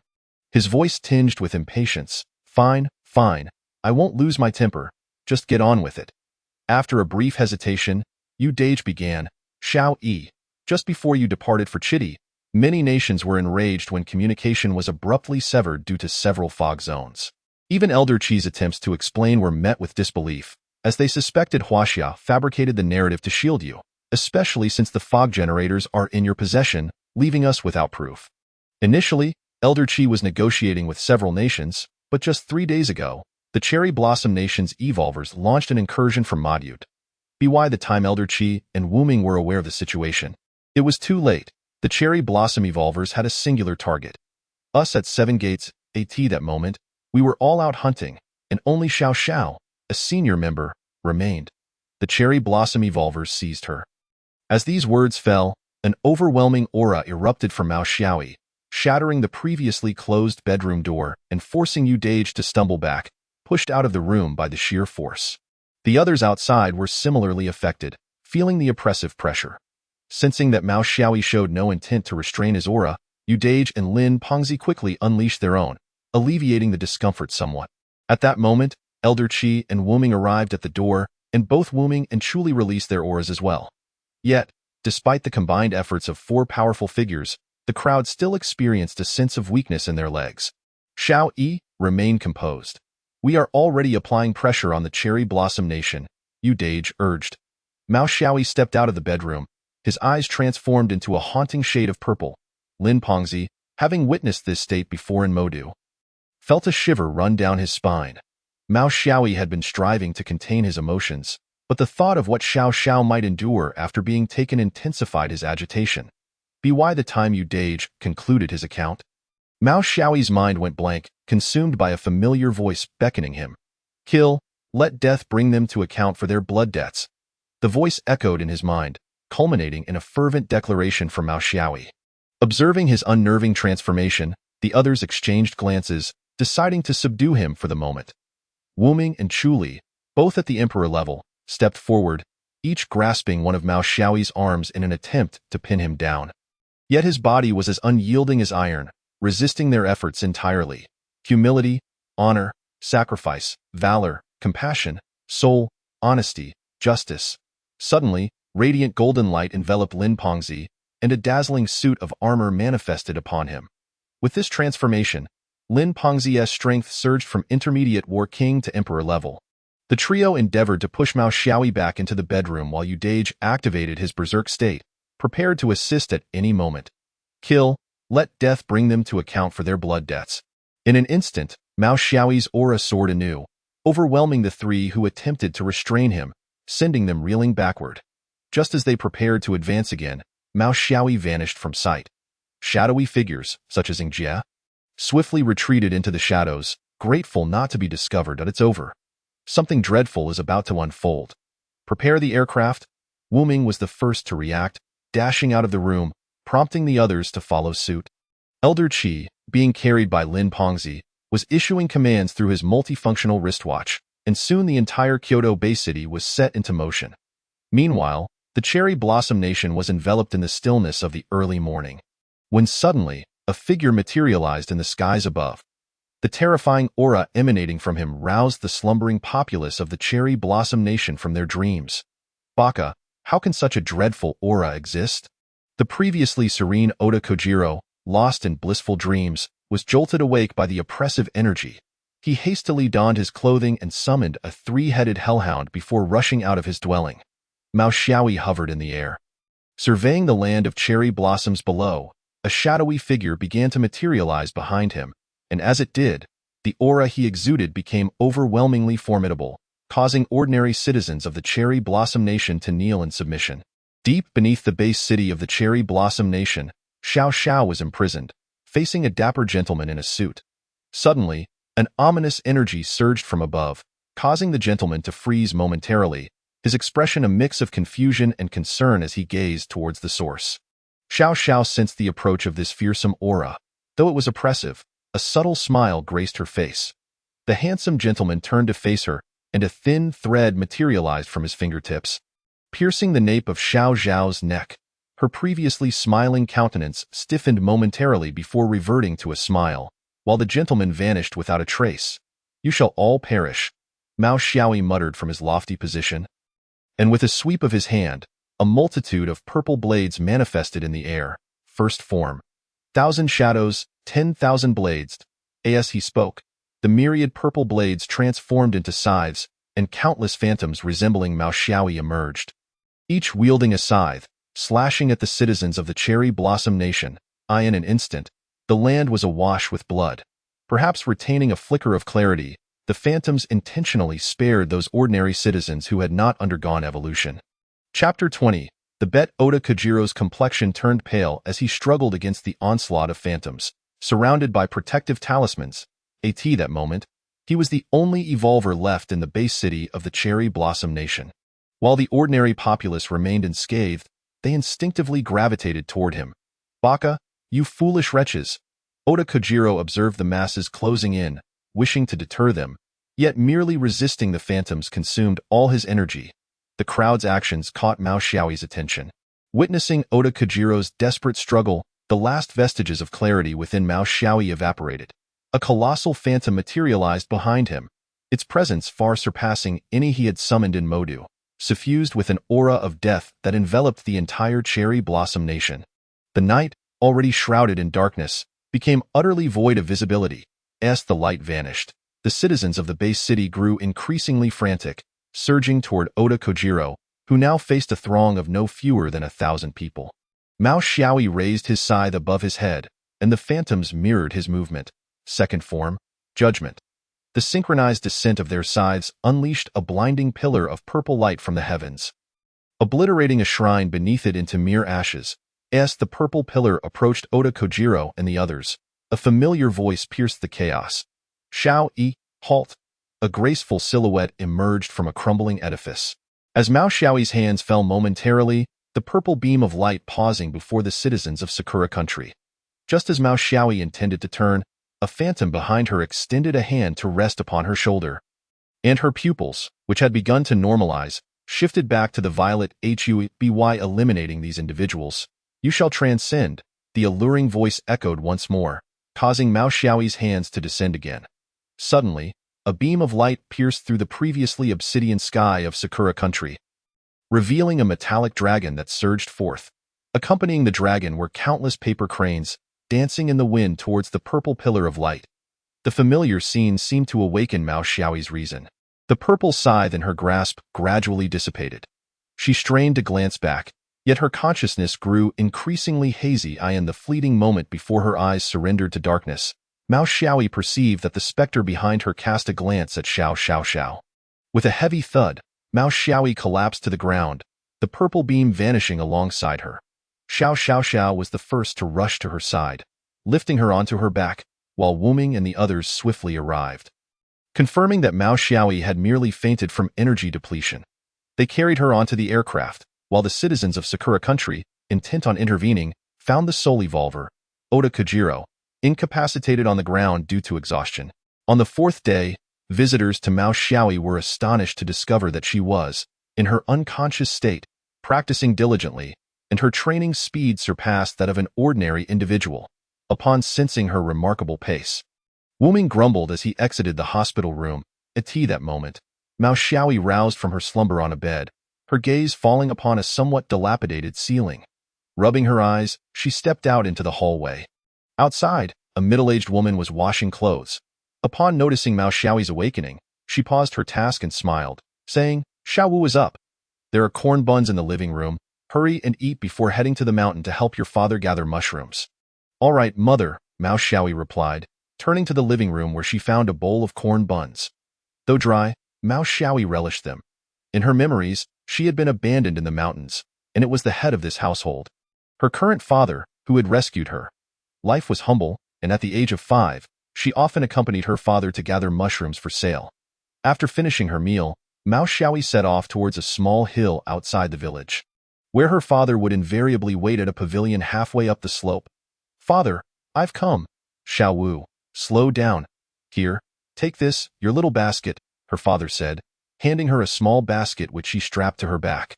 He held her hand gently, guiding her through the woodland paths. Occasionally, Mao Xiaoyi would spot a mushroom beneath a tree, tossing it into her basket. Her father, trailing behind, would urge her to slow her pace. And whenever he noticed the basket growing heavy, he would lighten her load by taking some of the mushrooms. Thus, they continued their gathering until midday before returning to the village. As the days passed. 2 years later, Mao Xiaoyi reached the age for schooling. Her father led her to the village school, where a teacher emerged to guide her inside. Feeling apprehensive on her first day, she took a few steps then turned back to see her father departing with the basket. Unable to contain her emotions, she began to cry. The teacher, seasoned in handling such situations, knelt before Mao Xiaoyi, stroking her head. "Dear Xiao Wu, do not cry. Soon, I shall take you to assess your training abilities. If you can become a practitioner, I will reward you with some candy, all right?" Mao Xiaoyi was not typically one to whine. She merely felt unaccustomed to being separated from her family. She rubbed her eyes with her small hands, nodded vigorously, and took the teacher's hand once more. The teacher led Mao Xiaoyi past various classrooms, each filled with students engaged in their lessons. The sight fascinated her, and she often paused to gaze into the rooms. The teacher, unhurried, allowed Mao Xiaoyi to explore at her own pace. Finally, at the end of the corridor, a unique room came into view. The teacher gently opened the door, revealing an elderly man with a white beard seated in a chair. Upon noticing their entrance, the old man slowly rose, studying the duo. The teacher nudged Mao Xiaoyi forward, addressing the elder, "Principal, this is our new student. Could you please assess whether she possesses any training talent? So I can help arrange her class?" The elder nodded, grasping Mao Xiaoyi's hand to check her pulse. After a moment, he smiled and ruffled her hair, guiding her to a chair. "Little one, congratulations. You have the potential for training. I shall open your meridians, and you will soon feel it." Mao Xiaoyi nodded obediently as the elder moved behind her and gently tapped a few points on her neck. Instantly, she sensed a new energy within her. Seeing that the elder had successfully opened her meridians, the teacher approached with a piece of candy, waving it before Mao Xiaoyi. "This is the candy I promised you, Xiao Wu. Now, let us not disturb the principal any longer. I will introduce you to your new classmates, shall we?" Accepting the candy, Mao Xiaoyi focused on the treat while the teacher led her into a classroom. The room was filled with older students, who quieted as they noticed the newcomer, scrutinizing her closely. The teacher brought Mao Xiaoyi to the front, bending down to whisper, "These will be your classmates from now on. Please introduce yourself." At that moment, as Mao Xiaoyi was unwrapping her candy, she heard the teacher's instruction and quickly rewrapped it, placing it back in her pocket. Lowering her head, she spoke softly to the attentive eyes before her. "Hello, everyone. My name is Xiao Wu, and I am your new classmate. Please take care of me." Amidst the applause from her classmates, two of the most mature-looking boys stepped forward, taking her hand and guiding her down from the platform. Before long, Mao Xiaoyi became acquainted with her classmates and grew fond of this place called school. In the afternoon, as school dismissed, she dashed out and leapt into her father's embrace. He tenderly stroked her head, gently inquiring, "Dear Xiao Wu, what did you learn at school today?" Mao Xiaoyi, eager to share, jumped down from her father's arms, taking his hand and bouncing along as she replied, "Principal said Xiao Wu has talent for training, and I've been learning how to train all day." Her father paused momentarily, then joyfully scooped Mao Xiaoyi into his arms. "Xiao Wu is truly promising. When we get home, let your mother prepare some braised pork for you." Yay!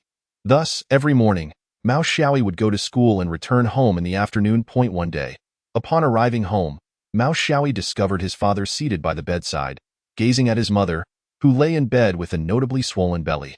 Seemingly in great distress, Mao Xiaoyi set down his school bag and rushed to his father's side, tugging at his father's sleeve, his face a picture of concern. "Father, what is the matter with mother?" His father looked at him, smiling gently as he reassured, "It's nothing. Your mother is about to give you a little brother." Hearing his father's words, Mao Xiaoyi's eyes sparkled with excitement, and he eagerly climbed beside his mother. Curiously observing her enlarged belly, "Brother, you must hurry out to keep me company." Before long, his mother indeed gave birth to a baby boy, whom they named Xiao Qi. Mao Xiaoyi was overjoyed, circling around Xiao Qi every day, to the point that he could hardly concentrate in school. However, as time passed, Mao Xiaoyi noticed that both his father and mother seemed to focus their attention solely on Xiao Qi. His father no longer came to pick him up from school, and his mother ceased to prepare his favorite dishes. Yet, Mao Xiaoyi paid little heed to this, for he adored his little brother, Xiao Qi. 7 years swiftly passed, and Mao Xiaoyi had grown into a handsome young man. The village school had little left to teach him, prompting him to take over his father's routine of foraging for mushrooms in the mountains each day, occasionally catching a few wild rabbits to exchange for pocket money in the village. One day, his father took Xiao Qi to school, and upon their return, both appeared rather discontented. Mao Xiaoyi, returning from the mountains, wished to play with Xiao Qi but was met with his father's refusal. That night, Xiao Qi fell asleep early. Feeling himself to be a grown boy, Mao Xiaoyi surmised that his father must have encountered some troubling matter, so he decided to seek him out in their room. As he approached the door, just as he was about to knock, he overheard a conversation within. The principal said that there is a way to treat Chira's illness, but what? Please, do continue. But it requires the blood of a young man, preferably one who is a cultivator. After his father uttered these words, a profound silence enveloped the room. Just as Mao Xiaoyi was about to knock again, his mother's voice pierced through the stillness. "If it comes to that, we can use Xiao Wu." "Absolutely not. That is out of the question. Xiao Wu is also our child. I cannot sacrifice one child's life to save another." His father seemed enraged, his voice raised especially loud, causing Mao Xiaoyi to instinctively shrink back, even from behind the door. But he was ultimately adopted. Suddenly, his mother's exclamation left Mao Xiaoyi frozen in place. His eyes riveted on the wooden door, unable to tear them away. Inside, the two fell silent, while outside, Mao Xiaoyi wished to retreat but found himself unable to move his feet. After a lengthy pause, a raindrop fell onto the windowsill, producing a soft patter that jolted him back to reality, prompting him to return to his own room. As he took his first step back, his father's slightly hoarse voice emerged from within. "Very well, let us use Xiao Wu." Mao Xiaoyi's movements halted once more, and he glanced back at his parents' room, tears unbidden spilling from the corners of his eyes. Once back in his own room, he gazed at the sleeping Xiao-Qi, who seemed to be dreaming of something delightful, smacking his lips. Mao Xiaoyi chuckled but soon found himself weeping again. He gently stroked Xiao-Qi's head and placed the pocket money he had saved beside his brother's pillow before departing from the home that had nurtured him for so long. That night, the rain fell heavily, and Mao Xiaoyi stepped out of the village for the very first time. Chapter 22. The hunt 5 years later, on a bustling morning, the streets of the small town came alive as vendors began to set up their stalls along the roadside. Mao Xiaoyi, dressed in tattered clothing stained with visible blood, clutched several game in his hands and skillfully settled into a corner of the street, laying down his catch before lowering his head to rest. A passerby, noticing that Mao Xiaoyi appeared to be asleep, curiously inquired with the stall owner beside him, "Oh, is this young man really so careless as to leave the exotic beast meat lying on the ground while he sleeps? Doesn't he fear it might be stolen?" The owner, casting a sidelong glance at Mao Xiaoyi, whispered back, "You must not visit often. This lad is not to be trifled with. Take a good look at those exotic beasts he has displayed on the ground. He defeated them all by himself." Upon taking a closer look at the grotesquely battered bodies of the exotic beasts, the passerby gulped nervously and hastily walked away. Gradually, as people came and went, some would occasionally inquire about the price of the exotic meat. Mao Xiaoyi, keeping his head down, responded without looking up. However, due to the high cost of the meat and his unwillingness to lower the price, he sold nothing throughout the morning. Bored and with his head still down, Mao Xiaoyi began to calculate how long he could sustain himself on the exotic meat if no one bought it. Suddenly, a gentle voice interrupted his thoughts. "Excuse me, how much is the exotic beast meat per pound?" Mao Xiaoyi paused momentarily, as it was uncommon for women to purchase exotic meat, which was typically sought after by men who had become cultivators. Nevertheless, he replied without lifting his gaze, 50 per pound, no negotiations. Can you make it a bit cheaper? I am purchasing 3 jin and have stated that I will not haggle. Just a slight discount. Perhaps 50 is too exorbitant. I mentioned I wouldn't negotiate. Mao Xiaoyi, displaying a visage of impatience, raised her head and unexpectedly encountered a face adorned with a warm smile before her. It belonged to a woman of similar age, whose charming features rendered her quite pleasing to the eye. The woman's eyes, brimming with a pleading expression, met Mao Xiaoyi's gaze, evoking a sense of reluctance to deny her appeal. Mao Xiaoyi stiffly averted her gaze, disengaging from the woman's stare, and replied coolly, 45 per jin. Please pay. After cutting off 3 jin of exotic beast meat, the woman settled the payment and departed, prompting Mao Xiaoyi to lower her head once more. Awaiting the next customer, as the day elapsed, Mao Xiaoyi managed to sell only half of the exotic beast carcass. With the sky dimming and the number of vendors lining the road dwindling, she found a secluded spot to dry the remaining beast meat before leaving the small town. To the south of the town lay an expansive forest, seldom frequented by visitors. The following day, Mao Xiaoyi packed the dried meat into a basket and set off toward the woods. The outskirts of the forest were familiar hunting grounds for her, where exotic beasts were scarce but relatively weak. Shortly after entering the forest, she found a tree, climbed onto a branch, and patiently awaited her prey. The wait proved tedious. Mao Xiaoyi began counting the leaves on the tree, and before she knew it, an entire day had slipped by. She retrieved a piece of dried meat from her basket, took a few bites, and leaned against the trunk. Closing her eyes, the forest at night was hardly tranquil. Occasional bird calls pierced the stillness, and insects flitted toward the basket. Seeking a meal with her eyes closed, Mao Xiaoyi swayed a twig over the basket. The bird songs lulled her into drowsiness. The rhythm of her twig swaying slowed. Suddenly, faint footsteps echoed from a distance, accompanied by the occasional crack of dry twigs. Mao Xiaoyi jolted awake and turned her gaze toward the sound. The footsteps drew nearer. A series of heavy breaths followed, and moonlight filtered through the lush foliage, allowing her to discern the silhouette of a bull-like exotic beast.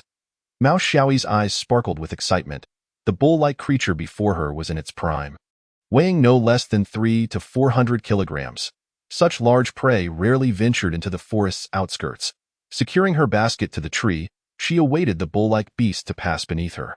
At the opportune moment, she leaped onto its back, gripping its fur tightly to avoid being thrown off, while her other hand delivered a series of punches to its face. Startled, the bull-like beast bolted, forcing Mao Xiaoyi to cling tightly to its fur, unable to strike back. The beast charged wildly deeper into the forest, and Mao Xiaoyi was suddenly alarmed, recalling her previous venture into the forest's depths, where she had been expelled by a massive bear-like creature.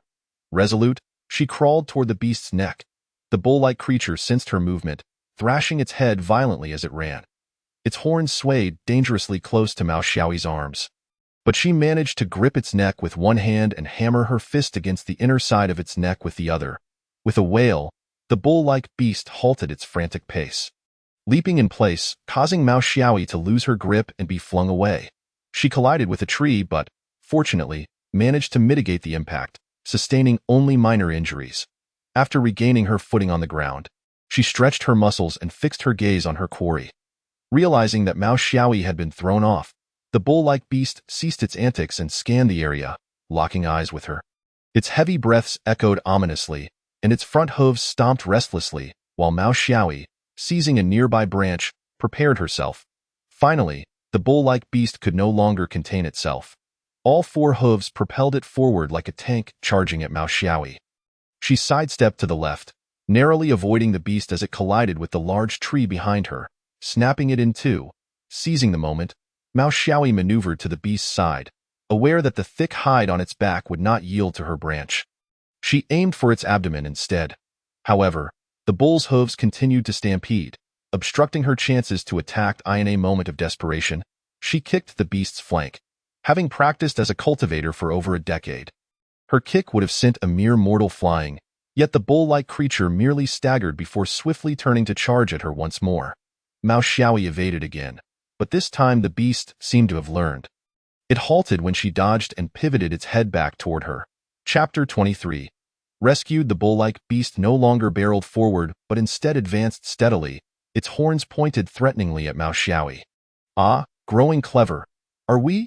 With a powerful push, Mao Xiaoyi propelled herself forward, flinging the branch toward the beast. The bull-like creature emitted a heavy grunt, lowering its head as its sharp horns surged toward her. The branch struck the bull's head, nicking its skin, while Mao Xiaoyi struggled to hold onto its horns, being pushed backward by its immense strength. Her feet carved grooves in the earth until she felt her heels press against something solid. She had backed against a tree. Yet the bull-like beast showed no signs of relenting, pressing forward with relentless force. Mao Xiaoyi gritted her teeth, blood seeping from her hands as the horns drew perilously close to her eyes. Just when she felt she could no longer endure, she noticed out of the corner of her eye that the branch she had thrown earlier lay beneath the beast. With a swift motion, she slid forward, diving beneath the creature's body. The horns, deprived of resistance, plunged deep into the tree trunk. Realizing Mao Xiaoyi had evaded, the bull-like beast began to stomp furiously, but she was quicker in that fleeting moment. She seized the branch and thrust it into the creature's abdomen as it raised its hooves. However, the wound was insufficient to slay the beast. Gripping the branch, she yanked it forcefully, causing blood to spurt forth and its innards to spill.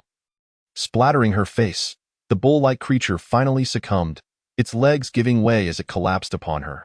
Coughing and spluttering, Mao Xiaoyi squeezed out from beneath the massive beast. The sensation of being drenched in blood and entrails was far from pleasant. And after a moment of retching, she smiled at the sight of the enormous carcass before her. After a brief rest, she realized she had forgotten her knife for butchering the prey back at the spot where she had smoked the meat. Thus, she resolved to drag the entire bull out. Mao Xiaoyi extracted the horn from the tree trunk, one horn surprisingly breaking off inside. She pried it free and secured it to her person before gripping the bull's head and dragging it back the way she had come. As she moved, a long trail of blood marked the ground. Shortly after her departure, a massive brown bear appeared at the site of the bull-like creature's demise, greedily devouring the entrails that Mao Xiaoyi had left behind. Its eyes scanning the long blood trail. Soon, having consumed the internal organs, the bear lowered itself to the ground, sniffing the air as it followed the trail left by Mao Xiaoyi. Before long, as she toiled to drag the bull's carcass, Mao Xiaoyi sensed an ominous presence. Turning around, she spotted a towering brown bear, standing over 3 meters tall, less than 10 meters away, fixating on her. Her pupils constricted in alarm. This was the very bear that had chased her away during her last venture. Stopping her dragging motion, she clutched the broken horn tightly, intently observing the bear's every move. Yet the brown bear seemed indifferent to her presence, striding directly toward the bull-like beast's remains, seizing the carcass with its massive paws and indulging in its meal. Mao Xiaoyi's gaze turned icy as she watched the bear's actions, but she refrained from acting rashly, gradually retreating from its line of sight. The bear merely cast a fleeting glance at her as she withdrew, continuing to feast upon the delectable remains. Mao Xiaoyi recalled a small creek not far from her location and quickly made her way there to wash off the blood and grime, eliminating any lingering scent of blood before stealthily returning to the site of the bear's feast. By then, the bear had consumed a third of the bull-like creature. Mao Xiaoyi gripped the horn tightly, its texture aligning with the wounds on her palm. As she stealthily approached the bear from behind, she realized she could not reach its neck due to its towering height, so she aimed for its waist instead. The horn lunged forth, but the anticipated scene of a grievous wound was unmet. The horn barely penetrated a few centimeters into the bear's side, with only a few drops of blood trickling from the wound. The bear paused its meal, turning to stand on its hind legs, its eyes narrowing as it scrutinized Mao Xiaoyi. Upon noticing the bloodied horn in her grasp, it let out a furious roar, its paws descending from the air. Mao Xiaoyi sprinted away, but the bear's claws grazed her back, leaving 3 deep gashes. Desperately fleeing, she knew she could not outrun the 4-legged beast. Before long, the brown bear caught up to her, delivering a powerful swipe at her back. Sensing the wind of its paw approaching, Mao Xiaoyi rolled to evade, narrowly escaping the bear's strike. But it was too late. She had been overtaken. Realizing escape was futile, Mao Xiaoyi sprang to her feet and, with a powerful push, thrust the horn toward the bear's belly. Yet the bear's defenses were formidable. The horn merely left a shallow cut. Enraged, the bear lowered its head and lunged at her. Given the bear's towering stature, it missed Mao Xiaoyi but inadvertently provided her an opportunity. She raised the horn once more, striking its eye. Bears possess fragile eyes, and with a sickening sound, one of the bear's eyes burst under the force, eliciting a roar of pain as it flailed its claws wildly. Caught off guard, Mao Xiaoyi was sent flying by a powerful swipe, her chest punctured with 4 gaping wounds, blood pouring forth. Rolling on the ground in agony, she felt an overwhelming pain throughout her body. The bear, with its remaining eye, locked onto her position and lunged forward. Knowing she could not evade the onslaught, Mao Xiaoyi steeled herself, gripping the horn tightly, preparing to retaliate as the bear lunged at her. Suddenly, a sword flew from a distance, piercing through the bear's chest and embedding itself in the ground before Mao Xiaoyi. The massive creature collapsed with a thunderous thud. At that moment, a ray of sunlight filtered through the trees, illuminating the figure of a woman as she approached slowly. Chapter 24. Ling Chaner. As the woman drew nearer, Mao Xiaoyi discerned her features. She was the same woman who had purchased exotic beast meat from him in the town. The woman withdrew the sword from the ground, her face radiating a gentle smile as she extended a hand toward Mao Xiaoyi. Hello again, my name is Ling Chaner. Mao Xiaoyi, opting not to grasp Ling Chaner's hand, instead forced himself to stand upright and retreat a few steps, maintaining a respectful distance. Ling Chaner appeared unfazed, sheathed her sword, and also stepped back, quietly observing Mao Xiaoyi. Noticing that Ling Chaner bore no ill intent, Mao Xiaoyi began to relax, only then realizing the sharp pain coursing through his body. Blood continued to flow from wounds on his chest and back. Scanning the surroundings, he spotted some common herbs near a tree. Though their efficacy was limited, he nonetheless approached to gather them. Just as he began to crush the herbs to apply to his wounds, a hand grasped his arm. Startled, he looked up to find that Ling Chaner had somehow come to stand beside him. "What are you doing?" Ling Chaner did not respond to Mao Xiaoyi's inquiry. Instead, she busily retrieved a bottle of ointment from her pocket and handed it to him, saying, "Use this. Untreated herbs might have adverse effects." Mao Xiaoyi glanced at the ointment in Ling Chaner's hand, recognizing it as a product he had once seen in an upscale apothecary, well beyond his financial means. With a wry smile, he shook his head and replied, "I cannot afford this ointment. You should keep it for yourself." With that, he freed himself from Ling Chaner's grasp. Ling Chaner paused momentarily, then smiled and suggested, "How about this? Consider the ointment as a loan. I was sent by the sect to train in this forest, and seeing your impressive abilities, why not accompany me for a month? During this time, you must heed my instructions, and after a month, you can repay the cost of the ointment." Mao Xiaoyi looked at Ling Chaner, then at the two slain beasts on the ground. Sensing his hesitation, Ling Chaner playfully tapped him on the head and added, "Additionally, you may continue to hunt during this month. You only need to ensure my daily meals, and I shall not claim any of the surplus." "All right, it's a deal." Mao Xiaoyi finally accepted the ointment from Ling Chaner and swiftly applied it to the wound on his chest. The expensive ointment worked wonders. As soon as it touched his injury, the bleeding ceased, and shortly thereafter, the pain vanished, replaced by a soothing coolness. After tending to his hand and chest wounds, Mao Xiaoyi struggled to reach the injury on his back. Despite several attempts, the awkward angle proved too challenging. At that moment, Ling Chaner, with a smile, took the ointment back, scooping a small amount onto her hands and gently applying it to his back. Instantly, Mao Xiaoyi froze. Feeling her cool touch glide across his skin, he wondered why the ointment seemed to work so quickly, as the pain from his wound dissipated almost immediately. As Ling Chaner continued to apply the ointment, she inquired, "You haven't told me your name yet, and how old are you?" Still lost in the sensation on his back, Mao Xiaoyi momentarily lost his train of thought. Upon hearing Ling Chaner's question, he stammered, "I am called Xiao Wu, and I'm 19. That you're only 19? Then you must call me Sister Chaner from now on, understood?" "Oh, Sister Chaner. Very good, soon." Ling Chaner finished applying the ointment to the wound on Mao Xiaoyi's back. He returned to the small town to retrieve his forgotten knife and found the basket tied to a tree. With all his belongings in tow, he made his way back to Ling Chaner. Observing as Mao Xiaoyi carved and dried the remaining two beast carcasses, Ling Chaner noticed that the weight of the jerky had decreased significantly without bones and moisture, allowing Mao Xiaoyi to carry all of it. With the basket brimming and a large chunk of jerky in his arms, Mao Xiaoyi approached Ling Chaner, exclaiming, "Sister Chaner, I'm ready. Where shall we go next?" Seeing Mao Xiaoyi surrounded by jerky, Ling Chaner chuckled softly and gestured toward the drying area, saying, "Did you forget something?" Confused, Mao Xiaoyi turned back to realize he had once again forgotten the knife he had used to cut the meat. Embarrassed, he scratched his head and fastened the knife to his waist. Since Ling Chaner was not one to linger at the forest's edge, she led Mao Xiaoyi deeper into the woods. "Are you tired, Xiao Wu? Would you like me to help carry some of that?" "No need, Sister Chaner. I can manage it myself." The path was arduous, and they had to forge their way deeper into the forest. Noticing Mao Xiaoyi's reluctance to share his burden, Ling Chaner took on the task of clearing the way. After a day filled with stops and starts, evening arrived. Mao Xiaoyi lit a campfire, and the two sat together, chatting and enjoying their meal of jerky.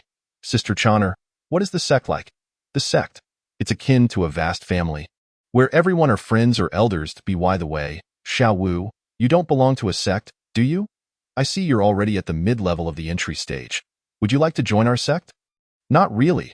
I'm accustomed to my freedom." That night, they took turns keeping watch. Mao Xiaoyi watched the branches in the fire burn, his mind wandering as he imagined the sect. When midnight arrived, he glanced at the sleeping Ling Chaner. Despite her being older, her youthful features belied her age. Her pretty face still bore a hint of baby fat, and the campfire cast a warm glow across her cheeks, making her look utterly adorable. Choosing not to wake her, Mao Xiaoyi stepped aside to gather more branches for the fire. Around 2 in the morning, Ling Chaner groggily awoke, checking her pocket watch. "I don't know. It's already 2. Why didn't you wake me? You should go to sleep. I'll take over the watch." Mao Xiaoyi smiled sheepishly and replied, "I forgot," before finding a soft spot to lie down, quickly drifting into slumber. As dawn broke, Ling Chaner intended to let Mao Xiaoyi sleep a bit longer, but he stirred awake with the rising sun. They found a small stream to wash up before continuing deeper into the forest. After a day of walking, they had finally left the forest's outskirts. Encountering more exotic beasts along the way, Mao Xiaoyi often attempted to catch a glimpse of a rabbit-like creature, but Ling Chaner always laughed and stopped him, teasingly scolding him for the jerky surrounding him. Soon, half a month had passed. Aside from occasional encounters with formidable beasts, their time in the forest was relatively safe. Each evening, Ling Chaner would ask Mao Xiaoyi if he wished to return to the sect with her. But he consistently declined. As the sun set, they walked side by side through the woods, their shadows stretching long in the evening light. Ling Chaner observed Mao Xiaoyi's profile, while he contemplated the remaining jerky he held. Pondering when to hunt again. By the way, why are you so unwilling to join the sect? Don't you want to be with me?" Ling Chaner suddenly asked. Mao Xiaoyi was taken aback. He recalled her describing the sect as a large family. Yet his previous experiences had left him with less than fond memories. However, looking into Ling Channer's captivating eyes, the refusal he wanted to express faltered on his tongue. "I'll think about it. I do value my freedom." Upon hearing his response, Ling Channer's expression dimmed, and she turned away, continuing forward. Realizing his words had upset her, Mao Xiaoyi hurried to catch up. Noticing his presence, Ling Channer quickened her pace. Thus, their stroll transformed into a light jog. Suddenly, Ling Channer halted abruptly, and with no time to stop, Mao Xiaoyi collided into her. Feeling the ground give way beneath him, he instinctively wrapped his arms around Ling Channer, and together they tumbled down the steep slope. Ling Channer, nestled in his embrace, gazed into Mao Xiaoyi's eyes. He felt his cheeks flush and forced himself to avert his gaze. The slope was not long, and their momentum gradually ceased until they came to a stop. Ling Channer remained atop Mao Xiaoyi, showing no intention of moving. He, however, was captivated by the breathtaking view before them. Noticing Mao Xiaoyi's reluctance to meet her gaze, Ling Channer was about to insist he look at her when he gently nudged her aside, exclaiming in delight, "Sister Channer, look! This forest has such a beautiful place." Curious, Ling Channer turned to see what had captured his attention and was momentarily speechless. Below the slope lay a sea of flowers, with countless butterflies fluttering about amidst a riot of colors. As the last rays of sunlight faded, fireflies emerged from the flower field, creating a scene where the floral expanse seemed to merge with the starry sky. The cool moonlight cascaded down, adding a layer of mystique to the enchanting landscape. The two rose slowly, marveling at the stunning sight before them. Ling Channer was the first to dash into the flower field. Her fingers brushing against the blossoms, the butterflies landing on her as if unafraid. In that moment, she resembled a fairy among the blooms. Mao Xiaoyi took his time admiring the various flowers, discovering some with special properties. He occasionally picked a few but couldn't bear to take them all. At that moment, Ling Channer approached, the butterflies dispersing around her. Standing before Mao Xiaoyi, she said, "Xiao Wu, shall we stay here for the remaining half-month?" As a dandelion suddenly floated by, Mao Xiaoyi caught it and playfully held it to Ling Channer's ear, nodding with a smile. Thus, they spent the night amidst the flowers. The following day, Mao Xiaoyi sought a clearing on the outskirts of the flower field to build a small wooden cabin. While Ling Channer frolicked among the butterflies, by evening, the cabin was nearly complete, and Ling Channer returned with an armful of flowers. Upon closer inspection, Mao Xiaoyi noticed that more than half of them were roses. "Sister Channer, do you have a particular fondness for roses?" Mao Xiaoyi inquired. Ling Channer replied while arranging her flowers, "Of course. It's said that gathering all 7 colors of roses can bring a lifetime of happiness. Unfortunately, I've only found 3 so far, but the flower field is vast. I've been running all day and haven't reached the end. I'm sure I can gather all 7. That night, as usual, Mao Xiaoyi took the first half of the watch. After ensuring Ling Channer was asleep, he quietly slipped away from the cabin and made his way back to the flower field. As midnight approached, Mao Xiaoyi returned to the flower field, and moments later, Ling Channer stirred awake. He entered the cabin and quickly fell asleep. Ling Channer glanced at him before venturing into the woods. Suddenly, a homing pigeon flew down from a tree, and she retrieved a letter from its leg. After the pigeon flew away, Ling Channer opened the letter in the moonlight. The letter read, "Xiao Wu's identity has been confirmed. He is the long-lost son of the ultimate evil. If he cannot be brought back to the sect, he must be eliminated." Ling Channer stared at the contents in disbelief. After a long moment, she buried the letter in the earth and returned to the cabin. The following day seemed to unfold like any other. Mao Xiaoyi went hunting, inadvertently leaving his knife behind in the cabin, while Ling Channer continued her quest for roses. That evening, she once again asked Mao Xiaoyi if he would join her in the sect, to which he offered a vague response. As time went on, it appeared Ling Channer intentionally maintained a distance from him, though Mao Xiaoyi remained oblivious. Each night, they would depart from the cabin as usual. Soon, only one day remained until the month was up. That evening, Ling Channer refrained from asking Mao Xiaoyi once more.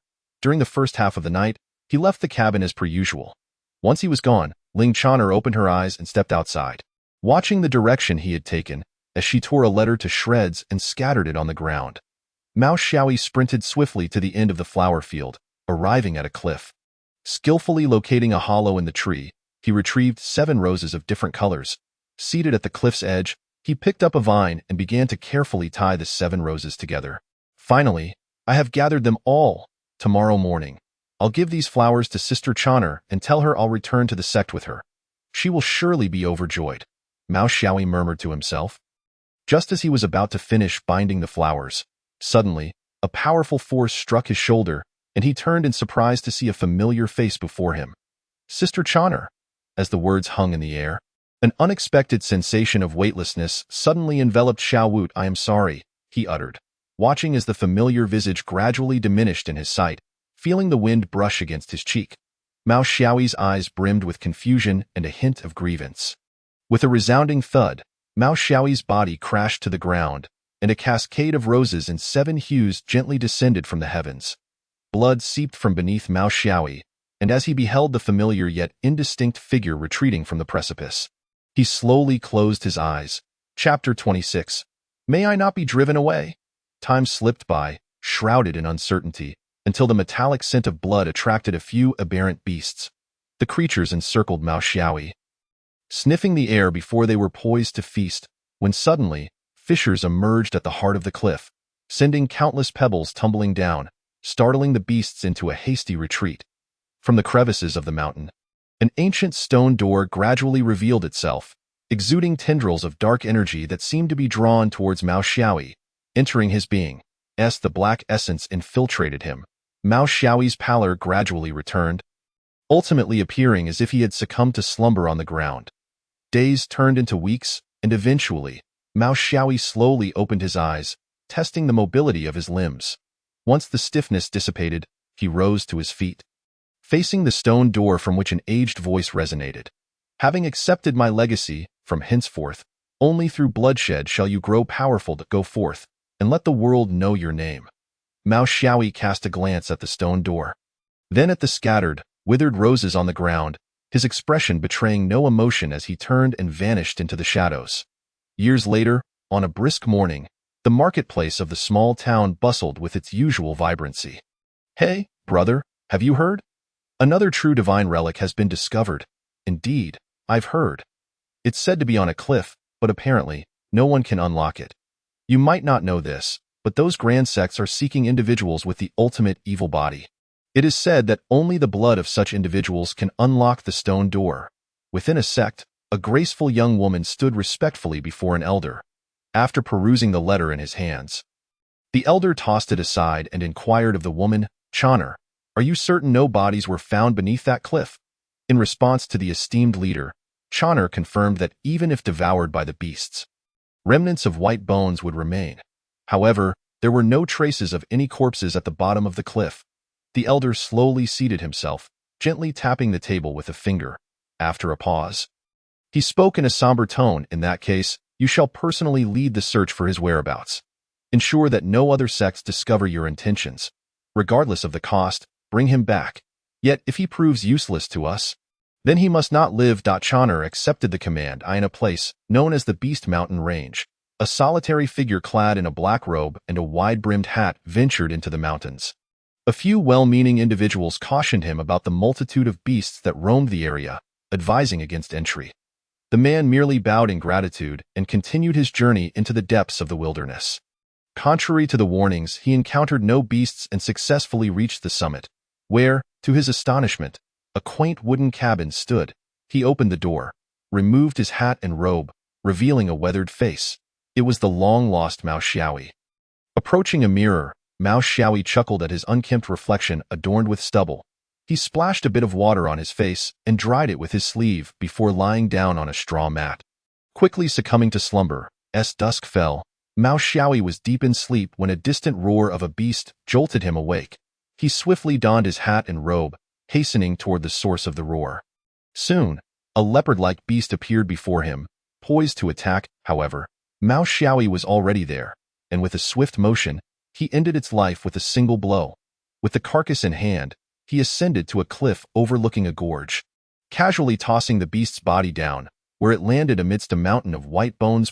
200,003, he murmured, pondering the number of beasts that still roamed the mountains. Yawning, he turned back toward the summit. After an indeterminate time, he was suddenly drawn to a sound of weeping ahead. Frowning, He was surprised to find that someone else dared to venture into these mountains. As he quickened his pace, the sobbing grew nearer, revealing a 6 or 7-year-old girl curled beneath a tree, crying inconsolably. Mao Xiaoyi shook his head and walked past her. The girl, caught off guard by his presence, paused, her cries momentarily stifled. Perhaps his imposing aura frightened her, for after a brief moment, she began to weep even more sorrowfully. Not long after, Mao Xiaoyi returned to the wooden cabin, habitually shedding his garments to lie down. Yet for some reason, the image of the crying girl lingered in his mind. Shaking his head to dispel the thoughts, he suddenly recalled the moment his father had rescued him. He ceased shaking his head, and after a long sigh, he muttered, "Well then, consider yourself fortunate." Once again donning his hat and robe, a few minutes later, he stood before the little girl. Unbeknownst to him, she had fallen asleep, her cherubic face marked with traces of tears. Her body curled tightly as she hugged herself. Mao Xiaoyi's eyes softened with compassion as he gently lifted her and made his way back to the cabin, moving slowly so as not to disturb her slumber. Upon returning, he laid the girl on the straw mat, but the hardness of the mat seemed to discomfort her, causing her to murmur in her sleep. He sighed with a wry smile, placing his robe under her for added comfort. And she finally settled down peacefully. After such a long ordeal, Mao Xiaoyi soon succumbed to sleep as well. The following day, as the sun rose, the little girl awoke to its warm embrace. Stretching her plump little arms and rubbing the remnants of sleep from her face, she began to survey her unfamiliar surroundings. Seeing the strange environment, she did not panic. Instead, memories of the previous day's events filled her eyes with tears once more. She wiped away her tears and gazed at the black robe beneath her and the sleeping figure of Mao Xiaoyi. After a moment of contemplation, she picked up the robe and gently draped it over him. Having completed her task, the little girl sat quietly on the mat, cradling her face in her hands as she awaited his awakening. After a considerable time, Mao Xiaoyi stirred, momentarily taken aback by the robe covering him. Then noticing the girl sitting quietly nearby, he rose and stepped outside, retrieving some smoked meat from under the eaves. Selecting a piece that was not too tough to offer her, the girl accepted the meat cautiously and began to nibble on it. Mao Xiaoyi quickly finished his portions, and as the girl neared the end of her meal, he spoke, "Once you finish, I shall escort you back to the town." Upon hearing his words, the girl froze, her eating motion stalling. Suddenly, she pushed the last morsel of meat back into his hands, fighting back tears as she clutched him tightly, her voice trembling, "See, can you please not send me away? I have no home anymore." Chapter 27. Taking a disciple. Seeing the girl clinging to him, Mao Xiaoyi felt as though his heart was squeezed by a hand. After a long pause, he sighed and gently stroked her head, asking, "How old are you?" The girl, sensing his willingness to let her stay, hurriedly stifled her sobs but continued to sniffle as she responded, I will be 7 in a month." Mao Xiaoyi squatted down to wipe the tears from her eyes, speaking softly, "How about this? You may stay until you turn 7. If you possess the talent for cultivation, I shall take you as my disciple. But if you show no aptitude, I will have no choice but to return you to the town." Upon hearing she could remain, the girl beamed with joy, repeatedly expressing her gratitude. Mao Xiaoyi stood, preparing to leave, when a thought struck him, and he turned back to ask, "By the way, what is your name?" "I am Ji." With Ji now residing in the little cabin, the mountaintop seemed to come alive. Every day, Mao Xiaoyi would venture out at noon and return at dusk, occasionally bringing back food from the town. Left alone atop the mountain, Ji would clean the cabin, exploring the surroundings until Mao Xiaoyi returned, at which point she would cling to him, eager to play. Whenever she grew tired, Mao Xiaoyi would carry her to the mat, placing his robe beneath her. And she would quickly fall asleep. He would lie on the ground beside her, always alert to the distant roars of beasts, swiftly dealing with them to avoid waking her. Before long, a month had passed. And Ji's 7th birthday arrived. On that day, Mao Xiaoyi awoke unusually early, having spent considerable time searching the mountains until he found a hidden beast. He quickly dispatched it and exchanged its remains for a cake in the town. Returning at noon, he found Ji cleaning the cabin, which was already quite tidy. Upon seeing him return early, she immediately dropped her broom and rushed into his arms. Mao Xiaoyi affectionately ruffled her hair and revealed the cake he had brought. Ji's eyes sparkled with delight. The two sat at the table, finishing the cake, yet a heavy atmosphere settled over them. Ji cast her gaze downward, Unable to meet Mao Xiaoyi's eyes, he gently took her hand, placing his fingers on her pulse.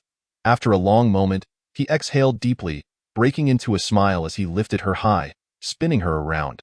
Congratulations, little E. You will become a cultivator. Ji momentarily froze, then tears streamed down her cheeks as she clung tightly to Mao Xiaoyi. Watching the little girl nestled in his embrace, Mao Xiaoyi felt his heart constrict once more. He gently patted her back, soothing her. Soon, Ji's tears subsided. Mao Xiaoyi carefully placed her on a chair and stood behind her, extending his hand to tap a few times on the back of her neck. Ji immediately sensed a change, but at that moment, a wisp of dark energy escaped from Mao Xiaoyi's hand. Coiling around her neck, furrowing his brow, he attempted to pull it back, but as he touched her again, another wisp of dark energy emerged. Quickly withdrawing his hand, he observed the two tendrils of darkness around Ji's neck. Lost in thought at that moment, Ji, recovering from her shock at becoming a cultivator, prepared to cling to Mao Xiaoyi once more. As she turned to leap into his arms, Mao Xiaoyi instinctively stepped back, fearful of the dark energy escaping again. However, Ji, unable to see the dark energy, assumed that he no longer wished to hold her, and her eyes filled with tears as she pitifully asked, "Master, why won't you hold E?" Mao Xiaoyi was momentarily taken aback, his heart aching at her distressed expression. Compelled by empathy, he suppressed his power and cautiously approached, gently lifting her into his arms. Seeing herself being carried, Ji's face lit up with joy as she instructed him to explore the mountaintop. Meanwhile, Mao Xiaoyi remained vigilant, keeping a watchful eye on the dark energy that was beginning to seep out. By the time Ji grew tired of playing, Mao Xiaoyi was also nearing exhaustion. He had never realized his own strength until he had to suppress it today. "This won't do. I can't keep this up, or I'll wear myself out," he murmured, glancing at the slumbering Ji. Thus, beginning the next day, Mao Xiaoyi ventured out early to hunt for smaller beasts, bringing back their teeth and claws to craft training tools for Ji.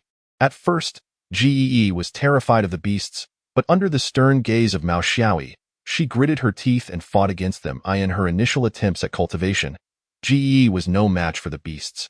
Returning each day in disarray, too fatigued to play with Mao Xiaoyi. Only at bedtime would she request him to sit by her side for a while, to which he gladly agreed. Lying on the straw mat, she rubbed her sore spots and asked, "Master, why do we cultivate?" Mao Xiaoyi gently stroked her head, replying, "To grow stronger, ultimately becoming a being like the gods." "Master, is it difficult to become a god?" "Indeed, it is very difficult." "Then, Master, how can one become a god?" "Typically, there are 3 paths to godhood. One may gain the adoration and support of everyone on a planet. Another involves battling a true deity and defeating them to take their place. And the final and most arduous path requires the slaughter of an entire small universe to ascend as a god. Yet, there may be methods beyond these 3, though no one knows of them." "Master, when will you become a god?" "As long as I desire, I could become a god right now." "Master is boasting. If you could become a god, why don't you?" "Because becoming a god means venturing far away. And I cannot bear to leave here, nor you." He, Master is so kind." Time flew by, and in the blink of an eye, over a decade had passed. Mao Xiaoyi's appearance had not changed much. While Ji had blossomed into a graceful young lady, Mao Xiaoyi had constructed a new wooden cabin for her atop the mountain, yet Ji still preferred to reside in the original small cabin.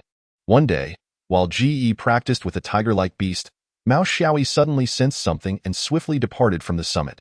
Ji paused her training, securing the tiger-like beast before quietly following Mao Xiaoyi's footsteps. Mao Xiaoyi arrived at a slope halfway down the mountain, where he found 4 men clad in identical garments standing in wait, seemingly anticipating his arrival. Chapter 28. Descent from the mountain. Mao Xiaoyi came to a halt before the 4 men, one of whom spoke first. "Lord Xiaowu, our leader requests your presence. We ask that you accompany us." Mao Xiaoyi cast a cold gaze over the 4, noting that all of them were at the pinnacle of the starry sky realm, indicating their status as elders of a sect. "How did you find me?" The man who had spoken first responded, "Rest assured, Lord Xiaowu, only the 4 of us know of your presence here. However, should you wish to silence us, it would not be an easy task. I still recommend that you accompany us." As he spoke, the overwhelming aura of the 4 surged forth, startling Ji, who had been following Mao Xiaoyi, causing her to quicken her pace. Just as Ji arrived, she witnessed Mao Xiaoyi standing among the four men, and in an instant, their heads fell simultaneously. The gruesome sight shocked Ji, rendering the Mao Xiaoyi she knew, a figure who was often stern but mostly gentle, unrecognizable. Yet, without time to ponder, she saw Mao Xiaoyi casually wave his hand, causing the bodies and blood to vanish before he turned and walked back toward the summit. Fortunately, Mao Xiaoyi's pace remained leisurely, allowing Gee to release the tiger-like beast and resume her practice before he arrived at the top. Unbeknownst to them, shortly after their departure, a woman leapt down from a tree in the distance and swiftly left the beast mountain range. As Gee practiced with the tiger-like beast, her thoughts were preoccupied. Upon Mao Xiaoyi's return to the summit, she lost control of her strength and sent the tiger-like beast flying. Mao Xiaoyi deftly caught the beast before it could tumble off the edge of the mountain, securing it once more as he affectionately ruffled Ji's hair. Momentarily stunned by his gesture, Ji remained still, but Mao Xiaoyi seemed oblivious and retreated into the cabin to rest. Throughout the day, Ji found it difficult to concentrate, and as she lay in bed that night, the image of Mao Xiaoyi standing amidst the bloodied scene haunted her thoughts. The next day, Mao Xiaoyi slept until noon as was his custom, rising to search for food. After lunch, he prepared to step outside to watch Ji train with the beasts. Upon exiting, he paused, noticing Ji sitting alone at the edge of the cliff. Lost in thought, Mao Xiaoyi intentionally approached her softly, ensuring not to startle her. Hearing his footsteps, Ji turned to look at him. As he settled beside her, Ji subtly distanced herself, leading Mao Xiaoyi to mistakenly believe she was merely growing shy with age and not thinking much of it. They sat together for a while, but feeling bored, Mao Xiaoyi prepared to leave when Ji spoke up. "Master, may I go down the mountain for a while? I wish to explore the outside world."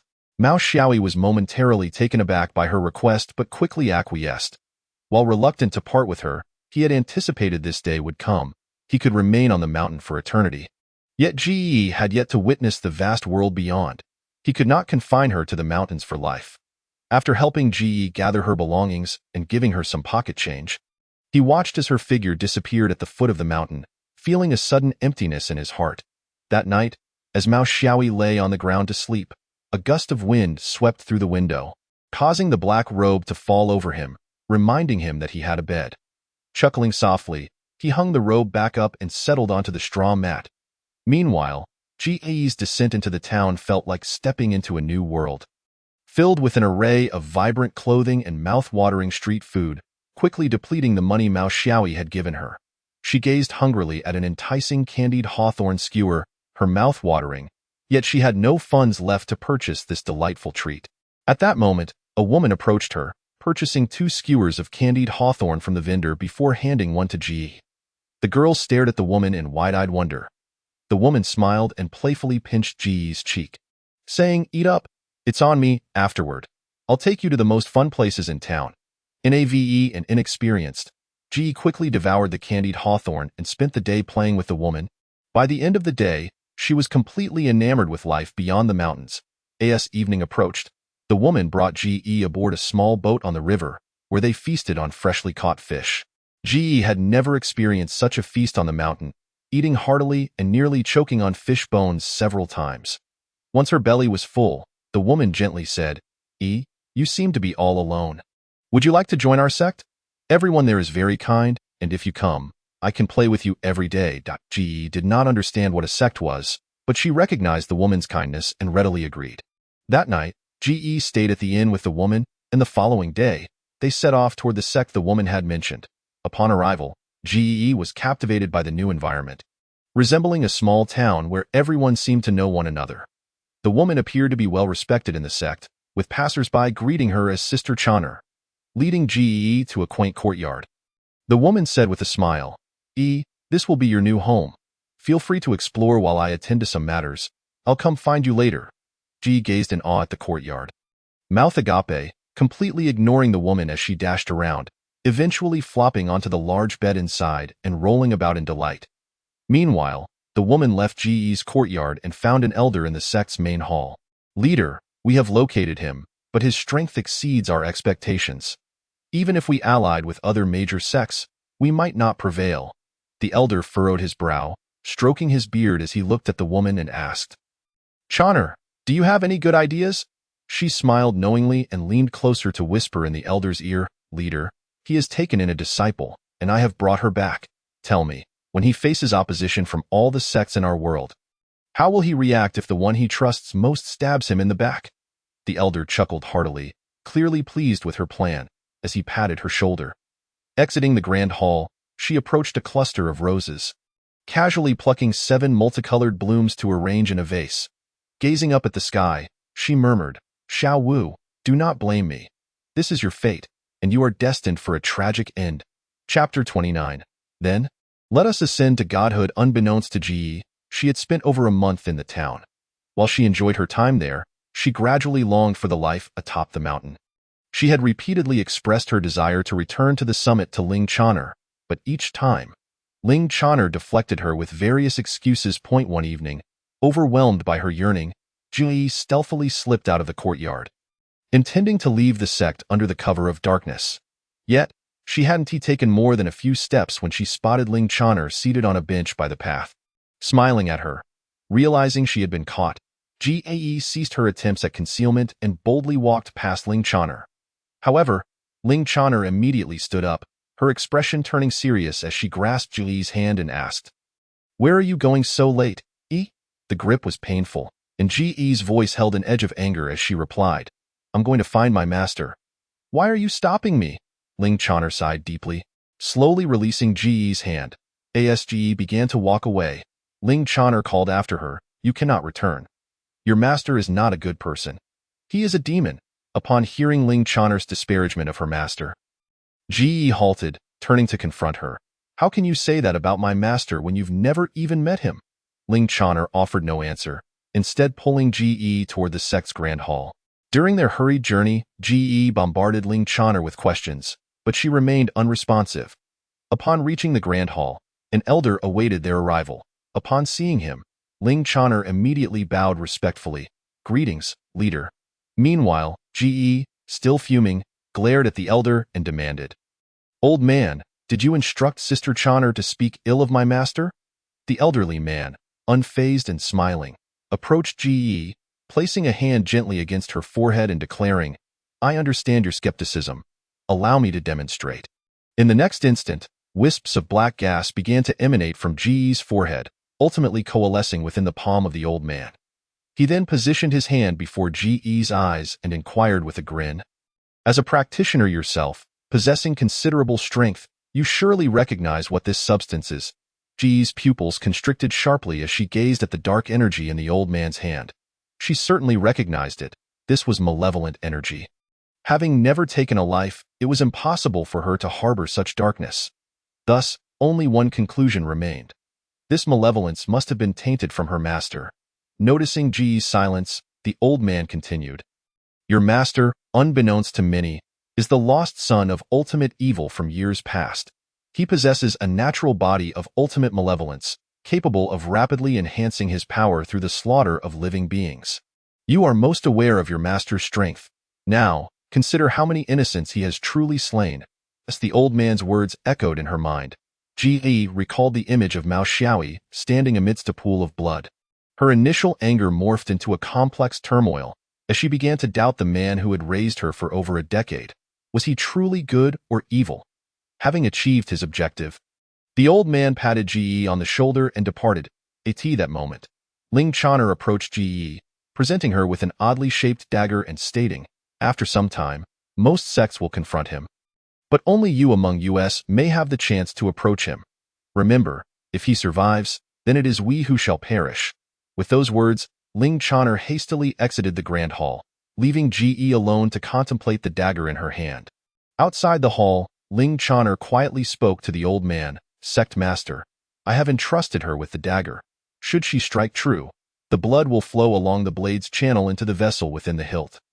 And then we shall gain access to the true God ruins." 7 days later, Mao Xiaoyi, as was his custom, slept until noon. He languidly rose from his grass mat, only to be greeted by the sight of a familiar young girl quietly seated opposite him. You've returned?" Upon seeing her long-absent master, Ji instinctively smiled and leaped into his embrace. Mao Xiaoyi quickly suppressed the dark energy within him and enveloped Ji in his arms. Mao Xiaoyi spent the day playing with Ji, Listening to her tales of life in the valley as evening fell, he laid out his dark cloak, with Ge reclining on the grass mat. Habitually, he intended to tell her a story to lull her to sleep. But Ge suddenly posed a question. "Master, have you ever killed anyone?" Taken aback by Ge's inquiry, Mao Xiaoyi hesitated for a moment, then quickly smiled and shook his head, saying, "Of course not. How could your master ever harm another?" Ge seemed to accept his words with a smile, yet a flicker of disappointment danced in her eyes. Days flowed by, and after Ge's return, the mountaintop appeared to regain its former liveliness. Yet, this tranquility was short-lived. On the 10th day following Ge's return, a multitude of tens of thousands gathered at the foot of the Beast Mountain. Composed solely of formidable practitioners from various sections, several elderly men with graying beards stood at the forefront of the assembly, with the one in the center bellowing to the throngs behind him. "Today, we mobilize all the might of our sex, vowing to eradicate the son of ultimate evil who has eluded us for so long. Eradicate! Eradicate!" The crowd echoed in fervor, spurred on by the elders, who then led the way toward the mountaintop. Meanwhile, Mao Xiaoyi, who had been playing with Ge, sensed an impending danger and gazed down the mountain with a grave expression. Before long, the throngs arrived at a distance not far from the summit, where they found Mao Xiaoyi and Ge awaiting them. Mao Xiaoyi regarded the dense mass of people before him and coldly inquired, "What brings you here?" in response to the countless voices chanting in unison to eradicate the son of evil. Mao Xiaoyi's countenance grew increasingly grim. His gaze flitted from one individual to another, and upon spotting Ling Chaner, he momentarily faltered, yet quickly averted his eyes. "Though I am the son of evil, I have never committed any acts to harm the innocent. Why must you drive me to my demise? You've never taken a life. Who would believe that? You are nothing but a demon. Perish." Despite Mao Xiaoyi's desperate explanations, he was met only with a torrent of curses. With a heavy sigh, he turned to leave with Ge, but just as he did, a dagger plunged into his abdomen. Mao Xiaoyi looked in disbelief at Ge, who bore an expression of cold indifference. "Do you not believe me either?" he questioned. Ge offered no reply. Instead, she withdrew the dagger and thrust it into his heart once more. The crowd at the foot of the mountain, witnessing Ge's attack on Mao Xiaoyi, paused momentarily in shock, but soon erupted into jubilant shouts as they surged toward the summit. For the blood of the son of evil was the key to unlocking the relics of the true god. Mao Xiaoyi cast a glance at Ge, then at the throng rushing upward, and myriad thoughts echoed in his mind. "Xiao Wu has truly made something of himself. I shall return home and have your mother prepare braised pork for you." "Very well, let it be Xiao Wu then. You are but 19. Henceforth, you shall call me Sister Chaner. Do you understand?" "Xiao Wu, I am sorry." "Master, what is the purpose of our cultivation?" Master boasts. "If he could become a deity, why does he not?" Scenes flashed through his mind, culminating in the echo of a phrase Mao Xiaoyi had once uttered, as if mocking him. "For after becoming a deity, one must venture to far-off places. Master is reluctant to leave, reluctant to part from you." With one last glance at everything atop the mountain, he let out a bitter smile and murmured, "Then let it be, I shall become a deity." Chapter 30. Awakening several tens of thousands of years later, Mao Xiaoyi severed the head of the last remaining creature in the cosmos. A beam of white light emanated from the vast galaxy, seemingly heralding someone awaiting him. Mao Xiaoyi stepped forward, but suddenly, the scene shifted, and he found himself back in that unknown realm where a man clad in black robes, resembling Mao Xiaoyi, stood before him. A sharp pain pierced Mao Xiaoyi's head as the memories began to return, revealing that what he had experienced was but another's life. After a prolonged moment of stillness, the understanding of his lost wager settled upon him, and he gazed quietly at the man before him. The man regarded Mao Xiaoyi with a slight smile, as if speaking to himself, "Do you know? If it were not for that, they would not have perished." Though this statement seemed nonsensical, Mao Xiaoyi grasped its meaning. "Very well, it is time for you to return. Do not forget our wager.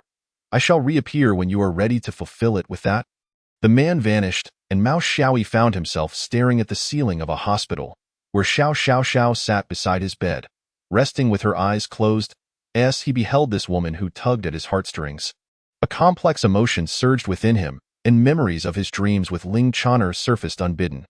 Hearing Mao Xiaoyi stir, Xiao Xiao Xiao opened her eyes, and upon seeing the man who had been comatose for days, Her expression revealed little surprise. After exchanging a few words, Xiao Xiao Xiao went to arrange his discharge. Once she left the room, Shadow and Chaos emerged simultaneously. Standing beside the hospital bed, Chaos spoke in a voice tinged with authority yet laced with concern. "That formidable individual did not trouble you, did he?" Mao Xiaoyi smiled and replied, "No, we merely made a wager." Hearing that Mao Xiaoyi was unharmed, Chaos nodded approvingly and transformed into a wisp of black smoke, returning to Mao Xiaoyi's body, while Shadow slipped back into the shadows. Meanwhile, within the martial arts hall across from the Seven Gates building, a well-dressed man stood with a smile in the office of the hall's master, who knelt respectfully beside him. Suddenly, the man in the suit seemed to sense something, his gaze snapping to a particular point, a peculiar smile spreading across his face before he vanished. In Jiangnan's bedroom.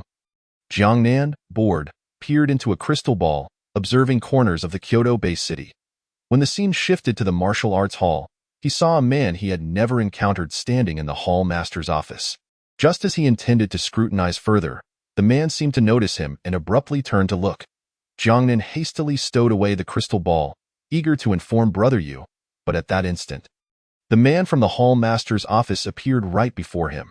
The man in the suit smiled faintly at Jiangnan, strands of thread materializing in his hands. Just as the threads were about to touch Jiangnan, the man seemed to reconsider, slowly retracting them. He stepped forward and inquired, "Let us do this. I will not control you, for I believe you are a clever individual. Your leader, Mao Xiaoyi, has awakened, but he will soon meet his end at my hands. When that occurs, your nation will descend into chaos. I hope someone rises to lead. Do you comprehend my meaning?" With that, the man vanished, leaving Jiangnan standing in place.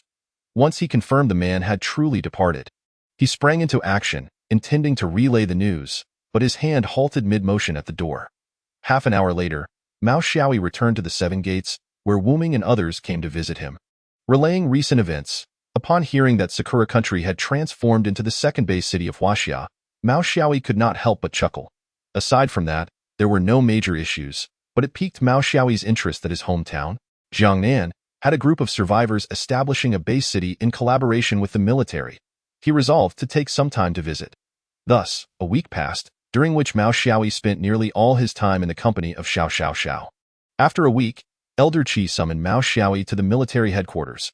Upon arriving, Mao Xiaoyi navigated his way to Elder Qi's office, where the elder paused his work upon seeing Mao Xiaoyi and stated directly, "Xiao Yi, I need your assistance in traveling to the base city in Jiangnan." Mao Xiaoyi was taken aback. Elder Qi's thoughts aligned with his own, and he promptly agreed. Surprised by Mao Xiaoyi's swift acceptance, Elder Qi handed him a stack of documents while curiously asking, "Why have you become so obedient since awakening from your coma?" Mao Xiaoyi, slightly embarrassed, accepted the documents and began to peruse them, while Elder Qi seated himself beside him to summarize the contents. During our battle against the Eastern Corpse Tide, several capable survivors emerged in Jiangnan, forming various factions. Later, the Jiangnan military contacted us, and with our assistance, they established a base city alongside these factions. However, internal stability within the base city is lacking. The leaders of the original factions are at odds with one another. We intended to seize this opportunity to gain control over the Jiangnan base city, but the Jiangnan military seems reluctant to allow us to extend our reach. As soon as our people mobilize, the entire base city's populace unites to resist us. We do not wish to incite conflict among our own. So I directly dispatched Long Tongue, but I never anticipated that the leaders of the Jiangnan base city would be formidable, and Long Tongue was unable to subdue them. Just as you awakened, I thought it prudent to send you, the world's foremost expert, to assert some authority. Mao Xiaoyi skimmed through the documents, finding the contents consistent with Elder Qi's account, though one individual's abilities intrigued him greatly. After confirming the plan with Elder Qi, to visit the Jiangnan base city and establish a presence to instill respect among the Kyoto base city's populace, Mao Xiaoyi opted not to take the helicopter offered by Elder Qi, choosing instead to drive. Having traveled extensively recently, he had not taken the time to appreciate his country's scenery, and this afforded him the perfect opportunity to do so. Seated in the passenger seat, Mao Xiaoyi relaxed as Shadow diligently drove, and the two leisurely departed from the Kyoto base city. Within the confines of Kyoto, the personnel from the Seven Gates and the military patrolled daily. With scarcely a zombie in sight, it was only upon leaving Kyoto's perimeter that the number of zombies began to increase, though most were merely ordinary zombies transformed from humans post-apocalypse. Occasionally, a few mutated ones appeared, but Mao Xiaoyi effortlessly dealt with them. To his astonishment, the presence of mutated beasts outside had surged, frequently observed hunting zombies. Mao Xiaoyi chose not to interfere. After all, the hunting squads from the Seven Gates would handle them. Chapter 31. You call this a noble? Meanwhile, within the Jiangnan base city, a man sat solemnly at a redwood table. Before him lay a set of cards. He swiftly performed several hand gestures in the air, ultimately placing his hands together before his chest. The cards floated in response to his movements, one card soaring directly to him while the rest returned to their original positions. Upon grasping the card, a smile illuminated the man's face, and he erupted into boisterous laughter. Ha ha ha, today brings great fortune. I shall encounter a noble. As the words fell, an elderly man resembling a butler pushed the door open and respectfully announced, Master of the house, the head of the Peng family has come to visit. The man immediately tucked away his, smiling as he instructed, quickly invite old Peng in. I just calculated a divination, and he arrived right after. It must mean that old Peng is willing to marry his daughter to me. Ha ha ha ha. Half a minute later, a robust elder with graying hair, looking quite spirited, entered, accompanied by a young man wearing sunglasses. Upon entering, the elder boomed, Xia Yi, my boy, I have something of great importance to discuss with you today. Xia Yi hastily rose. Hearing the elder's words only solidified his suspicions, and he smiled, saying, Uncle Peng, please, take a seat. And this gentleman is? The elder, referred to as Uncle Peng, waved his hand grandly, gesturing towards the young man in sunglasses. No need to sit. I am here to tell you that my daughter is getting married. This man is my future son-in-law. I know you have always held affection for her, and I hope this matter will not affect the relationship between our families. Xia Yi's smile instantly froze, disbelief washing over him as he scrutinized the man in sunglasses. The young man removed his sunglasses and extended a hand, saying, Hello, Mr. Xia Yi. You may have heard of me. I'm Ren Hongfeng from the Jiangnan Military Department. We will be collaborating closely with the Peng family, and I am here today to invite you to join our partnership. Upon hearing Ren Hongfeng's words, Xia Yi redirected his gaze to the elder, who gave a slight nod. With the elder's affirmation, Xia Yi slumped despondently into his chair and waved his hand at the two, saying, I need to think it over. I apologize for the inadequate hospitality today, and I ask for your understanding. Ren Hongfeng smiled faintly, placing a business card before Xia Yi, stating, I trust Mr. Xia Yi is a wise individual. Once you have made your decision, feel free to contact me directly. With that, the two departed from the Xia residence. A few minutes later, inside the room, Xia Yi seized the business card and tore it into pieces. Suddenly, the butler rushed in, exclaiming, Master, it's terrible. The head of the Peng family has been attacked outside. Xia Yi was momentarily taken aback. They had only just left. How could he have been assaulted? Moreover, who in Jiangnan Base City would dare to attack the head of the Peng family? Time rewound a few minutes. Yingjie slammed the accelerator, bypassing the guards of Jiangnan Base City and barreling into the heart of the city. The guards, initially aiming their rifles at the two, were halted by the arrival of Longting. What are you doing, Yingjie? Hit the brakes, exclaimed Mao Xiaoyi, panic-stricken as he glanced at the speedometer, which read 100. Master, it seems the brakes are broken, he replied. Mao Xiaoyi, how can this happen again? Is it a curse? Thus, a remarkably stylish G-Class SUV careened through Jiangnan Base City, ultimately colliding with a stretched Lincoln with a resounding crash. Mao Xiaoyi leapt from the vehicle, while Yingjie had already hidden within Mao Xiaoyi's shadow. At that moment, Ren Hongfeng and the head of the Peng family emerged from the Xia residence, only to witness their beloved car reduced to a heap of scrap metal. The individual responsible for the collision was brazenly poking at the crumpled door, and Ren Hongfeng could no longer contain himself, launching a kick towards Mao Xiaoyi. Reacting swiftly, Mao Xiaoyi grasped Ren Hongfeng's leg. Ren Hongfeng was a formidable warrior. He had intended to send the opponent flying with his kick, but to his astonishment, the man effortlessly caught his foot. From that initial kick, Mao Xiaoyi discerned that his opponent was quite powerful, likely a strongman from Jiangnan Base City. Reminded of the task entrusted to him by Qi Lao, he released Ren Hongfeng's leg and slapped him across the face, arrogantly declaring, Who are you to kick me? Ren Hongfeng, a prominent figure in the Jiangnan Military Department and the scion of its leader, had never been on the receiving end of such treatment. Stunned, he stood frozen in place. While Ran Hongfeng was momentarily dumbfounded, the head of the Peng family would not allow Mao Xiaoyi to continue his rampage unchallenged. With a thunderous roar, he suddenly doubled in size, his garments straining against his bulging muscles. "You dare to strike my daughter's future husband? Today shall be your last." Mao Xiaoyi regarded the muscular giant before him with keen interest. And as the head of the Peng family swung a punch, Mao Xiaoyi merely retaliated with a light strike. The head of the Peng family crumpled to the ground, clutching his arm in agony. His abilities are somewhat comparable to Brother Yu's, though perhaps with a touch less strength. That moment, Ren Hongfeng fully grasped the situation.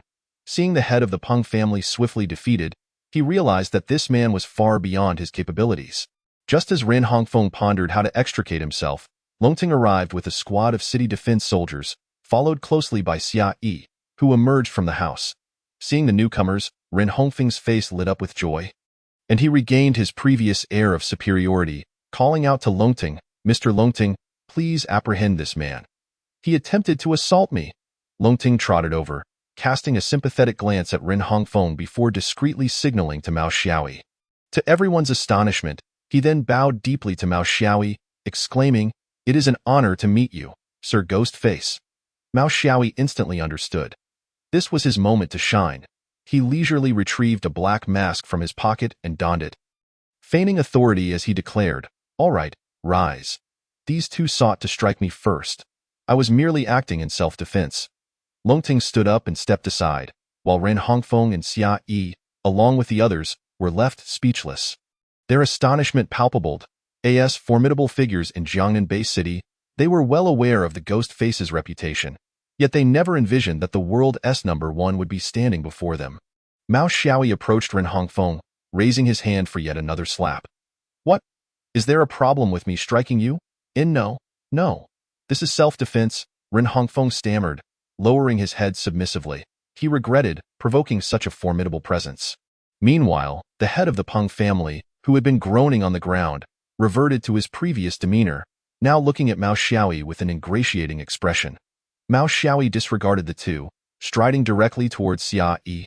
"You must be Xia Yi. Would you be interested in a conversation?" Chapter 32. The diviner Xia Yi hastily welcomed Mao Xiaoyi into the house, while Ren Hongfeng and the head of the Peng family left with their tails between their legs. Inside, Mao Xiaoyi settled onto the sofa, and Xia Yi stood awkwardly beside her, uncertain whether to take a seat. Observing Xia Yi's flustered demeanor, Mao Xiaoyi couldn't help but chuckle. "What are you afraid of? This is your home. What could I possibly do to you? Please, have a seat." Xia Yi forced a smile and slowly sat down, maintaining a remarkably upright posture, which even made the military man Long Ting feel somewhat inadequate. "All right, no need to be so tense. I have come primarily to establish some rules for those who have been causing trouble for the military. Secondly, I would like to invite you to join my faction." As soon as the words left her lips, Xia Yi, who had just taken a seat, sprang up again, waving her hands as she exclaimed, No, Brother Guimian, how could I possibly be worthy of joining your faction?" Mao Xiaoyi chuckled lightly and replied, "Don't be so quick to refuse. Joining my faction is not a bad thing. I value your capabilities, and should you choose to align with me, I can elevate the Xia family to a status second only to the military in this Bay City." Xia Yi pondered for a moment. The conditions Mao Xiaoyi offered were indeed enticing. He had no doubt regarding Mao Xiaoyi's ability to manage the other prominent families in the Jiangnan Bay City. Yet he was concerned about Mao Xiaoyi's reliability. Noticing Xia Yi's hesitation, Mao Xiaoyi did not press the matter further, adding Xia Yi to his multifunctional wristwatch as a friend, and departed after suggesting he contemplate the offer. After leaving the Xia residence, Mao Xiaoyi followed Long Tong to the military headquarters of Jiangnan Bay City. The majority of the individuals they encountered within the building greeted them with unsavory expressions, indicating that Long Tong had faced significant obstacles in his work here. Long Tong led Mao Xiaoyi into an office filled with personnel from the Kyoto Bay City. After exchanging introductions with the group, Mao Xiaoyi quickly transitioned into work mode. Accepting a tablet from one of them, Long Tong began explaining the power dynamics within Jiangnan Bay City. Currently, Jiangnan Bay City is predominantly divided into 6 major factions. The military, along with the Peng and Xia families, have formed a close alliance, with all 3 possessing formidable warriors at the King of War level or above. Notably, Ren Hongfeng and his father from the military, the head of the Peng family and his brother, as well as Xia Yi, whom you just met, are all warriors at this level of these, except for Ren Hongfeng's father, who is a senior king of war. The others are intermediate-level kings of war. The remaining 3 factions consist of a student council formed by a group of students, 2 of whom have also reached the low-level king of war realm, along with Jiangnan's merchant guild and a group of thugs known as the Explosive Gang. Although these 2 factions lack any warriors at the king of war level, their numbers of evolved individuals are substantial, nearly accounting for half the population of Jiangnan Bay City, which deters the other factions with king-level warriors from recklessly provoking them. As for the actual controllers of each faction, you should have already reviewed their profiles from Elder Qi. So, who do you plan to converse with first? Mao Xiaoyi contemplated for a moment and said, let's go meet the student council. After all, students are easier to persuade. Long Ting shot him an incredulous glance. As he was not much older than those students himself, before long, Long Tong drove Mao Xiaoyi to a school, halting in front of the entrance. At the guard station stood several youths clad in police uniforms, who, upon noticing the arrival of the vehicle, brandished their clubs and obstructed their path. As they approached the car, Long Ting slowly rolled down the window. Recognizing him, one of the youths impatiently exclaimed, "What do you want?" "Our president has stated that you newcomers are not welcome. Leave at once." Long Ting lowered the window on Mao Xiaoyi's side as well, pointing at Mao Xiaoyi, who had just donned his mask. "This time, it's not me who wishes to meet your president. It's Mr. Gue Mian who wants to have a word with him." The boy turned his head and, upon recognizing the mask, his eyes widened in surprise. "That mask! You are the world-renowned Gue Mian. The photos of you annihilating the Sakura Nation have gone viral on the world forums. Could you please give me your autograph?" The other youths, hearing his words, grew curious and gathered around, clamoring for a signature upon seeing the mask adorning Mao Xiaoyi's face. After signing autographs for them, Long Ting smoothly drove into the university, with the enthusiastic youths guiding them directly to the library where the student council president was located. The library was bustling with students, and upon seeing the car come to a halt at the entrance, a crowd quickly gathered, buzzing with curiosity, as Long Ting and Mao Xiaoyi exited the vehicle. The chatter abruptly ceased for a moment, only to erupt into a frenzy of excitement. Mao Xiaoyi leaned close to Long Ting and whispered, "They can't possibly be talking about me, can they? Am I really that famous right now?" Long Ting, once more exasperated, shot him a sidelong glance and replied quietly, "You genuinely have no idea of your current influence, do you? Since your photos from the Sakura Nation were shared on the World Forum, the entire nation of Huaxia has gone wild with admiration for you. Thankfully, you didn't remove your mask then. Otherwise, Ren Hongfeng wouldn't have dared to trouble you." Mao Xiaoyi scratched his head, swallowing hard as he observed the crowd advancing toward him, and promptly grabbed Long Teng's arm, urging him to dash into the library. Just as they entered, a loud voice boomed from outside, "Students, that masked figure is the legendary Gue Mian, who has brought ruin to the Sakura Nation. Go get his autograph." The two hurried deeper into the library, with the throng of students fervently pursuing them. In the midst of the chaos, the president of the student council curiously stepped out to see what was happening, only to be pushed aside by the frenzied university students. The president, puzzled by the commotion, was about to inquire when he heard the crowd chanting, "Gue Mian, please sign for us. We want your autograph." "Gue Mian!" The cries resonated, and the president's eyes lit up with excitement as he joined the throng pursuing the two individuals.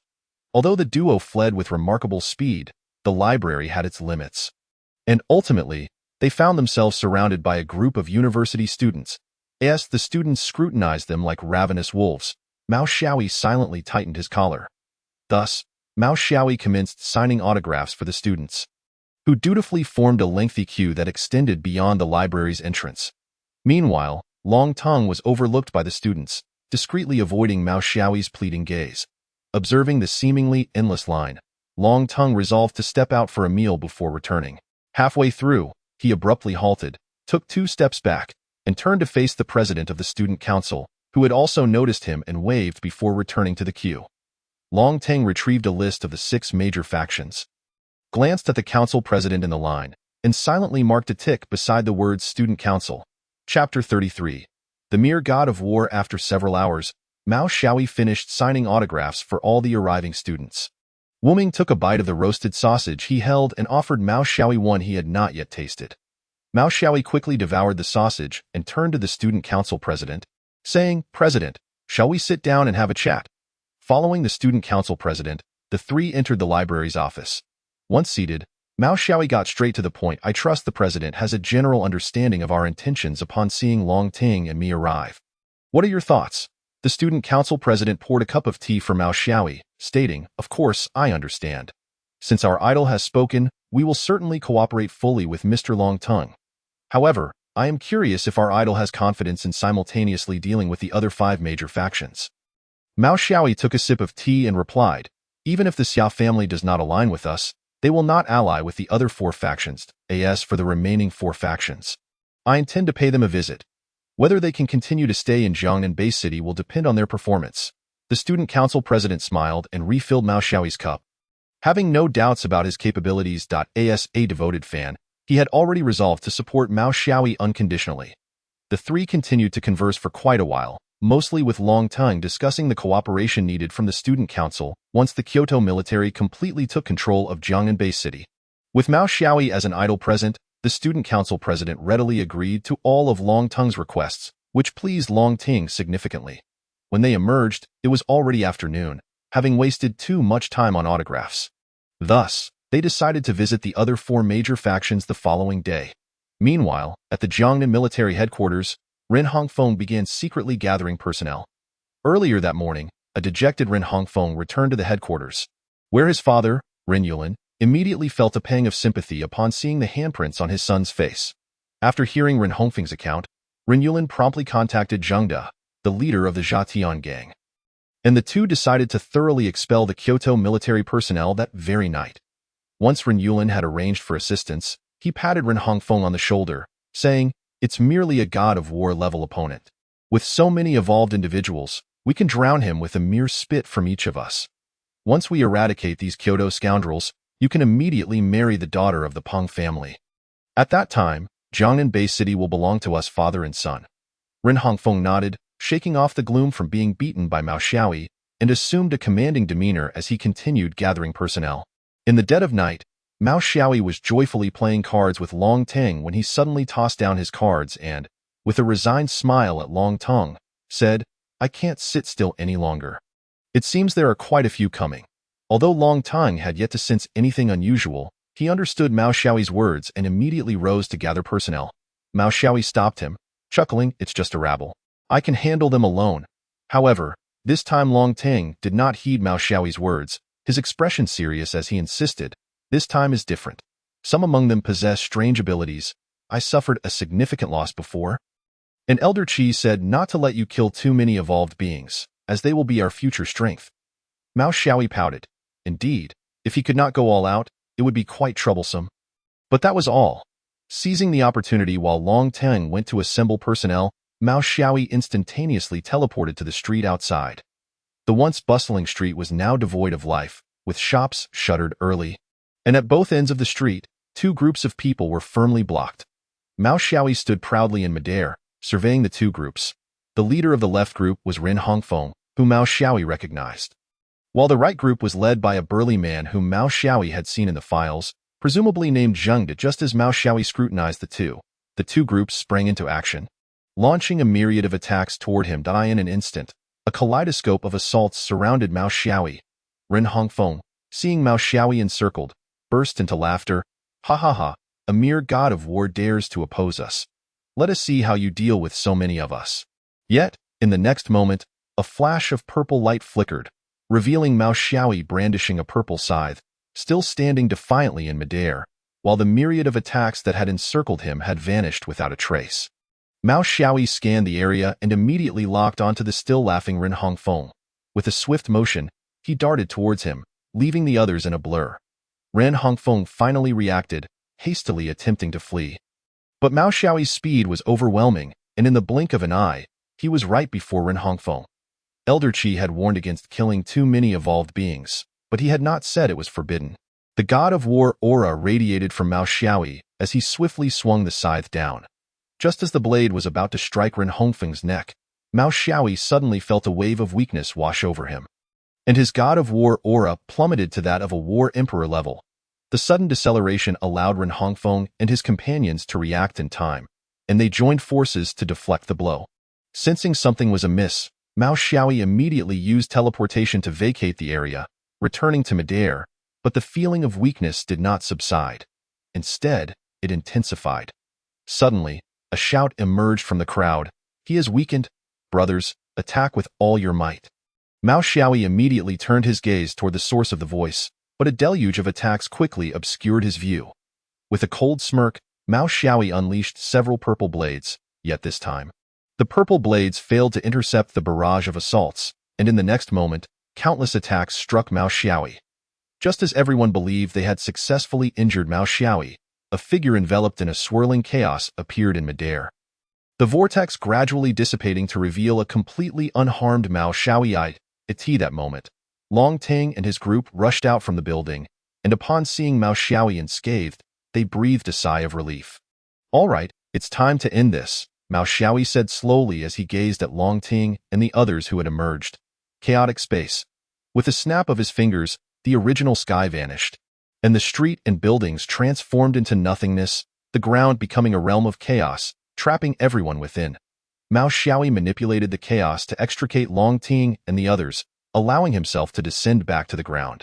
Long Ting stared in astonishment at the scene, speechless. Mao Xiaoyi approached Long Ting and waved his hand, saying, "Hey, hurry and control them. This space can only last 10 minutes." Long Ting and the others snapped back to reality and began to busy themselves. Meanwhile, in the crowd, an inconspicuous individual suddenly vanished, only to reappear outside of Mao Xiaoyi's chaotic space. That person cast a fearful glance back toward Jiangnan Bay City before swiftly fleeing northward. Chapter 34. The return of the cleaner as that mysterious individual escaped. Mao Xiaoyi's feeling of weakness vanished in an instant. However, he paid it no mind, believing it was merely the opponent's acknowledgement of their inability to resist.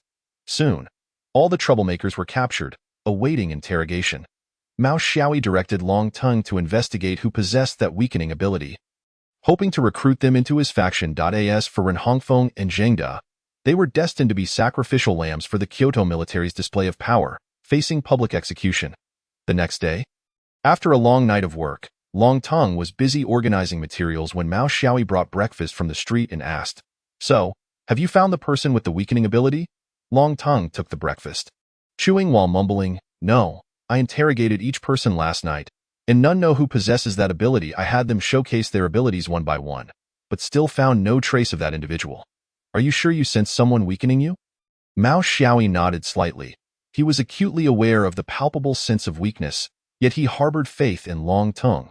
He had underestimated that individual, not anticipating their ability to escape right under his nose. Although he was keen to recruit the other party, it was evident that finding them was not feasible at the moment. Thus, Mao Xiaoyi redirected his focus back to the task assigned by Elder Qi. The Xia family would not align themselves with other factions, while the student council had completely submitted to the military authority of Kyoto. The Zhatian gang and the Jiangnan military had also suffered significant losses the previous night. Consequently, Mao Xiaoyi turned his attention to the Peng family and the Merchant Guild. The head of the Peng family was clearly an ally of the Jiangnan military, and Mao Xiaoyi found little motivation to court them. However, a visit to the Jiangnan Merchant Guild was deemed necessary. Thus, he reluctantly drove Long Tongue, who bore heavy dark circles under his eyes, toward the location of the Jiangnan Merchant Guild. The two made their way to the guild. The mysterious individual who had fled the night before had already arrived in the misty region of the Beige Country. The enigmatic figure skillfully produced a vial of liquid and poured it onto the ground before the flesh-eating tree, which swiftly parted to reveal a passageway. The mysterious person hurried through and arrived at the church situated in the heart of the prairie. Pushing open a hidden door, he beheld a man clad in a suit, who was delicately slicing off a small piece of flesh from a severed human hand and slowly placing it into his mouth. As the fresh meat touched his palate, the suited man closed his eyes in sheer delight. After a moment, he picked up a goblet and sipped the still warm blood. Setting down the cup, he wiped his mouth, the crimson liquid staining his lips a vivid red, complementing his delicate features so much so that it was difficult to discern his gender. "Back already? How did the task fare?" the mysterious individual inquired, slightly bowing. "Their prowess is indeed formidable. My abilities had minimal effect on him, merely causing a slight decline in his realm. Furthermore, his methods are exceedingly peculiar. As he can conjure a space entirely under his control, The mysterious figure reported, "Oh." The suited man smiled faintly. It appears to be quite a challenging situation. You've worked hard. Please select a portion from the meat storage as a reward for your efforts. The mysterious person's expression brightened, and after expressing gratitude to the suited man, he hastened toward the meat storage, where soon the air was filled with anguished cries. Meanwhile, the suited man resumed his indulgence, savoring the delectable morsels before him, his fingertips subtly trembling with an unseen thread.